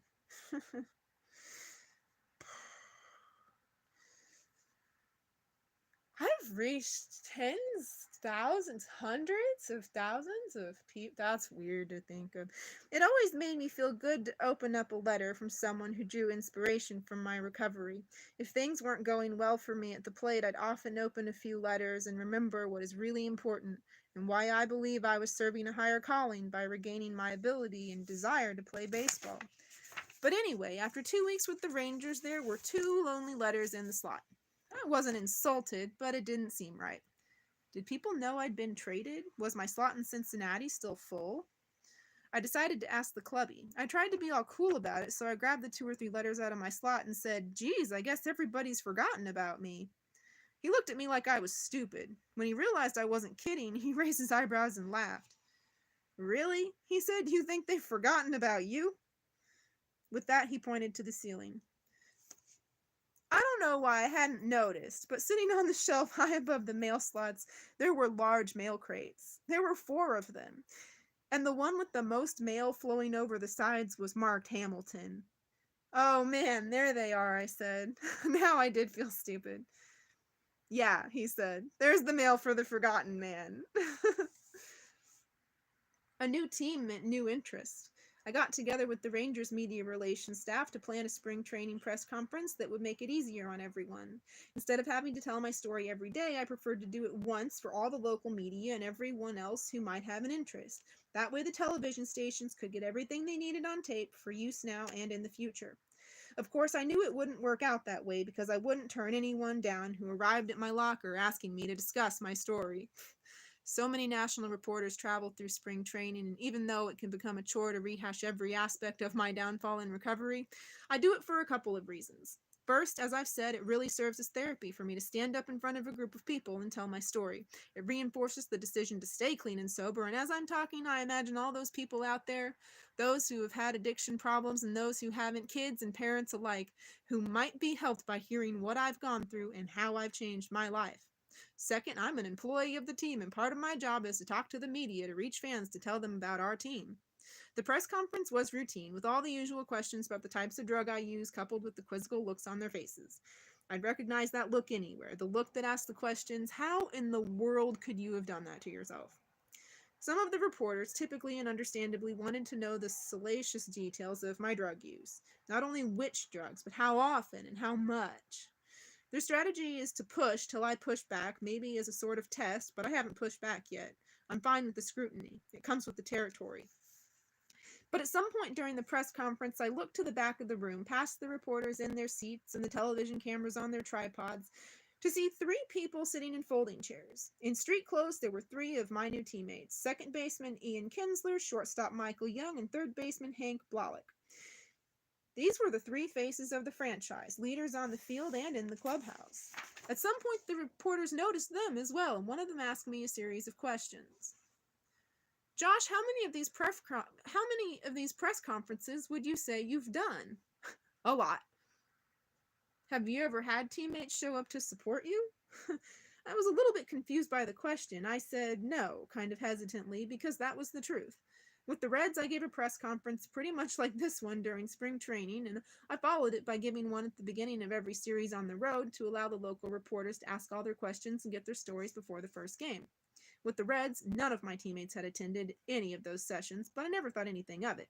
I never expected them to sit there and listen to me tell my story for the millionth time. And in this case, it never occurred to me that Ian, Michael, and Hank were there to support me. I just assumed they were having their own press conferences after mine, so when I saw them back there, I figured they were waiting for me to hurry up and get it over with. Once I heard the question and understood why they were there, I didn't know what to say. I looked at them and felt tears welling up. This was a touching moment. I'd become accustomed to being somewhat of a loner in my life, set apart by the circumstances that forced me to set myself apart. But this felt like togetherness. This felt like a team. These guys were interested in hearing my story so they could better understand what I've gone through and the battle I still fight. More than anything, I was humbled by their presence. I've always been self-conscious about my position. I never doubt my ability to play at this level, but the attention I've received because of my story has been both wonderful and troublesome. It had its downside in Cincinnati. I don't want to be separate from my teammates, but my life has made some separation inevitable. I walk a fine line, and it nearly took my breath away to see the best and most established players on my new team show that kind of compassion and understanding. The next week, after an afternoon workout, Kinsler asked me if I wanted to go get some dinner. Not a big deal, right? Well, it was the first time a teammate had ever asked me to do something away from the ballpark since I had come to the big leagues. The guys in Cincinnati were probably afraid that I would say no, or that I couldn't go somewhere alcohol was served. Maybe it was because Johnny was always around, or maybe they didn't want to invite me somewhere and then feel like they couldn't order a beer in my presence. Kinsler and I started hanging out. His spring training condo was right below mine, and he roomed with his wife and first baseman Jason Botts. We would wind down after a day of practice by playing Halo 3 or watching a hunting show on television. This carried into the regular season. I went to movies with Kinsler. Milton Bradley would call after we got back to the hotel after a night game on the road and plan breakfast the next morning. The good vibes carried on to the field. We started the season poorly. At one point, we were 9-17, and it seemed our manager, Ron Washington, was going to lose his job. But we rebounded to get ourselves over .500. Our pitching was inconsistent, but our offense was the best in the majors. With Ian and Michael getting on base for me and Milton, we made it uncomfortable for every pitcher we faced. I led the league in RBIs from the beginning of the season, and I had so many, 95 at the All-Star break, that it became a joke between Milton and me. He hit behind me in the lineup and kept complaining in a friendly way that he couldn't get any RBIs because by the time he got to the plate, I'd already driven them in. Starting in mid-May, I started climbing the ladder in the All-Star voting. The team pushed for Rangers fans to vote, and before long it developed its own momentum. By mid-June, it was pretty clear I would be voted one of the 3 starting outfielders for the American League, and by the time voting closed, I had passed Manny Ramirez of the Red Sox to become the leading vote-getter among American League outfielders. The other 3 guys at the top of our batting order, Ian, Michael, and Milton, also were named to the team. I felt like part of the team in Cincinnati, and I believe God put me there for a reason to start my career in a baseball-crazed city. But from the moment Ian, Michael, and Hank sat down in the back of the room during my spring training press conference, I felt at home with the Rangers. It just felt right, like this too was meant to be. Chapter 20. I made a decision early in my recovery that I couldn't rehabilitate my soul without complete honesty. My decisions were my decisions. The easiest path would have been to blame someone else or blame circumstances or blame fate. Had I done that, had I avoided responsibility and shifted blame, I wouldn't be where I am today.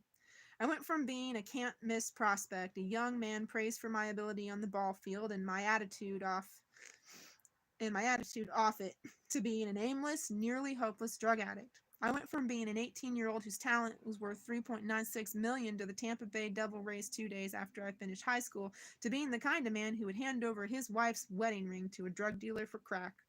I went from being a respectful young man who kissed his grandmother before every game to being the kind of man whose sole purpose in life was to acquire and use substances that would damage me in my relationships with the people I loved.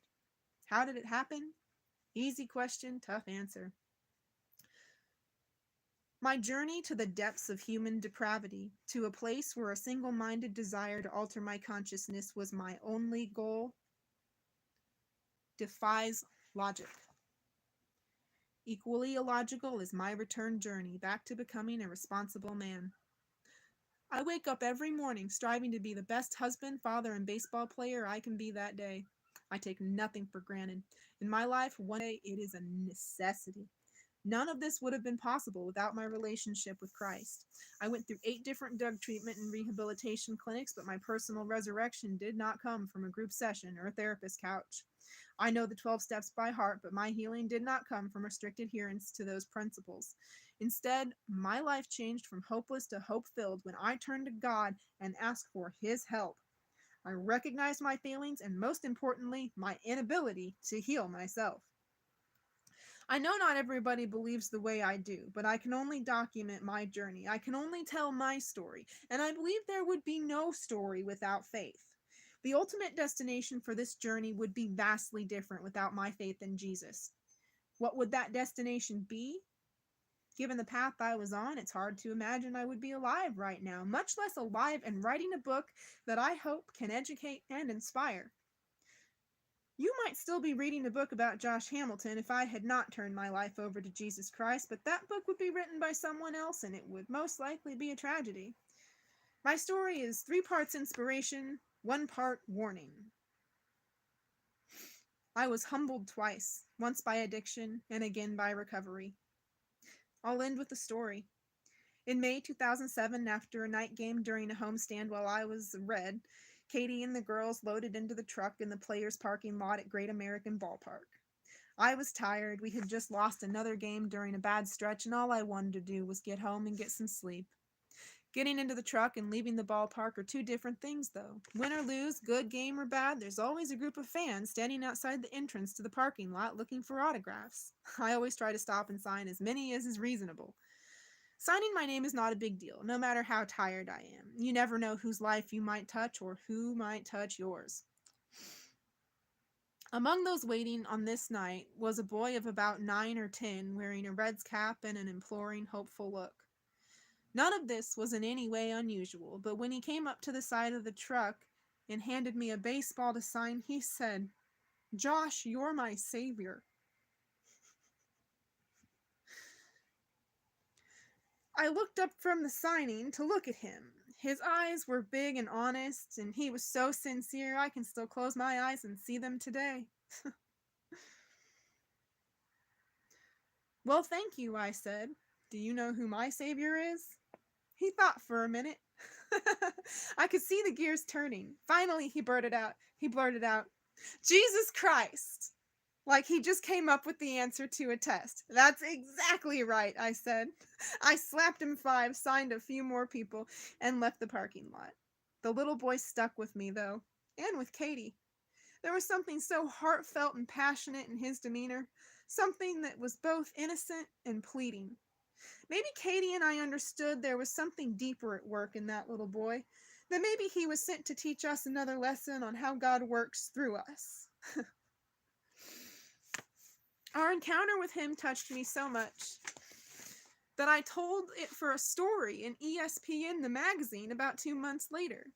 And shortly after that, I received a letter from the boy's aunt. She had read the magazine article and wanted me to know a little more of the story. The letter explained that the boy's father was an alcoholic who had struggled repeatedly trying to get sober. The boy and his father were huge Reds fans, and the boy followed my story closely. The boy brought up my story with his dad, and they had discussed my recovery and what an inspiration it was to a lot of people. According to the letter, the boy's father told him he was going to use my example to try to get clean. They were working together with the little boy telling his dad he could do it if I could do it. At the time the letter was written, the boy's dad had put together an impressive stretch of sobriety. I got chills as I read the letter. I handed it to Katie, and she teared up as she read it. We looked at each other, the exact same look that we shared the night we drove out of the parking lot after talking to that boy. She just smiled and shook her head. We didn't have to say a word, but we were thinking the exact same thing. This is about so much more than baseball. Oh.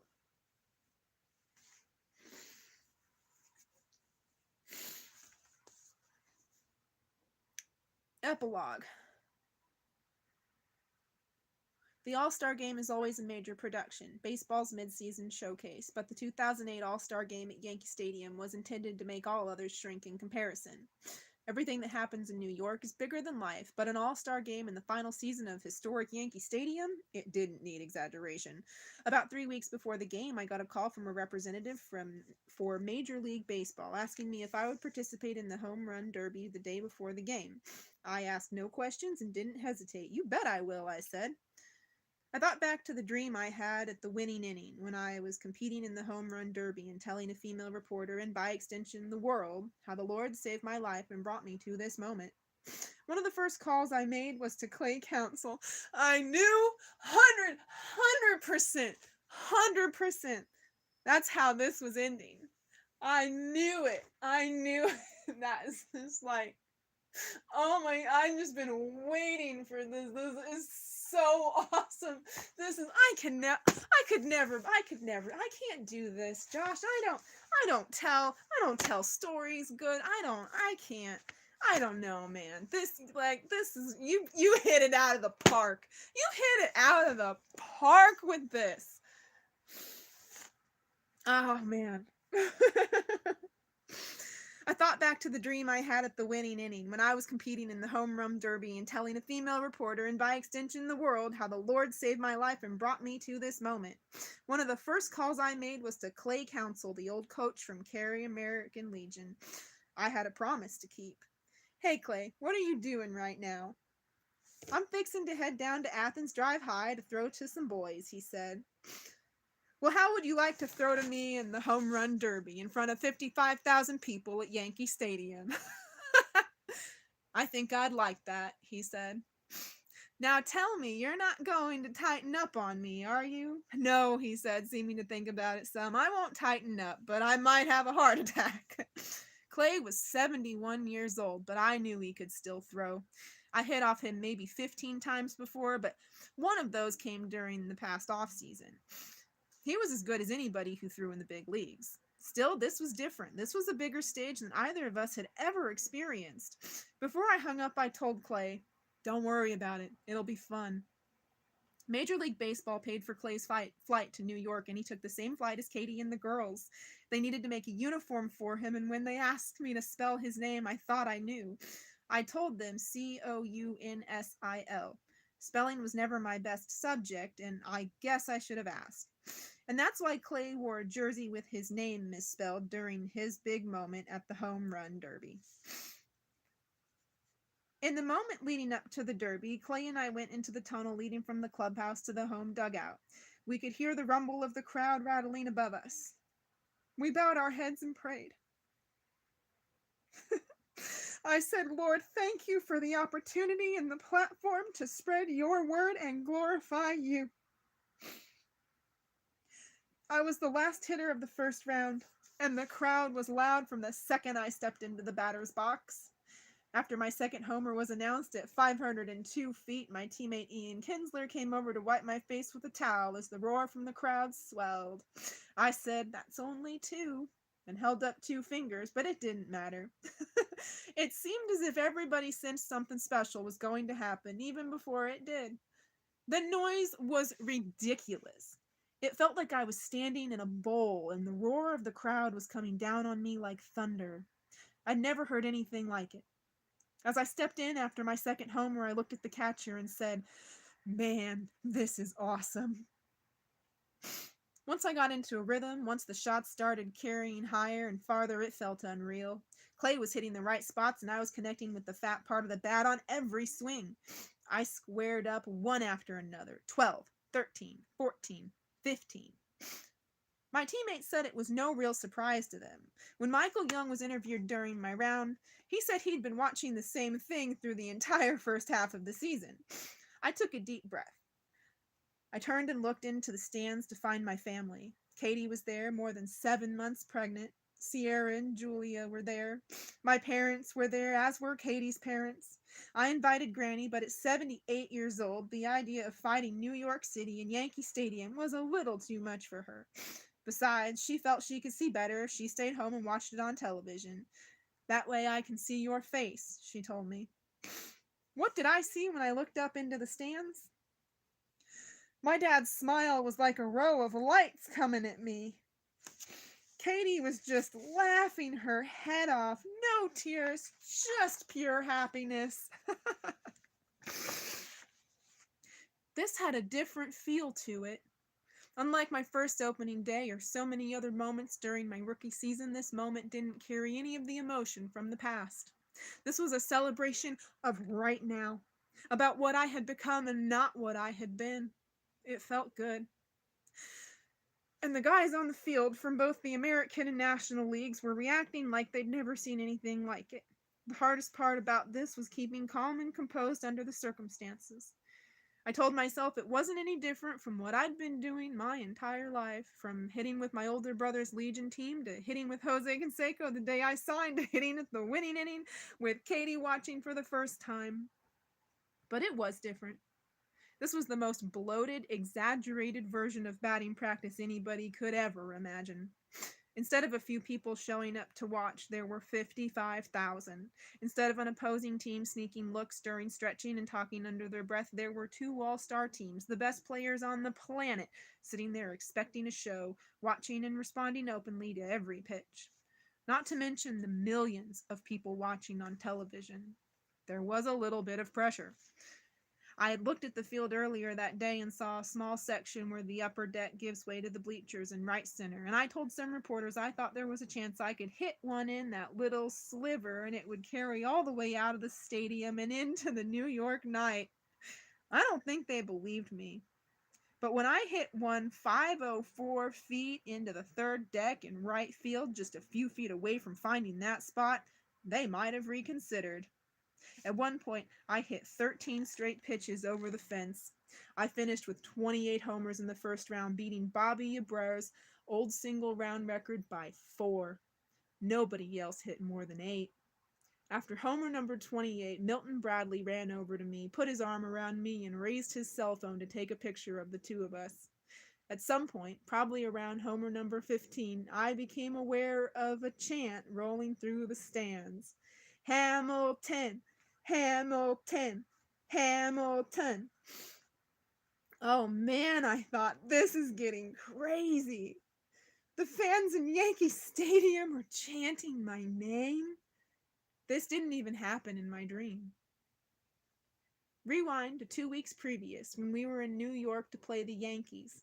I was standing in center field when a chant broke out in the outfield bleachers. Josh Smokes crack. Josh Smokes crack. Over and over, droning on and on. Josh Smokes crack. Josh Smokes crack. In a way, their chants were a pretty good summary of how far I had traveled. Let the Yankee Stadium crowd tell the story. From Josh Smokes crack to Hamilton. In my dream, I finished hitting and spoke to a female reporter. In reality, on July 14, 2008, in Yankee Stadium, I finished hitting and was met by Erin Andrews of ESPN. Have I mentioned I don't believe in coincidences? She talked to me about the dream and asked me if the dream could compare to the reality. I told her, well, in the dream, I didn't know how many I hit.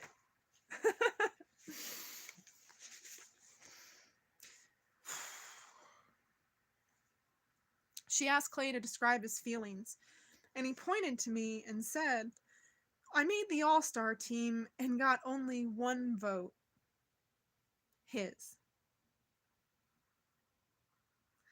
Clay and I were both a little worn out from the first round. He threw 54 pitches, and I put everything I had into those swings.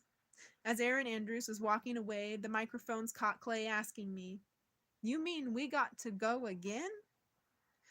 I went up against Justin Morneau in the finals, and he beat me 5-3. It didn't matter that I hit more in the competition than he did, and it really didn't matter to me that I didn't win.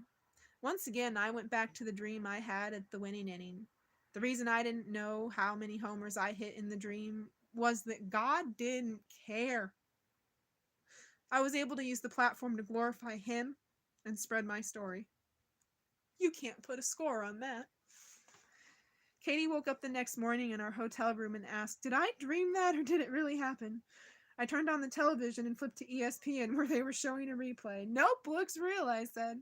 Later that morning, I was reminded that my life hadn't changed completely. There was a knock on the door of my hotel room, and standing there was a pee tester with his briefcase-sized kit in his hand.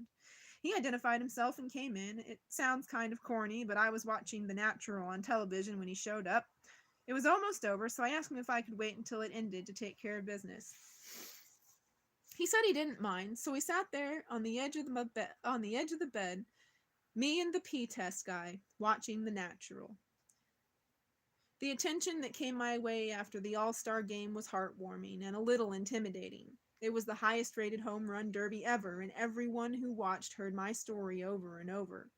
Not all of what was reported on television was accurate, however, for one thing. I never once used heroin, let alone became a heroin addict. Katie and the girls flew back to Raleigh with Clay, and when they walked through the airport, people recognized Clay and started asking for his autograph.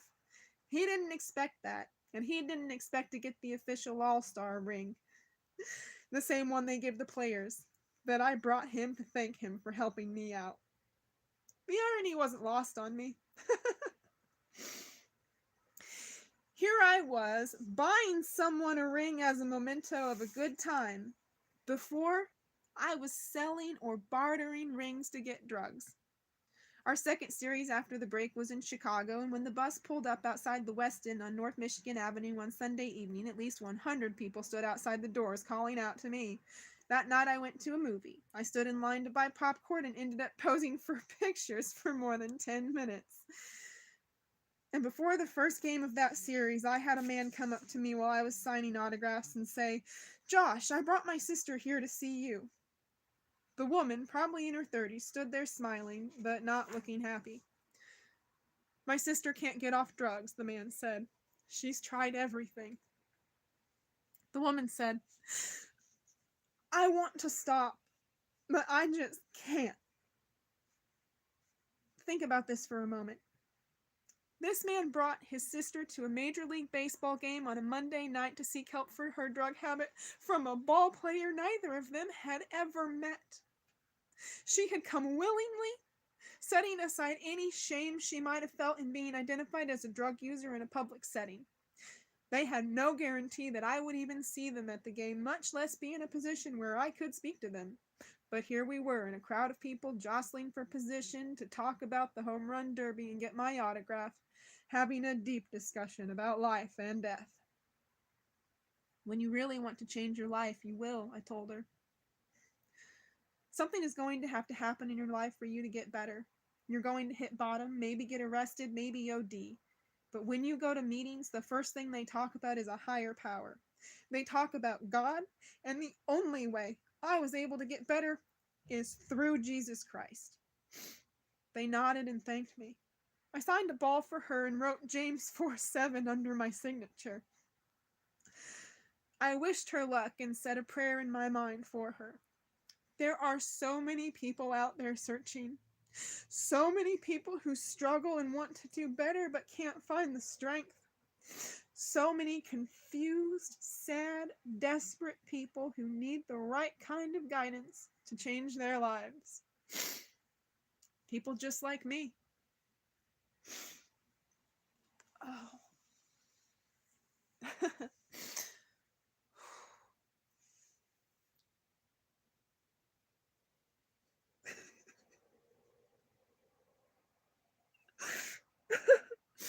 About the authors. Josh Hamilton is an all-star outfielder for the Texas Rangers, a native of Raleigh, North Carolina. He lives in Apex, North Carolina with his wife Katie and their 3 daughters. Tim Keown is a senior writer for ESPN, the magazine. He is the author of Skyline, One Season, One Team, One City, and the co-author of As Bad as I Want to Be with Dennis Rodman, and Hunting the Jackal with Billy Waugh. He lives in Northern California with his wife Miriam and their 4 sons.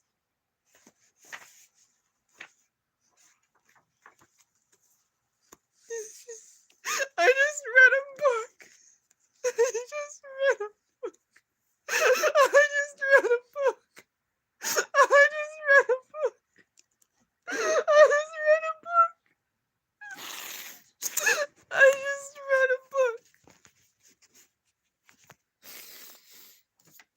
What's in the way of it? Oh, the cord. Okay.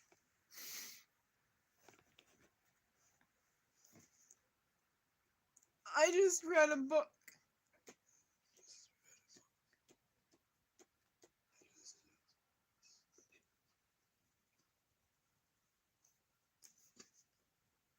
I read a book.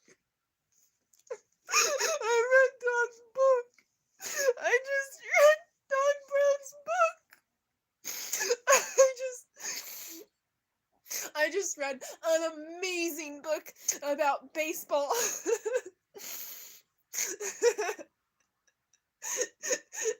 And the power of God to forgive. I just read a book. I just read a book. I just read a book. I just read a book. I just read a book. And I didn't just read a book. I went out and saw if my neighbor was okay. I watched the door shut on someone's face, knowing I might never see that face again. And then I watched the door open and a new face appear. And I got to be in service.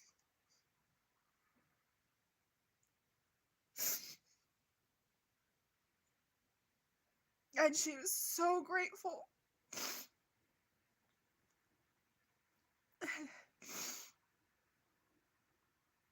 And she was so sweet.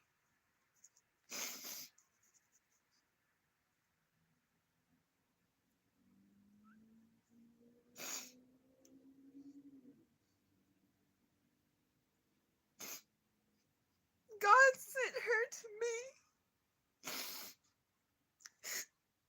God sent me to her.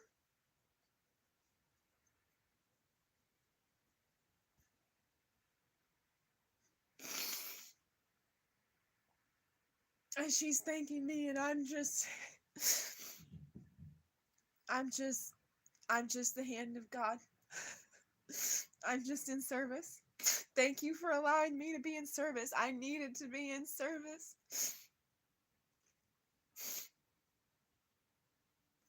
And she's hard to understand. But I guess other people can't understand her at all.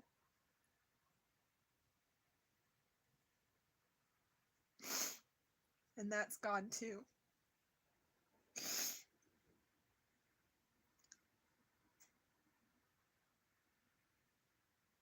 And I took out my trash.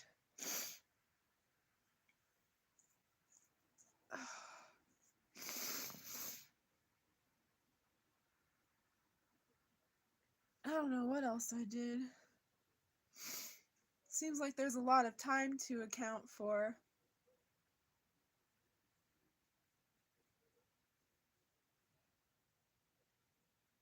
I guess I've been reading this book for a lot of hours, huh? Oh yeah. How I got the book. I hardly have any food, so I had to go down to the pantry and see what there was, and I think I got some French cut green beans. That's man, there's always green beans, but there's not always French cut. And I prefer them for my green bean casserole.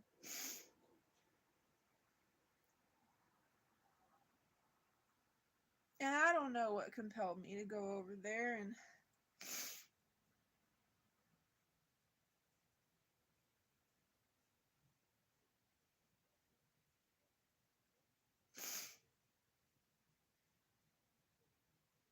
you know, when I get to be in service like that,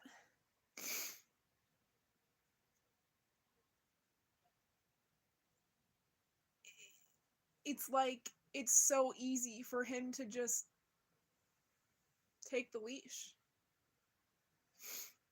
And I just walked over to that bookcase, and I just, beyond belief. Well, that is my life. That could be the story. That's not the title on my spine, though, is it? It's the Book of Mindy. Ugh.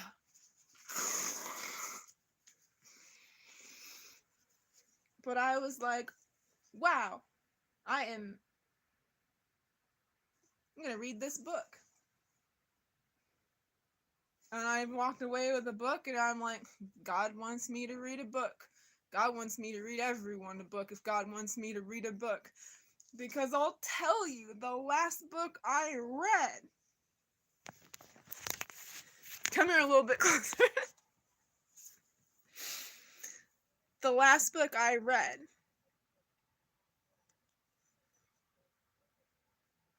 was Ready Player One by Ernest Cline.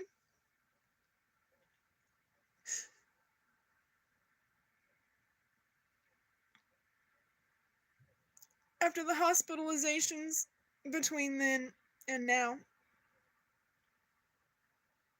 I got damaged in a way that I accepted that I might never finish a book again. But I did start one. I borrowed one from one of my neighbors. Wonderful man, always in service and not even really of the faith, but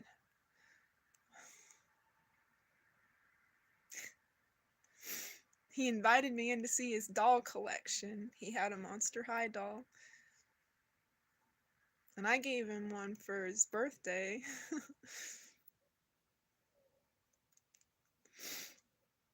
but this was before then. He had a Robert Heinlein book I hadn't heard and hadn't read, and I was like, huh, I love Heinlein. I used to love to read. And he said, well, you can borrow it for as long as you need it. And I still have it.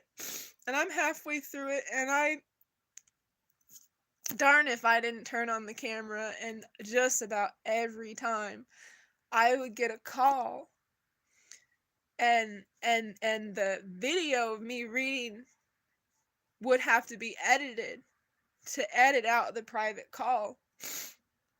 And then I would never do that. It's hard for me. It didn't used to be hard for me to edit a video.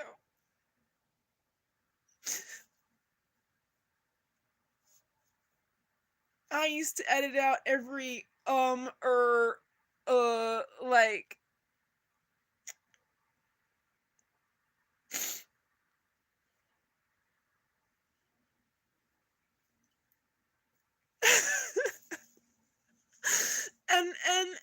and I wasn't even like, there wasn't even like no hang up in well, I haven't finished the book that I was reading. That's a science fiction novel.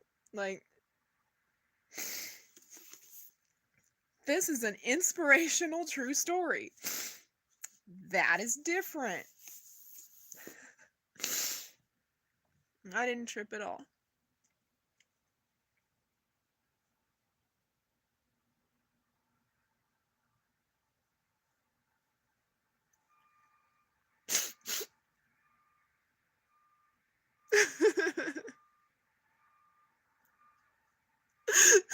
I did not expect to sit down to read this book and finish this book in a day, in a sitting.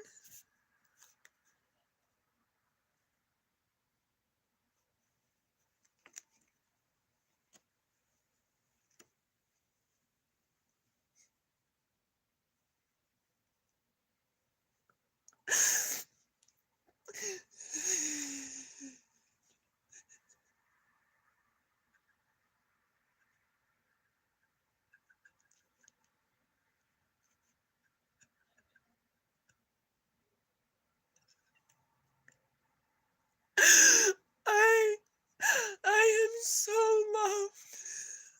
I am so glad I'm here.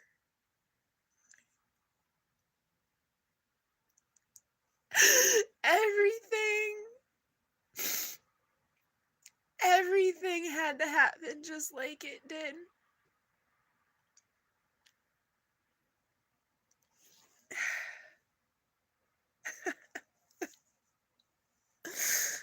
I used to be an avid reader. It, once upon a time, wouldn't have elicited much response or been a remarkable thing to read this book. What, it's 200 pages? 200, it's 251, so like 260. 255. 256.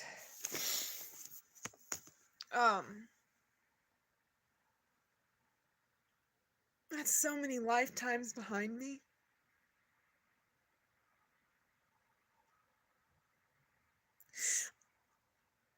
I believed that it would happen, but like I didn't expect it. I didn't have, like, I was just like, yeah. And the only way it won't happen is if I didn't try. But I'm just like,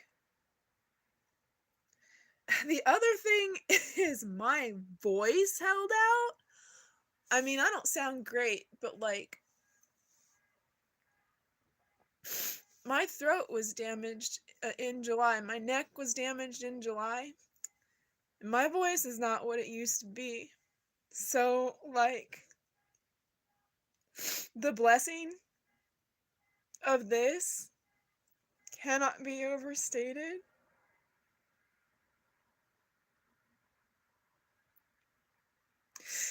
And neither can the glory of God. Thank you so much. Thank you so much. Thank you so much for enjoying a book with me. Um,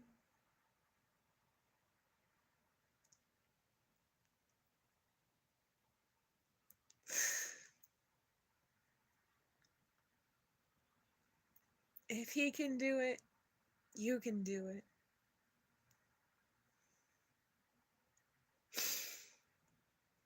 God's got it. Bless up.